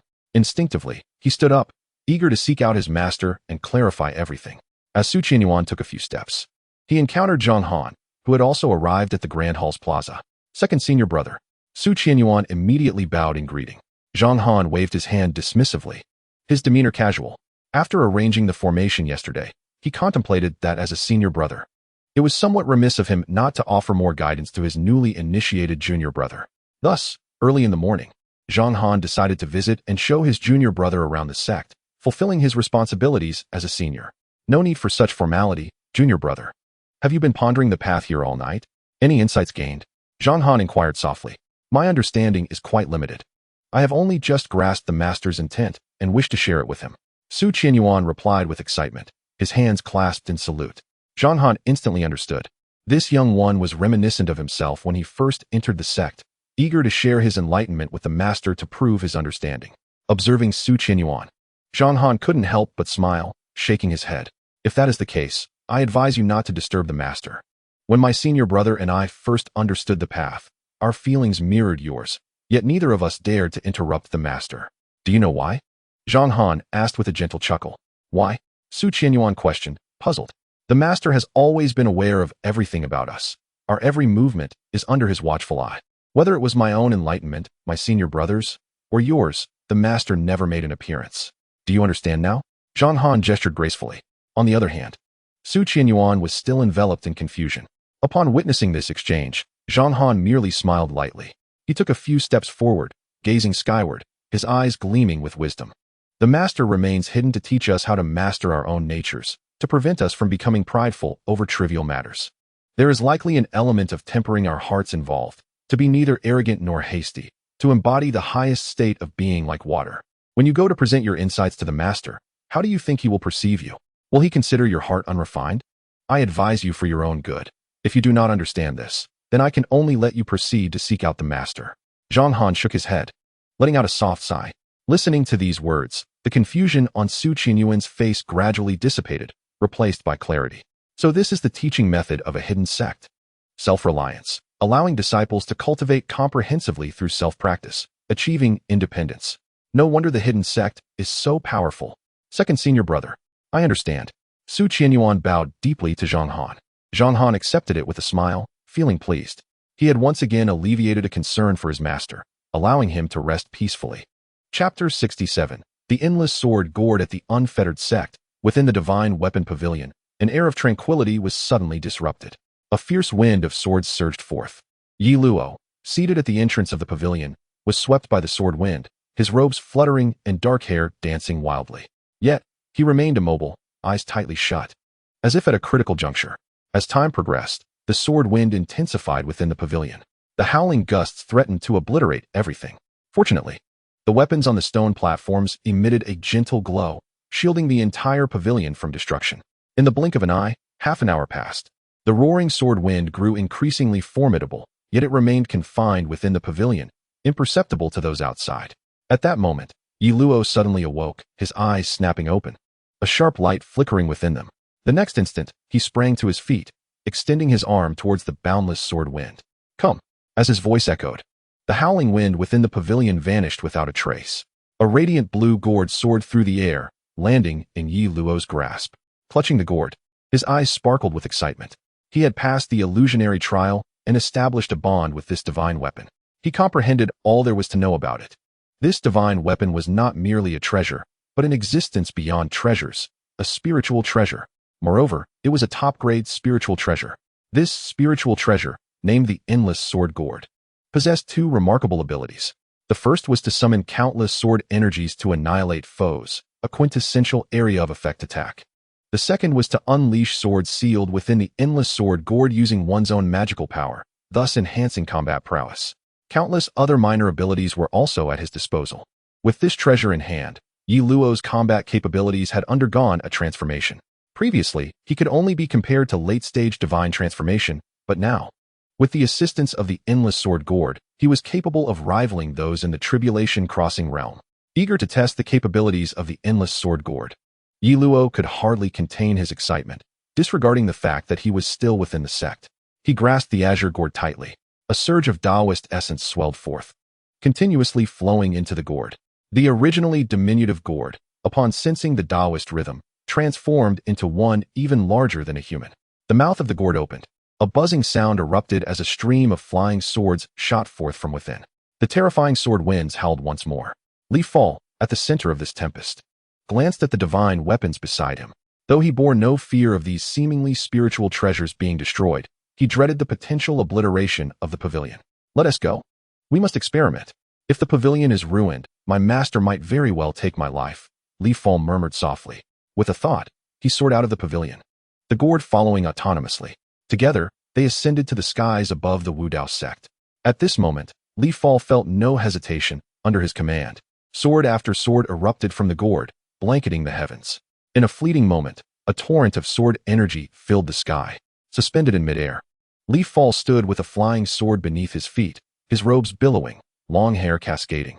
Embodying an aura of aloofness and indifference that rendered him a true celestial sword immortal descended to the mortal realm. The unleashed sword energy caused a stir within the Wu Dao sect. Zhang Han, engrossed in his reading, and Chu Yuan, absorbed in body refining, both turned their gazes skyward. Upon witnessing their senior brother in such a majestic stance, they felt profound admiration. Meanwhile, within his palace, Chu Yuan, on the verge of condensing a strand of magical power, was startled by the sudden onslaught of sword energy. The effort he had invested over half a day to gather this power was instantly disrupted. My magical power. Chu Yuan's expression darkened. That scoundrel, creating such a ruckus at this moment. Does he not realize how challenging it is to condense even a strand of magical power? Just days prior, during his training, he had been blessed with insight, nearly succeeding in condensing a strand of power in 3 days. Now, before he could finish, it was interrupted, leaving him aghast as his painstakingly gathered energy vanished. I must see who possesses such audacity to create this commotion. Furious, Chu Yuan flung open the palace doors and stepped outside. Upon raising his head to behold the multitude of flying swords, he promptly retreated back into his palace. He could sense that each of those swords bore an aura of destruction toward him. This isn't a matter of cowardice, he realized. It must be that the eldest disciple is practicing a divine art. As a master, he ought to support his disciple's endeavors. Compared to the future of his eldest disciple, what was a mere strand of magical power? Especially since it seemed the eldest disciple was nearing the realm of transformation.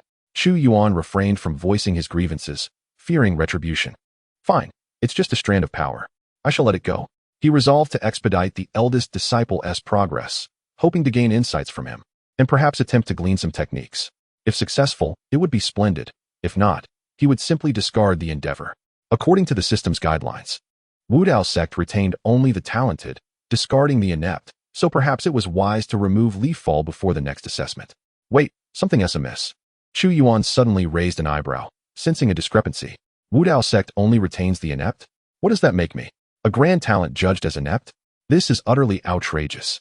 He called out to the system several times, but to no avail. It must be a mistake. They overlooked the sect leader in their calculations. What a pity. To be categorized among the inept despite being such a prodigy. With a melancholic sigh, he summoned Li Fal using his magical power, beckoning him to his palace. It was time to utilize this great disciple. He still remembered the incident with the innkeeper of Silvermoon City. The name of Tianqing's sect would linger in his memory forever. How dare they attempt to exploit him? Such insolence was intolerable. In the vast expanse above the Wu Dao sect's main hall square, Li Fal stood upon a flying sword. Suspended in midair, countless swords surrounded him, their formidable energy threatening to cleave the very heavens. Before him, a colossal gourd spun, releasing even more flying swords. Li Fal felt a surge of joy from their potency. Just as he was about to employ the gourd's second ability, a voice reached his ears, startling him so intensely that his legs trembled, nearly causing him to tumble from his sword. Master, the master requests your presence in his palace. Instantly, anxiety enveloped Li Fal, reminiscent of a schoolboy summoned to the teacher's office. Surely not does the master believe I am flaunting my spiritual treasure? I assure you, I was merely testing its capabilities. However, faced with the summons from his master, Li Fal dared not protest. With a thought, he commanded the myriad flying swords to return to the endless sword gourd.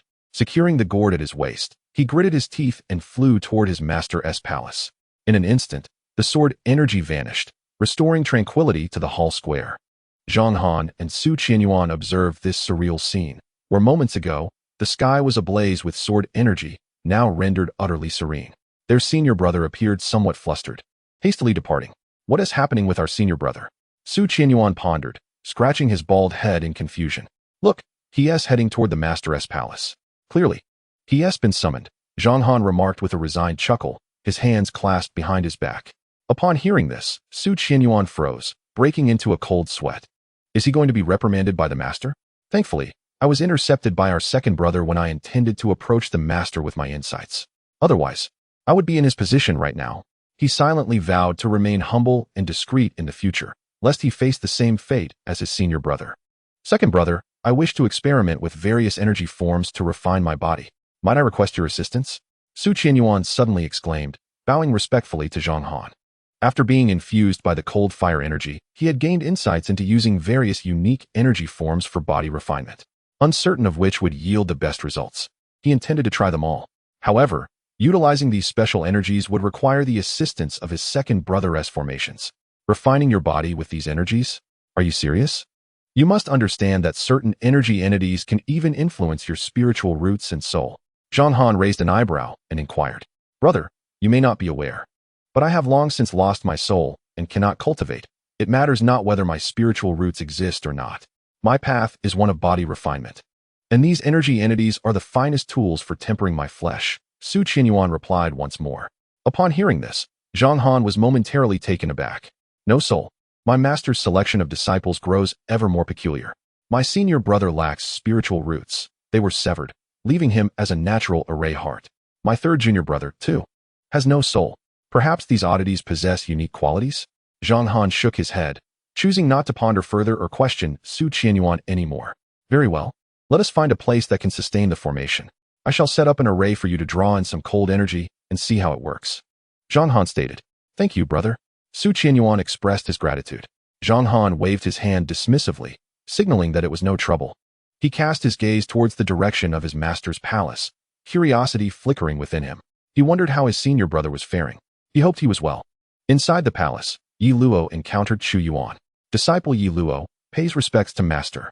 Ye Luo bowed deeply to Chu Yuan, his heart filled with trepidation, fearing a reprimand. Rise, Chu Yuan said calmly, seated on a mat. Thank you, master. Ye Luo stood up, refraining from uttering a word, cautiously maintaining his low posture, resembling a child awaiting admonishment. Why are you so tense? You have a mat beside you. Simply sit down, Chu Yuan remarked lightly. Ye Luo glanced at the mat nearby, hesitant to sit. Sharing a seat with his master would be a blatant act of disrespect. He feared his master might be observing how inflated his ego had become, testing whether he dared to sit alongside him. With this thought, Ye Luo's heart raced. Master, I do not dare to sit with you. Please retract that statement. I have always respected you, Ye Luo hurriedly replied. Chu Yuan regarded Ye Luo with mild confusion. I merely suggested you take a seat. If you do not wish to, then do not linger. Maintaining his calm demeanor, Chu Yuan spoke slowly. Luoer, I have a task for you. Are you willing to undertake it? Ye Luo was taken aback. So you are not here to reprimand me? You have something for me to do? He was startled, fearing a scolding. In truth, he was more concerned about how his master perceived him and the potential impact on his future position as sect leader. Given the current circumstances, it seemed his standing would remain intact. However, if he successfully accomplished the task his master assigned, it would surely earn him his master's esteem. With this in mind, Ye Luo's eyes sparkled with fervor. Master, please give your orders. I shall exert my utmost effort to fulfill your request, no matter how difficult the task. I will see it through, Ye Luo declared resolutely, bowing deeply. Chu Yuan nodded in satisfaction.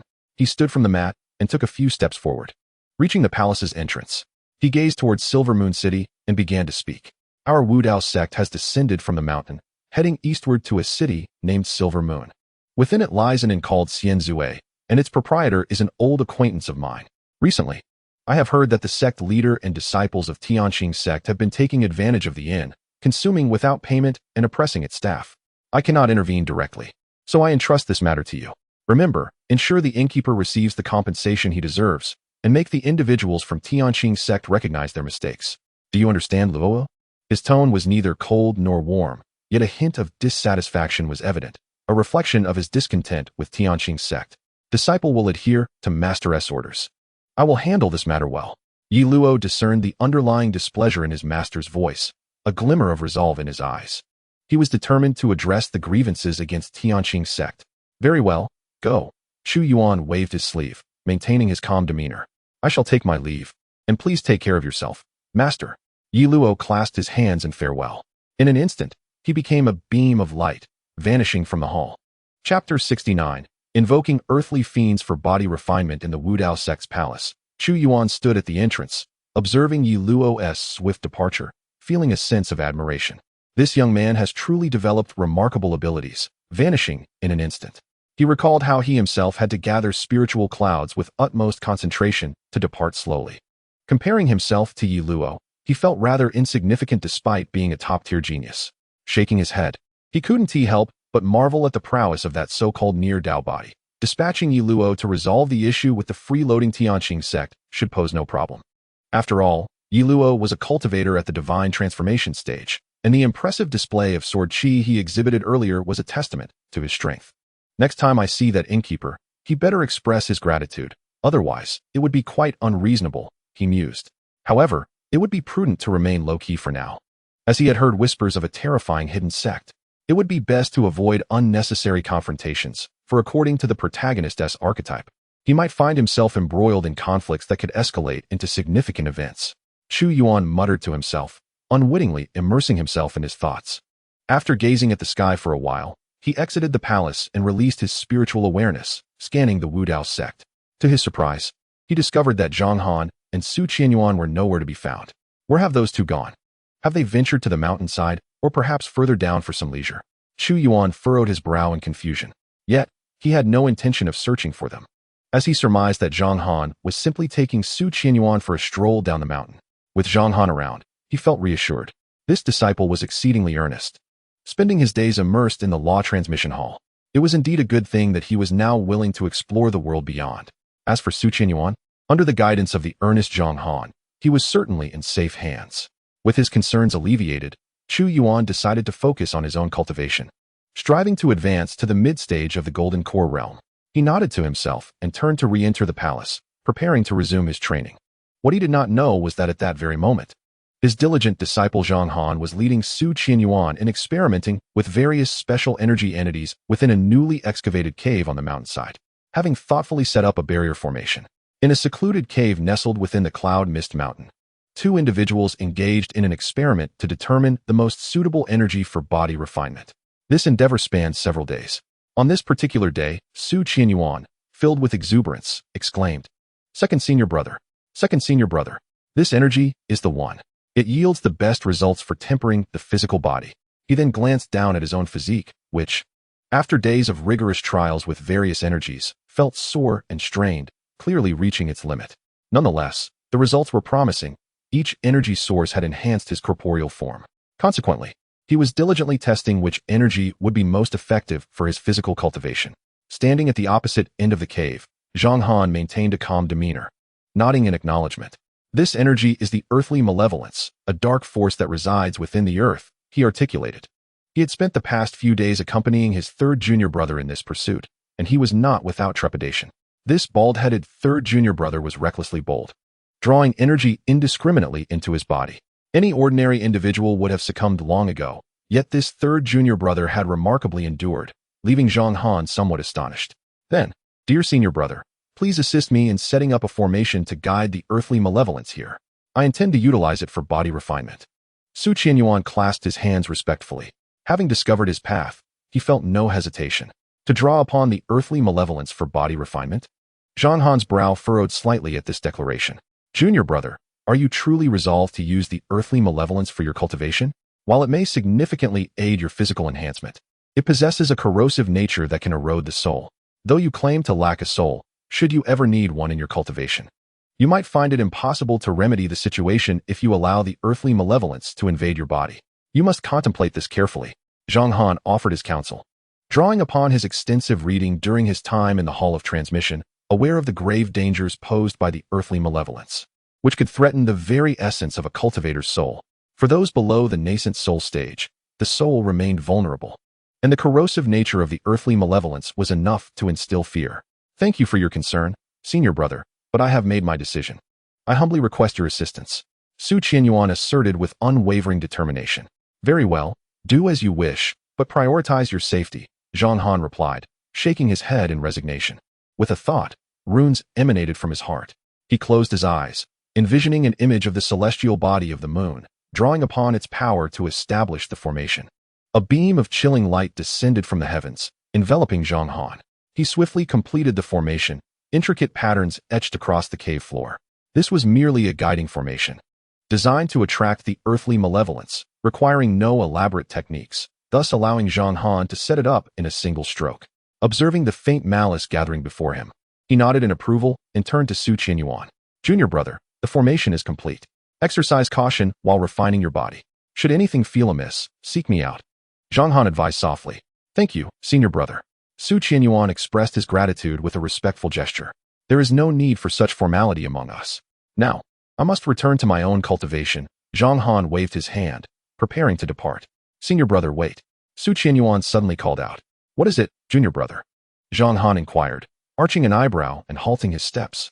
Nothing of great importance, but I am quite curious about a minor matter regarding your cultivation, Chu Yuan replied, a glimmer of curiosity in his eyes.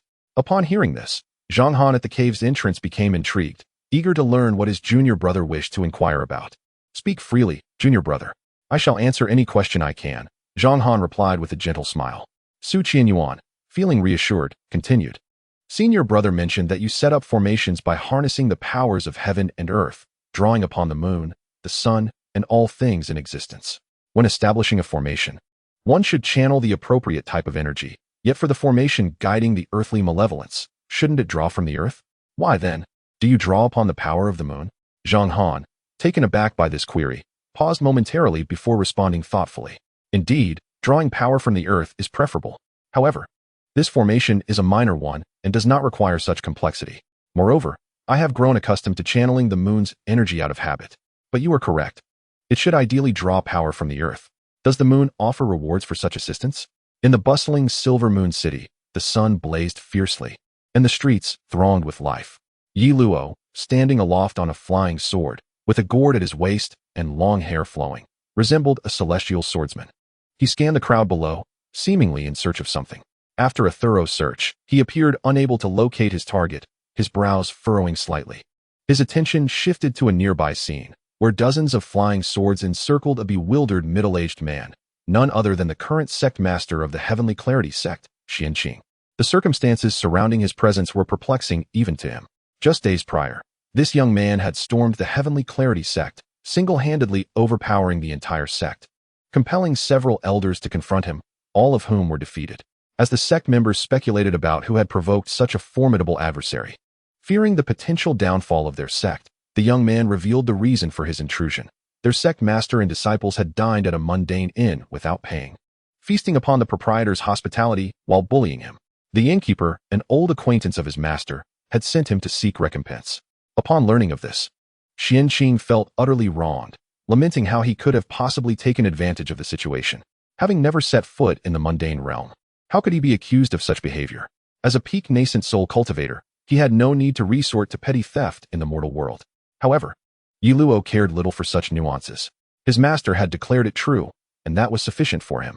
He forcibly brought Xianqing along, intending to confront the innkeeper regarding compensation.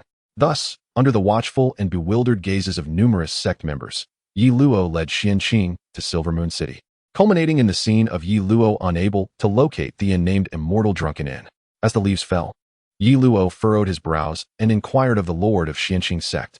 Pray tell, where is the immortal drunken inn? The very establishment where you indulge in free food and drink. Ye Luo spoke coldly. Upon hearing this, the lord of Xianqing's sect felt a wave of despair wash over him. I truly have not partaken in such indulgences, he stammered. Yet, amidst his tears, the lord understood that his position as sect leader was now precarious. He realized that once Ye Luo accused him of freeloading and departed, the peculiar gazes of countless disciples would render his authority unstable. My dear friend, I assure you, I have not engaged in such behavior. I am unaware of any immortal drunken inn. For the past several years, I have been in seclusion, cultivating my craft. You may inquire with my partner, who has been with me throughout. The lord of Xianqing's sect lamented, on the verge of tears. What a predicament! The troubles had come to him unbidden. Do you not understand the principle of confessing to receive leniency and resisting to receive severity? Since you are unwilling to speak, I shall seek the truth myself. Ye Luo replied coldly. With a thought, he summoned the Lord of Xianqing's sect and soared downwards. Ye Luo enveloped them both in his Tao rhythm, rendering them invisible to the ordinary folk. Simultaneously, he released his Tao rhythm into the city, determined to locate the immortal drunken inn. After searching for a brief instant's time, Ye Luo finally found the establishment. Without hesitation, he seized the Lord of Xianqing's sect and entered the inn. Upon entering, Ye Luo dissipated the Tao rhythm, making their presence visible to the mortals. The patrons, who had been enjoying their meals, swallowed nervously upon seeing Ye Luo and the Lord of Xianqing's sect, who was restrained by several flying swords, and instinctively lowered their heads to feign ignorance. Unfazed, Ye Luo took a few steps forward and stopped a bowing waiter. "Where's your innkeeper?" he asked in a hushed tone. "Yes, sir, the innkeeper is on the second floor," the waiter stammered. "Thank you." Ye Luo nodded and ascended the stairs with the Lord of Xianqing's sect in tow. The waiter quaked as he watched them depart. Sensing that the one wielding the flying swords was no ordinary individual, the innkeeper might be in grave danger. Would reporting to the authorities be of any use now? The waiter pondered. As the crowd below witnessed Ye Luo ascend the stairs, they promptly fled the inn, fearing that they might be caught in the turmoil. Oh dear, why is everyone running? What shall happen to the innkeeper? After a moment's hesitation, the waiter decided to join the exodus. On the second floor of the inn, Ye Luo ascended with an impassive expression. He scanned the surroundings and finally fixed his gaze upon the sole occupant. "Are you the innkeeper of the immortal drunken inn?" Ye Luo inquired. The innkeeper, who had been tallying accounts, broke into a cold sweat upon seeing Ye Luo and the flying swords behind him. He frantically racked his brain, attempting to recall if he had ever offended anyone. But no matter how he thought, he could not arrive at any conclusion. "Esteemed sir, I am indeed the innkeeper here. I must ask if my establishment has inadvertently wronged you in any way that has prompted your visit. I shall offer my sincerest apologies until you are satisfied." The innkeeper spoke in a submissive tone. Observing this scene, Ye Luo raised an eyebrow. Wasn't this innkeeper an acquaintance of his master? Why did he appear so flustered? Moreover, he seemed to be an ordinary mortal after all. Could his master's acquaintance truly be a mere mortal? Ye Luo pondered for a moment before realizing that this must be a connection formed during his master's indulgence in the mortal realm. "Esteemed innkeeper, I come on behalf of my master to address the matter of the Lord of Tianqing's sect and his disciples partaking in free food and drink at your establishment. This is the Lord of Xianqing, and I leave him in your capable hands to negotiate compensation. Do not worry about his status. Should he refuse to engage properly, I shall handle it myself." With a flick of his fingers, dozens of flying swords lowered the Lord of Xianqing's sect before the innkeeper. Following this, Ye Luo tapped a gourd, and the swords transformed into streaks of light, vanishing into the gourd. After completing this, Ye Luo crossed his arms and stood silently, lowering his head, with a few strands of hair veiling his gaze. The Lord of Xianqing's sect could keenly sense that Ye Luo's aura was locked onto him. Any movement on his part would undoubtedly provoke a forceful suppression from Ye Luo. He dared not look at Ye Luo, instead fixing his gaze on the innkeeper's plump visage. He scrutinized it repeatedly, realizing he did not recognize this innkeeper at all. Tears welled in his eyes, and disregarding his dignity, he sank to the ground and clung to the innkeeper's leg. "Innkeeper, I truly did not partake in anything for free. I do not even know you. How could I possibly freeload? You must restore my honor," the Lord of Xianqing's sect cried, on the verge of despair. Chapter 71. A little jest on the second floor of the immortal drunken inn. The innkeeper's expression was one of utter bewilderment, especially upon seeing the Lord of Xianqing's sect clinging to his leg. Was this truly the famed leader of the Tianqing sect? The legendary figure at the pinnacle of the nascent soul realm was now at his feet. No, that was not the crux of the matter. The real issue was this young man who had come on behalf of his master to address the supposed freeloading incident at the inn. Did such a thing truly occur? Suddenly, the innkeeper recalled something, and his body jolted. Memories of a certain individual, who had been enjoying free food and drink at his inn despite being at the nascent soul level, flooded back. Last time, he had carelessly claimed that a member of the Tianqing sect had been freeloading at his establishment. That individual had even offered to intervene and suggested that a disciple handle the matter. At the time, the innkeeper had dismissed it as mere banter. Now, upon witnessing this scene, the innkeeper cautiously glanced at the imposing figure of Ye Luo, then back at the trembling Lord of Xianqing's sect clinging to his leg. "Might I inquire if your esteemed master is the one who often dons white robes, possesses striking looks, and exudes an otherworldly aura?" the innkeeper asked, treading carefully. "Indeed," Ye Luo replied, albeit with a slightly peculiar tone. Something seemed amiss with the innkeeper. Wasn't it said that he was an acquaintance of his master? Why could he not even recall who his master was? Upon hearing this, the innkeeper was momentarily struck dumb. It truly was that individual. I. The innkeeper was at a loss for words. He had merely intended to weave a lie to cover another lie. He never imagined that the one who had claimed to be freeloading would actually send a disciple down the mountain and bring the Lord of Tianqing's sect along with him.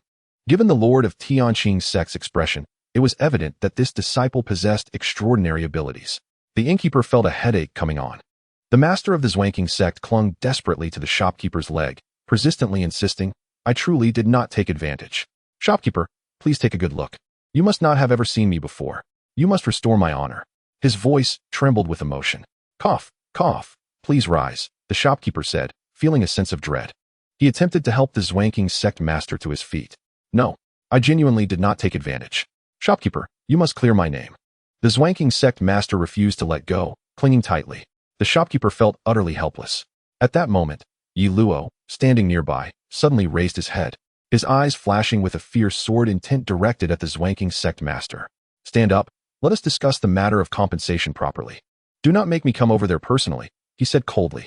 Under Ye Luo's intense gaze, the Zwanking sect master finally released the shopkeeper's leg and stood up, his face dejected.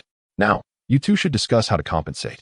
If the shopkeeper is not satisfied, then Zwanking sect master, you must contemplate the consequences," Ye Luo spoke slowly. After saying this, he took a seat at a nearby table, his aura unwavering, keeping the Zwanking sect master within his sights to prevent any sudden outburst. The shopkeeper, wearing a troubled expression, opened his mouth to speak, but was interrupted by the Zwanking sect master. "Shopkeeper, truly, have we not met before? Is this not our first encounter? I swear I did not take advantage. You must clear my name," he stammered. "Wait, let me finish," the shopkeeper coughed a couple of times, urging the Zwanking sect master to remain silent. The Zwanking sect master was about to speak again, but fell silent under Ye Luo's fierce glare. The shopkeeper pondered for a moment, glancing between Ye Luo and the Zwanking sect master. Actually, this esteemed master of the Zwanking sect has not dined or drunk at my establishment. We have never met. The current situation is merely a jest between me and this gentleman's master, a bit of playful mischief," the shopkeeper said cautiously. As soon as the words were spoken, the room fell silent. Ye Luo widened his eyes in shock, his reaction relatively composed. However, the Zwanking sect master was far more dramatic, his face contorting with madness. "Look, you all see. I did not take advantage. I truly did not." Suddenly, he halted mid-rant. "Wait, what did you say? A jest? A jest that has led to the entire Zwanking sect being implicated? A jest that has caused my entire sect to suffer? A jest that has shaken my position as sect master and turned me into a figure of ridicule? How dare you?" The Zwanking sect master glared at the shopkeeper, ready to tear him apart. "You dare to touch my master's acquaintance? Do you believe I will not destroy your Zwanking sect again?" Ye Luo's indifferent voice resonated slowly. The Zwanking sect master recalled the overwhelming sword aura from the Zwanking sect and shivered, hastily lowering his head, not daring to utter a word. Observing this scene, Ye Luo fell silent as well. If this matter was indeed a misunderstanding, how would he account for the devastation wrought upon the Zwanking sect? He had merely intended to test his powers, unleashing the might of the endless sword gourd, and with a single strike, countless sword energies had descended.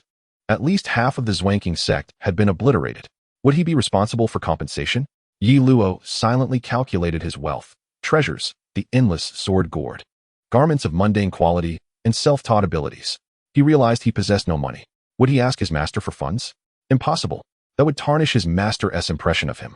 Would he demand that the shopkeeper pay? A glance at the shopkeeper revealed he likely had little to offer. Perhaps it would be best to simply defer the payment for now.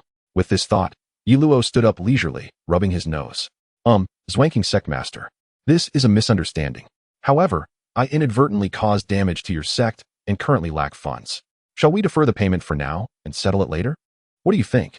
Ye Luo said with a sense of resignation. The Zwanking sect master nearly spat blood upon hearing this. His sect had been devastated, and he had been wrongfully accused of taking advantage. Yet now he was expected to accept this mere promise of deferred payment. He wanted to protest, but the sight of the gourd at Ye Luo's waist quelled his words. Your gourd is large, your reasoning is sound. As the third chapter concluded, the plea for recommendations was made. Many friends had suggested a daily update, yet it was clear that updates occurred thrice daily. Additionally, inquiries about the book group were reiterated, the group number being 108-209-0064.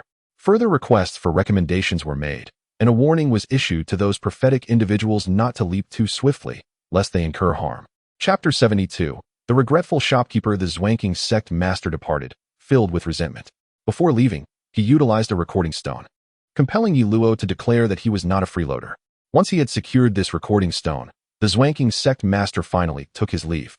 Within the Inn of the Drunken Immortal, on the second floor, a table was laid out with an array of delicacies, intended as a reward for Ye Luo. Yet, Ye Luo, unlike someone of the surname Chu, felt too embarrassed to indulge without paying. He remained seated, immobile, silent, which rendered the atmosphere rather tense. The shopkeeper, witnessing this, could only force a smile, pretending to gaze towards the door, seeking a topic to ease the tension. "My lord, do you think the Zwanking sect master will truly be able to resolve this matter upon his return?" he ventured. Upon hearing this, Ye Luo turned slightly, glancing towards the entrance on the first floor. The Zwanking sect master was concerned that his sect might rebel against his authority due to this incident, which was why he had recorded a message to preserve the truth. Ye Luo mused silently, narrowing his eyes. It should be resolvable, as he now possessed the recording stone, which would surely suffice to vindicate him. "I suspect the recording stone might prove ineffective, potentially backfiring," the shopkeeper murmured. "What do you mean by that?" Ye Luo raised an eyebrow, casting a measured look at the shopkeeper. The shopkeeper, donning a smile of servility, offered Ye Luo a cup of tea before continuing. "I believe if the Zwanking sect master returns directly, it might yield better results. If he brings back that recording stone, given your prior actions against the Zwanking sect, you will undoubtedly appear imposing in their eyes. However, your earlier tone was so amiable that it may have the opposite effect. The disciples of the Zwanking sect might perceive that the master only softened his demeanor after compensation was agreed upon. Moreover, could it be somewhat hasty to label this incident as a misunderstanding?" The innkeeper spoke eloquently. Listening to these words, Ye Luo was momentarily taken aback. It indeed seemed quite reasonable. He had gone to their sect and nearly harmed their esteemed elder, ultimately forcefully abducting their sect leader in full view of the public. Now, he left behind a recording stone and, with a gentle tone, proclaimed it a misunderstanding. This easily invites speculation, leading one to believe that perhaps the sect leader of Xianqing had offered ample compensation, which resulted in the creation of this recording stone. Ye Luo fell silent for a moment. Should he rush to clarify the situation? Perhaps it was better to refrain. It felt like this matter would only become more convoluted. It would be best left for the Xianqing sect leader to handle. However, on another note, this innkeeper was quite astute. It was no wonder he was an acquaintance of his master in the mortal realm. Yet, he wondered how his master had come to befriend this mortal innkeeper. Contemplating this, curiosity flickered in Ye Luo's eyes. Surely, he believed the Xianqing sect leader would manage the matter appropriately.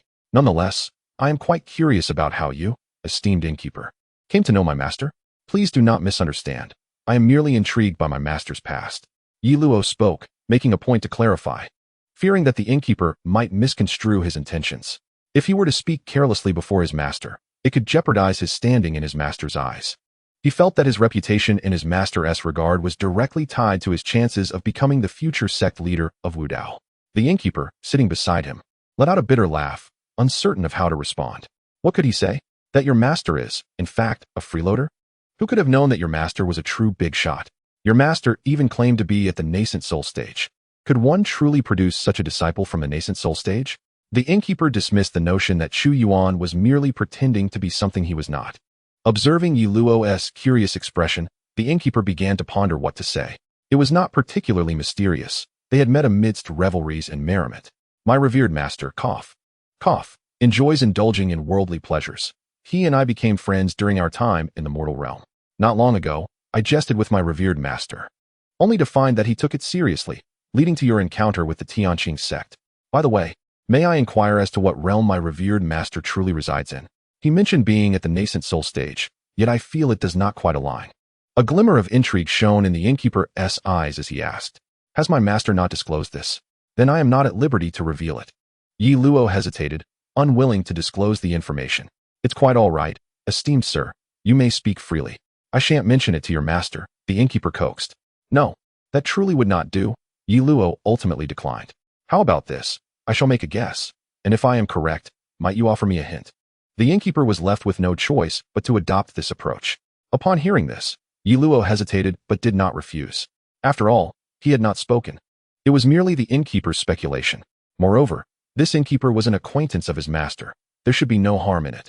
Seeing this, The innkeeper was overjoyed and began to make his guesses. Very well, I shall commence my conjecture.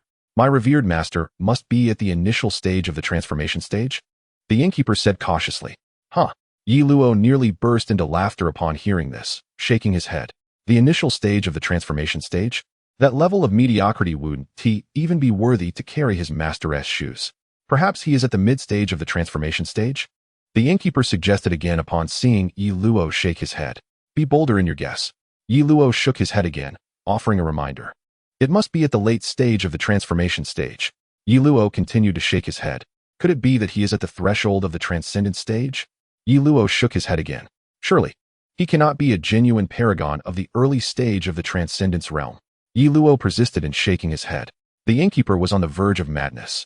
It was not that he lacked audacity, it was merely unfathomable. What sort of being could transcend the early stage of the transcendence realm? Such a being, engaging in acts of freeloading? Furthermore, he had dined with such an existence? Observing the innkeeper's state, Ye Luo could not bear to continue. Enough of the guessing. My master is likely at the pinnacle of the transcendent stage, perhaps even on the cusp of ascension. Ye Luo spoke with a serene tone. Boom. The innkeeper suddenly froze, his eyes wide with disbelief. Is this truly real? Am I not dreaming? Suddenly, a thought struck him. He recalled that the individual named Chu had previously suggested he open a branch store at the foot of the other sect's mountain. Did he reject? He turned down a being at the pinnacle of the transcendent stage, potentially on the brink of ascension? The innkeeper's eyes rolled back, and he fainted from the shock. Chapter 73. The Key to the Ruins in the Dead of Night, within the immortal drunken inn. A faint sound of weeping echoed through the establishment. At this moment, Ye Luo, seated cross-legged in a private room, opened his eyes upon hearing the cries.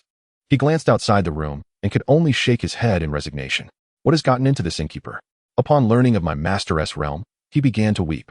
This lamentation persisted for quite some time. Initially, Ye Luo intended to leave, but the sobbing innkeeper stopped him, insisting he stay the night. Observing the innkeeper's unusual state, Ye Luo acquiesced, leading to the current scene. In the stillness of the night, the innkeeper wept below. What could he possibly be crying about? Ye Luo found it perplexing and had no desire to delve into the matter. He waved his hand, casting a layer of ethereal energy to muffle the external sounds.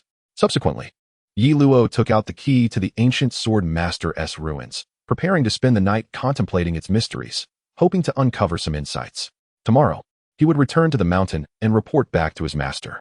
As he retrieved the key, he was about to adjust his state of mind for focused meditation when a voice suddenly resonated in his mind. Master, is this the key to the ancient sword master's ruins? Where did you acquire such an item? The voice belonged to the spirit of the endless sword gourd. Ye Luo, interrupted in his contemplation, glanced down at the gourd at his waist. Indeed, this was the key to the ancient sword master's ruins. My master bestowed it upon me. What of it? Do you possess a method to expedite my understanding of the key's intricacies? Ye Luo inquired with curiosity.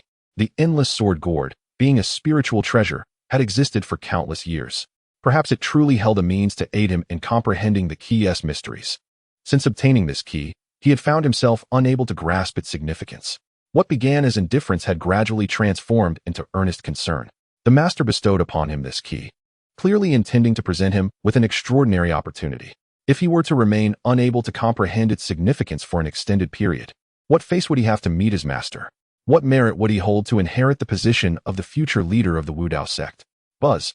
The endless sword gourd, which had been resting at Ye Luo's waist, shimmered with a radiant glow upon hearing his words and began to levitate gently.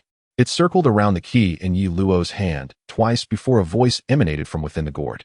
Master, this key is shrouded in a potent aura of sword intent, as if it is safeguarding itself. This is the reason you cannot comprehend it. Allow me to absorb the sword intent, and you should be able to grasp it swiftly. As the voice faded, a brilliant blue light enveloped the endless sword gourd. The ancient character for sword on the gourd seemed to come alive, trembling incessantly. Simultaneously, the key in Ye Luo's hand also began to rise.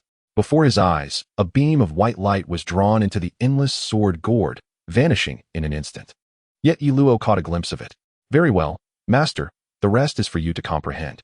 This key represents an immense opportunity. With it, you shall undoubtedly become an unparalleled powerhouse in the future, the voice from the gourd declared.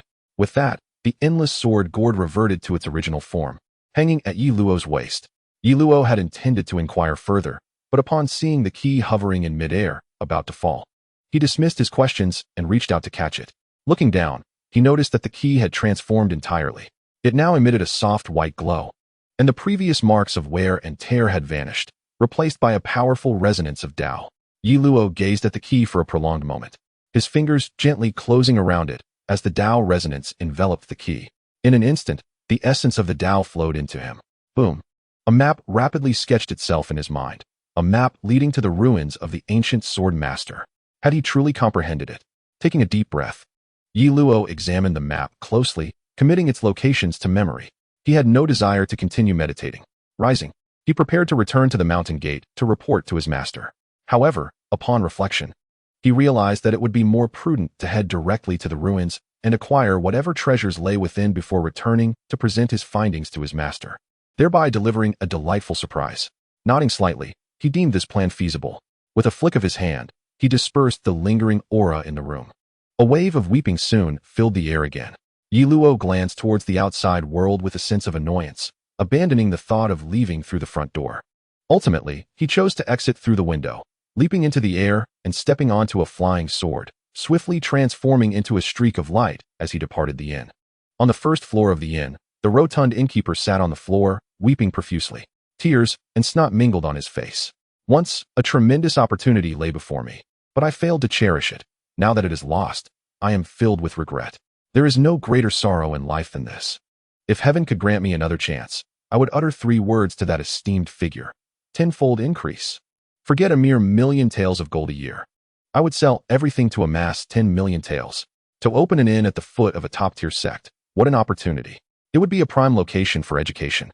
Not to mention, the prospects for my future offspring to join a prestigious sect would be greatly enhanced. Yet now, that opportunity is gone. I, the innkeeper, have clearly narrowed my path. But wait, that esteemed Lord Chu had once given him several silver coins and advised him to keep them safe, as they would hold great value in the future. Where were those coins? The innkeeper paused, ceasing his cries, and shouted towards the outside. Little waiter, come here at once.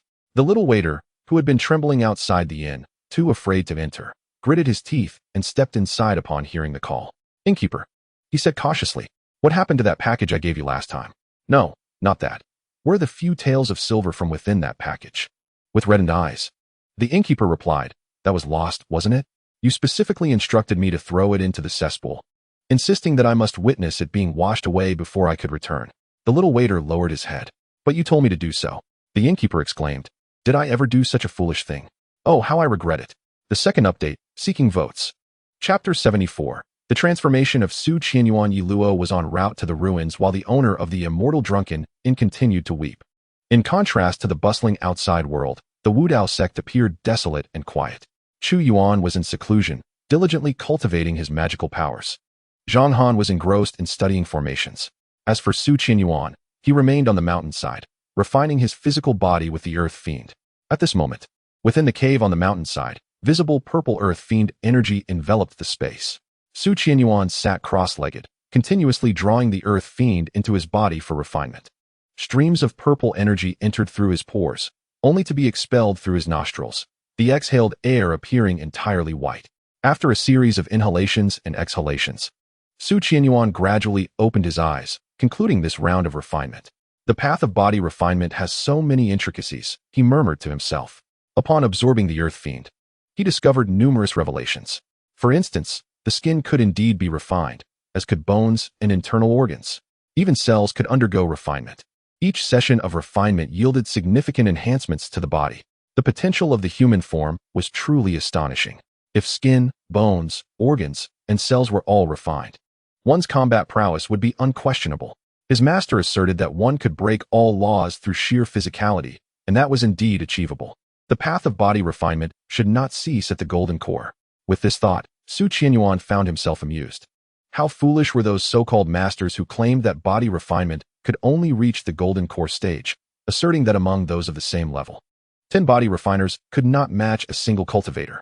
In truth, if one were truly a body refiner at the golden core level, even 10 golden core cultivators would not stand a chance against him. However, the true path of body refinement was exceedingly difficult. Ordinary methods merely involved absorbing gentle spiritual energy along with medicinal herbs to enhance the physical form, while genuine body refinement required the use of stimulating energies such as the earth fiend. Souls without substantial resilience could not endure it. Over time, they would perish. Indeed, this path was tailor-made for him. Su Qianyuan marveled at how well suited this path was for him, for he alone could survive without a soul. Others would have perished long ago, let alone attempting to refine their bodies with the Earth Fiend. However, one must wonder, did this Earth Fiend not also erode spiritual roots? Su Qianyuan could sense it. As he immersed himself in the essence of the Earth Fiend, it seemed to exert a corrosive influence on his spiritual root. Rather than mere erosion, it appeared to shatter his spiritual root, transforming it into nourishment for his corporeal body. Su Qianyuan had never heard of the Earth Fiend possessing such an insidious effect on spiritual roots.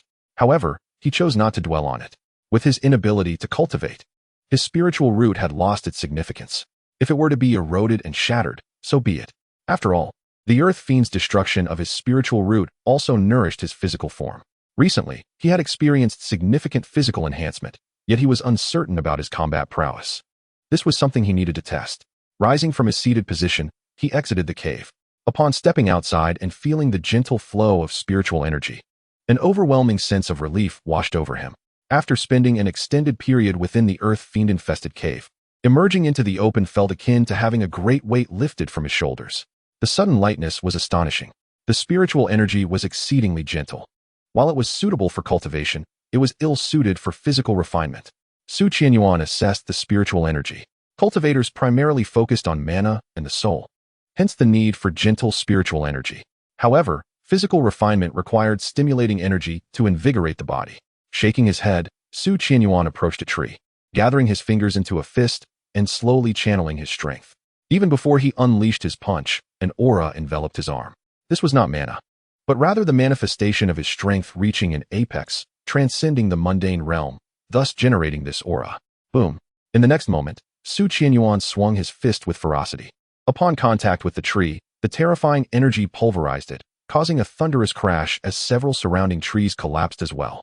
The roots were violently uprooted, resulting in fissures across the ground. The might of a single punch was truly formidable. Yet, Su Qianyuan remained remarkably composed as the wind billowed his robes, accentuating his bald head with an air of unexpected elegance. The power of this punch rivaled that of the Foundation establishment stage, though he still lagged in speed. As the former sect leader of the Qian Emperor Dao sect, Su Qianyuan had a clear understanding of the strength of his punch. While his power could indeed match that of the Foundation establishment stage, his speed was a glaring shortcoming. This could potentially hinder his ability to strike his opponents. Realizing his deficiency, Su Qianyuan pondered for a moment before formulating a strategy. If he could not enhance his speed in the future, he would have to focus on concentrating all his strength into a single point, delivering one explosive strike to catch his opponents off guard. Only in this manner could he compensate for his shortcomings. Just then, a voice resonated from behind him. "Junior disciple, the commotion you've caused is quite substantial." Su Qianyuan turned to see Zhang Han descending from the mountain. "Senior brother," he greeted respectfully. Zhang Han, with a refined demeanor, waved his hand and gazed with interest at the fallen trees. "There's no need for such formalities, junior disciple. You've made impressive progress in just a few days of physical refinement. However, the noise you've created is somewhat excessive." Su Qianyuan paused, startled by this observation. Panic began to settle in his heart. Had he made such a disturbance that it might have disturbed their master? "Senior brother, you flatter me. I still have much to learn. But, is it possible that I inadvertently disturbed our master with such noise?" "No. I merely sensed some fluctuations from the mountain and came to investigate. Rest assured, I've taken the liberty of erecting a soundproof barrier around our master's palace. So he won't be disturbed," Zhang Han assured him with a warm smile. "Thank you, senior brother." Su Qianyuan felt a wave of relief wash over him. Zhang Han waved his hand, choosing not to elaborate further, his gaze drifting to the area where Su Qianyuan had struck. His thoughts wandered. He was yet unable to break through to the spirit transformation stage, and with his junior disciple advancing so rapidly, he found himself concerned about being surpassed. Perhaps it was time for him to descend the mountain in search of opportunities? In the hall of unfettered Tao, within the palace of Chu Yuan, he exhaled a breath of stale air and slowly opened his eyes. He had made progress toward the mid-stage of the Golden Core realm, condensing a wisp of mana. Although this single wisp was minimal, accumulation would yield more. However, he felt it was time to seek out a new manual. Chu Yuan sensed that the foundational cultivation methods for the early stages of qi refinement were no longer sufficient for him. He had thoroughly comprehended this text. It was essential to seek out a more advanced manual, at the very least one suitable for the mid-stage of qi refinement. But from whom could he request such a text? He lacked the funds to purchase one. Should he approach the shopkeeper? After some contemplation, this seemed feasible, but it wasn't an immediate priority. He decided to wait for Ye Luo to resolve the issues with the freeloaders from the Tianqing sect before seeking out the shopkeeper. Surely, the shopkeeper would be reluctant to refuse him, considering he had sent a disciple to assist. On another note, he pondered the unusual silence that had enveloped his palace recently. Previously, during his cultivation, there would always be sounds of insects and birds, yet these past few days, his palace had inexplicably fallen silent. It was quite perplexing. Had Chu Yuan and Zhang Han, in their desperation, hunted all the nearby birds and insects? How dire. Sighing, he lamented the dietary situation of his disciples. He had no idea how to address it. He couldn't very well hire a cafeteria lady to run a dining hall for them. Furrowing his brow, he imagined Zhang Han, the dutiful disciple, laboriously foraging with Chu Yuan for birds to eat, leading to a scenario where they had exhausted the local avian population and resorted to insects. Chu Yuan felt utterly helpless. He could not possibly hire a cafeteria lady to ascend the mountain and manage a dining hall. However, he knew that he must ensure a steady supply of food for the unfettered Tao sect. Without proper nourishment, his disciples would be rendered incapable of absorbing spiritual energy to sustain their bodies, risking starvation. Thus, to maintain the unfettered Tao sect, preparations for sustenance were imperative. Perhaps he could bind the shopkeeper and compel him to open a branch down the mountain, but that would not be feasible. The shopkeeper would surely refuse. Sitting on his mat, Chu Yuan murmured to himself, contemplating solutions, yet finding none. The more he pondered, the more his head throbbed. At that moment, a voice echoed from outside the palace. Disciple Zhang Han seeks an audience with master and humbly requests a meeting. Lost in thoughts about food, Chu Yuan was taken aback. Zhang Han requested to see him? Why would this earnest disciple, who preferred studying, seek him out? Contemplating this, Chu Yuan's actions were nonetheless swift. With a wave of his hand, he summoned his magical powers to open the grand palace doors. He was pleased to see this earnest disciple. Come in, he beckoned softly, his voice amplified by his magical essence, carrying it beyond the palace. Shortly after, Zhang Han, clad in a scholarly robe, his hair elegantly adorned, entered with a refined demeanor akin to that of a learned scholar. Observing the advancing figure, Chu Yuan stroked his chin, noting how this disciple increasingly resembled a bookworm. After all, he was here to cultivate immortality. Although he was jesting, it was imperative that he at least appear to embody the essence of a cultivator. Lest he lose face, Chu Yuan silently criticized while maintaining an air of composure. Honor, you seek your master. Has something transpired? He inquired slowly. Zhang Han halted before Chu Yuan, bowing respectfully. Master, I find myself at an impasse in my cultivation and wish to descend the mountain for some practical experience. I seek your permission, he declared. The memory of his senior brother, gracefully soaring on a flying sword amidst a flurry of sword energy, lingered vividly in his mind. Meanwhile, his third junior brother was also advancing rapidly. Zhang Han felt his own growth was insufficient and yearned to venture down the mountain in search of opportunities. Listening to these words, Chu Yuan's eyes widened slightly as he regarded Zhang Han, his lips twitching imperceptibly. Had this earnest disciple truly lost his senses? A mere mortal contemplating a descent for training? Surely, he would be devoured by ferocious beasts. This notion was utterly preposterous. It seemed the sect needed to introduce more recreational activities. Taking a deep breath, he faced the earnest disciple. Honor, while I should grant your desire to train, your cultivation is still too weak, and descending poses great risk. I have matters to attend to and cannot permit your journey down the mountain. Thus, let us abandon this idea, he advised. Upon hearing this, Zhang Han nearly spoke out instinctively, questioning the notion of training when one had yet to reach the nascent soul stage.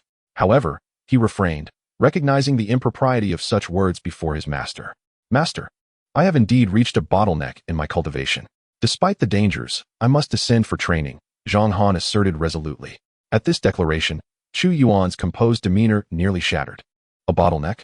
How remarkable that this earnest disciple could lie. If he had reached a bottleneck, then surely Chu Yuan was on the verge of becoming a great immortal. No, he lacked any cultivation. What nonsense was this? Nevertheless, he decided to investigate further, for perhaps he had misjudged the situation. Channeling his magical energy, he focused intently on Zhang Han, scrutinizing him closely. No signs of cultivation were present. This disciple was indeed fabricating stories. Sighing, he shook his head. Honor, are you certain you've reached a bottleneck? I fear not. Rather, it seems your heart is in turmoil. It is not a bottleneck you face, but rather a disturbance in your state of mind. You must not solely immerse yourself in books. Spend more time wandering the mountains. Cultivation is not merely about the path, but also about the heart. Your mind must remain serene. Do you understand? Chu Yuan spoke earnestly. With these words, Zhang Han experienced a profound revelation, the urgency of his growth dissipating in an instant. He had been too hasty. His mental state had faltered. Chu Yuan's observation of his condition had been insightful. Zhang Han felt a surge of gratitude. His master had detected his distress and offered guidance. "Master, I understand," he exclaimed, bowing with fervor. As the conversation concluded, Chu Yuan watched Zhang Han depart, momentarily lost in thought. The importance of food could no longer be overlooked. This earnest disciple had transformed, contemplating a descent without any cultivation, perhaps to become prey for the mountain beasts. It was imperative to introduce more entertainment and address the issue of sustenance. These disciples were ineffective without proper nourishment. The Wu Dao sect lacked provisions, and this matter required immediate attention. Otherwise, he feared that within a year, his disciples would descend into madness. Furthermore, as he continued to recruit disciples, he needed to elevate his own cultivation. All these matters must be resolved in advance. With that in mind, he decided to seek out the innkeeper to gather information, hoping to find a reliable individual to assist with meals. Rising from his mat, Chu Yuan stepped outside, summoning a cloud of magical energy beneath his feet, gliding leisurely towards the Silver Moon City. Meanwhile, at the entrance of the transmission hall, Zhang Han returned. He chose not to return to his own palace, for he preferred the transmission hall far more. At this moment, clarity filled Zhang Han's mind. The issue with his mental state had been illuminated by his master. He had been overly concerned with the speed of his energy accumulation, fixated on achieving a breakthrough to the transformation stage to surprise his master. The pressure from his senior brother and third junior brother had led to his mental turmoil. Had it not been for his master's reminder, he would have remained oblivious. No, he could not continue poring over formation texts for now. He needed to rectify his mental state and foundational skills first. For the time being, he would focus on mastering powerful formations. Although he could create formations with a mere thought, a lack of familiarity would ultimately hinder his proficiency. Standing at the entrance of the transmission hall, Zhang Han contemplated his situation. The accumulation of energy must be postponed. His immediate goal was to enhance his proficiency with formations. Starting with the killing formation, he refrained from entering the transmission hall, opting instead to descend the mountain. Practicing the killing formation on the mountain would create considerable noise. Unbeknownst to him, Chu Yuan had already departed. He simply wished to avoid disturbing his master.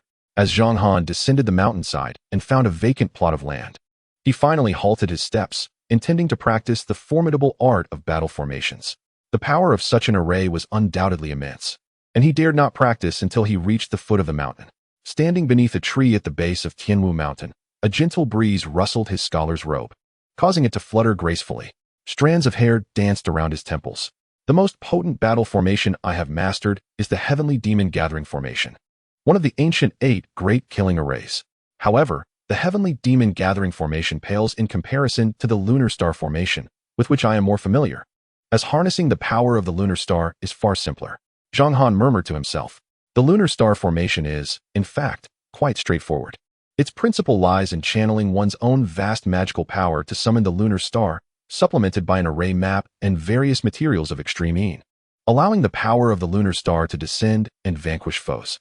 This formation is inherently simple, and having thoroughly studied and modified it, Zhang Han transformed it into an alternative Lunar Star Formation.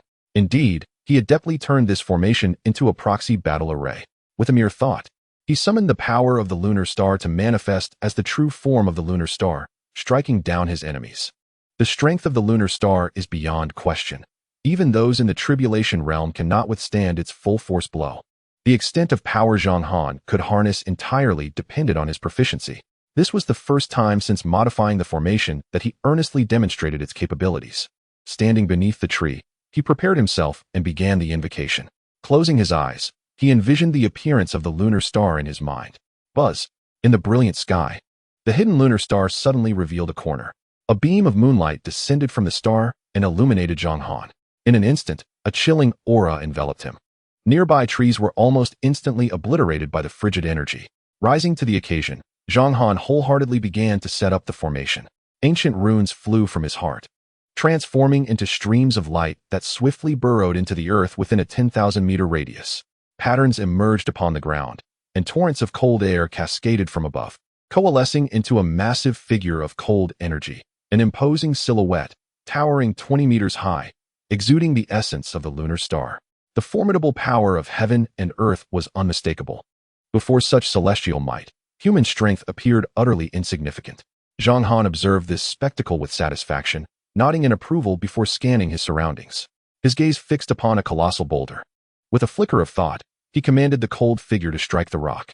Upon receiving the directive, the icy silhouette swung its arm, composed of the lunar star's power, and smashed down upon the boulder. Boom! With a single punch, the boulder shattered into countless fragments, debris flying in all directions. And the terrifying force rippled through the ground, creating fissures that resembled a spider's web. Before the might of heaven and earth, everything seemed as fragile as paper. Zhang Han silently watched this scene, nodding to himself. Although he lacked personal cultivation, by utilizing the power of the lunar star to establish this formation, he had achieved strength comparable to that of an infant soul realm. Disperse, he commanded with a wave of his hand, and with a thought. The cold figure transformed into countless wisps of air, dissipating into the cosmos. The patterns upon the ground vanished without a trace. The grand formation was dismantled. Zhang Han stood there, steadfast and contemplative, observing the dissolution of the array. Since I no longer need to ponder the formation, I shall delve into refining it, enhancing its power. To strengthen this lunar star formation, I must deepen my connection with the lunar star. The more power I can borrow from it, the mightier the formation will become. However, the lunar star seems rather stingy, reluctant to part with its strength. Zhang Han muttered softly. In the eastern state, under a clear blue sky, within the mundane realm of the great Zhou dynasty, excitement filled Bailu City, located not far from Silver Moon City. Passers-by were irresistibly drawn to the lively atmosphere. Above Bailu City, Chu Yuan rode his cloud of law, hovering over the city gates. Gazing down at the bustling activity below, his eyes reflecting curiosity. What was happening? Was there a festival underway? As he scanned the scene, his attention was drawn to a notice posted at the city gate. The announcement detailed that a sect named Changhe Sect would be recruiting disciples in the city, welcoming those with adequate aptitude to join and cultivate. They are testing for qualifications at Bailu Square. No wonder everyone is flocking there. I should go take a look and join in the excitement, Chu Yuan murmured quietly. His gaze locked onto the direction the townsfolk were rushing towards. Undoubtedly the Bailu Square mentioned in the notice. Intrigued, Chu Yuan summoned a cloud beneath his feet and soared into the sky, heading towards Bailu Square. In terms of enjoying the spectacle, his speed of flight was threefold that of his usual pace. Before long, he arrived at a bustling square. At that moment, the square was alive with chatter, surrounded by a throng of onlookers, creating a vibrant scene. Were it not for the soldiers maintaining order, a stampede might have ensued. At the center of the square stood a massive stone tablet, around which several individuals clad in sect attire organized the testing of young townsfolk's qualifications. Wang Ernyo, step forward for the assessment of your spiritual roots. Next, Zhang Dego, step forward for the assessment of your spiritual roots. Next, Chu Yuan, flying above on his cloud, observed everything below. He focused intently on the stone tablet, curiosity stirring within him. What kind of spiritual root did he possess? Surely, he should at least be starting with a heavenly spiritual root, right? Should he go down and test it?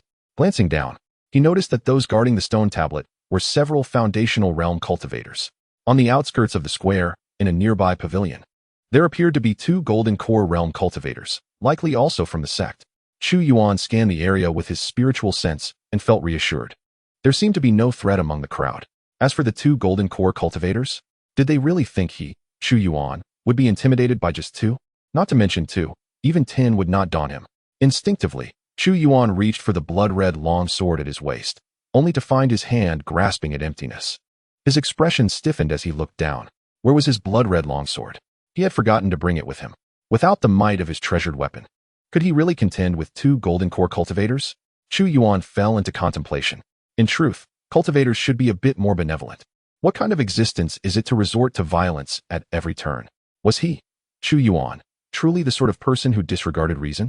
To assess his own qualifications, it would suffice to feign being an ordinary man. Contemplating this, Chu Yuan nodded and made his way down a secluded alley, eventually joining the throng in the plaza.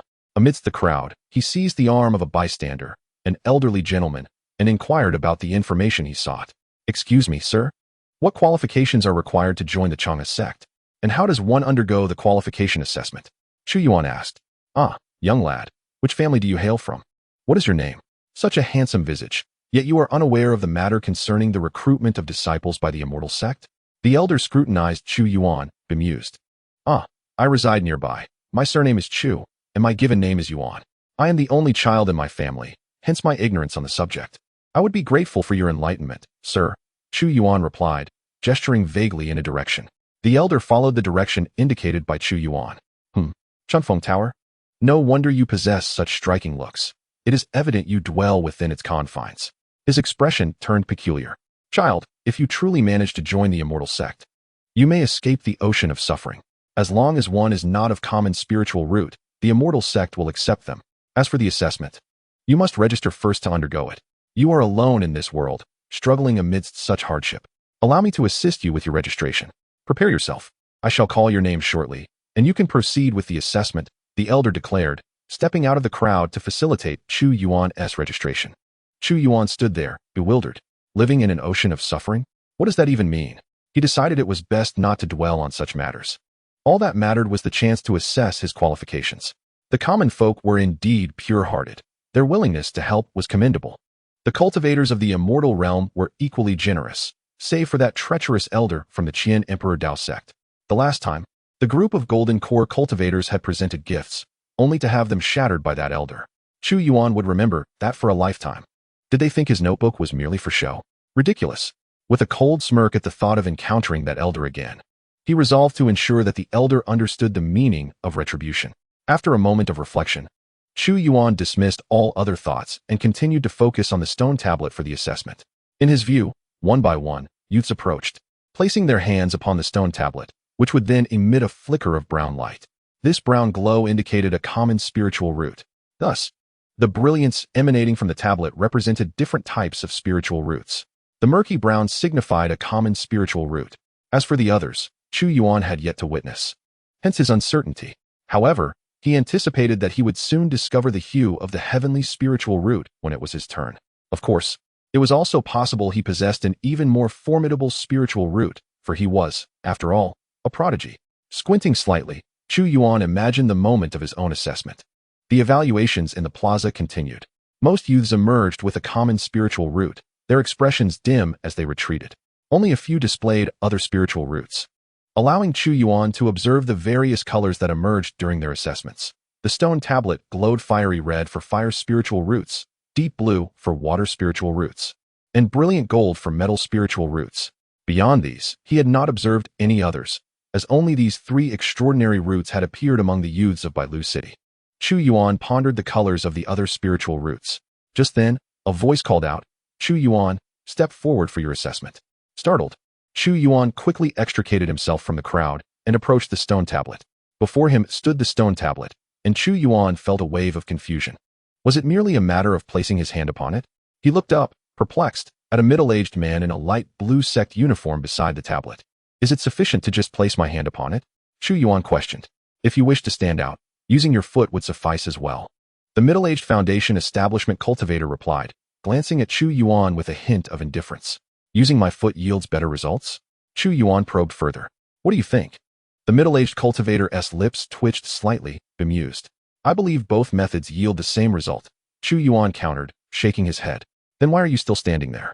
Place your hand upon it." The middle-aged cultivator sighed, stepping aside and taking a deep breath. It was indeed exhausting to preside over such matters. This young man appeared to be the last one, yet he looked to be in his 20s, still harboring dreams of cultivation. If he possessed a unique spiritual root, surely other sects would have claimed him by now. Yet, there was something familiar about this young man. The middle-aged cultivator scrutinized Chu Yuan's handsome face for a long while, but could not place him. It was merely an inexplicable sense of déjà vu. But he could not recall where he had seen him before. "Forget it," he finally muttered, shaking his head and dismissing the thought. Standing before the stone tablet, Chu Yuan raised his gaze, momentarily lost in thought. Slowly, he extended his hand from his wide sleeves. With a soft thud, his palm made contact with the stone tablet. A chill surged through him. Before he could fully register the sensation, a force emanated from the stone tablet, surging into his body. Chu Yuan instinctively attempted to resist this power, but before he could react, it dissipated. Simultaneously, the tablet began to radiate light. A brown glow emerged, indicating a common spiritual root? No, that was incorrect. Chu Yuan could see that within this brown light, Strands of other colors intermingled, gold, red, blue, and various hues. These colors appeared faint, entangled within the brown glow. What was this phenomenon? Chu Yuan was taken aback. Hadn't it been stated that the heavenly spiritual root was the baseline? What was this? A cabbage spiritual root? A dumpling spiritual root? Filled with stuffing? Turning to glance at the middle-aged cultivator, he found the man equally bewildered, unable to comprehend what kind of spiritual root Chu Yuan possessed. At that moment, two golden core cultivators, observing from outside the plaza, swiftly descended upon the scene atop their flying swords. Greetings, elders, the middle-aged cultivator bowed hurriedly. The two golden core cultivators examined the stone tablet closely, exchanging glances before shaking their heads in unison. It appears to be a mixed spiritual root, barely acceptable for sect admission. One of the golden core cultivators spoke, causing Chu Yuan, who stood nearby, to momentarily lose his composure. A mixed spiritual root? What could that possibly mean? It certainly did not sound like anything positive. How could such a prodigy like him not have a pure spiritual root to start with? However, Chu Yuan was puzzled about the nature of this mixed spiritual root. May I inquire what a mixed spiritual root signifies? Is it potent? He asked. The two golden core cultivators offered no reply, arrogantly departing on their flying swords. Yet, a kind-hearted middle-aged foundation establishment cultivator took the time to explain. A mixed spiritual root is merely a slight improvement over a mundane spiritual root.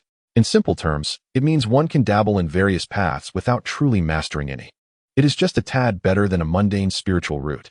Nonetheless, you can still join our Chauha sect and embark on the path of immortality.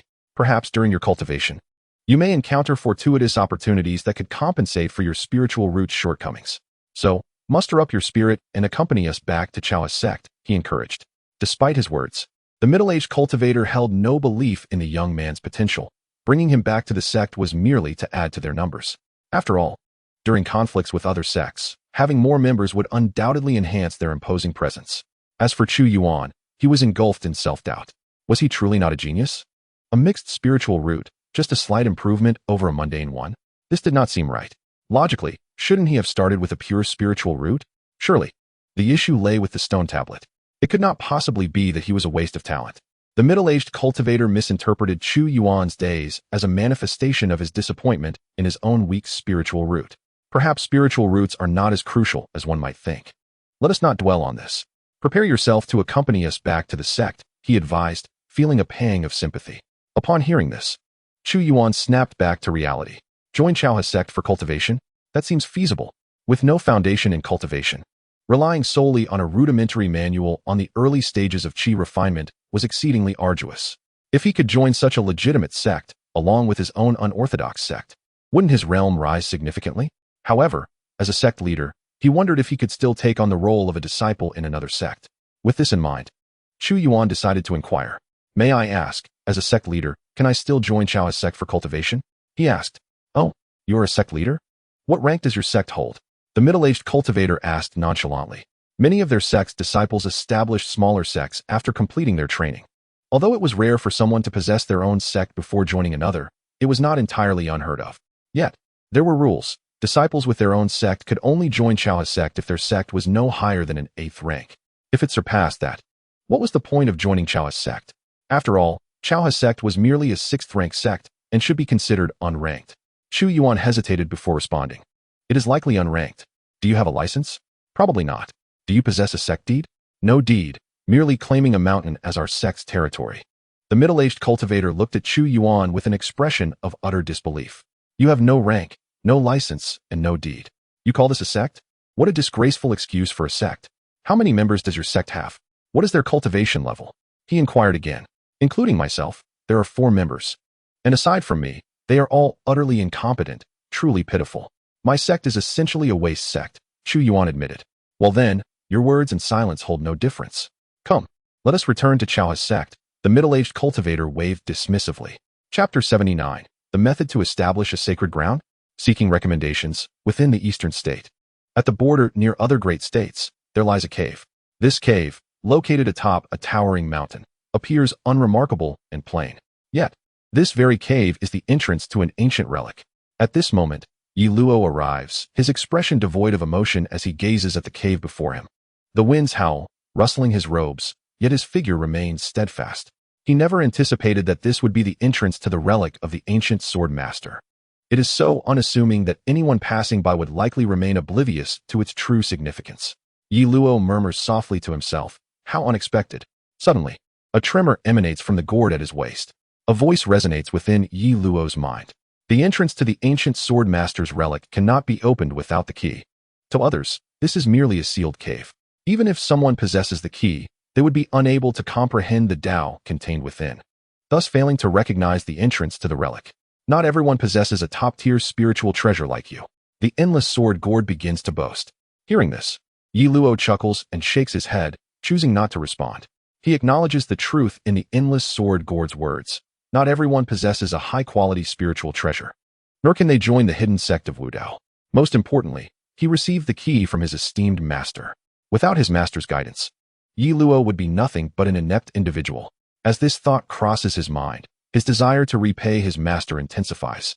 All right, endless sword gourd. What exactly lies within this ancient sword master's relic? It cannot truly be just a cave, can it? Ye Luo gazes at the cave, slowly speaking. Master. The ancient sword master was no ordinary person. Even in ancient times, his presence was earth-shattering. If the relic he left behind were merely a cave, it would be beneath his dignity. I surmise that within lies a wondrous realm. The voice of the endless sword gourd resounds in Ye Luo's mind. Upon hearing this, Ye Luo falls into silence for a moment before retrieving the key from his pocket. As the key is drawn forth, it vibrates intensely. In the next instant, the key transforms into a beam of white light, darting into the cave. The once unremarkable cave entrance seems to come alive, as lines of patterns materialize in the void, subtly forming an intricate array. Ye Luo looks up, eager to discern the nature of this array. Before he can scrutinize it further, a powerful suction appears out of nowhere. Ye Luo cannot react in time, feeling himself immobilized and drawn into the cave. In a whirl of confusion, when Ye Luo opens his eyes again, the scenery before him has transformed completely. Darkness envelopes him from all sides, rendering him unable to see anything, as though he is submerged in a void. Is this truly the relic of the ancient sword master? As the leaves fell, Ye Luo furrowed his brow, unable to comprehend the true nature of the relic before him. He summoned his innate Tao rhythm, coalescing it into a technique of slaughter, intent on breaking through the encroaching darkness. At that moment, a voice echoed from within the shadows. Young one, do not strain yourself. With your current strength, you cannot breach the restrictions left by this sovereign. The voice was raspy and grating, reminiscent of countless iron swords clashing. Ye Luo was momentarily taken aback. When he lifted his gaze again, streams of glimmering light converged, forming a hazy figure. Though indistinct, the figure exuded an aura of unparalleled sharpness. As Ye Luo stared at this apparition, a stinging sensation pierced his eyes, and he found himself unable to utter a word, as if his throat were being constricted by an unseen force. The endless sword gourd at his waist flickered with light, seemingly poised to act. Yet, before it could respond, ancient golden runes erupted from around Ye Luo, filling the air with a profound sense of cosmic might. In an instant, Ye Luo regained his composure, panting heavily. His gaze locked onto the figure before him. Indeed, a body of the path. You are worthy of this sovereign's legacy, the figure remarked. Observing the golden runes surrounding Ye Luo, momentarily stunned, it continued, I must inquire, who are you? Ye Luo took a deep breath, unwilling to underestimate the figure. You stand within the relic of this sovereign. Who do you believe I am? The figure's tone turned contemplative. However, do not misconstrue my words. I have not been of this realm for several 100,000 years. What remains now is merely a fragment of my primordial spirit. You are eligible to receive my legacy. But first, I must ask you, from whom did you acquire the key to unlock my relic? My master bestowed it upon me, Ye Luo replied candidly. Oh, what is your master's title? The figure pressed further. At this, Ye Luo faltered, taken aback by his own ignorance. He realized he did not know his master's title. Could he truly be a disciple? How could a disciple be unaware of their master's title? Ye Luo's expression froze, and after a long silence, he chose to speak the truth. I apologize, esteemed sword sovereign. I do not know my master's title, only that they are the leader of the Wudao sect. Upon hearing this, the figure paused, lowering its head in contemplation. The leader of the Wudao sect? Why have I not heard of such a sect or individual? To possess the key to my relic is no small feat. In ancient times, there were countless powerful sections. Without a title, discerning one's identity is rather improbable. Youth, since you have entered my relic, you are qualified to receive my legacy. However, before you do, you must first comprehend my technique. Only by grasping this technique will I entrust you with my entire legacy. The figure gestured dismissively. What technique? Ye Luo inquired, perplexed. To gather fortune and establish a sacred ground for cultivation. The figure declared from the depths of darkness, its tone devoid of emotion. Upon hearing this, Ye Luo frowned. What purpose could such a technique serve him? He was the foremost disciple of the Wudao sect, destined to inherit its leadership. This technique seemed of little relevance to him. Third update, seeking recommendations. The ancient sword sovereign's relic enveloped him in endless darkness. Ye Luo stood there, bewildered, pondering the significance of establishing a sacred ground for cultivation. He was to be the leader of the Wudao sect. What use would this hold for him? Sword sovereign, this technique is of no use to me, as I do not intend to establish a sacred ground. I am the foremost disciple of the Wudao sect, destined to inherit the sect. Ye Luo shook his head, attempting to refuse the offer. Suddenly, the figure before him smiled. You received this key, yet have you not heard the words left by this sovereign? Those who obtain it may enter my relic and can create their own sacred ground for cultivation. Since your master entrusted the key to you, it is clear they wish for you to establish such a ground. In other words, you cannot inherit your sect. You have been eliminated from the candidates. At these words, Ye Luo's body quivered violently, his eyes widening in disbelief. What? I can no longer inherit the sect? The position of leader of the Wudao sect is not my destiny? Sword sovereign, is what you say truly the case? Ye Luo's voice trembled as he spoke. Otherwise, what do you think? This relic exists to enable one to establish a sacred ground. If that were not the case, why would this opportunity have come to you? Accept my legacy and strive to create your own sacred ground, the figure replied, shaking its head. Ye Luo, hearing this, managed a bitter smile. So that was it. His master had given him the key to impart this lesson. He could not inherit the sect. Was his master intending to pass the mantle to his second junior brother? Unexpectedly, it seemed his second junior brother would be the one to ultimately prevail. Ye Luo's thoughts sank deep, leaving him momentarily at a loss for words. Only a torrent of bitterness swirling within him. I understand, esteemed sword sovereign. I am willing to accept the legacy. Please, impart the technique to me. Ye Luo inhaled deeply, reconciling with the reality. If his master truly intended this, he could only acquiesce. Yet, regardless of his fate, he could never forget his master's kindness. Even if he could not inherit the sect, his master would always be his master. This he would never forsake. Still, a glimmer of hope remained within Ye Luo. He would accept the legacy and swiftly return to the sect to inquire with his master whether this was indeed the truth. The figure in the darkness, upon hearing his resolve, exhibited no surprise. It raised a hand, and a beam of light swiftly darted forth, entering Ye Luo's forehead. Ye Luo settled into a meditative posture, closing his eyes to begin receiving the legacy. In the eastern state, at the gates of the Chang'e sect, 2 golden core cultivators escorted dozens of young disciples to this place. One of the elders spoke. Young ones, this is the gate of our Chang'e sect. Behold, this will be your place of cultivation from now on. Upon entering the Chang'e sect, you must dedicate yourselves to your training. For you may one day become powerful beings like our sect leader, who has reached the nascent soul stage. His voice boomed, resonating in the ears of the young disciples, who were filled with excitement. The pursuit of immortality and enlightenment was a shared dream for all. At this moment, the path lay beneath their feet, merely a step away from entry. How could these individuals not be stirred with excitement? Yet among the crowd, one person exhibited no sign of exhilaration. This individual was Chu Yuan. At this moment, he gazed up at the gate of the Chang'e sect. This gate was less than 1/5 the size of his own Wudao sect, appearing quite ordinary, as if fashioned from mere stones. Is this it? Why does it feel like a small sect? Is there truly any profound method within? Chu Yuan suddenly found himself engulfed in doubt. However, he remained resolutely convinced that the stone tablet for testing spiritual roots was undoubtedly a fraudulent object.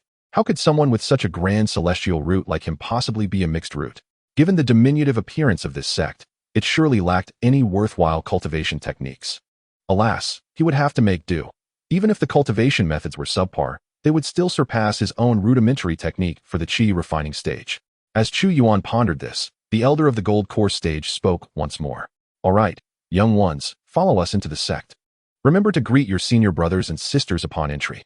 Whether you can achieve greatness is one matter, but courtesy is essential.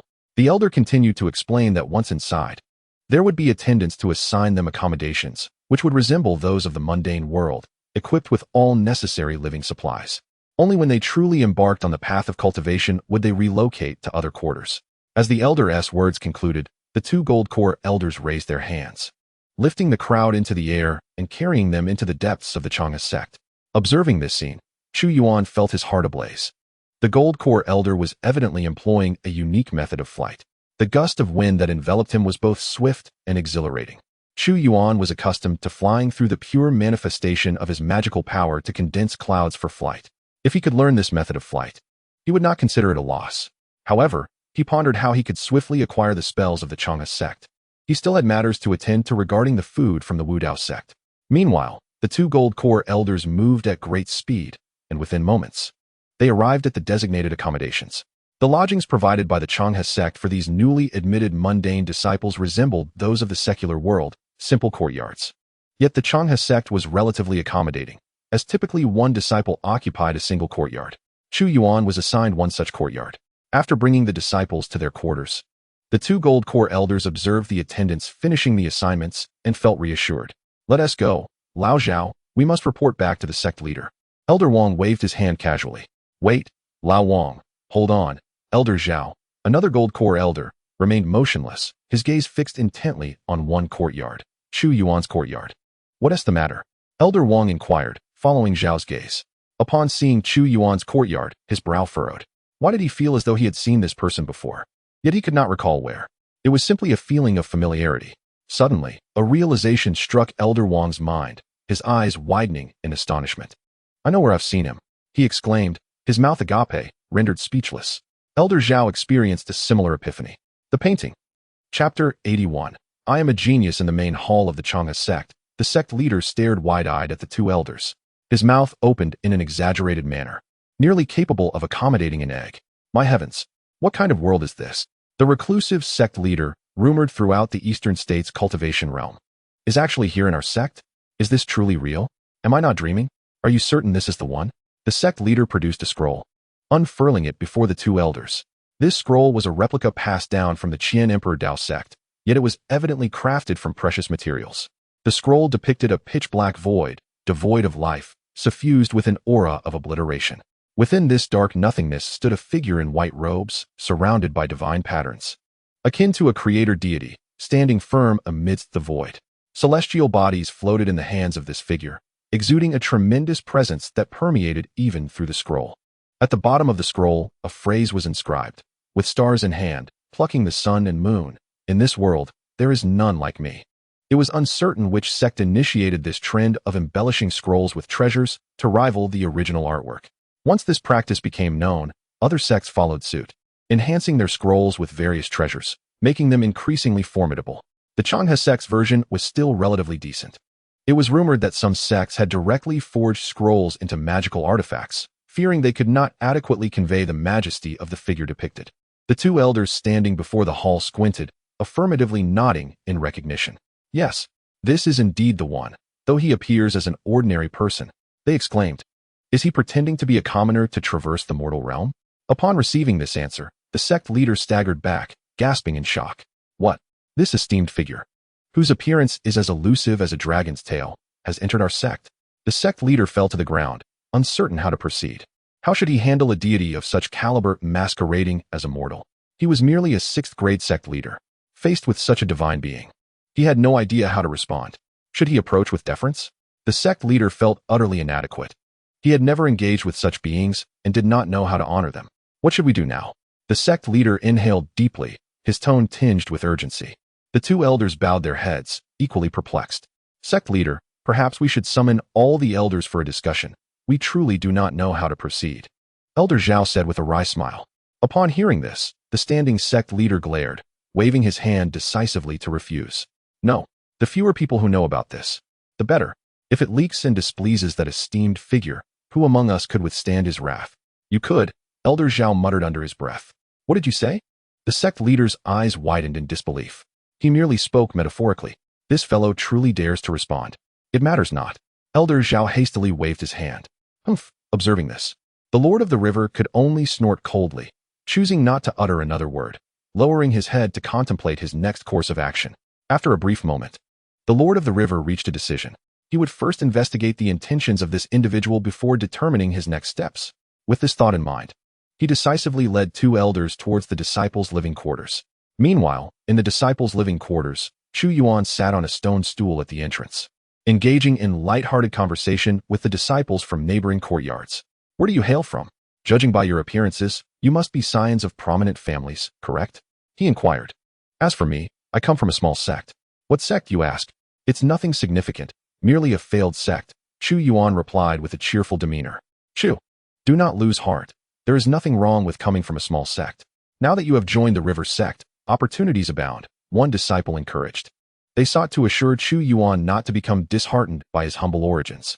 By the way, may I inquire about your spiritual root? Another disciple asked. Heavenly spiritual root. Chu Yuan replied without a flicker of his eyelid. The group erupted in disbelief. Are you jesting with us? A heavenly spiritual root? Do you take us for fools? They exclaimed. Brother Chu, we approached you in earnest. Please do not deceive us. If you truly possessed a heavenly spiritual root, you would not be here idling with us. You would have long been accepted into the inner sect. The disciples were utterly unconvinced. Yet Chu Yuan remained unfazed, seemingly anticipating their skepticism. Your disbelief is entirely understandable. Alas, I had hoped to engage with you as an ordinary person, but it has only resulted in estrangement. Very well, I shall lay my cards on the table. I am, in fact, a natural dual spiritual root, possessing both a heavenly and an earthly spiritual root. The higher-ups of the river sect are concerned that my talents may provoke assassinations from rival sects. Thus they have instructed me to masquerade as an ordinary individual among you. Chu Yuan spoke with a calm demeanor. The disciples were incredulous. Do you truly believe we lack intellect? A natural dual spiritual root? You must think us simpletons. With that, they turned to leave, their expressions sour, unwilling to engage further. Chu Yuan could only watch them depart, shaking his head in resignation. I am truly a genius. Why does no one believe me? At the very least, I can comprehend the basic cultivation methods of the qi refining stage without a teacher. With a sigh, he turned to enter the courtyard, but suddenly paused, his nose twitching as he caught a whiff of a delightful aroma. What is that? It smells so good. Chu Yuan thought, a sudden pang of hunger striking him. This sensation surprised him, as he had not felt hunger since attaining his cultivation. Typically, he merely satisfied his cravings by dining at the innkeeper's establishment. But this time, he distinctly experienced genuine hunger, his gaze fixed in the direction from which the aroma emanated. He was determined to discover the source of such a delightful scent. Chapter 82. Understood as Chu Yuan sought the origin of the fragrance, high above the disciples' living quarters. The Lord of the River stood quietly amidst the clouds, accompanied by two elders. They elevated their vision with their magical powers.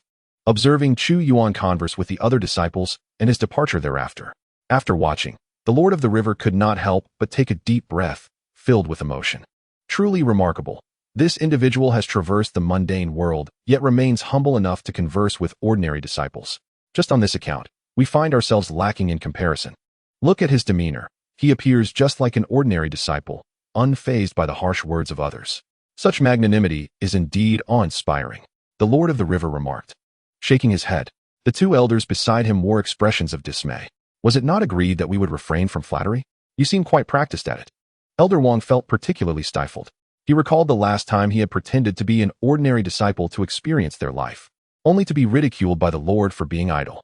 Now, it seemed the tables had turned, and this wonder was being extolled. So what shall we do now? My lord, Elder Zhao inquired, exasperated. This individual wishes to experience the mundane world. What can we do? Dare we disturb him? Let it be. We must not interfere with him. The Lord of the River spoke slowly. Let it be? What if someone unwittingly provokes him and incites his wrath? Elder Zhao countered, frowning. The Lord of the River fell silent for a moment. While this individual appeared amiable now, what if someone within the river sect truly angered him? Who would bear the brunt of his fury but the Lord himself? Perhaps we should disguise ourselves and personally oversee matters, allowing him to cultivate his experience unimpeded? Suggested Elder Zhao. Yes, a disguise might work. Perhaps we could even glean his insights, and with that, breaking through to the transformation stage would be a simple task. The Lord of the River's eyes lit up with this idea. This individual desired to experience the life of ordinary disciples, so why not disguise themselves? For instance, he could pose as a teaching mentor for the ordinary disciples. The two elders could easily take on their own disguises. Upon hearing this, the two elders paused, contemplating the feasibility of the plan. Seeing their agreement, the Lord of the River felt a sense of relief. It is decided then. I shall masquerade as a mentor to engage with him. Elder Wang, since the ordinary disciples require sustenance, you shall pose as the cafeteria uncle. As for you, Elder Zhao, you will guard the entrance of this ordinary disciple area to prevent any unforeseen incidents. the Lord of the River instructed. My lord? You want us to be the cafeteria uncle and the gatekeeper while you take on the role of mentor? The two elders' faces darkened. Despite their status within the sect, being asked to pretend to be a cafeteria worker or a gatekeeper was humiliating. What's the matter? Are you unwilling? If so, I can find others. If this truly leads to valuable insights, do not say, I did not forewarn you, the Lord of the River declared. The master of the Changha sect let out a cold laugh. The two elders exchanged glances and ultimately had no choice but to grit their teeth and acquiesce. As the master of Changha had stated, receiving guidance from such a figure would be invaluable. It was rumored that the sect behind this individual had a lineage spanning over 3 million years. Even a mere fragment from a sect with a 3 million year heritage could elevate them to new heights. Witnessing this, the master of Changha smiled with satisfaction and turned his gaze toward Chu Yuan. Suddenly, he sensed the inadvertent aura of the golden core stage emanating from Chu Yuan, which left him momentarily astonished. How could this individual exude the aura of a golden core? Was this an intentional concealment? Was this being truly here to experience the mundane world? If so, why masquerade as a golden core cultivator? The master of Changha fell into contemplation. After a moment, he clapped his hands in realization.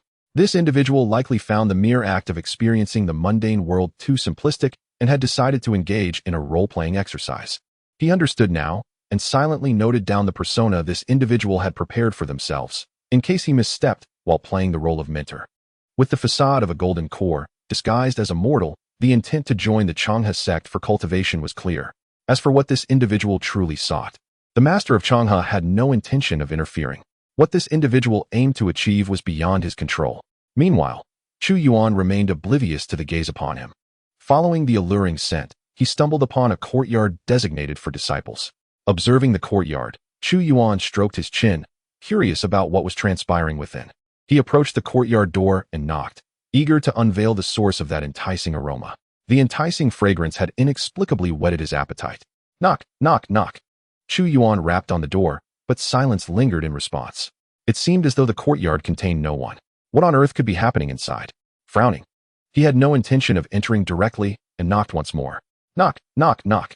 The crisp sound of his knocking echoed, and this time, a voice laced with irritation emerged from within. Who is it? Are you incapable of entering directly?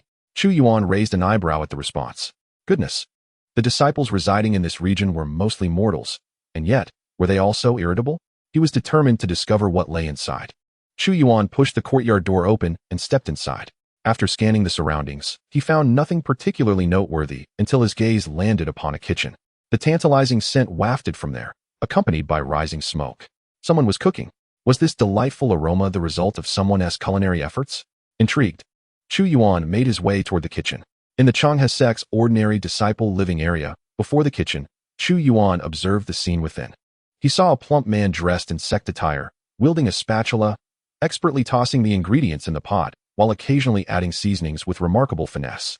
The fragrance he had detected was indeed emanating from the dishes being prepared. These dishes appeared utterly delectable. Chu Yuan swallowed hard, his gaze fixated on the pot. To be honest, since attaining his cultivation, this was the first time he genuinely felt hunger. The source of this hunger came from the tantalizing dishes before him. Although he was tempted, Chu Yuan chose not to disturb the chef and instead watched quietly. After a considerable time had passed, the plump chef finally finished cooking, swiftly turned off the heat, and transferred the dishes to a pre-prepared plate. Once he placed the pot down, the chef turned to examine Chu Yuan, his small eyes scrutinizing him. This fellow didn't seem familiar. However, he did appear quite handsome, exuding an ethereal charm. The chef pondered, who are you? I don't believe we've met. Not yet. Fate has brought us together. Now we are acquainted, Chu Yuan replied with a smile. I see you were lured by the aroma of my dishes, the chef stated bluntly. Indeed, I am drawn to your culinary creations, Chu Yuan nodded. You're quite direct. Lacking any pretense, the chef thought, internally rolling his eyes while maintaining a frosty demeanor. If you wish to eat, you must earn it. Who do you think you are? A golden core expert or a nascent soul master? Many have sought my dishes. Also, when did you join the sect? You're still immortal, aren't you? Why do you not greet your senior brother? The chef's tone was less than amiable. Undeterred by the chef's attitude, Chu Yuan glanced at the dishes in the chef's hands and conceived a bold idea to recruit this chef. He was in need of someone to prepare meals for the disciples of the Wudao sect, and this chef, appearing to possess minimal cultivation, might be an ideal candidate. This plan seemed viable. Chu Yuan did not respond to the chef's inquiries, but instead fixated his gaze upon him. What is your name? What is your spiritual root? How many family members do you have? How old are you this year? Do you have a partner? Chu Yuan inquired eagerly, his eyes shining with interest in the chef's details. Why do you pry so deeply? And remember to call me senior brother. If there's nothing else, you may leave now, the chef declared, effectively issuing an eviction notice. He even waved his hand, utilizing the little bit of qi he possessed to attempt to shoo Chu Yuan away. Must we resort to hostility? What purpose does this serve? Chu Yuan frowned. Did this qi-refining cultivator dare to act against him? Did he truly consider the future invincible master a mere joke? After scanning the vicinity and confirming that no one else was present, the aura of the golden core surged within him, and he resolved to teach this chef a lesson. Half an hour later, the chef lay sprawled on the courtyard ground, disheveled and dazed, his eyes glazed over in disbelief. What on earth is this? This intruder is a golden core cultivator.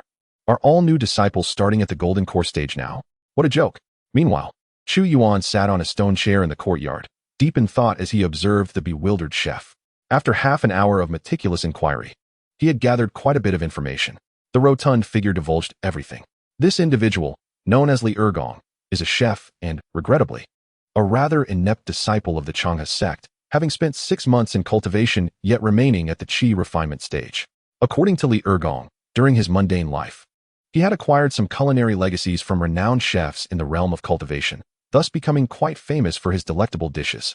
In pursuit of transcendence, he joined the Changha sect, but his cultivation has consistently faltered, leading him to spend his days cooking in frustration. Indeed, Li Ergong is a disappointment in the eyes of many. Despite this, Chu Yuan had no intention of taking him as a disciple. Although Li Ergong possessed a fire spiritual root, indicating commendable potential, his lack of comprehension had left him stagnating at the early qi refinement stage. Out of caution, Chu Yuan resolved against accepting such a cultivator as his apprentice. What if, by some stroke of fortune, Li Ergong experienced a sudden surge in enlightenment and his cultivation skyrocketed? To mitigate this risk, Chu Yuan chose instead to invite Li Ergong to serve as a chef. The idea of taking him on as a disciple was out of the question. Chu Yuan was nothing if not prudent. With this determination, Chu Yuan rose to his feet. Ergong, cease your pretense of unconsciousness, arise. I ask you, would you be willing to leave the Changha sect with me and take on the role of head chef in my sect? Chu Yuan spoke slowly. Upon hearing this, the portly Li Ergong sprang to his feet, his gaze directed at Chu Yuan. Was he truly being invited to join another sect? A being at the golden core stage would not casually visit the Changha sect to recruit an ordinary disciple without ulterior motives.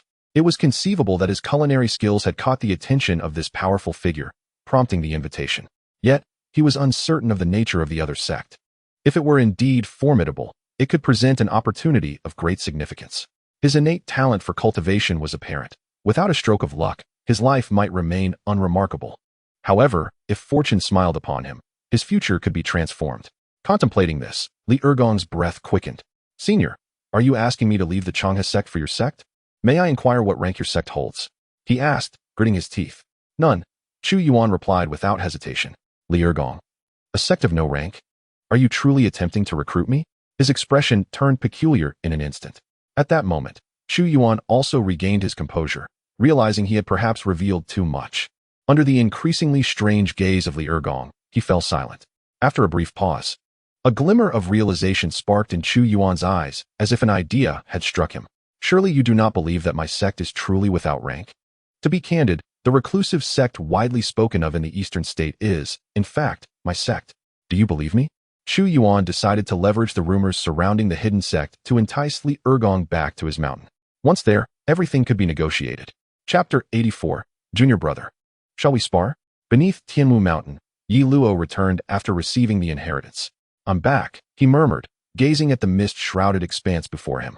A gentle breeze swept through, rustling his robes as his long black hair danced in the wind. Compared to his former self before inheriting the legacy of the ancient sword sovereign, Ye Luo now exuded an aura of unparalleled sharpness. This fierce energy, combined with his innate, unyielding spirit, transformed his presence entirely, making him resemble a genuine sword immortal descended from the heavens, majestic and merciless.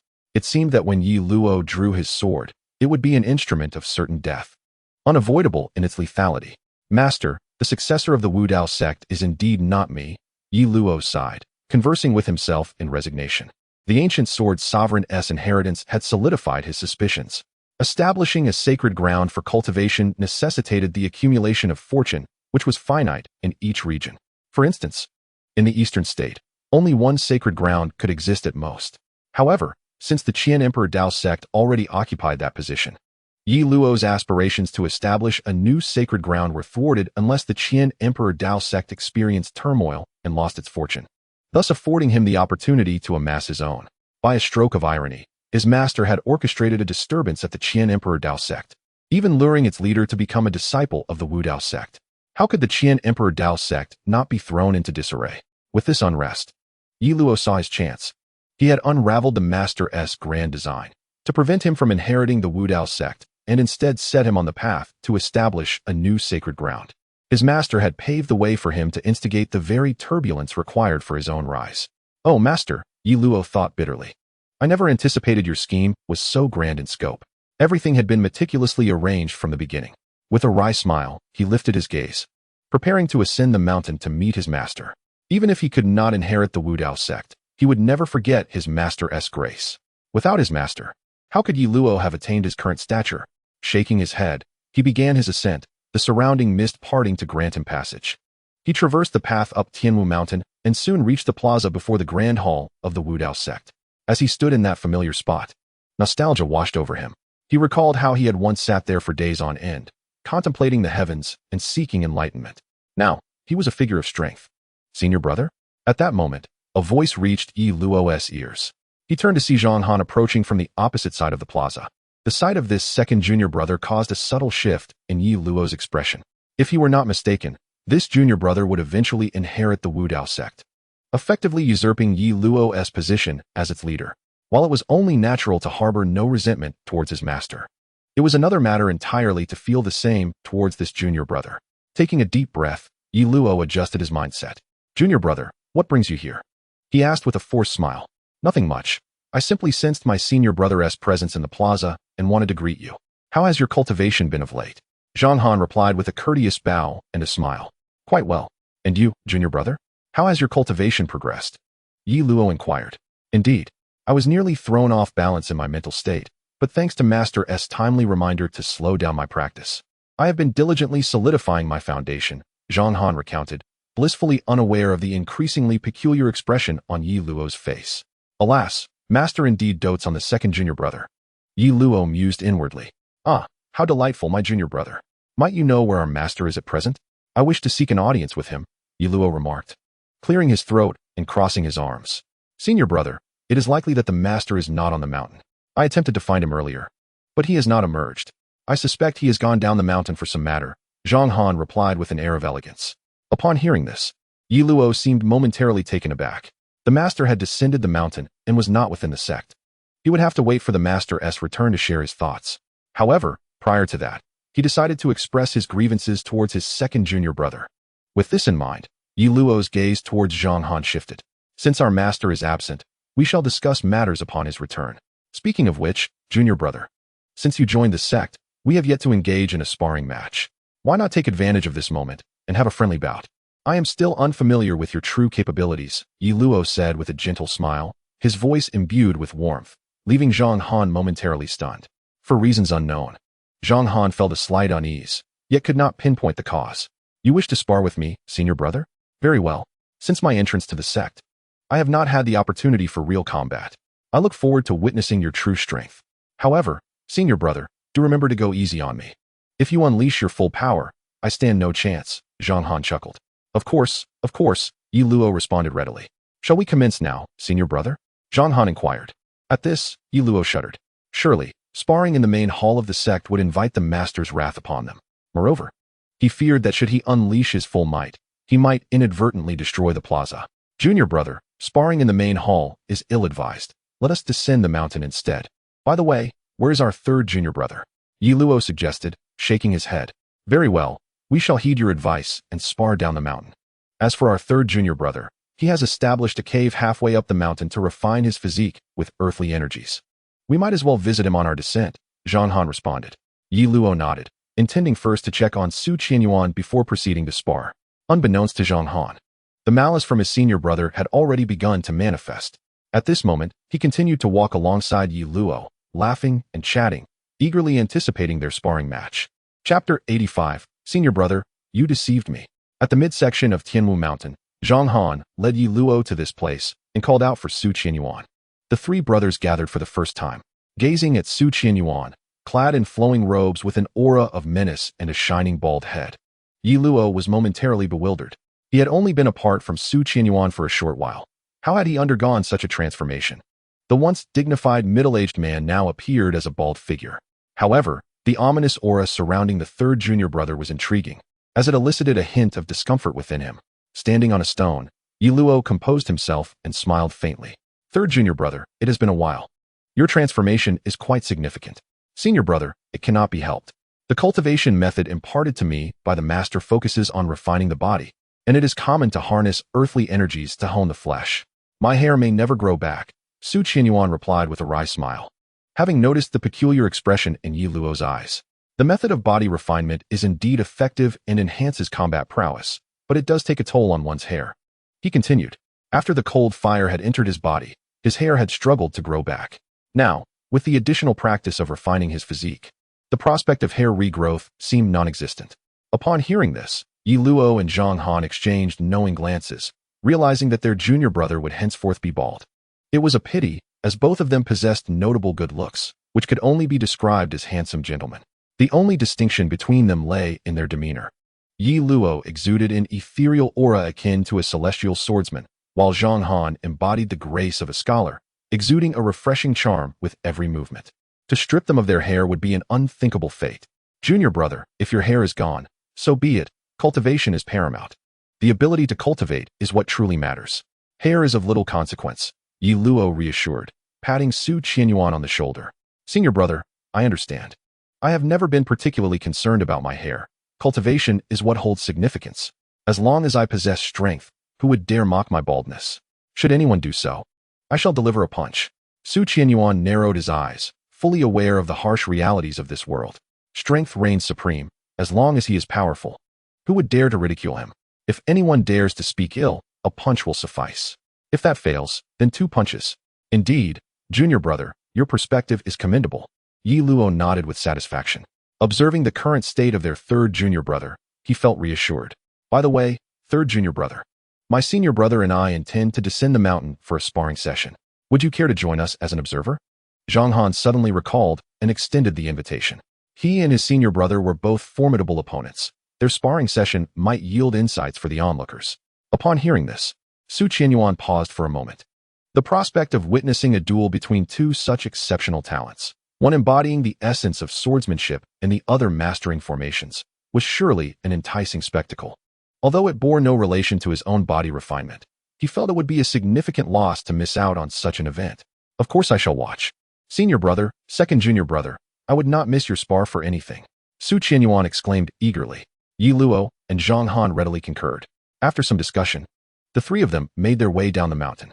Upon reaching the foot of Tianwu Mountain, Zhang Han had initially intended to spar there. However, Ye Luo insisted they continue onward, away from the mountain's confines. This left Zhang Han and Su Qianyuan perplexed, yet they dared not oppose their senior brother's wishes. Hence they pressed on.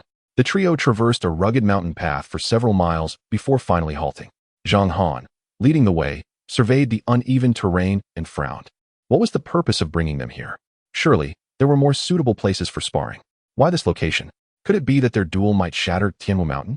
That seemed highly improbable. After all, it was merely a spar. Confused, Zhang Han regarded Ye Luo's back. Senior brother, shall we commence our sparring now? He inquired, maintaining a veneer of elegance. Yes, let us begin. By the way, third junior brother, step back a bit to avoid any accidental injuries during my bout with your second junior brother, Ye Luo instructed, gesturing for him to keep his distance. Su Qianyuan was momentarily taken aback, yet refrained from voicing any inquiries, instead obediently stepping back. As for Zhang Han, he found himself increasingly bewildered. Wasn't this supposed to be a friendly spar? Why did it suddenly take on such a serious tone, with the third junior brother being asked to stand at a distance? Could it be that this elder brother intended to unleash his wrath upon him? As this thought crossed his mind, the smile on Zhang Han's face froze. Elder brother, we are merely sparring. You will surely go easy on me, right? Zhang Han inquired cautiously. Of course, second junior brother, you need not worry. Ye Luo replied with a cheerful nod. Elder brother, you truly will let me have my way? Indeed, indeed. Then, elder brother, you may strike first. I suggest you set up your formation first. Indeed, please do so. No, no, you are the elder brother. You should strike first. After this exchange, Zhang Han insisted that Ye Luo make the first move. Ye Luo, unable to refuse, sighed deeply and looked once more at Zhang Han. Junior brother, why are you so unwilling to take the lead? You are the future heir of the Wudao sect. You must be more astute. One cannot be so accommodating as to let others strike first. Since this is the case, as your elder brother, I shall impart some wisdom upon you. Then, junior brother, shall I make my move? Ye Luo said while shaking his head. Elder brother, please proceed. Just as Zhang Han was about to finish his sentence, his voice was abruptly cut off. Suddenly, a multitude of flying swords ascended into the sky. An infinite flow of Taoist essence coalesced into countless strands of lethal intent, intertwining with the flying swords. An overwhelming pressure descended. In an instant, the mountain range was flattened, stones flying, trees severed as if the end of days had arrived. Elder brother, you deceived me. Zhang Han's face turned pale, cold sweat pouring down as he hurriedly attempted to harness the power of the Yin Star, conjuring a formation to resist Ye Luo's onslaught. Yet, in his mind, the image of the Yin Star failed to react at all. A pang of dread struck him. Was the Yin Star refusing to cooperate at this critical moment? Outside the small mountain range, Chu Yuan retreated nonchalantly, filled with confusion. Wasn't this merely a sparring session? Why did the elder brother insist on having him step back? Was he afraid of accidentally injuring him? He was a force to be reckoned with. Comparable to those in the late Foundation establishment stage, and having been tempered by the Earth Fiend, even an average Golden Core cultivator would struggle to harm him.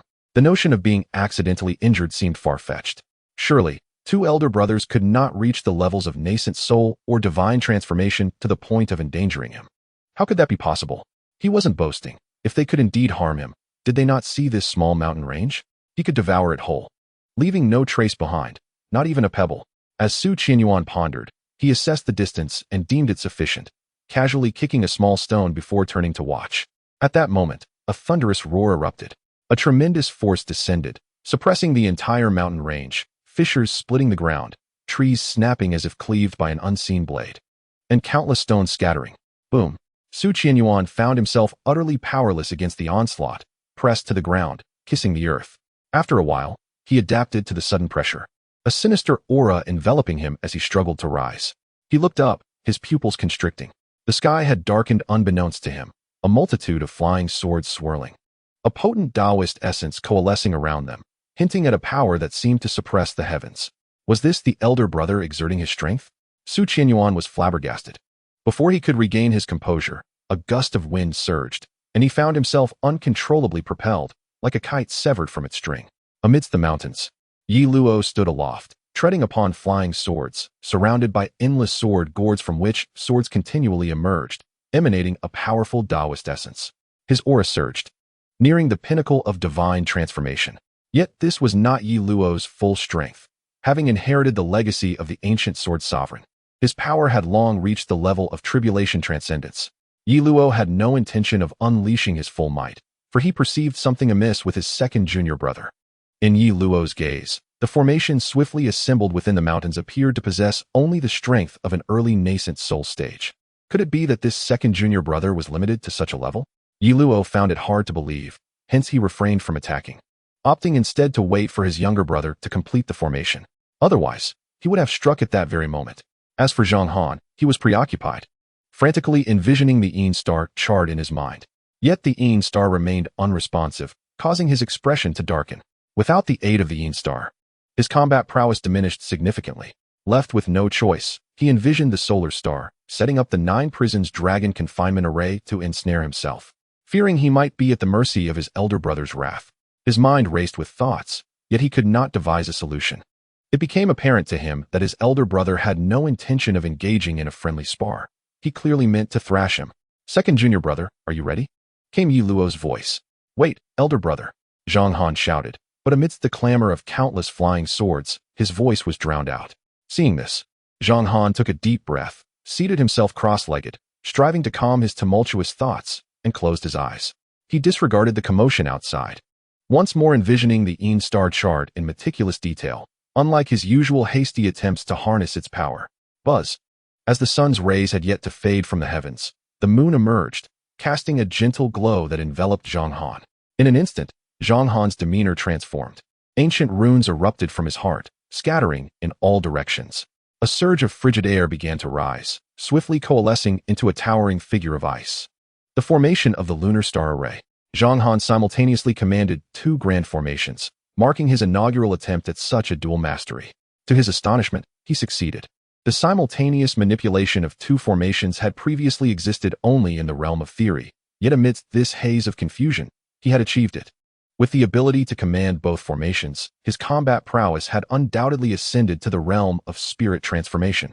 Although he remained uncertain as to why his senior brother sought to strike him, he was now confident that he could not be harmed. Sitting cross-legged, Zhang Han murmured to himself, his eyes alight with self-assurance. In the next moment, he stood, directing the icy giant to prepare for an assault on Ye Luo. In the sky above, Ye Luo observed this spectacle, a smile gracing his lips as he shook his head and beckoned with his hand. A flying sword descended into his grasp, transforming into a long sword upon contact. Grasping the long sword, Ye Luo seemed to undergo a metamorphosis, exuding an aura of ancient desolation. His eyes turned pitch black, scrutinizing the world below as if a deity surveying the mortal realm. With a subtle gesture, he unleashed a strike towards the icy giant. Boom! The sword cleaved through the air, its brilliance sweeping forth with an uncanny swiftness towards the icy colossus. In the blink of an eye, the sword's radiance pierced through the icy giant. A resounding crash echoed as the sword's light sliced into the earth, creating a vast fissure that scattered debris. The icy giant stood motionless. Moments later, it shattered into countless fragments of frost, dissipating into the ether. The lunar star array collapsed in an instant, leaving Zhang Han's confident smile frozen in disbelief. Was his most adept formation truly vanquished so easily? It had not withstood even a single strike? Wait. No, senior brother. What are you doing descending here? Please, do not approach. Chapter 87. A meal worth 30,000 gold? Seeking subscription. In the residence of the ordinary disciples of the Chang'e sect, within the courtyard where Chu Yuan resided, he sat at a table in a private chamber, savoring the sumptuous feast laid before him. A veritable cornucopia of dishes filled the table, a veritable banquet that overflowed, with some plates stacked atop others. Sectmaster, please indulge a bit more. Make some space, as this dish is nearly ready and the table is overflowing. Li Ergang's voice resonated from the kitchen. Chu Yuan responded casually, leisurely enjoying the culinary delights while casting his gaze towards the kitchen. Through his persuasive efforts, he had finally convinced the chef of his status as a member of a hidden sect. Reflecting on this intriguing charade, Chu Yuan found it quite peculiar. He had engaged Li Ergang in a myriad of topics, ranging from doctrines to practices, yet the rotund fellow remained skeptical. Ultimately, when Li Ergang inquired about the name of Chu Yuan's sect, he casually uttered Wu Dao sect, prompting the chef to enthusiastically accept, his demeanor transforming into one of obsequiousness. This bewildered Chu Yuan. Could it be that a genuine hidden sect also bore the name Wu Dao sect? Had he inadvertently stumbled upon a name collision? Should he consider renaming his sect to avoid future complications? He murmured softly to himself, though ultimately dismissed the notion. His sect was scarcely populated. A quintessential example of a three-no sect. No prestige, no credentials, and no land deed. A significant sect would hardly concern itself with a small-time organization such as his. However, he resolved to curtail his fabrications in the future. If a genuine hidden sect were to discover his ruse, the consequences could be dire. Just as Chu Yuan pondered these matters, Li Ergang approached, bearing the final dish. Sectmaster, here comes the last dish. Quick, make some space. No, Sectmaster. Do not move. I will handle it. With one hand holding the platter and the other clearing a space, he placed the last dish upon the table. After setting it down, he began tidying up the nearly empty plates nearby. Chu Yuan glanced at the dish and nodded. In truth, he was already satiated. The excessive number of dishes would only lead to waste. He had not intended to partake of such a feast, merely asking Li Ergang to prepare a few simple dishes. Yet, Li Ergang insisted on creating 49 dishes, claiming that Chu Yuan's meals could not be taken lightly. Thus, Chu Yuan, feeling somewhat helpless, had acquiesced. Even a single bite from each dish would suffice to fill him. If these were ordinary foods, Chu Yuan could easily digest them with his spiritual power. However, these dishes seemed extraordinary. He found that he could not digest them using his abilities. He had to wait for them to be processed naturally. Yet, as time passed, he noticed that the food he consumed actually enhanced his spiritual power, significantly more so than his own arduous training. He began to suspect that the ingredients possessed remarkable qualities. However, he refrained from inquiring further, uncertain of their nature. Gang, your culinary skills are quite impressive. These dishes must have been prepared with some unique ingredients, correct? Chu Yuan set down his chopsticks and inquired. Indeed, Sect Master, they consist of various beast meats and some spiritual vegetables. Using such ingredients for your meal is not particularly special. It is merely adequate. Li Ergang responded with a hearty smile, his chubby face radiating warmth. Ah, splendid. However, those ingredients must be rather expensive, no? Chu Yuan feigned casual curiosity while quietly attuning his senses to ascertain their true value. Not at all. I spent my savings on them, which amounted to merely 300 low-grade spirit stones. Not expensive at all, Li Ergang replied cheerfully. At this revelation, Chu Yuan was momentarily taken aback. Spirit stones. He had heard of them as the currency of the cultivation realm, also usable for cultivation purposes. He had long desired to examine a spirit stone up close, but had never found the opportunity. By the way, what is the exchange rate of spirit stones to gold? Chu Yuan pondered, wrinkling his brow in recollection. He remembered hearing the innkeeper at the Xianzue tavern mention something about it. Ah yes, 1 low-grade spirit stone is worth 100 taels of gold. Wait, 1 low-grade spirit stone equals 100 taels of gold. Today, I just had a meal worth 300 low-grade spirit stones. In other words, that amounts to 30,000 taels of gold. Chu Yuan felt a surge of frustration within, wishing he could spit blood. What on earth is this? 30,000 taels of gold for a single meal. Who in their right mind would spend 30,000 taels of gold on a meal? Would it not be better to simply hand over the 30,000 taels directly? Chu Yuan was deeply troubled, yet he forced himself to maintain a facade of calmness. The discomfort was overwhelming. Meanwhile, Li Ergang, oblivious to his turmoil, looked as if he had just enjoyed a hearty feast, a foolish smile adorning his face. Master, are you satisfied with your meal? Li Ergang asked cautiously, his eyes twinkling with anticipation.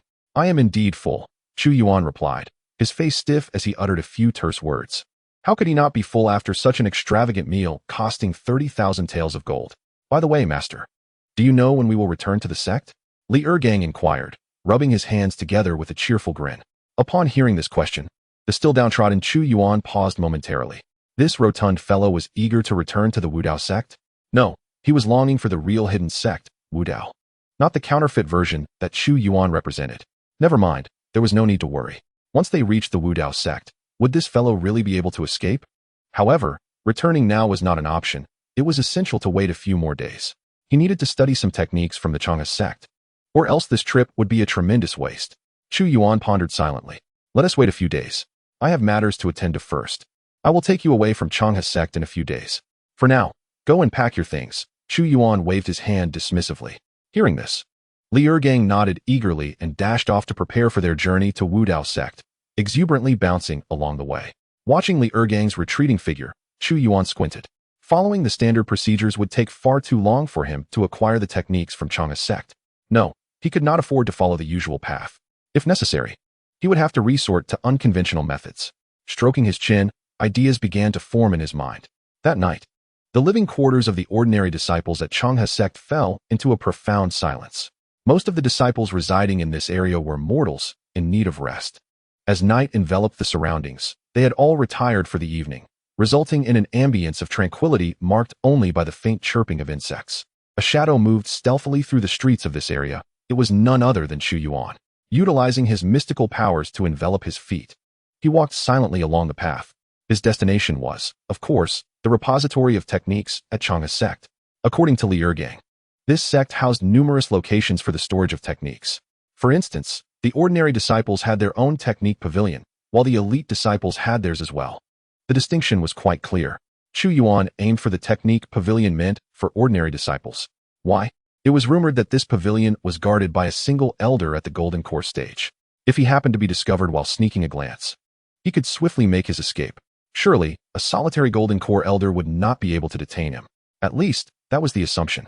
However, Chu Yuan himself was uncertain about his true combat prowess, having never engaged in a battle with another cultivator. He had no idea how strong he actually was. Nonetheless, he was confident that an ordinary Golden Core cultivator would certainly be unable to capture him. He, Chu Yuan, was certain of that. No Golden Core cultivator would stand a chance against him. With such thoughts, he quickened his pace. In the blink of an eye, he arrived at a modest pavilion. As Li Ergang had described, This was the technique pavilion for this area. Just this? This was the technique pavilion of Changha's sect? Standing before the pavilion, Chu Yuan was taken aback for quite some time. He had expected something grand, yet here it was, merely a small structure. His own sect's transmission hall dwarfed this place in both grandeur and size. Perhaps this was simply due to it being the pavilion for ordinary disciples? Surely, the pavilions in other areas of Changha's sect were not like this. Lost in thought, he stepped into the small pavilion. The entrance offered no resistance as Chu Yuan, cloaked in his mystical powers, quietly pushed the door open. Inside, rows of bookshelves lined the walls, exuding the scent of books. As Chu Yuan scanned the room with his spiritual sense, he realized it was empty, which brought him a sense of relief. He quickly approached one of the shelves and hastily picked up a book. Swift Wind Body Technique. A technique of this nature? How splendid. Just what he needed. But wait. It seemed he was lacking in everything. Chu Yuan hurriedly opened the book and began to read. To his bewilderment, the text began with an emphasis on sensing the power of the wind, its flow, and everything about it. Gradually, one was to master the wind and condense swift winds beneath their feet, merging with the wind itself. Where the wind went, there too would be one's steps. This familiar tone felt reminiscent of something he had encountered before. Yes, that Zhang San, who had sold him a plethora of counterfeit techniques. Now residing among the tomes in the transmission hall, those fraudulent texts bore a striking resemblance to the style of this swift wind body technique. It was all an elaborate ruse. Chu Yuan narrowed his eyes, beginning to grasp the truth. Yes, it had to be this way. He suddenly rose, feeling as though he had uncovered a significant revelation. That Zhang San was quite the clever one, managing to procure such a plethora of counterfeit texts. It seemed that all these texts were high-quality forgeries. Goodness, that Zhang San was quite the character. Chu Yuan couldn't help but feel a deep admiration for the fellow he had met previously, taking a deep breath as he continued to peruse the book in hand. As he progressed further, he encountered a diagram of human bones, with several red dots marked by annotations. This left Chu Yuan utterly perplexed. He found himself unable to comprehend the content. The beginning was manageable, but the latter parts were beyond his understanding. It was hardly surprising, given that he required explanations even for the foundational techniques of the Qi refinement stage. It was indeed strange for him to be able to comprehend a body technique manual. He was faced with an array of texts, all of which he found inscrutable. Was he truly to leave empty-handed? This was unacceptable. Perhaps he should gather all these books and take them with him overnight? Chu Yuan murmured quietly to himself. Taking away these books will allow him to study them gradually. But would that be a bit improper? Never mind. He believes that the Changha sect should understand his predicament. He has little money on him and can only repay them in the future. Chu Yuan pondered for a moment and silently noted down the name of the Changha sect. When he, Chu, becomes a supreme being in the future, he will surely return to repay their kindness. Yes, indeed. With tears in his eyes, Chu Yuan swiftly gathered all the books from the shelf. It wasn't too many, just over 20 volumes. After collecting them, he decisively turned and left, carrying a large bundle, and sought out Li Ergong. Together with Li Ergong, Chu Yuan vanished in an instant. Under the cover of night, he rode away on his cloud, leaving the Changha sect behind. The gatekeeper disciples of the Changha sect were merely at the foundation establishment level and were completely oblivious to Chu Yuan's departure. He left without any hindrance, smoothly making his escape. The theft at the ordinary disciples area of the Techniques Pavilion was not discovered until the following morning. When the news broke, it reached the Changha sect master, who was disguised as a teaching mentor, in no time. What? The Techniques Pavilion was robbed? All those worthless techniques were stolen? There were fluctuations of golden core level energy? Are you joking? What value do those worthless techniques hold? A golden core cultivator would steal such trivial techniques and then run away? Are you asleep, or am I? The sect master of Changha was immediately struck by disbelief. What was in the Techniques Pavilion for ordinary disciples? It was merely a collection of common techniques, serving only as decoration. Although it was claimed that an elder at the golden core level was stationed there, it was merely for show. In reality, there was no way a golden core cultivator would have time to attend to that pavilion. Yet, under these circumstances, the pavilion was robbed? And it was a golden core cultivator who did it? Which golden core practitioner is so idle? Wait. The sect master suddenly had a thought, his eyes widening. In the Changha sect, within a hall in the ordinary disciples area, the sect master paced back and forth, his face marked with anxiety. He had dispatched Elder Zhao to investigate the matter, and he was eager to know the outcome. Moments later, a streak of light flew in. Elder Zhao entered the hall, his expression equally anxious. Sect master, just as you said, that individual has disappeared, along with a disciple named Li Ergong. Elder Zhao hurriedly reported. As soon as these words were spoken, The pacing sect master came to a halt, letting out a sudden sigh of relief. He understood. So that was it. The theft at the Techniques Pavilion in the ordinary disciples area must have been orchestrated by that individual. No wonder he pretended to be at the Golden Core level and came to be a disciple of the Chang'e sect. He was clearly playing with the world. If his guess was correct, that individual wanted to experience being a rogue cultivator, hence this entire charade. How playful. A smile crept onto the sect master's face as everything became clear. It seemed this was the true joy of a powerful being, playing with the world, experiencing different identities. Since that was the case, he must take some symbolic action to let that individual feel the experience. He understood that the individual merely wished to save her life. As for the stolen techniques, they were nothing of consequence. However, since that individual wanted to experience life, they must cooperate. Elder Zhao, hurry and send a message for the 10 Golden Core elders within the sect to pursue that individual. But remember, they are only to chase, not to initiate any attacks, lest they offend that person. Also, the pursuit should be just for show, allowing that individual to enjoy the experience without going overboard. The sect master's anxious expression transformed into one of laughter. Elder Zhao looked utterly perplexed, not comprehending the situation. But after the sect master's explanation, he suddenly understood and swiftly departed to relay the orders. Standing in place, the sect master stroked his chin, gazing out at the sky beyond the hall. That individual should be pleased now, right? Is this the daily life of a big shot? It makes sense, considering that individual's cultivation level. He probably doesn't even know what realm he has reached.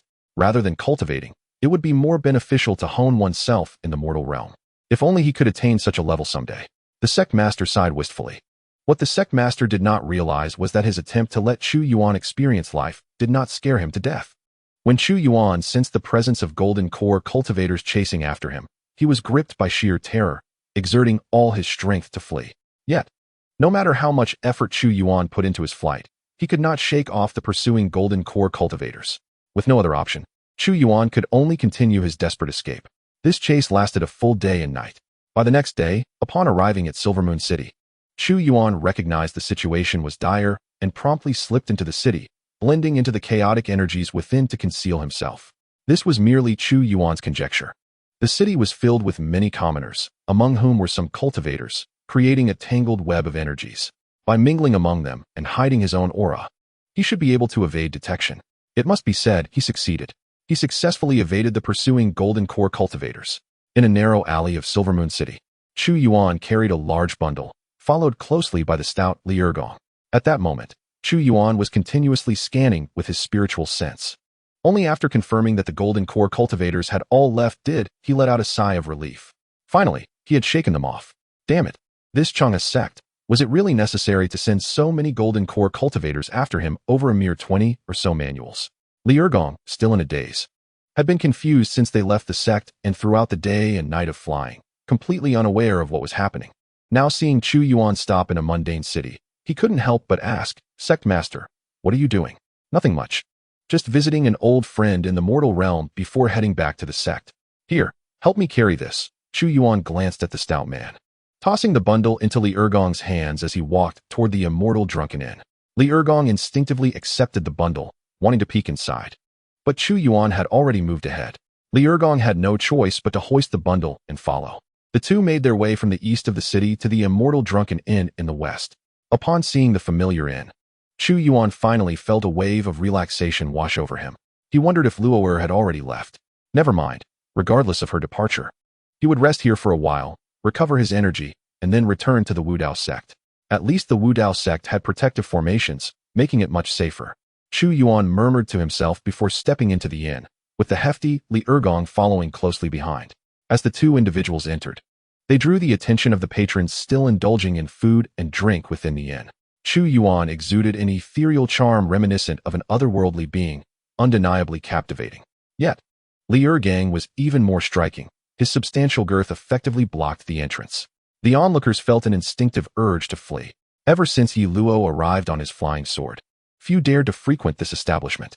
Had it not been for the innkeeper's assurances against any mishaps, the inn might have closed its doors long ago. Consequently, the guests were now apprehensive at the sight of any peculiar figures, fearing yet another cultivator's arrival. Chu Yuan, indifferent to the patron's trepidation, scanned the vicinity but was taken aback by the absence of the innkeeper. Could it be that the innkeeper had stepped out? Spotting a young attendant passing by, He swiftly halted him. Excuse me, where's your innkeeper? Chu Yuan inquired. It's you? The innkeeper. The innkeeper. We have guests. No, someone has arrived. The attendant, startled upon recognizing Chu Yuan, suddenly recalled something and dashed towards the second floor. Guests? Isn't this an inn? Chu Yuan pondered, bemused. Had the innkeeper abandoned his duties to pursue a different profession? Surely not. He furrowed his brow, though the innkeeper's culinary skills paled in comparison to Li Ergang's. They were still quite satisfactory. There was no need to transform the inn into something akin to a brothel. Amidst Chu Yuan's confusion, a voice bellowed from the second floor. Dear guest, please hold on. I'll be right there. Clear the area. Today, the inn serves only one patron. The innkeeper's voice echoed down, further perplexing Chu Yuan. Something was amiss. The innkeeper seemed unusually sycophantic today. In the Silver Moon City, at the Immortal Drunken Inn, Chu Yuan observed the obsequious demeanor of the innkeeper, his lips twitching in disbelief. It had only been a short while since their last meeting, yet the innkeeper appeared a completely different person. The once dignified innkeeper, who could maintain his composure even under duress, was now all smiles, eagerly inquiring about expansion plans. This bewildered Chu Yuan, for he had previously urged the innkeeper to open a branch at the foot of his Sect's mountain, but the innkeeper had been adamantly opposed. Now, he was expressing a desire to open a branch. Had he perhaps been possessed? That seemed unlikely. Perhaps he had simply consumed something that disagreed with him. Is there something wrong with your health? Chu Yuan asked, casting a peculiar glance at him. Not at all, esteemed guest. I am in perfect health. You mentioned before that I could open a branch at your Sect's mountain. Does that still hold true? Just a nod from you, and I will commence preparations immediately. The innkeeper, bending low, seemed eager to demonstrate his respect for this esteemed individual, whom he recognized as a semi-ascended being.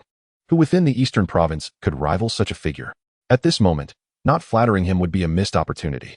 Perhaps we can forego the branch. The chef standing beside you is whom I have sought. With a chef, there is no need for an additional branch at the mountain foot, Chu Yuan said, shaking his head in refusal. He intended to inquire whether Ye Luo had resolved the matter, but before he could speak, he noticed the innkeeper's gaze turning crimson as he fixated intently on Li Ergang. The latter, startled by the intensity of the stare, instinctively took a step back. The innkeeper, standing at the table, had bloodshot eyes. His expression was akin to that of a ferocious beast. The opportunity he sought was before him, yet it was being snatched away by this corpulent man. How could he endure such a slight? Had Chu Yuan not been present, the innkeeper might have overturned the table in his fury. Dear guest, please allow this friend and I to step outside for a moment. You stay here and take a seat. Attendants, serve our esteemed guest whatever he desires. The innkeeper managed through gritted teeth, barely suppressing his anger as he addressed Li Ergang. After bowing to Chu Yuan, he descended to the first floor. Li Ergang, bewildered, glanced between the ordinary innkeeper and Chu Yuan, uncertain of how to proceed. Master, how should we handle this? Li Ergang asked, perplexed. Go see what the innkeeper intends. If he truly wishes to discuss culinary matters, do your best to instruct him. Chu Yuan replied, waving his hand. The innkeeper had proven to be a decent individual, allowing them to dine and drink without charge for so long. Though their friendship did not warrant monetary exchanges, one should always lend a helping hand where possible. Chu Yuan believed that if the innkeeper could acquire even a morsel of Li Ergang's culinary expertise, he would undoubtedly thrive among the common folk, yielding substantial profits. Hearing this, Li Ergang had no objections and made his way downstairs. After all, as a cultivator of the qi refinement stage, he had no reason to fear an ordinary innkeeper. Seated at the table, Chu Yuan shook his head and beckoned the young attendant to begin serving the dishes. In the Immortal Drunken Inn's first floor, the room was devoid of patrons, save for a single table positioned in the center. The innkeeper and Li Ergang sat across from one another, their gazes locked in a silent confrontation, the atmosphere palpably tense. After a prolonged silence, the innkeeper broke the stillness. Do you know the true identity of the esteemed guest upstairs? Pray, do not tell me you are so ignorant as to dare assume the role of chef. His voice was thick with barely contained rage. This opportunity was within his grasp, yet to lose it because of a mere fat man was intolerable. Li Ergang, undaunted, met the innkeeper's gaze with determination, his previously jovial demeanor now serious. His formidable stature added to the imposing presence he exuded. At this moment, Li Ergang was acutely aware that the sect leader was none other than the recently renowned master of a reclusive sect within the eastern province. Indeed, I recognize that. Li Ergang replied slowly. Knowing this, you still dare to pursue the role of chef? Enough, enough. I have no time for further banter. Name your price. The innkeeper snorted, demanding an answer. What price? Li Ergang was taken aback, confused. How much for you to leave the esteemed guest's side? The innkeeper stated bluntly. Upon hearing this, Li Ergang was momentarily at a loss. The innkeeper's words felt oddly peculiar, yet he could not pinpoint why. Unable to comprehend the situation, Li Ergang decided not to dwell on it further. This was about opportunity, not money. I refuse. 100,000 taels of gold. The innkeeper rose abruptly from his seat and made an offer. It has been stated, the bond between the sect leader and myself cannot be measured in monetary terms. Li Ergang once again declined. 500,000 taels of gold. He exclaimed, I have already made it clear. This matter transcends mere currency. And I am not in want of wealth, let alone mundane riches. I possess 1,000 inferior spirit stones from my ancestral home. They are yours. That's unacceptable. I warn you, do not be overly greedy. This is not merely a question of money.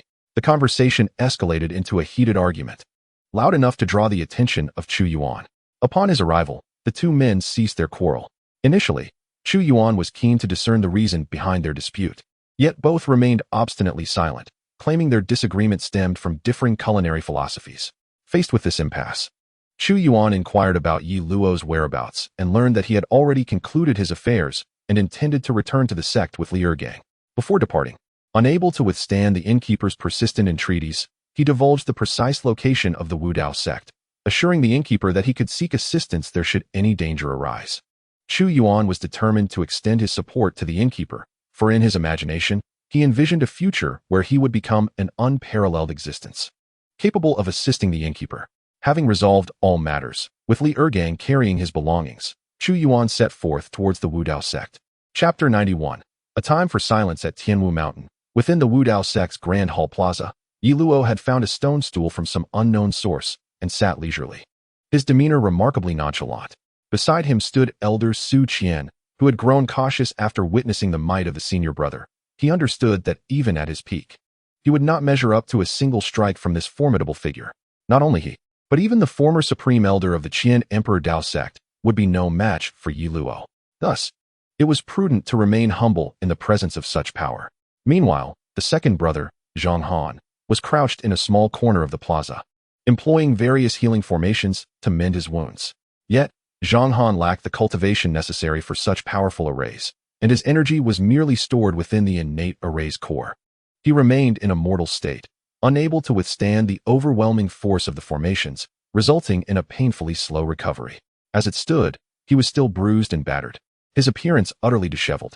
While he tended to his injuries, he cast furtive glances at Ye Luo, his gaze tinged with reproach, which caused Ye Luo to feel somewhat uneasy. With a shake of his head, Ye Luo rose from the stone stool and approached Zhang Han. Upon noticing this, Zhang Han was so startled that he abandoned his healing, fearing Ye Luo might strike him again. He was acutely aware that he was no match for Ye Luo, who possessed the observation technique, the ability to strike at one's heart, the Tao rhythm of combat, the superior spiritual treasure endless sword gourd, and the legacy of the ancient sword master, culminating in strength that reached the tribulation transcending realm. In contrast, Zhang Han focused solely on array techniques, hoping to astonish his master by accumulating energy to break through to the transformation realm in one fell swoop. Thus, his only means of offense was to harness the power of heaven and earth. The more familiar he became with the celestial bodies, the stronger his formations grew. However, he lacked any personal magical power, rendering him utterly incapable of contending with Ye Luo. Having endured a beating, Zhang Han was understandably apprehensive of Ye Luo. Initially, he thought Ye Luo was still harboring resentment and might strike again, causing him to tremble in fear. However, to his surprise, Ye Luo did not attack, but merely placed a reassuring hand on his shoulder. Zhang Han was perplexed. Ye Luo's voice resonated softly. Second brother, I merely wished to assess your strength. I did not intend any malice toward you, so do not hold it against me. Upon hearing this, Zhang Han nearly spat out a mouthful of blood. You have beaten me to this extent and claim it was not intentional? What exactly constitutes intent? If you had truly intended harm, would you not have slain me with a single sword stroke? Just as Zhang Han was about to respond, Ye Luo unexpectedly withdrew his hand and took a few steps forward, turning his back to Zhang Han. Enough now, junior brother. I may soon depart from the Wudao sect. The future of our sect may very well rest upon your shoulders. Take care of our master. For matters between disciples, resolve them yourself without troubling him. Do you understand? Ye Luo shook his head as he spoke. Senior brother, where are you going? Zhang Han was taken aback, momentarily forgetting his injuries as he stood up abruptly, puzzled by Ye Luo's words. Isn't everything well here at the Wudao sect? Shouldn't you be focusing on establishing a sacred training ground? Ye Luo sighed in resignation. Establishing a sacred training ground is indeed a noble endeavor, but Zhang Han's words trailed off, realization dawning upon him. Wait a moment. As the eldest disciple of the Wudao sect, if our master ascends, you would be the natural successor. It would not be an exaggeration to call you the future leader of our sect. Why would you choose to establish a training ground instead? With a furrowed brow, Zhang Han inquired further. Upon hearing this, Ye Luo cast a frosty glance at Zhang Han, nearly succumbing to the urge to thrash him again. Yet, he ultimately restrained himself. This is our master's will. He may intend to pass the sect leadership to you in the future. He has granted me another opportunity, allowing me to establish the sacred training ground. Ye Luo inhaled deeply before continuing. Boom. Zhang Han's mind was suddenly flooded with understanding, grasping the reason behind Ye Luo's earlier aggression. It was because their master intended to pass the leadership to Zhang Han, rather than to Ye Luo, which had understandably provoked Ye Luo's ire. Stunned, Zhang Han processed the revelation that their master wished to entrust the position to him. He felt a mixture of guilt toward Ye Luo and a surging sense of elation. Wait, this is a momentous responsibility, he thought, struggling to maintain his composure. I cannot smile. Clearing his throat, Zhang Han endeavored to control his expression, feeling inexplicably elated. It seemed that his consistent efforts to assist his junior brothers and occasionally set up soundproof formations in their master's palace had not gone unnoticed. Though their master did not express it outwardly, he had silently acknowledged Zhang Han's contributions, leading to his decision to pass the future sect leadership to him. In an instant, Zhang Han felt that all his efforts had not been in vain and that his master's favor toward him was growing ever stronger. I must create a surprise for our master, to express my gratitude, he resolved. In about 3 months, the new year will arrive. By then, I shall break through to the transformation realm in one decisive moment. I will deliver a surprise for our master. Zhang Han pondered silently, daring not to voice his thoughts, maintaining a solemn demeanor as he gazed at his elder brother. Elder brother, this junior disciple is utterly oblivious to the matter, he lamented. With a deep sigh, Zhang Han displayed a visage steeped in sorrow akin to the autumn leaves. Ah, second junior brother. Would it not be more prudent if you refrained from smiling while uttering such words? Originally facing away, Ye Luo turned silently, fixing Zhang Han with a gaze reminiscent of death itself. Zhang Han immediately felt a surge of panic, anticipating some form of retaliation. Yet, to his surprise, Ye Luo suddenly broke into a smile. All right, junior brother, let us cease this playful banter. After administering a sound thrashing, I have come to terms with it. Establishing a sacred realm for cultivation and becoming its sovereign is not without its merits. As for you, since you are destined to be the future leader of the Wudao sect, you must devote yourself to your training. With your current combat prowess, you are unworthy of such a prestigious title. Should you allow third junior brother to catch up to you, it would be quite the embarrassment. Ye Luo shook his head with a smile, his expression imbued with a sense of relief. Observing Ye Luo's demeanor warmed Zhang Han's heart, and he was about to utter a response when suddenly, a disturbance arose from outside. Both of them turned their gaze towards the exterior of Tianwu Mountain. Has master returned?